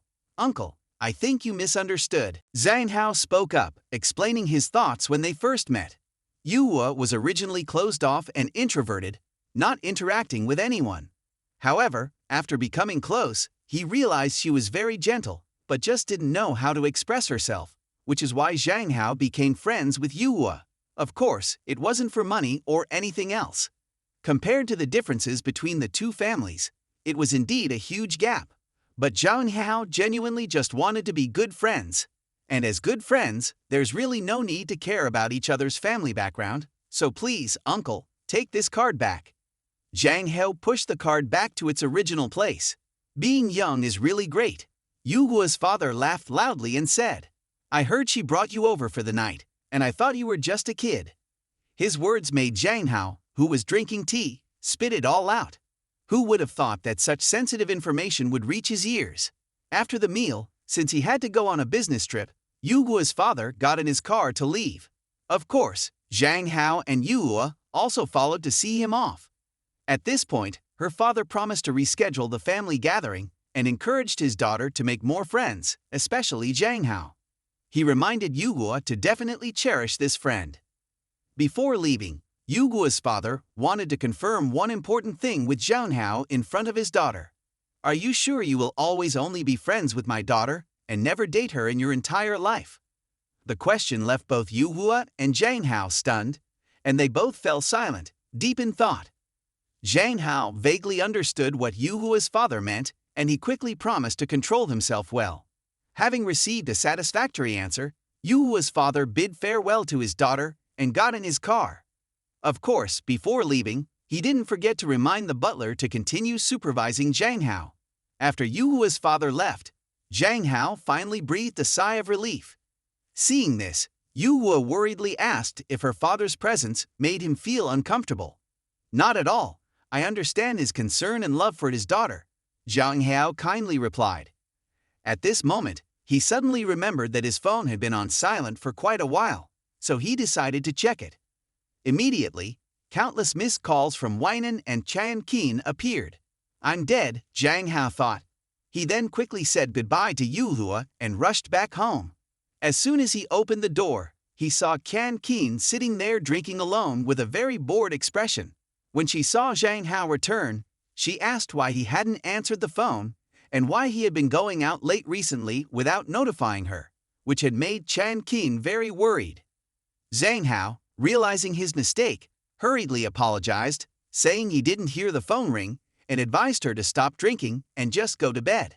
However, Chan Qin insisted that Zhang Hao didn't need to apologize, understanding that at his age it was normal to go out with friends. Instead, Chan Qin always cared about whether Zhang Hao was having a good time. Zhang Hao scratched his head and apologized again, saying if he really felt sorry, he would stay home with her tomorrow. Chan Qin suggested this, but Zhang Hao wanted to shift it to the afternoon because he had a meeting with the app development director in the morning. Coincidentally, Chan Qin also had to go to school the next morning, so they agreed to spend the afternoon together. As they planned their happy moment, Chan Qin suggested Zhang Hao take a shower, and then she would give him a relaxing massage before they went to bed together. Zhang Hao agreed gently. Although he was gentle and considerate on the outside, inside, Chan Qin was planning in detail. She understood how serious each threat from Weinan was, and with Min Yuhua's appearance, it seemed she needed to quickly claim Zhang Hao and make him her own as soon as possible. Early the next morning, following Zhang Hao's invitation, he met with the manager at a cafe. To save time, she immediately got to the main issue, proposing that Zhang Hao participate in a short promotional video for several scenarios. The first option required selling his body, which Zhang Hao immediately refused. As if anticipating this, she quickly offered Zhang Hao a second option, where he would wear a costume and cosplay as a character of King A. At this point, Zhang Hao nodded. Unexpectedly, she then requested immediate execution. Everything was already prepared, and Zhang Hao suddenly thought he might have been set up. So he followed her to the filming location for photos and video shoots. Indeed, Zhang Hao's demeanor fit the character well. Meanwhile, a live video promoting a beach destination was being introduced to the commercial company, and the location was where Zhang Hao was shooting. To prove the commercial value of the beach, the presenter allowed a flycam to capture more detailed footage of Zhang Hao's shoot. Unexpectedly, Zhang Hao thought the flycam was too close and threw a sword at it, causing it to fall immediately. The presenter hurriedly apologized to the audience and promised to investigate the person cosplaying. However, the host thought she should thank the person, as otherwise, she would have been kicked out long ago. It was noted that the sword was indeed in line with his style. This person was none other than Weinan. Returning to Zhang Hao, the photo shoot was finally over, and he wearily made his way home to rest. Suddenly, the doorbell rang. Thinking Can Kin didn't have a key, he rushed to open the door. As he was about to speak, the woman in front of him yelled loudly. It turned out to be Weinan. She scolded Zhang Hao loudly for not answering the phone and daring to make her stand outside. Fortunately, he quickly apologized to calm her down. Otherwise, the door might have been damaged. Once inside, Weinan continued to complain about Zhang Hao not answering her calls for the past 2 days and even daring to go out and play. At this point, Zhang Hao, in a lower position, could only sit and listen, taking full responsibility. Suddenly, she glanced at Zhang Hao's outfit, which looked quite good. However, Weinan wondered why, despite paying Zhang Hao much more than his livestream app job, he still preferred this high-profile job. Men in their world are all real men with quality, Zhang Hao declared. Upon hearing this, Weinan immediately wanted to see Zhang Hao's true character, starting with the matter of the broken flycam caused by Zhang Hao. Zhang Hao was startled when he found out that it belonged to Weinan, but if it was broken, he thought he just needed to pay for it. Unfortunately, money wasn't something Weinan lacked. She wanted Zhang Hao to repay her in another way. Before Zhang Hao could understand what was happening, Weinan immediately pushed him down and passionately kissed him. After a while, Weinan praised Zhang Hao's outfit, saying it suited him well. Zhang Hao, clearly showing his lustful side, suggested an outfit that women in his world often wore, made outfits with cat ears. Receiving Zhang Hao's suggestion, Weinan was ready to wear it, on the condition that Zhang Hao had to dress her himself. She also asserted that he wouldn't dare. As soon as Weinan finished her sentence, Zhang Hao tightly squeezed her waist and lifted her up high. How about now? Do you think I dare or not? Zhang Hao declared boldly. This humiliating position caught Weinan by surprise. However, Zhang Hao's strength did not allow him to maintain this position for long. His hands began to shake as Weinan's weight overwhelmed him, forcing Zhang Hao to admit defeat. Zhang Hao, your strength is far from matching mine, Weinan said before she lunged forward to kiss him again. For half an hour, Zhang Hao was subjected to relentless kisses without any resistance. All right, what did you come here for? Zhang Hao finally spoke after the overwhelming session. It's about the red moon, Weinan replied, beginning to babble about her research on the red moon phenomenon. Although this event did not appear in any specific pattern, there was always a total lunar eclipse before it appeared. This data, Zhang Hao completely agreed with, but it didn't necessarily mean the total eclipse was always noticeable. However, Weinan wanted to point out that total lunar eclipses usually happen on full moon days, but the most recent one occurred during a new moon. Furthermore, chaotic magnetic fields appeared across the country that night, only varying in intensity. According to Weinan's investigation, the time she saw the red moon, about half a month ago, also coincided with the lunar eclipse during the new moon. Hearing this, Zhang Hao was certain that this bizarre occurrence was connected to his transmigration into this world. While they were discussing, Can Kin's voice echoed from outside. Hao Hao, I'm home. Hearing his sister's voice, Zhang Hao panicked. Letting these two meet would definitely be a disaster. So, Zhang Hao suggested that Weinan hide in the bathroom while he would distract Can Kin upstairs, allowing Weinan to safely leave the house. According to the plan, Zhang Hao opened the door for Tian Qin. Seeing his appearance, she couldn't hold back her emotions. Zhang Hao quickly explained that it was a cosplay outfit his manager had come up with to gift his fans. Tian Qin didn't seem too interested in his explanation. She was too captivated by the stunning figure in front of her. "I've been wearing this all morning. It's so hot. I'm going to take a shower," Zhang Hao said, feeling exhausted. Since removing the outfit was quite difficult, he asked Tian Qin to come up to his room to help him take it off. Naturally, Tian Qin couldn't resist such a great opportunity to be close to him. In Zhang Hao's room, Tian Qin helped her brother undress. Zhang Hao, meanwhile, was praying that Weinan would take this chance to escape successfully. After some fumbling, the costume finally came off, revealing Zhang Hao's bare back, which immensely aroused Tian Qin. She pressed her body against his, hugging him tightly from behind. "You look amazing in cosplay. Even a lesbian like me is moved," she praised. Hearing his sister's compliment, Zhang Hao became even more interested and decided he would buy more cosplay outfits to use during his live streams. Tian Qin's eyes lit up with excitement, and she eagerly suggested that they go shopping together to pick out some outfits that weren't too revealing. Zhang Hao agreed completely, since his channel was mainly focused on technical live streams. Thus, after his shower, Zhang Hao planned to head out shopping immediately. Tian Qin happily ran off to make him a glass of milk. During this time, a sneaky idea crossed her mind. She intended to secretly buy a maid outfit and a school uniform for Zhang Hao. Just thinking about it made her drool with anticipation. As Zhang Hao entered the bathroom to shower, he still firmly believed that Tian Qin was a lesbian. Moreover, the fact that she liked seeing him in cosplay was, in Zhang Hao's view, a good sign that she could be turned straight. "And she calls herself a lesbian," he thought. From behind, Weinan's voice suddenly startled him. Zhang Hao yelled in fear, and his scream caught Tian Qin's attention outside. To cover up, he lied that he had accidentally hit his hand. "I already led my sister upstairs. Why are you still here?" Zhang Hao snapped. "I never agreed to leave," Weinan coldly replied. "What are you doing here? Are you staying for lunch? My house doesn't serve Australian lobster, you know." Zhang Hao retorted, but Weinan's eyes were fixated on his bare chest, swallowing nervously. Compared to hiding in someone else's bathroom, seeing him shirtless was nothing. Weinan then became serious again and warned Zhang Hao that he should be aware that his sister was not as simple as she seemed. Especially if she found out that Zhang Hao wasn't her real brother. Things would definitely escalate.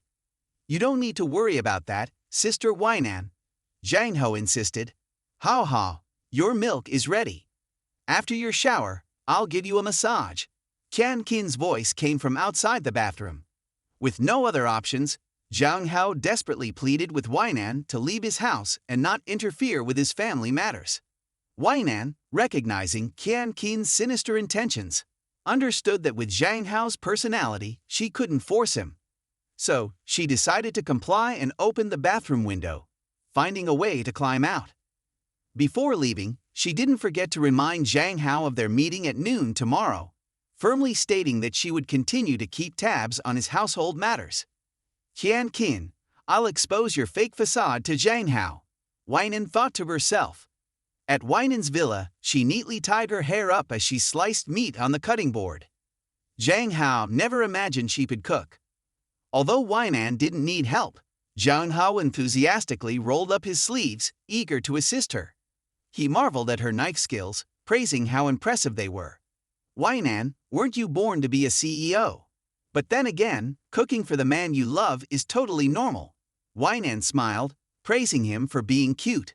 But who would have thought that the next moment, the stove flared up, causing Zhang Hao to nearly lose his composure.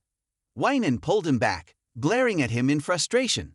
In the end, Zhang Hao was kicked out of the kitchen. A table full of delicious dishes is laid out before them. Zhang Hao picks up a piece to try. It's irresistibly crispy. Weinan rests her chin on her hand, comparing herself to Tian Qin. Zhang Hao quickly denies it, saying there's no comparison. After all, Sister Tian Qin is part of his family. Weinan scoffs, saying she can't believe Zhang Hao considers Zhang Tian Qin as family. Zhang Hao feels it's only natural. She's someone who treats him well, and he's happy to be her younger brother. Weinan strikes first, saying that a good sister wouldn't use her promiscuous status to approach him. Zhang Hao doesn't believe her and insists that Chan Qin wouldn't do that, protecting Zhang Qin to the end.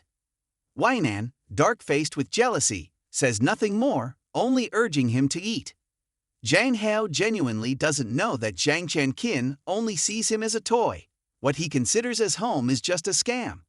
Weinan recalls the secretary's report on the situation. Sister Weinan, we've discovered that the marriage between the parents isn't simple. It seems to be facilitated by Zhang Qin. Weinan's face turns black as she speculates that Zhang Qin is using her status to approach Zhang Hao. The secretary looks at the report paper, lamenting how persistent Zhang Qin is in pursuing Zhang Hao from kindergarten until now. Weinan rests her chin on her hand, showing contempt. Someone like her isn't worthy. Currently, Weinan watches Zhang Hao's silhouette leave in a car through the glass. She calls someone and asks, "How's the preparation of Zhang Qin's matchmaking documents?" The other end confirms they are almost done. Right now, Weinan can't touch Zhang Qin, but if she loses her status as Zhang Hao's sister, what would she do? I will make you understand the consequences of crossing the line.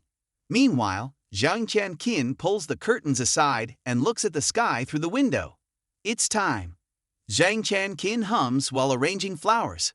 When she sees Zhang Hao return, she's overjoyed but becomes flustered when Yu Hua appears behind him. Yu Hua politely bows to greet her, and Zhang Hao reassures her not to be so formal. Zhang Qin stammers, scolding him for bringing a friend without saying anything. Zhang Hao scratches his head evasively. Zhang Hao slips his hands into his pockets and mutters that Yu Hua has social anxiety and can't stay like this forever. Yu Hua shyly says she's already changed her shoes. Yu Hua cheerfully comments that his room smells nice, while Zhang Hao, speechless, wonders if his room has any scent. Zhang Hao feels that her room is too empty, suggesting she decorate it like his. Yu Hua excitedly asks, "Can I borrow your stuff then?" Zhang Hao naturally agrees, so Yu Hua goes over and picks up his Pikachu underwear, just as Zhang Qin walks in. All three sit together, and Zhang Qin, puzzled, asks if she misunderstood something. Zhang Hao tries to explain that due to some family reasons, Yu Hua's perception is abnormal, not perverted. Zhang Qin also feels that this person isn't pretending and proposes to reduce their time together. She pulls Yu Hua into her arms, questioning if Yu Hua really has mental issues, suggesting, "Let Big Sis show you some interesting stuff." Yu Hua wonders what it could be, while Zhang Qin smirks slyly, implying it's the kind of adult movie they enjoy. Zhang Hao pulls Yu Hua back to stop her, but Qin angrily insists on pulling Yu Hua again. Zhang Hao sweats nervously, feeling that his sister is acting very strange today and asks, "Could it be that you have feelings for Yu Hua?" Zhang Qin, dark-faced, denies it and lunges forward to kiss him, sandwiching Yu Hua in between. He quickly pushes her away, and Yu Hua, stuck in the middle, is left gasping for breath. Zhang Qin lowers her eyes, apologizing, admitting she deceived him. When Zhang Hao sees Yu Hua off, he asks if Qin bothered her. Yu Hua, sitting in the car, denies it but says she feels a bit annoyed. Zhang Hao awkwardly explains that this is how Sister Qin expresses her closeness to him. Earlier, he saw his sister and hesitated but ultimately didn't say anything. As the car drives off, Yu Hua sits dejectedly, looking at a gun-shaped keychain, wondering if the person Zhang Hao likes is his sister. Zhang Hao turns around to find Zhang Qin standing at the door. He remembers Weinan's words were spot on and asks, "Aren't you just acting promiscuous?" Zhang Qin denies it, saying she's just deeply in love with him. She admits liking him, but since she knows their mother wouldn't approve, she pretends to be promiscuous to lower their mother's expectations. Zhang Hao is puzzled, knowing it's odd but accepting that she does it because she doesn't want to lose him again. Zhang Hao goes to shield her with an umbrella, asking, "Was the last time we were separated after kindergarten?" Zhang Qin admits she's always been watching him since childhood, until now, loving him so much. Their sentimental moment is interrupted by a voice. Weinan stands in the rain, watching them with an equal and superior gaze. Zhang Hao remarks that he was right before. While he considers her family, she does not. Qian Qin is stunned and caught off guard by Weinan's words. Weinan tries to lure Zhang Hao away, saying his present self is different from the past, urging him not to forget. Qian Qin steps forward to shield him, but Zhang Hao hands her the umbrella and heads towards Weinan, telling her to go inside and wait for his answer. Weinan, after showering, dries her hair and hands him a towel, warning him not to catch a cold. Zhang Hao stares at her, not taking the towel, confused why Weinan must go this far, betraying and exposing his background. Weinan puts the towel on his head, surprised that he still doesn't change, still thinking Qian Qin is innocent. Weinan hands him a report to read. The report reveals that Qian Qin hit another girl to confess to Zhang Hao back in kindergarten, causing severe injuries. The second report shows that Qian Qin specifically enrolled in classes with shared interests with Zhang Hao, rejected out-of-province school offers, and chose a school closest to home. The final document shows her with another man, a matchmaking candidate. Zhang Hao is shocked by all this information. Weinan, standing behind, comments that she truly admires Qian Qin's love for him, which resembles a pathological obsession. She orchestrates everything to be near him and is close to succeeding. Zhang Hao thinks this might be some kind of manic delusion.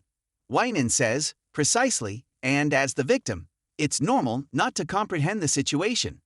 She lights a cigarette, saying, "Let me be more precise. In a patriarchal world, if a guy were pursuing a girl by stalking, photographing secretly, interfering with her studies, and affecting her social and family relationships just to be with her, wouldn't that be considered sick? Have you ever thought about this? The person Qian Qin loves, does she truly love the current you?" Weinan extends her hand towards him, asking if he can distinguish reality yet. If he wants to return, he must avoid his sister and cooperate with her on the blood moon research. Zhang Hao still cannot believe the truth and wants to avoid facing it. Weinan wants to take him back, but he waves her off, avoiding her. Zhang Hao walks away, lost in thought, reflecting on what Weinan said, wondering if it's true.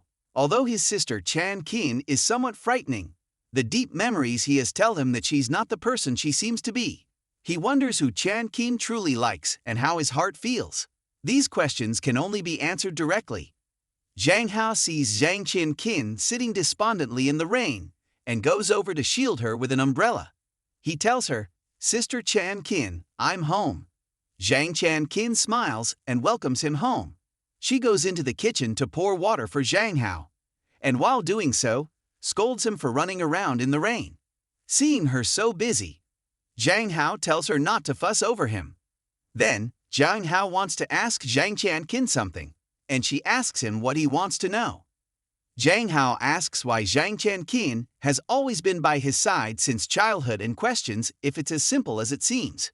Zhang Qin, upon hearing this, becomes flustered and dark-faced, realizing that Zhang Hao has learned something. Zhang Hao admits that although Weinan is shameless, the evidence is too clear to ignore. Zhang Qin, scared, kneels down and then begins to tell a story. She says that she used to be a happy and prosperous girl, but after her parents divorced, her father remarried and her mother was too busy to care for her. As a result, Zhang Qin lived with her father's new family and sometimes with her mother. In her father's new family, she was not liked and her father was cowardly, ignoring her abuse and even driving her out of the house. It wasn't until 2 weeks later that her biological mother came to get her. Gradually, Zhang Qin became shy and quiet. One day, Zhang Hao transferred to her class and always followed her around. Despite others advising him not to befriend her, Zhang Hao not only befriended her but became very close. As a result, Zhang Hao became the first person Zhang Qin could rely on. Zhang Hao was always by her side and became her only friend. However, fate was not kind. Zhang Hao lost his memory due to a shock and was transferred to another place by his parents. Zhang Qin's light disappeared from her life. From then on, Zhang Qin blamed herself but didn't completely sink into despair. She worked hard to protect Zhang Hao from afar and became a perfect girl. However, from a distance wasn't enough, so she approached Zhang Hao's parents. Even though this decision was crazy, Zhang Qianqin had no regrets. Zhang Hao seemed to understand the bond between himself and Zhang Qianqin. Zhang Qianqin then cried and admitted she was a pervert with high possessiveness. She continued to apologize to Zhang Hao, kneeling and confessing her feelings for him, saying she didn't want to share him with anyone. Zhang Hao was surprised by how he used to be, but he thought Zhang Qianqin was still good. After all, they weren't blood siblings. Zhang Qianqin then said she could leave without disturbing Zhang Hao, but Zhang Hao told her not to apologize and just know that Qianqin values him greatly. Zhang Hao suggested that they stay together, which made Zhang Qianqin emotional. She hugged Zhang Hao tightly and cried, saying she liked him very much. Zhang Hao gently told her not to cry anymore, thinking he had deceived Zhang Qianqin. Zhang Qianqin then immediately pinned Zhang Hao down, making him flustered. Zhang Hao had already confessed his feelings, and now they were kissing, feeling like their first love, sweet and happy. Zhang Qianqin treated Zhang Hao very well, saying it felt like a dream and very happy. However, this situation made Zhang Hao feel very guilty. Although Zhang Qianqin liked him, it was for the younger version of him, not the present. Zhang Qianqin then said she had something to do and needed to leave.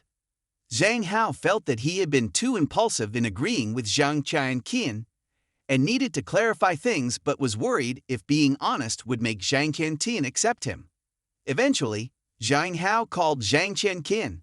When he saw her return and asked, he lost his courage and said she should go as she was busy. But before that issue was resolved, another came up. At the company, Weinan cheerfully praised Zhang Hao for arriving on time and being well-behaved. Zhang Hao got straight to the point, asking if there was something going on. Weinan playfully teased Zhang Hao with her foot, asking if his relationship with his sister was over. Zhang Hao replied that it wasn't Weinan's concern and that everything was fine. Weinan then asked if everything was really okay, poking at Zhang Hao's pain by suggesting that Zhang Qianqin liked a different version of him. Weinan said that Zhang Qianqin only liked the younger Zhang Hao, so it would be exposed soon enough. By then, it would be hard to predict what would happen, and Zhang Hao was studying the blood moon. Zhang Hao was left speechless.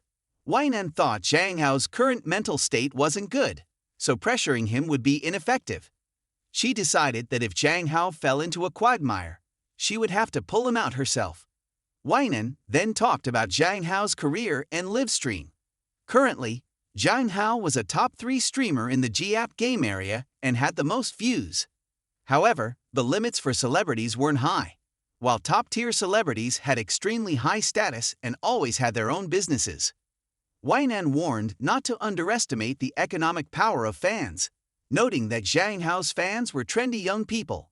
Therefore, the company would launch a clothing brand for Zhang Hao. Zhang Hao was confused, asking if this was Weinan's idea rather than the company's. Weinan said Zhang Hao could interpret it however he wanted. Weinan had never made a losing investment. Zhang Hao agreed to the idea to repay Weinan's previous help, but he didn't know what to do about the clothing brand. Weinan didn't offer help, telling him to figure it out himself. Zhang Hao said he would think about it, and then bade Weinan farewell. Weinan said she would wait for good news from him. Watching Zhang Hao leave, Weinan thought her strategy was effective and would easily separate them. She feared that revealing evidence of Zhang Hao's love for Zhang Qianqin would make him distance himself from her. Since Zhang Hao didn't rely on women, he would need to spend more time on his work.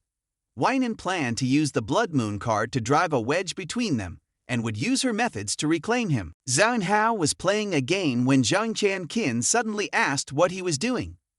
Zhang Hao replied that he had finished planning and would go to sleep right away. Zhang Qianqin then told him not to overwork himself and expressed her concern for him.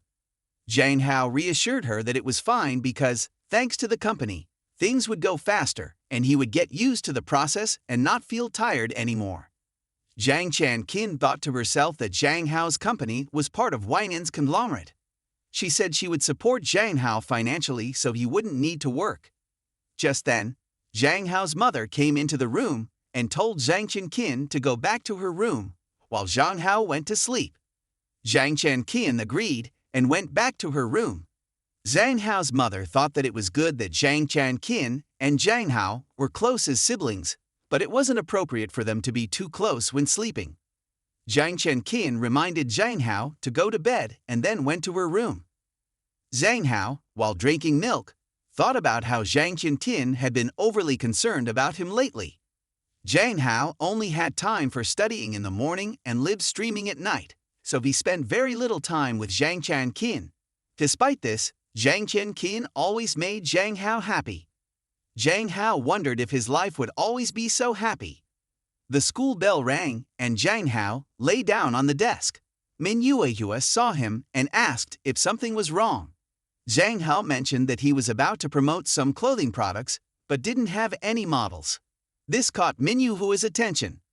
Zhang Hao suddenly thought Min Yue would be very suitable and begged her to model after school at a studio. The posing instructions echoed in the studio as Min Yue posed for photos. Zhang Hao thought that choosing Min Yue was definitely the right decision. Min Yue was very professional in front of the camera, earning praise from the photographer.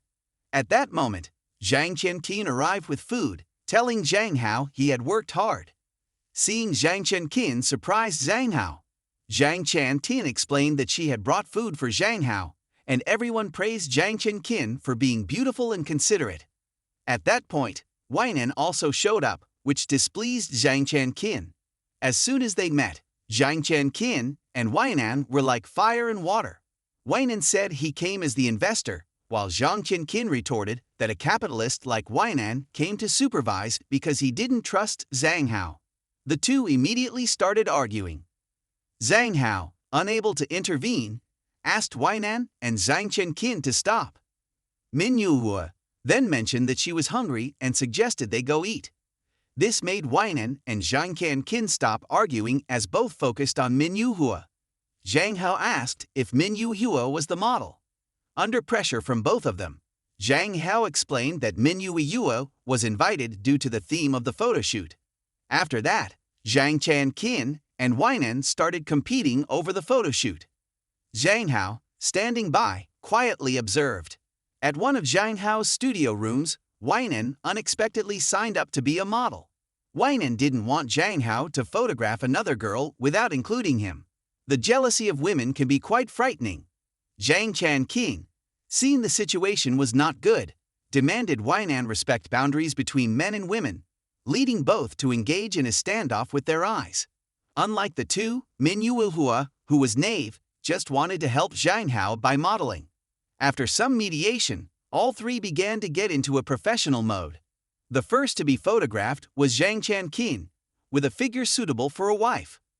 Zhang Hao enthusiastically adjusted her poses, as Zhang Qian was extremely photogenic, making Zhang Hao fall for her immediately when she used her seductive techniques. Next was Min Yue, whose smile could heal all wounds, making Zhang Hao silently thank the heavens for Min Yue agreeing to model. Zhang Hao felt he had accumulated all his blessings for this photo shoot.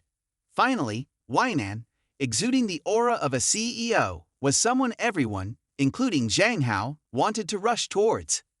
Zhang Hao felt controlled by Weinan's charisma, which made him very interested. After a seemingly exhausting photo shoot, everything went smoothly and everyone was happy.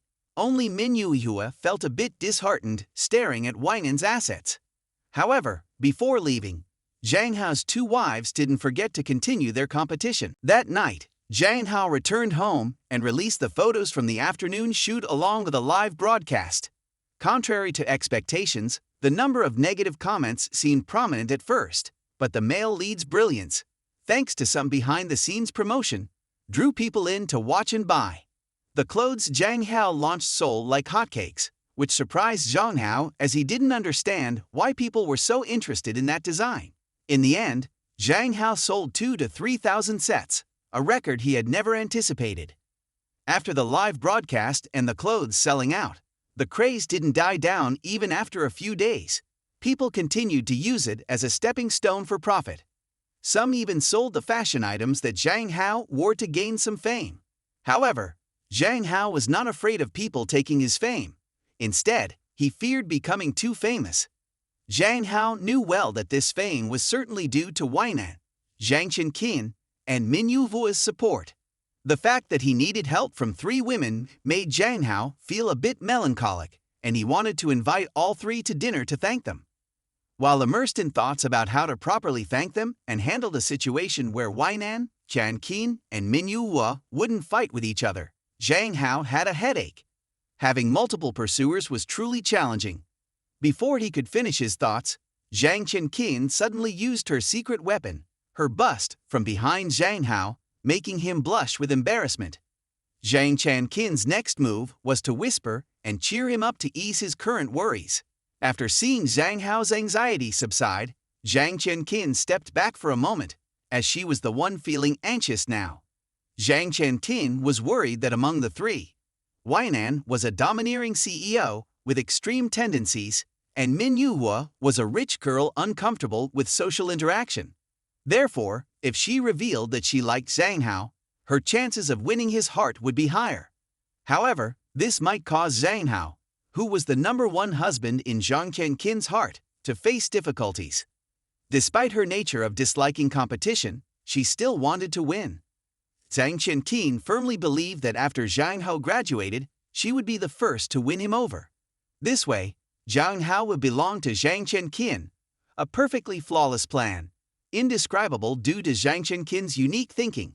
Skipping over the preparation and thoughts, Zhang Hao then invited 3 girls, Weinan, Zhang Qin, and Min Yuhua, all of whom arrived wearing sexy outfits to attract Zhang Hao's attention.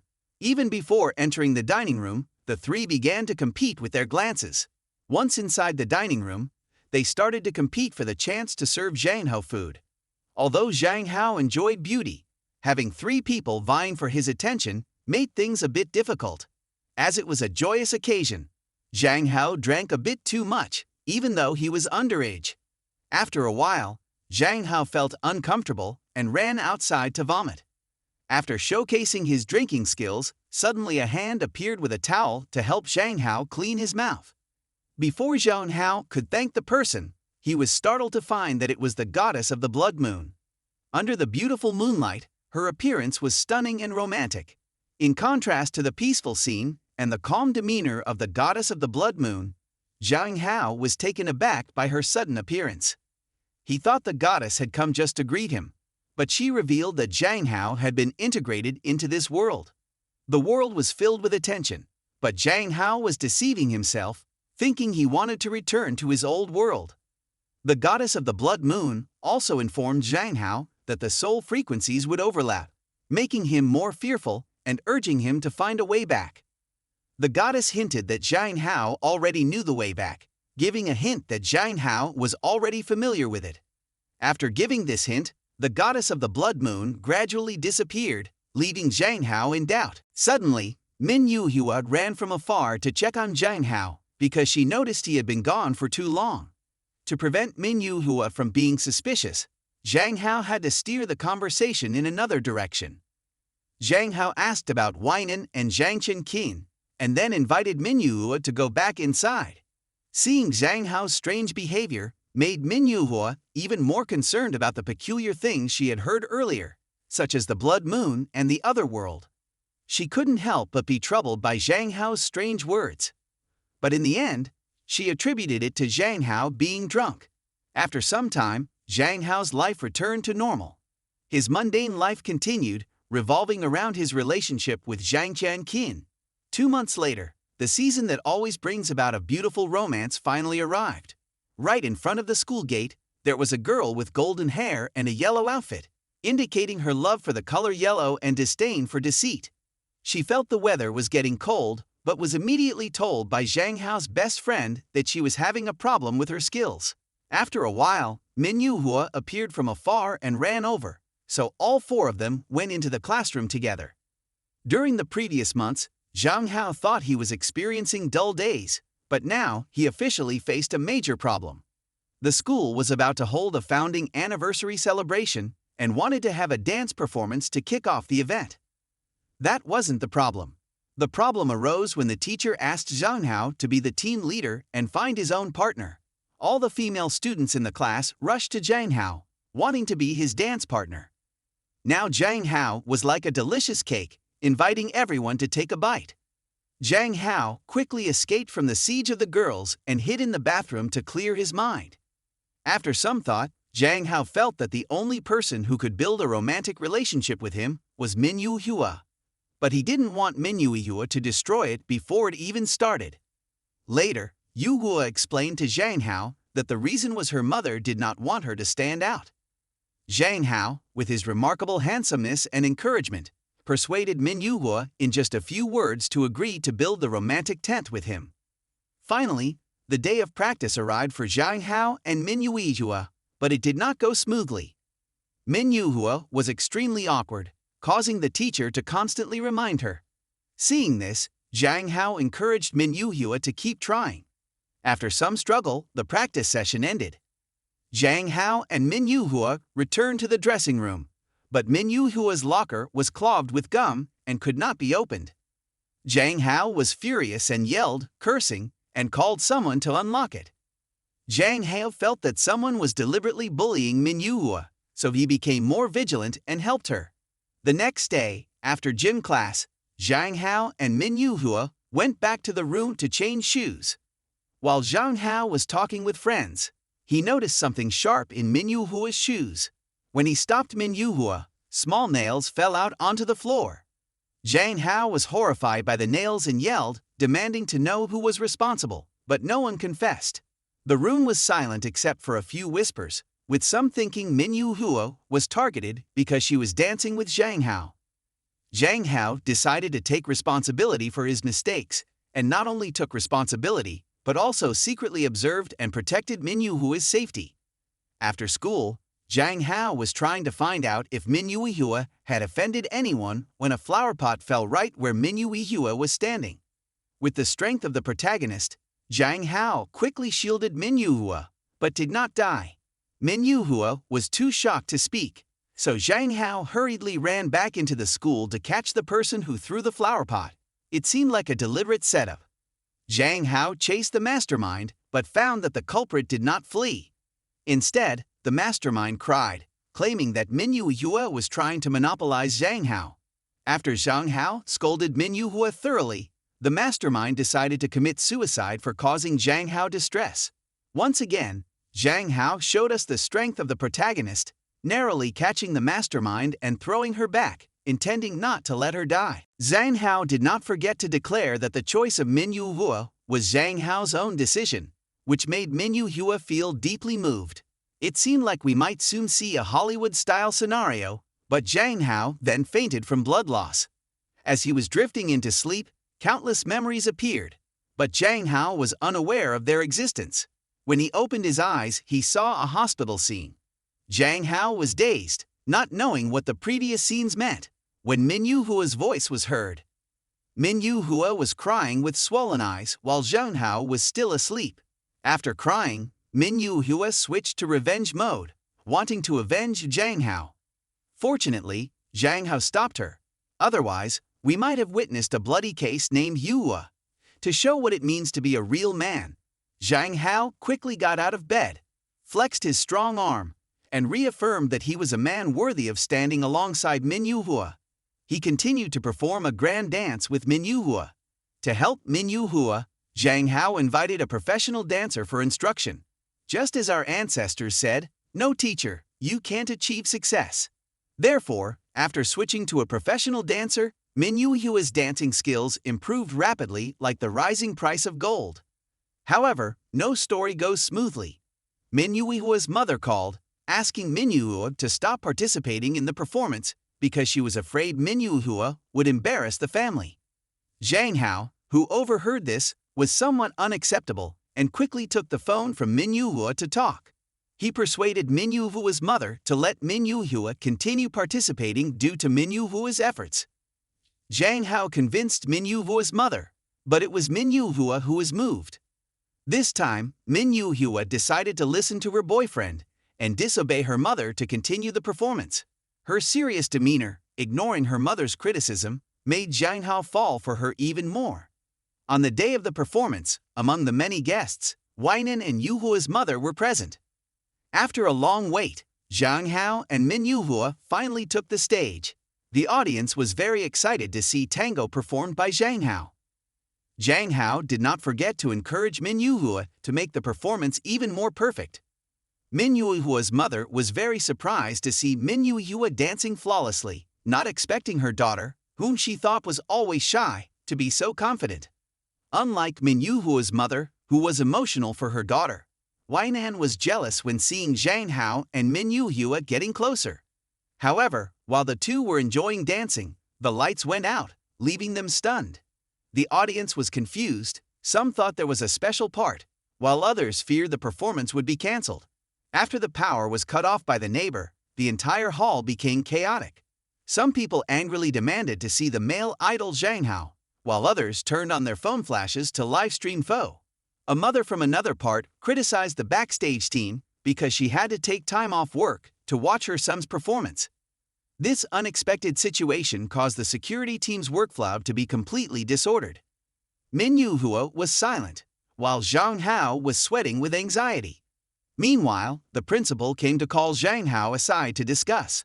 Upon questioning the principal, Zhang Hao learned that the entire issue was due to a malfunction in the electrical circuit and needed 20 minutes to fix. To make people wait for 20 minutes was like wasting their youth, so the principal could only think of stopping the performance. When Zhang Hao heard this solution, he was horrified. He had originally intended to use this opportunity to impress Min Yuhua's mother, but now it would end in such a haphazard manner. It was truly a waste. At that moment, the two mothers sitting in the audience appeared calmer than the others. Zhang Hao's mother took this opportunity to press Min Yuhua's mother with a 3-part contemptuous smile and 7-part disdain, doubting Min Yuhua's ability to handle the emergency. However, facing the obvious pressing of the woman next to her, Min Yuhua's mother still remained calm, saying nothing, only frowning in annoyance. After a lengthy discussion with the organizers, the principal took the microphone and went on stage to apologize to the audience. Just as she was about to announce the cancellation of the performance, Zhang Hao stubbornly ran out to intervene. Holding a phone with a flash, he loudly declared that the performance would continue. Not only that, Zhang Hao also assured that he had a backup performance. This declaration successfully manipulated the principal into continuing the performance. Zhang Hao then began a monologue to gather material for a new proposal to his team, slowly calming the audience. If the power went out, they could use phone flashes to find their way. Suddenly, he leaned to challenge the principal, asking what could be more desperate than a power outage. The principal, despite still being shaken by Zhang Hao's face and the essence of his performance, followed his lead to entertain the audience. Indeed, the budding comedian Zhang Hao did not disappoint us. He made us despair with his utterly nonsensical performance, revealing that what was more desperate than a power outage was a phone with only 5% battery. In reality, the only thing truly desperate here was his comedic skill. Fortunately, as the audience was part of the situation, they had no choice but to laugh along with Zhang Hao's performance. They even ran out to collect 200,000 from the organizers. The audience's successful deception increased their delusions about Zhang Hao's hosting skills significantly. Afterward, he immediately signaled his team to continue the program. Shortly after, a blonde girl ran out from backstage, grabbed a guitar, and rushed onto the stage. The organizing team was stunned by her unexpected appearance. Another blonde boy was also struggling to find a light source for the stage, but could not find one. At this moment, Weinan appeared from somewhere and offered to help the boy find a light source. They both ran to the stage to report to Zhang Hao. It turned out that the light source Weinan mentioned earlier was a car headlight that she had removed herself. Although the light was somewhat reluctant, it was better than nothing, so Zhang Hao accepted it. With all the necessary equipment, he immediately revitalized the stage. Zhang Hao, Yuhua, and 2 blonde teenagers stood together on stage. After a moving speech by Zhang Hao, they finally led into the group's song titled Guia. Not only that, but he also took the opportunity to give Min Yuhua a flirtatious glance, encouraging her and boosting her confidence. At that moment, the clear sound of the blonde girl's guitar, Zhang Hao's inherent singing voice, and Min Yu-hua's graceful dance movements all blended together, immersing the entire audience in a vibrant, youthful melody. Every word and phrase resonated deeply with each person, evoking simple yet complex, fresh yet nostalgic emotions of youth, swirling in the smooth movements of Min Yu-hua. The backup performance unexpectedly left a strong impression on the audience, including Min Yu-hua's mother and other members, who were all emotionally touched. At this moment, Min Yu-hua's hair tie suddenly fell off, creating an unexpected fairy-like effect on stage. Feeling the admiring looks and encouraging cheers from the audience, Min Yu-hua felt a continuous sense of pride and happiness. The performance ended smoothly, and the stage equipment was promptly repaired for other performances. After the show, Zhang Hao's group quickly gathered in the dressing room. Unfortunately, Min Yu-hua's mother came directly to interrogate Zhang Hao, asking him why he had heard her phone. Faced with the future mother-in-law's strong demeanor, Zhang Hao broke into a sweat and quickly apologized. At this moment, Min Yu-hua suddenly, shyly, thanked her mother for coming to watch her perform. Unlike the earlier stage presence, Yu-hua now lowered her head, unable to look her mother in the face.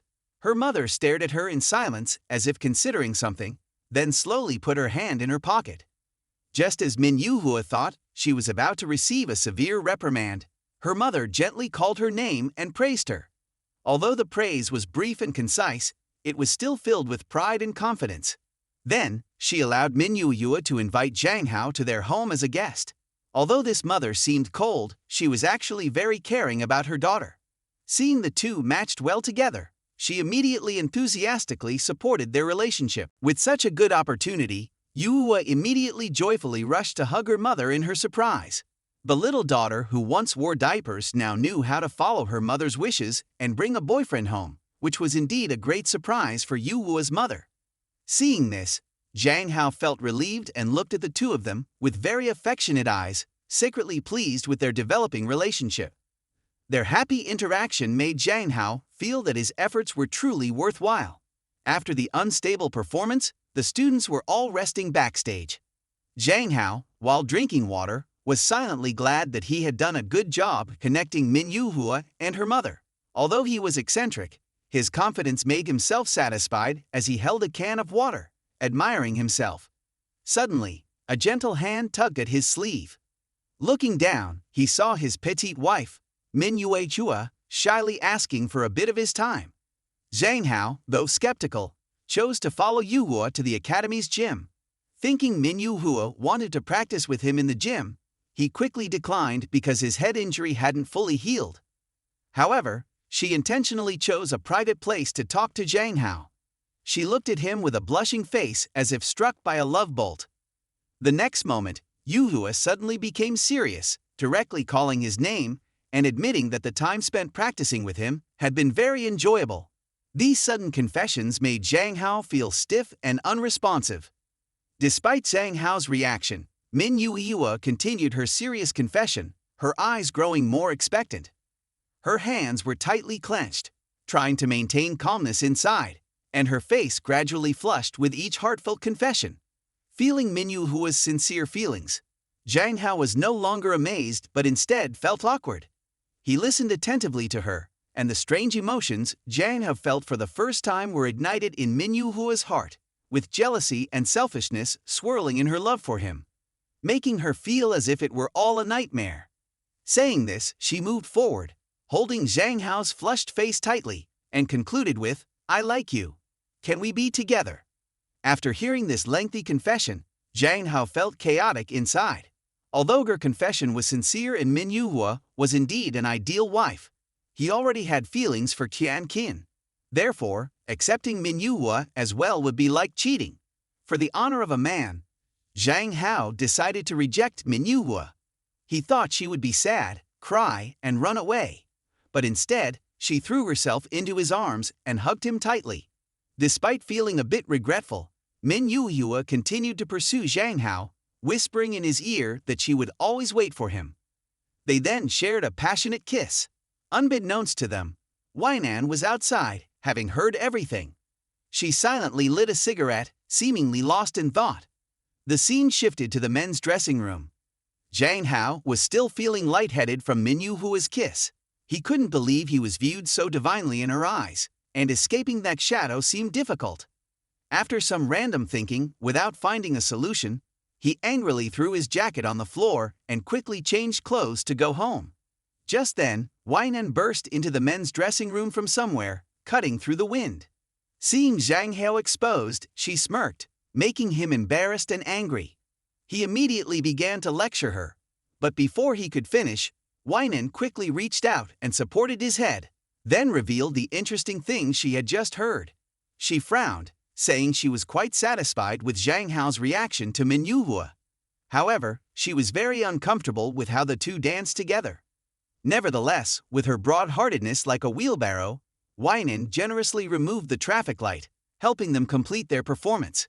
She then lifted her long, slender leg and placed it on the bench next to Zhang Hao, demanding compensation. Expecting Weinan to get physical with him, Zhang Hao quickly joined the ranks of the submissive, promising to make it up to her. And what is meant to happen will happen. Weinan, while teaching Zhang Hao about etiquette, slowly removed her stockings, revealing her thigh in an incredibly alluring manner. I want Weinan to say the aura of the female CEO did not diminish even in a different season. She placed the stockings she had just removed on her thigh and then ordered Zhang Hao to put them back on her. This request made Zhang Hao unable to help but exclaim, "Damn it!" Not only that, but it also triggered his skill of immediate nosebleed. The perversity of the CEO is now beyond debate because, as you know, having a husband put on stockings for his wife in this world is similar to a wife tying a tie for her husband in the other world. Zhang Hao reached for Weinan's leg, struggling internally to decide whether to satisfy the bizarre request of this perverted female CEO or not. At this moment, he was standing on the edge between an innocent angel and a devil, between heart and reason. After much struggle, Zhang Hao could only follow the call of his instincts and agree to Weinan's request. He slowly removed the stockings while wondering why Weinan liked to wear them so much. She said it was because this was women's formal attire, and due to the nature of her job, she had to wear them regularly to maintain decorum. Zhang Hao, with his naive mind, honestly thought that wearing black stockings in his world had some kind of allure. This perverted comment made Weinan's skin crawl, and she instinctively let out a sound of surprise. Seeing Weinan's unusual reaction, Zhang Hao suddenly realized he had touched her sensitive spot and knew to restrain himself. Zhang Hao's perverted expression made Weinan more alert. She looked at Zhang Hao and silently affirmed that only this person could open her heart. Though a bit embarrassed by the man's prank, Weinan soon shifted the topic to Zhang Hao. She began asking about the reason for his previous hospitalization, which affected his life. Zhang Hao was actively pulling up her stockings while answering all her questions. When Weinan heard about Zhang Hao being beaten by his classmates, she gritted her teeth, glared, and demanded to find the culprit and deal with them. But Zhang Hao stopped her in time. After a while of pulling up the stockings in a mood filled with various emotions, Zhang Hao finally pulled them up close to the top of her thigh. Although he wanted to pull them up even higher, he said to maintain propriety, Weinan should do it herself. Once done, the two of them resumed their normal conversational relationship. Zhang Hao took the initiative to invite her to dinner as a token of thanks for what happened earlier. Although Weinan was reluctant, even standing outside, she still tried to manipulate Zhang Hao to let her in. Weinan's iPhone 15 Pro Max rang, and it was her secretary calling. As soon as she heard the report from the secretary, Weinan's expression immediately changed. Her eyes widened in astonishment. Upon hearing this, Weinan quickly canceled the meal with Zhang Hao and rushed to handle this urgent matter. The sudden refusal and the abrupt change in Weinan's attitude left Zhang Hao feeling quite confused. He looked back at the door, constantly wondering what was going on. When he got home, Zhang Hao immediately jumped onto the bed to relax. After a long day of interesting events, who wouldn't feel tired? However, before he could close his eyes, Zhang Qianqian ran over to find someone to talk to and alleviate her loneliness. She shyly approached Zhang Hao with her phone and awkwardly praised him as a talented and charming person, which left him quite puzzled. Seeing this, Zhang Qianqian showed Zhang Hao the posts about his and Minyu performance on their social media. Suddenly, Qianqian's tone turned gloomy, and she spoke with a hint of anger. feeling uncomfortable that Zhang Hao and Manhwa were arranged by the school to dance together. She then hugged Zhang Hao tightly and continuously complained about why she was not Zhang Hao's dance partner, why he was so popular, and why Zhang Hao didn't proactively avoid such situations when she was the one chosen for him. With tears welling up, Zhang Chenqin looked directly at Zhang Hao and reproached him, asking if he thought quantity was better than quality. Seeing Zhang Chenqin's attitude, Zhang Hao felt deeply guilty, thinking he was not a real man and not qualified to comfort her. Just as Zhang Hao was about to confess everything, Zhang Chenqin suddenly bit his neck hard, leaving 2 fang marks as a sign of ownership.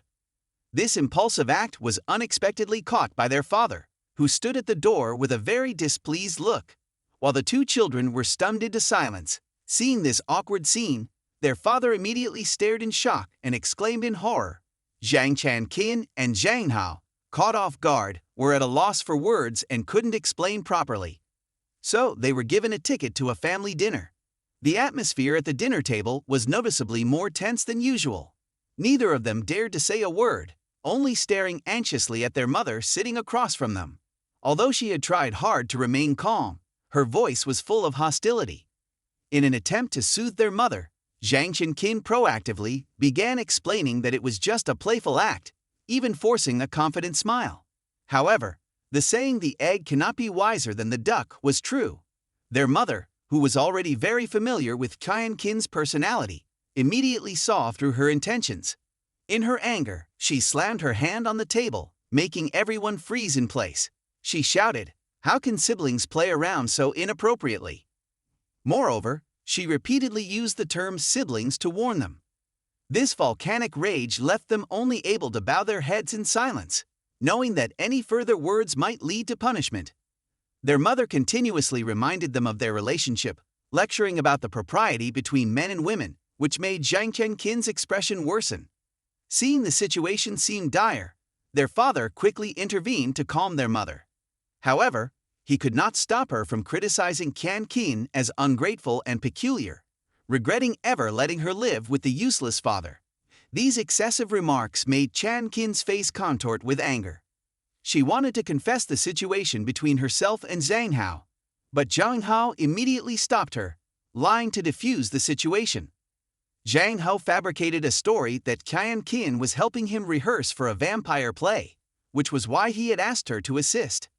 Hearing this, their parents felt somewhat relieved. Moreover, since their mother believed Zhang Hao was a good child, she would not lie. For now, they had temporarily deceived their mother and avoided disaster. However, the issue was not yet resolved completely, and this made Zhang Hao very troubled. In the following days, Zhang Hao continued with his studies and live streams as usual. Fortunately, with memories from his previous life, he completed his final exams smoothly, and his popularity grew quickly as a result. However, recently, strange dreams about Zhang Chenqin and Zhang Hao from their childhood occurred with increasing frequency, all about innocent childhood promises of marriage. But the final dream was when Zhang Chenqin discovered the truth about Zhang Hao's identity and realized he was just a substitute, causing Zhang Hao to sweat profusely and sit up in bed at night. He realized that since seeing the blood moon and after the head injury, these dreams kept recurring, and fearing that he might be facing a health issue, he quickly went to the hospital for a checkup. But the results showed he was perfectly healthy. He was relieved after looking at the X-ray films and seeing that he wasn't suffering from any illness. At the same time, Horiri from the premium livestream platform initiated a video call, informing him that the livestream's viewership was affected by missing videos. She anxiously fiddled with the broadcast intercom, crying as she reported the bad news that a large-scale offline event was coming up, and the only way to pull them out of this crisis was by having someone meet the KPI requirements to turn things around. That person was none other than the highly popular idol, Zhang Hao. Hearing Horiri's desperate pleas, Zhang Hao immediately realized this was an attempt to entice him into special performances. So, he tried to decline, citing the poor livestream conditions. Seeing Zhang Hao's hesitation, Horiri offered a series of enticing incentives.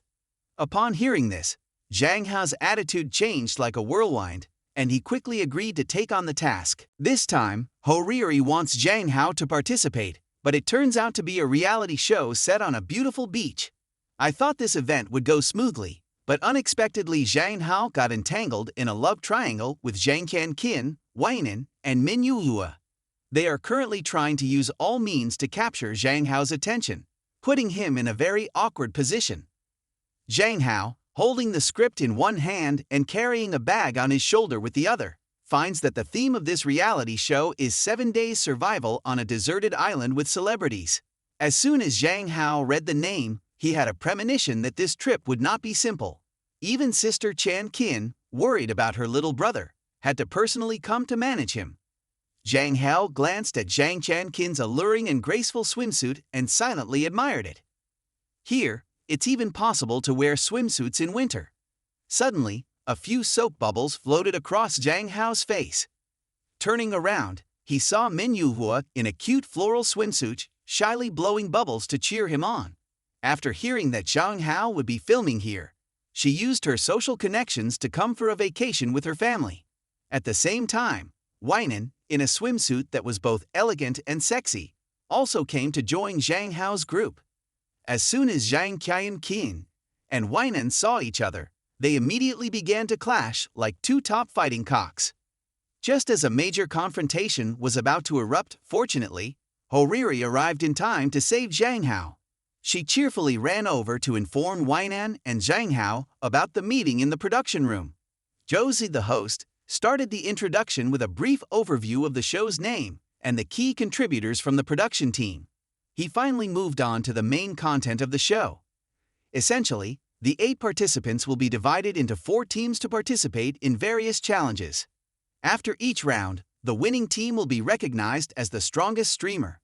The first round of the show consists of 2 days of elimination. The first day will be 2v2 volleyball, and the second day will be 2v2 capture the flag. Points will be awarded as follows. First place gets 4 points, second place gets 3 points, third place gets 2 points, and last place gets 1 point. Naturally, the ranking from the first round will affect the second round. The higher the ranking, the better the survival equipment provided for the deserted island. After the lengthy explanation, the staff will be given the scripts. For Zhang Hao, this is quite unfamiliar since it's his first time participating in a reality show. However, before he could read the script, Weinan snatched it and tore it apart. All of Weinan's actions made Zhang Hao and the host Josie feel quite confused. But before they could speak up, they were overwhelmed by her domineering presence. Seeing this, Josie dared not say anything more and only announced the end of the meeting, instructing everyone to form teams for the official competition in 3 days. Immediately, the male streamers rushed over to express interest in pairing up with Weinan. At this time, all of them used all their resources to attract sponsors to their side. Meanwhile, Zhang Hao was also being noticed by female streamers, all of whom had a massive fan base and diverse live streaming fields. A game streamer named SOI, seeing Zhang Hao being so much in the spotlight, approached him slowly while introducing himself.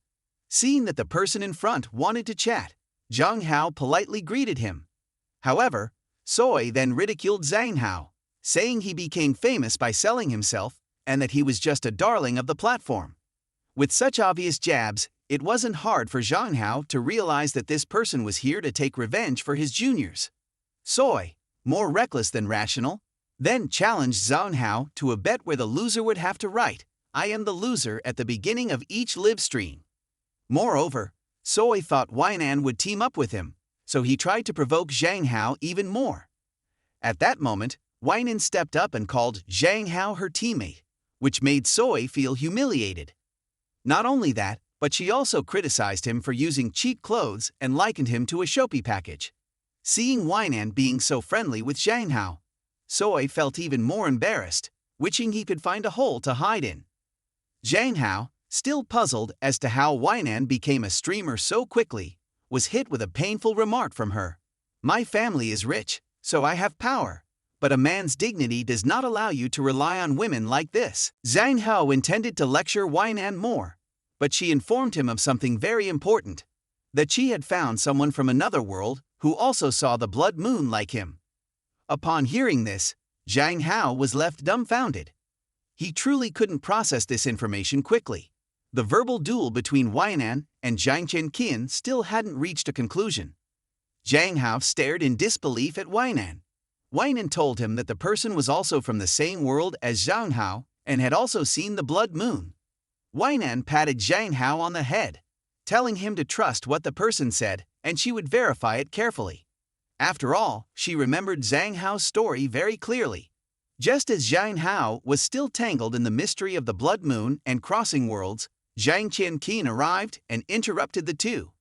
Zhang Hao left with Qian, leaving Weinan to watch their departing figures with a deep gaze. As the competition time arrived, the MC introduced the game and the rules. The red team, consisting of Weinan and Zhang Hao, faced off against Dosang and Hoja. When the MC signaled the start of the game, the red team managed to advance to the finals with a score of 15. The match ended with the humorous group Dosang and Hoja trembling and many small sandpits created by the ball hitting the ground behind them. Enemies also brought narrow pathways, and in the second half of the finals, Zhang Hao's team encountered the blue team of Soi and AQ. Soi, resting his hand on the net, mocked Zhang Hao as a petty guy who only relied on Weinan, and declared he would beat Zhang Hao until he gave up. Zhang Hao looked at Soi and thought he was a disgusting person. Soi approached Zhang Hao, saying that he was the one who suggested to the production team to include volleyball in the competition because he was an expert in that field. He claimed he would make Zhang Hao look bad on livestream. The MC then signaled the blue team to serve. AQ, being a retired soldier, started with a professional jump serve, hitting the ball directly into Zhang Hao's face, causing him to bleed from his nose. Weinan, shocked, rushed over to see what happened. Soi on the other side of the net was extremely pleased, laughing at Zhang Hao and also taking the opportunity to insult Weinan. Before Weinan could get agitated, Zhang Hao smiled wickedly. They thought he was easy to bully. After the last serve, Zhang Hao's red team kept up with the blue team, attacking and defending the score. The current score was 10-4. With the decisive serve, Weinan tossed the ball high and jumped. On the other side, AQ also jumped to block the shot. But unexpectedly, Zhang Hao suddenly told Weinan to trust him. Weinan, surprised, changed her move from hitting the ball to passing it to Zhang Hao behind her. Zhang Hao leaped with all his strength, and the ball hit Soi's already bruised face with precision, making him cry out for his father. At the end of the first day of activities, Zhang Hao and Weinan excelled, leading with 4 points from the first round of the day's competition. Everyone returned to rest. In the resting room, Weinan, Zhang Qian, and Min Yuhua were surrounding Zhang Hao, talking continuously without any of them yielding or sticking to one topic. Weinan suggested that Zhang Qian should have limits, but Zhang Qian got angry with Weinan. Min Yuhua could only urge Zhang Hao to drink water. While Zhang Hao was struggling with this situation, there was someone outside the door, using a phone to record and photograph them. This person was none other than Soi, whose face was bruised from the ball hit earlier in the day. Zhang Hao opened the door to the makeup room, and everyone around was noisy and looked at him with various expressions. Some mocked Zhang Hao, saying he played well and should check Weibo's hot search. Zhang Hao, dazed, opened Weibo and saw that the top search was about him exercising with 3 other people, with countless comments demanding his suspension. Zhang Hao was indeed frozen with shock. The post only showed Zhang Hao's face, while covering the faces of the 3 girls. While Zhang Hao was still pondering over this hot search, the clueless Soi came from somewhere, covering his mouth and crying for Zhang Hao, saying how cruel people were and claiming boys help boys. Soi had barely finished crying when Weinan approached from behind, causing his tears to flow backward. He turned around, ready to get angry, but saw Weinan already in a commanding tone. Weinan held a list of those going to the island, and clearly stated to everyone in the makeup room that she would have her subordinates investigate the matter. Anyone responsible would soon be found out, but whoever did it would be made to disappear without a sound. Hearing Weinan's words, Soi turned pale with fear. Zhang Hao told Weinan not to get involved in such small matters and pinched Weinan's cheek. Weinan blushed suddenly. Zhang Hao then advised her not to threaten others in public. Just then, Zhang Qian and Min Yuhua burst through the door. Zhang Qian, looking like a fierce demon, delivered a tirade similar to Wainan's warning. Min Yuhua, patting her chest, said she would deal with the person responsible, and if she couldn't, she would report it to her grandmother to take care of it. Zhang Hao, sweating profusely, waved his hands and thanked the three of them sincerely like an MC. Then suddenly, he shifted his demeanor, his eyes turning cold. These clowns could be amusing if they were a little off target. During the capture the flag shooting, reporters were blocked by staff, and outside, they kept shouting to interview Zhang Hao. One reporter, reckless and unafraid, asked Zhang Hao if the exercise was real. Wainan, looking at the reporters, clicked her tongue. Zhang Hao looked at her and went to his place. The reporters began to explain to them. Zhang Hao went on a brief tour, then introduced his elder sister Zhang Qian, classmate Min Yuhua, and national celebrity Wainan. Zhang Hao was both soft and firm, clearly explaining the issue to the reporters. The photo of the three girls' faces was covered, leaving Zhang Hao's face clearly visible, suggesting a hidden agenda. Besides, everyone should consider how three outstanding individuals, one being a sister and one a classmate, could be involved with a small streamer like Zhang Hao at the same time. As Zhang Hao explained clearly and also advertised the deserted island show, Wainan casually praised him, saying he was indeed someone she had her eyes on. Zhang Qian reminded Wainan not to speak nonsense in front of the media. Wainan found it amusing and kindly reminded Zhang Qian that even if Zhang Hao spoke nonsense or fabricated stories, he wouldn't blush or get flustered. Zhang Qian, did you not see anything else? Soy stood in front of the sink in the restroom, anxious but thinking that since they hadn't investigated it yet, he just needed to stubbornly deny it. At that moment, someone asked Soy about his photos. Soy reflexively said he had deleted them. Realizing who was asking, he turned around in shock to see it was Zhang Qian. Soy desperately denied and pretended not to understand Zhang Qian. Unexpectedly, Zhang Qian took his phone, managed to recover some deleted items, and found several of Soy's wrongdoings.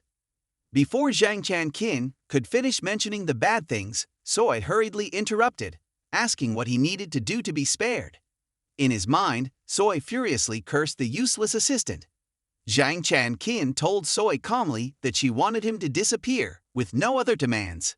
Soy was stunned.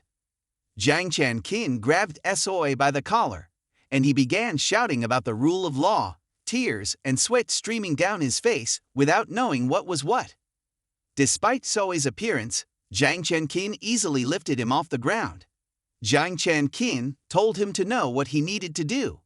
After all, if news of his actions to get promoted leaked out, many would want him to disappear. Zhang Qian released Soy and turned to leave. Soy sat on the ground, tears and mucus flowing, his face ashen as if he had aged decades, silently regretting offending these powerful women. The capture the flag game between the green and red teams officially began. As soon as the MC gave the signal, Soy rushed like a fired bullet towards Zhang Hao. Zhang Hao prepared to face the opponent, but Soy directly ran and knelt at Zhang Hao's feet, hugging his legs and sincerely apologizing. His eyes were like two faucets, tears pouring out, his face red as he apologized to Zhang Hao.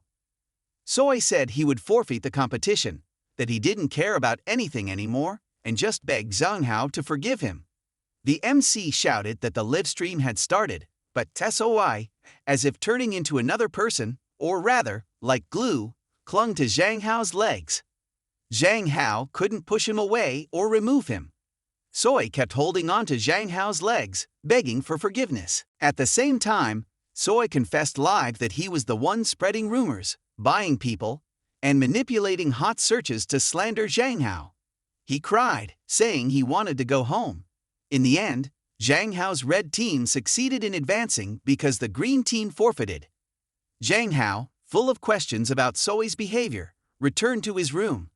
Upon opening the door, he saw Zhang Qian in a white dress waiting on the balcony. Zhang Qian rushed to hug Zhang Hao when she saw him. Zhang Hao, blushing, smelled Zhang Chenkin's fragrance and inadvertently noticed her watermelon-shaped figure. Zhang Hao asked Zhang Chenkin why she was there. Zhang Chenkin paused, recalling Weinan's words from the morning. Her response, like Minyu Hua's, was that no matter how Zhang Hao changed, she still liked him, and no one could like Zhang Hao more than she did. Zhang Chenkin then told Zhang Hao that she wanted to tell her parents about their relationship, unsure if Zhang Hao had any issues with that. Zhang Hao looked at Zhang Chenkin, sensing her anxiety. He suddenly embraced her and said he agreed. The 5-day survival period on the deserted island officially began. This time, it would be a team of 2 surviving together on an undeveloped island, making food and water issues quite challenging. Weinan and Zhang Hao were standing, preparing. Zhang Hao's attention suddenly fell on Weinan's body, which was quite tempting after seeing it so many times. Weinan noticed Zhang Hao staring blankly and thought he was scared, so she reassured him that with her around, he wouldn't die. After walking a few steps, Weinan handed Zhang Hao a handful of mint leaves to repel mosquitoes. She said there were many mosquitoes, but they couldn't bring any mosquito repellents, so they had to use this. Zhang Hao's eyes sparkled as he took the mint leaves with one hand and gave Weinan a thumbs up with the other, praising her. As expected of someone who was once a special forces soldier, with her, there would definitely be meat to eat. Weinan led Zhang Hao to the riverbank, looked around, and said she would catch fish in the river, while Zhang Hao should look for fruit in the forest if possible. Zhang Hao agreed and turned to go, glancing back at Weinan behind him, silently deciding that he would end things between them when he returned. Not long after, when Weinan came ashore, Zhang Hao also happened to return with a pile of fruit in hand. Zhang Hao raised a branch over his head. Weinan's expression changed suddenly, but it was too late. Zhang Hao had grabbed the tail of a snake coiled around the branch. The snake, startled, turned around and opened its mouth to bite Zhang Hao. Weinan, quick as lightning, stepped in front and took the bite instead, grabbing the snake and throwing it far away. Seeing Weinan's injury, Zhang Hao hurriedly, as Weinan was about to tend to her wound, held her tightly, saying that she shouldn't move if bitten by a snake, and he would help her suck out the poison. The medical team on the other side observed the situation, partly because they knew the snake was non-poisonous, and partly because they probably guessed what Zhang Hao was about to do. For the sake of the show, they decided to delay their arrival. Meanwhile, Zhang Hao held onto Weinan tightly, explaining that he meant no harm and was only helping her suck out the poison. The bite location was a bit sensitive. Weinan, still confused by Zhang Hao's words, wondered what sucking out the poison meant. Zhang Hao's next action was the answer to Weinan. This contact made Weinan's body tremble. Weinan thought to herself that this wasn't how to handle a snake bite. The production team watched with blushing faces, but fortunately, they quickly cut to an advertisement. On the other side, Zhang Chenkin, standing in front of the tent, had a grim expression and spat out a mouthful of blood onto the ground. Zhang Hao wiped the corner of his mouth, which was stained with blood, and anxiously said he would find something to bandage Weinan's wound.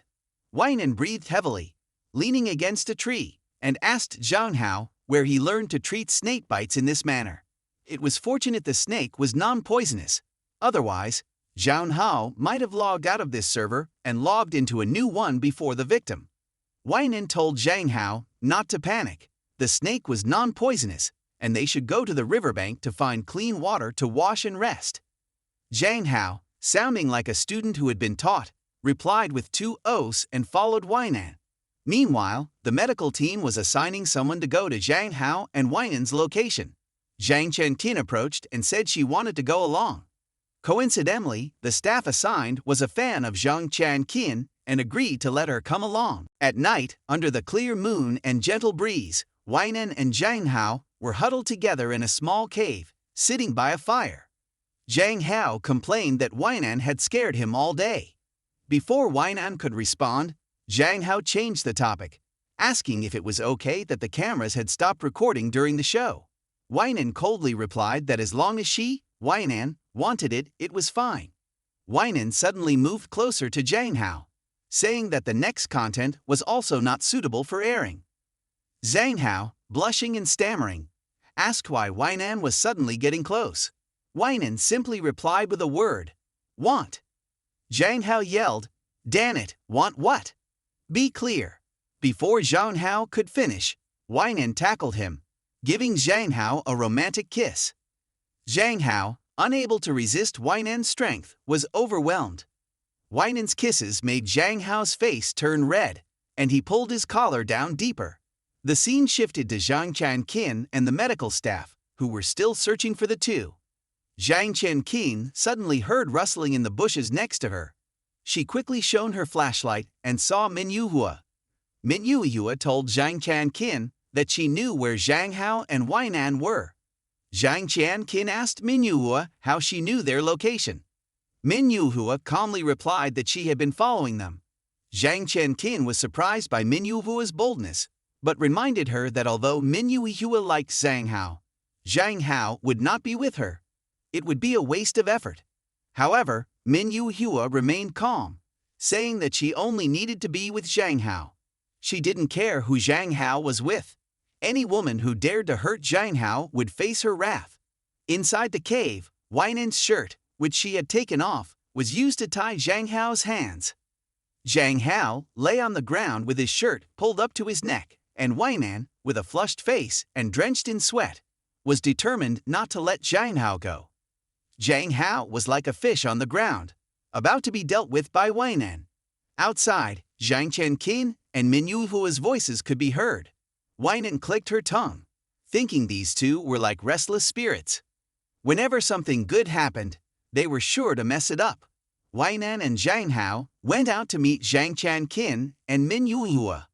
Zhang Qian, with sharp eyes, noticed the hickey on Zhang Hao's neck and called out to Weinan.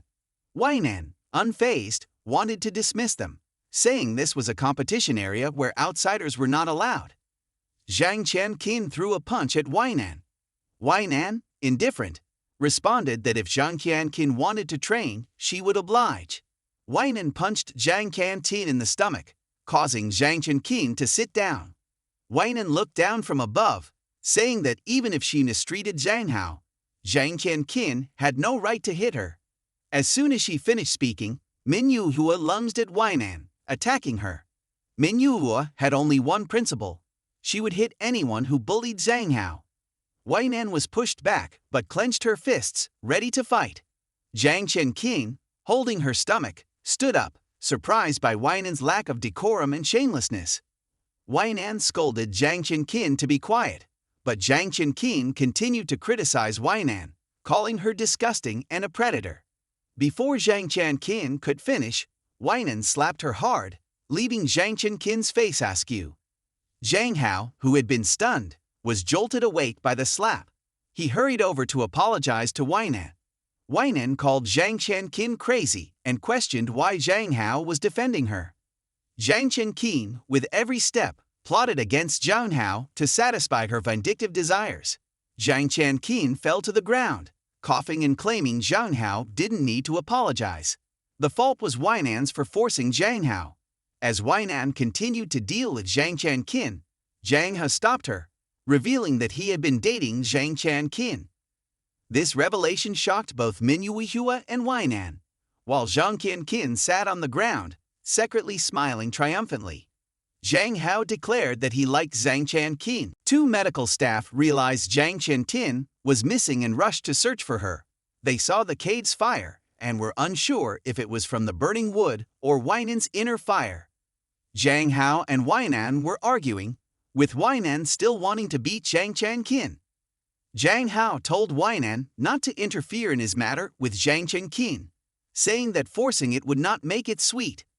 Weinan didn't understand this principle, while Min Yuhua, standing by, agreed with Weinan's intention. Min Yuhua even suggested that if they fought, she would hit the winner. Zhang Hao, sweating as Min Yuhua stirred up a puddle of water, was worried. Zhang Qian, at this moment, provoked Weinan, saying that even though Weinan was strong, she wouldn't back down for Zhang Hao. Just as the situation reached its climax, one of the medical staff hiding outside suddenly fell and hit their face. The other staff member, awkwardly scratching their head and laughing, confirmed that everyone was fine and wanted to report to the production team. Weinan, with a terrifying expression, warned the staff member to choose their words carefully. The staff member waved off Weinan's warning, saying they would be extremely discreet. They were indeed discreet, but on the way back, a dart pierced through their backpack, hitting them and making them stare wide-eyed. Weinan's expression changed as someone suddenly brandished a knife and attacked her, the remaining medical staff member. Weinan quickly dodged and the knife only grazed her chest, tearing her shirt. Zhang Hao ran over and kicked the attacker away. As the attacker flew off, a dart also flew towards Zhang Hao. Fortunately, Weinan quickly scooped up Zhang Hao like a princess. Otherwise, the dart might have struck between Zhang Hao's legs. In the darkness, a person in a covered outfit emerged. It was Luca. With one eye covered, she praised Weinan for not losing her touch.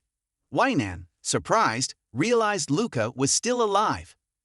Faced with everyone's questions, Weinan explained that these people were a terrorist criminal organization established by extremist lunatics. The snake tattoo on Luca's leg was the symbol and name of the Ouroboros organization. Luca listened silently to Weinan, then suddenly raised her index finger and shook it, disagreeing with the term "a little conflict" used by Weinan. She gritted her teeth and spoke through her red lips, hissing each word, saying it was a deep-seated grudge. Luca, while lecturing from her side, mixed in 2 or 3 languages.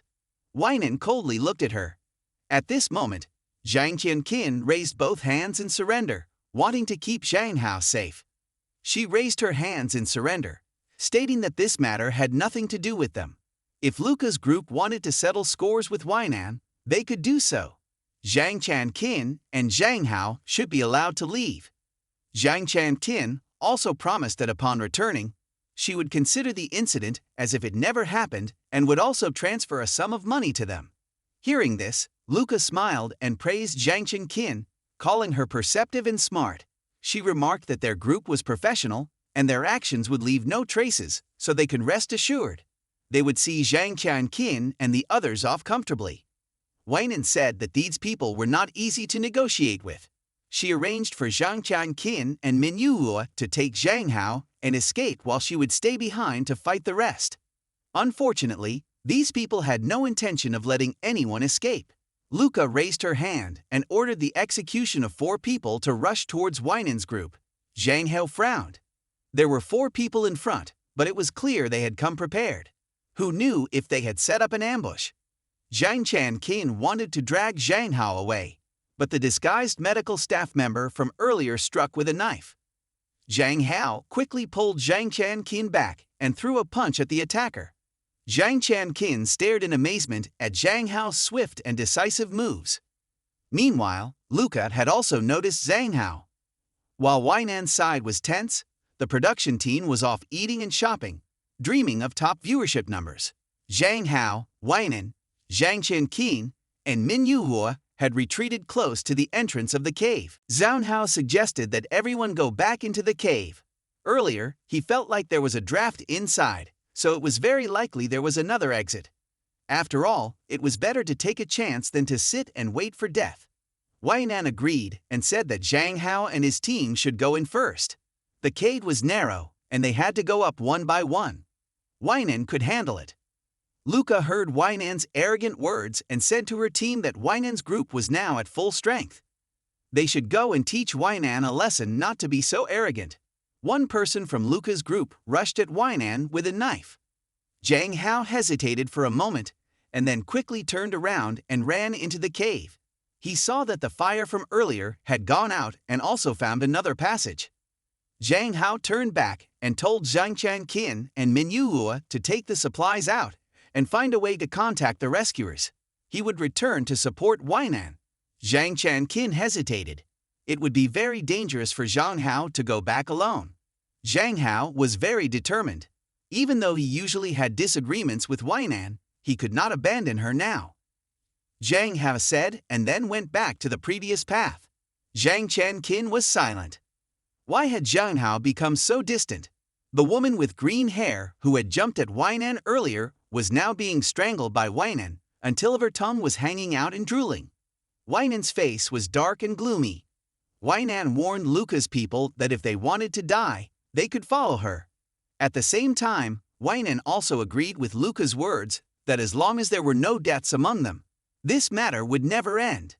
Therefore, after returning, Weinan would definitely kill the entire organization of Luca and her as well. Because the cave was very narrow, they could only go up one by one, and fighting Weinan one-on-one was equivalent to seeking death. Seeing Weinan's figure gradually disappearing at the cave entrance, Luca shot an arrow there, instructed her subordinate to stay in guard, and she would lead the people to go around to the back. Zhang Hao, rushing back to Weinan, had not yet reached the cave entrance when he saw Weinan staggering, with an arrow stuck through her right shoulder. Zhang Hao was panicked. Weinan looked at Zhang Hao and asked why he had come back. It would be dangerous if the others chased after them. Zhang Hao did not give Weinan a chance to refuse. He picked up Weinan and said Weinan should trust him. Zhang Hao would definitely take Weinan along. Weinan had a rough personality but was often shy in front of Zhang Hao. Indeed, Weinan asked if he didn't want to cut ties and why he came back. This time was just an opportunity for Weinan to disappear. Zhang Hao scolded Weinan, saying that this time he would take Weinan out. At the exit, Zhang Qian and Min Yuhua were waiting. Zhang Qian, seeing Zhang Hao carrying Weinan out, was silent and brooding. Zhang Hao asked Zhang Qian to check Weinan's wound. Zhang Qian was unhappy, but agreed to treat Weinan because Zhang Hao had gone to the trouble of rescuing her. Zhang Qian wanted to take Zhang Hao away first. Weinan agreed and told Zhang Qian that she could ask the assistant about the blood moon research when they got back.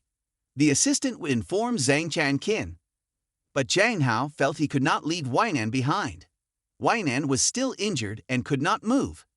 Zhang Hao carrying her was the solution. Zhang Qian was furious and shouted why Zhang Hao was so determined to be involved in their struggle and not return to a normal life. Zhang Hao was silent for a moment. Perhaps he could not return. After all, he was no longer the Zhang Hao of the past. Zhang Hao said that Weinan had once saved his life, and he could not abandon her. Min Yuihua's eyes lit up, and she looked at Zhang Hao with admiration, tightening her fists. Zhang Hao was so cool. Zhang Hao remembered Elyong's teaching, to go through fire and water for brothers. Zhang Hao went towards Weinan and said Min Yuhua and Zhang Qian should go ahead, and he would carry Weinan and follow. Zhang Qian was so anxious that she was about to explode. How could she leave Zhang Hao behind and run away? Zhang Hao said something about how a man should not be like the past. Zhang Hao responded to Zhang Qian's questioning with only one sentence, apologizing.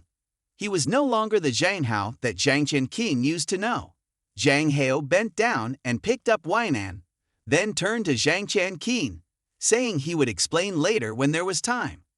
Zhang Hao carried Weinan, and with people still chasing them, Min Yuihua and Zhang Qian quickly went ahead to find rescue, which was the best course of action. However, Min Yuihua tightened her grip and resolutely declared that she would stay behind to protect Zhang Hao.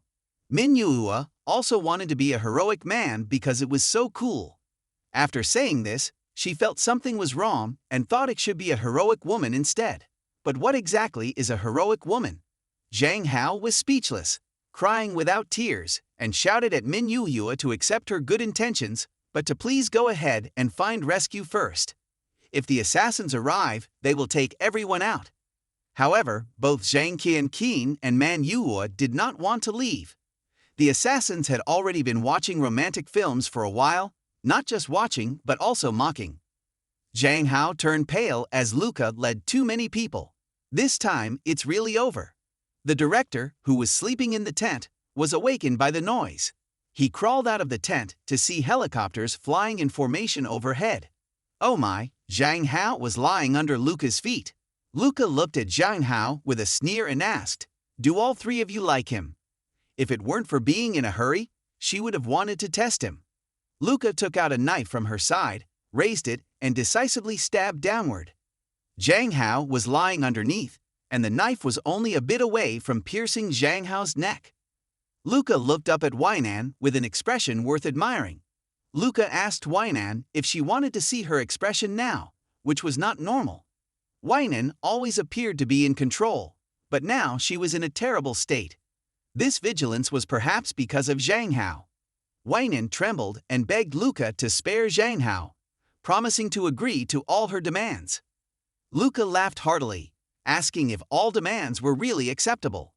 Luca gritted her teeth and questioned whether Weinan was blinded by love, asking why she wanted Luca to spare Zhang Hao when no one spared Roger when he died. Luca grabbed Zhang Hao by the head as if it were a chicken, pressed the knife to Zhang Hao's neck. This time, no one would escape. Blood splattered as Zhang Hao fell back to the ground, dead. Zhang Hao, dazed, saw a woman spewing pink armor, with pink hair too. Even as he was about to faint, Zhang Hao recognized her as the goddess of the moon. Zhang Hao's blood was puzzled as to why she was appearing here. The woman smiled at Zhang Hao, and Zhang Hao opened his eyes wide, sitting up from the bed, touching his neck, wondering if he was dead or not. Suddenly, a voice called from beside him, "Dear?" Zhang Hao jumped, wondering why he was having a nightmare. Zhang Hao turned and saw Weinan. He stammered and asked Weinan what she called him. Weinan calmly replied with one word: husband. Zhang Hao sat in the car with his little wife, looking around confusedly like a lost lamb. It turned out Zhang Hao had returned to his beloved world. Looking at his sweet and lovely wife beside him, she was now the director and his fiancée. This must have been caused by the little moon goddess with blood. Weinan asked about her husband and conveniently planned for the father-in-law to move in. If they had a baby in the future, they could leave it to the father to take care of. Weinan's gentle and virtuous demeanor was a stark contrast to her fierce demeanor in the other world, which made Zhang Hao's brain go blank. But it wasn't entirely different, because she suddenly leaned close to Zhang Hao, pressed against him, and coquettishly asked him to call her wife when alone, ignoring the driver who was a big lamp in front. As a husband who spoiled his wife, Zhang Hao reluctantly called her wife as she requested. After their intimate moment in the car, Weinan let Zhang Hao go to work. Zhang Hao was still restless, worried about Yu Hua and Qian Qin. So during work hours, Zhang Hao found time to check on their current situation. The search results shocked Zhang Hao to his core, because Yu Hua and Qian Qin's situations in this world were vastly different from the other world. Yu Hua's family had suddenly become a wealthy business family, while Qian Qin had given up her career as a doctor. Zhang Hao didn't know what else to do, staring at the ring on his finger and wondering why he couldn't win over such a perfect wife, while the memories in his head had faded. Zhang Hao listlessly left the company and wandered around before returning to his familiar home. Thinking of his beloved old father, Zhang Hao was unsure how he was living now.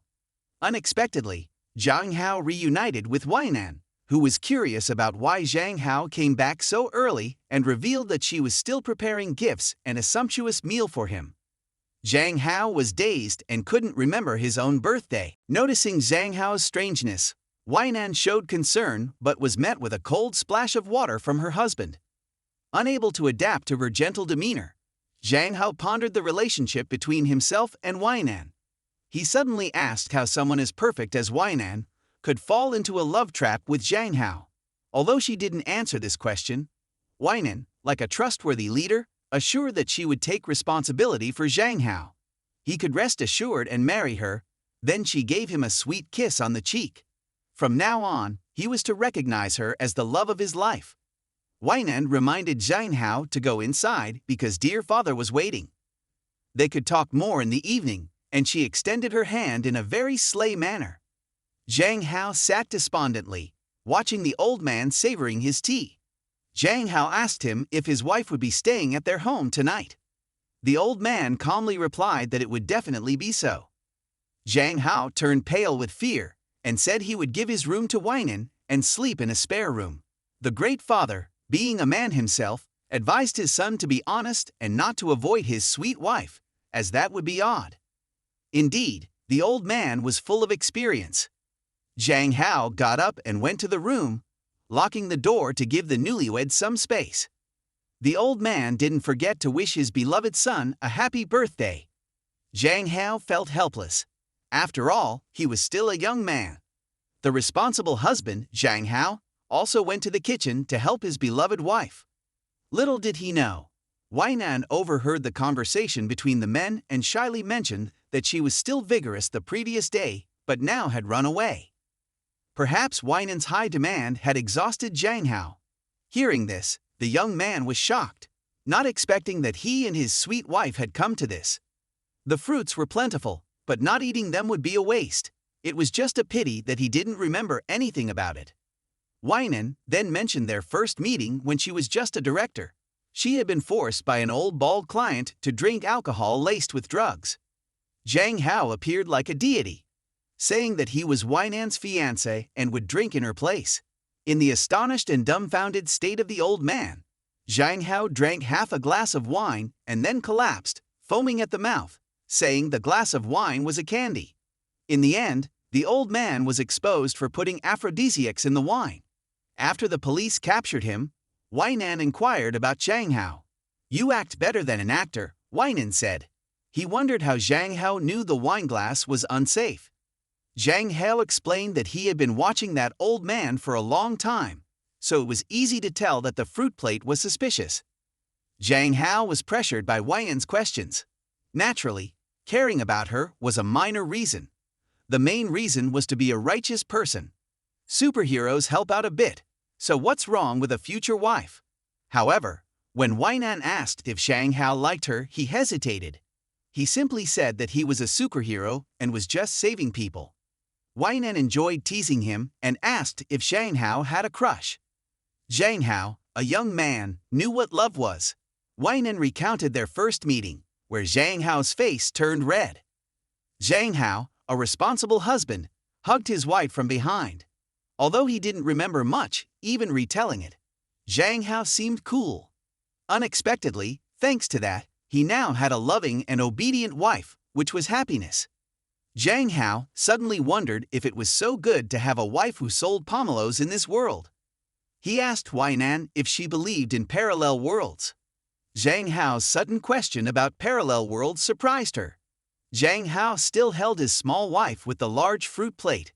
He decided to reveal everything.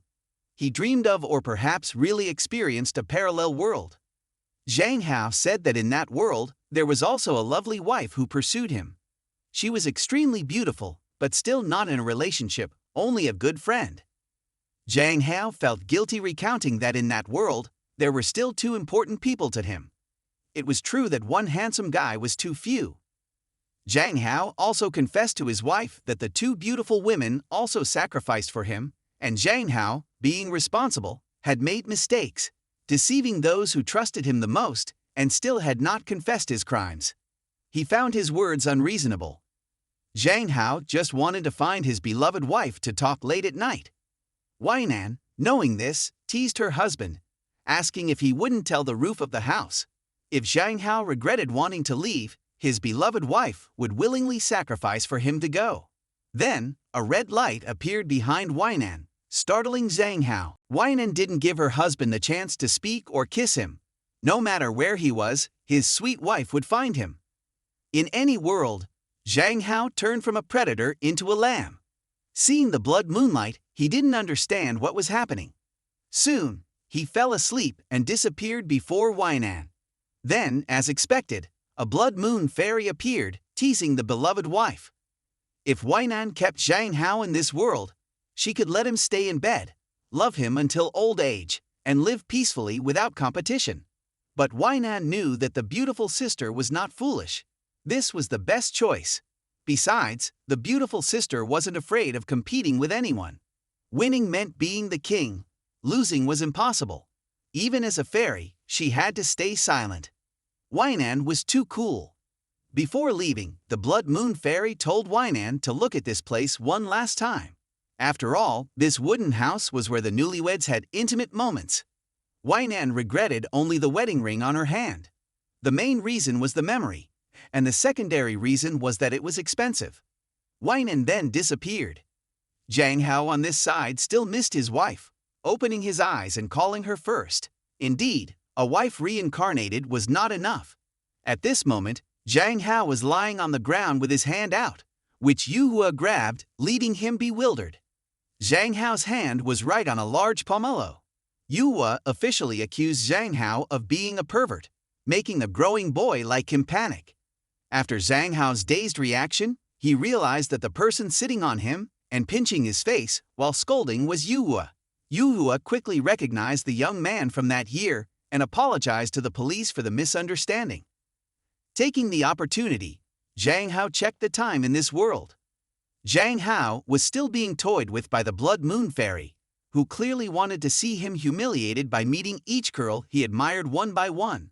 After talking with the police about Yuhua's workplace, she awkwardly apologized to Zhang Hao for the mistake.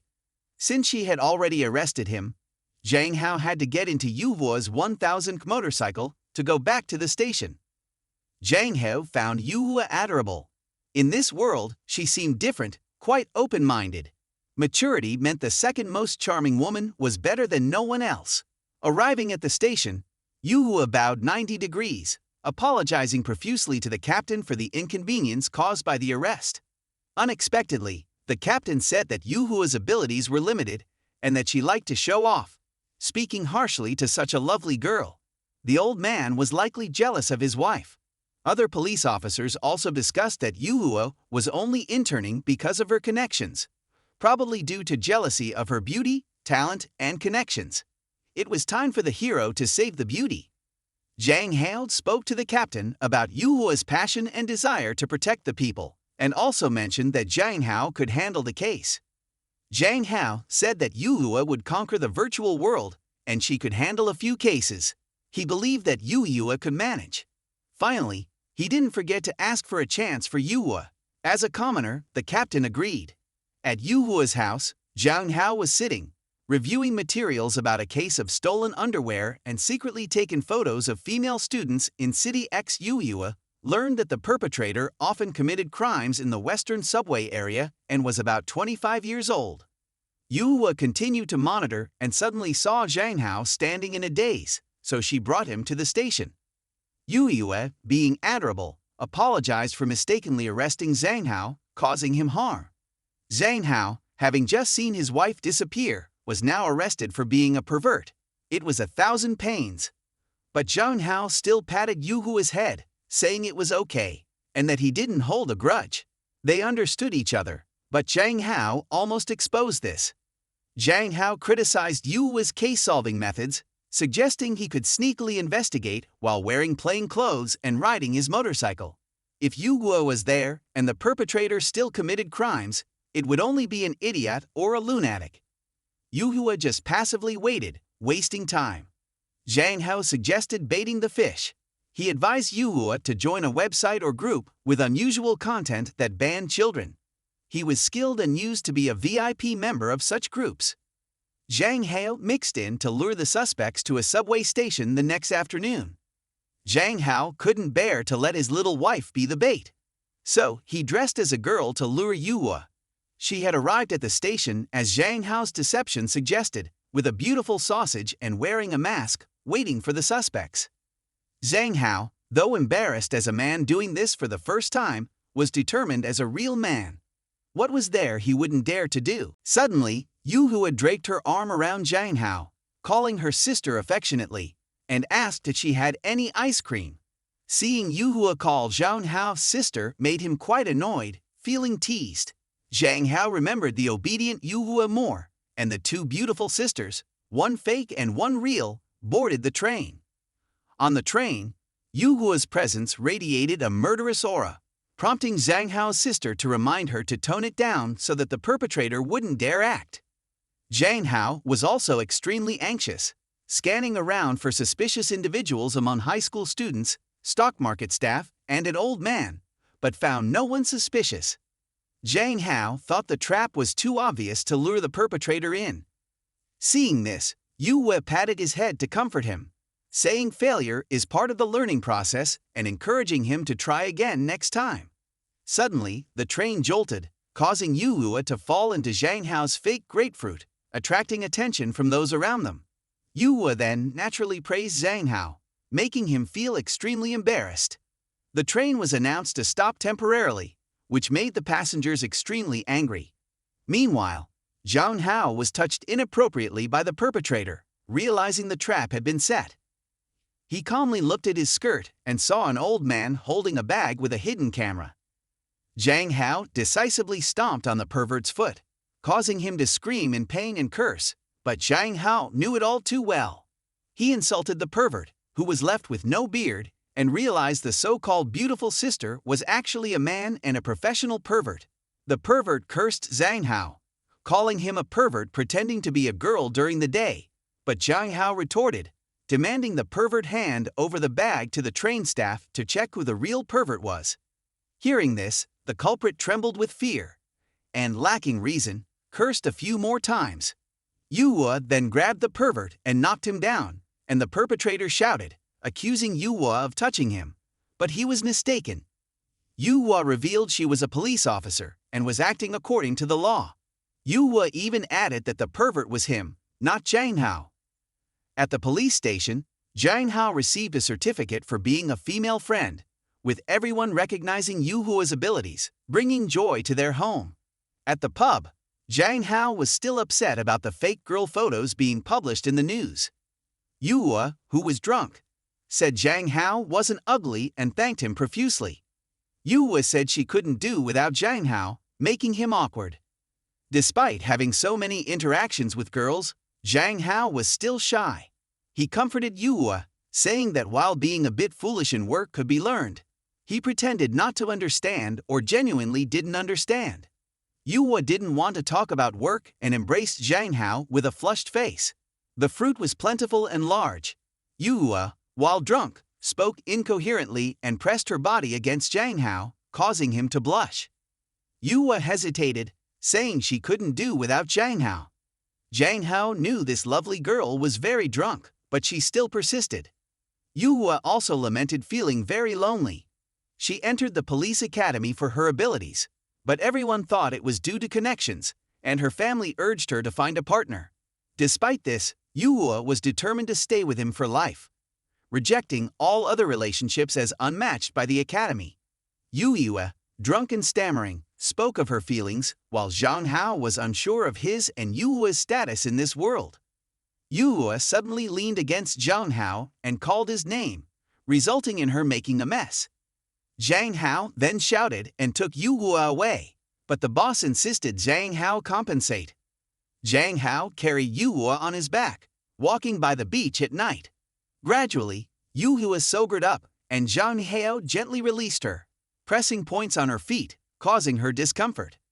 Yuhua complained about the pain, and Zhang Hao explained he learned the acupressure technique from his office days, not from being surrounded by girls. Yuhua, feeling sad, decided not to be selfish and thought that a handsome man should be shared. The blood moon appeared again, and Yuhua said there was somewhere Zhang Hao needed to go, and whatever was meant to happen would happen. Zhang Hao disappeared. Yuhua, weak in every aspect, made a strong choice, holding a small gun, saying she would wait for Zhang Hao. The blood moon deity appeared in a fiery outfit, yawning and warning that Yuhua would suffer losses. The two beautiful, capable, and older girls were in Zhang Hao's hospital room. Weinan was sitting by the bed when she saw Yuhua return. Finally, Weinan and Yuhua succeeded. Next, it was Zhang Hao's sister's turn, who was nervously sitting in the corner. Both Weinan and Yuhua were relying on Zhang Hao's sister for his life. The beautiful Qian Qin knew what needed to be done. At this moment, Zhang Hao was in a time-space rift, preparing to time travel again. He kept falling unconscious and leaving. Both Weinan's and Yuhua's worlds were the same. Zhang Hao, sitting unclothed, was reasoning. Both Weinan and Yuhua knew something, and perhaps they were also time traveling. Zhang Hao was just frustrated with the blood moon deity, but no matter how he thought, he didn't understand anything. Suddenly, Zhang Hao was called repeatedly to defend himself. He found himself back in elementary school. He was surprised to time travel to his younger self, only to find he was still an immature child. Zhang Hao, as an immature child, was on the soccer field, still not understanding what was happening, making a handsome boy look like a complete child. But on the soccer field, not focusing could have serious consequences. Zhang Hao was hit in the face by a ball, bleeding from his nose and fainting. Beautiful boys have the hardest lives. When he woke up in the school infirmary, Zhang Hao saw his crush, Chan Qin, peeling apples nearby. How could Zhang Hao, smitten with her, not be surprised? He sat up abruptly. Chan Qin was cold as ice and straightforward, not beating around the bush. She wasn't from Haifeng. Chan Qin asked if Zhang Hao was the genuine Zhang Hao, 100% authentic and not a fake. Zhang Hao understood immediately that this beautiful girl was difficult to deal with. He also realized that Chan Qin was time-traveling like him. At this point, there was no hope of rescue, so he admitted honestly to receive leniency. Zhang Hao said he was a fake who had time-traveled into the original Zhang Hao's body. Chan Qin stood stunned for 5 seconds upon hearing this. Zhang Hao explained in detail how he encountered the blood moon deity and time-traveled to this world, causing many misunderstandings. Zhang Hao was very sad, having only a fragment of the original Zhang Hao's childhood memories, never having seen such a cool fake. Zhang Hao, having reached this point, said he was no longer afraid of anything. He didn't understand why things had developed this way, but even as a fake, he still had feelings. He expressed that he liked Zhang Qin, which made Chan Qin cry tears and runny nose, then unexpectedly fall backward. While peeling apples, her tears fell in droves. Chan Qin only wished for her Hao Hao to return, hoping the original Zhang Hao could come back. However, the fake Zhang Hao worriedly said he didn't know anything. Chan Qin, overwhelmed by the blow, dropped the apples, trembling with the knife. With her will to live gone, she questioned the meaning of life, and fresh fruit seemed pointless. The fake Zhang Hao saw the knife and immediately rushed to stop Chan Qin, who was preparing to meet her end. He grabbed the knife with his bare hand, feeling guilty. If anything happened to the original Zhang Hao, it would all be the fake Zhang Hao's fault, so he had to take responsibility. As a young man, infatuated with girls on weekends, Zhang Hao held the knife towards himself, saying maybe if the fake Zhang Hao died, the original could return. Chan Qin's pupils filled with tears.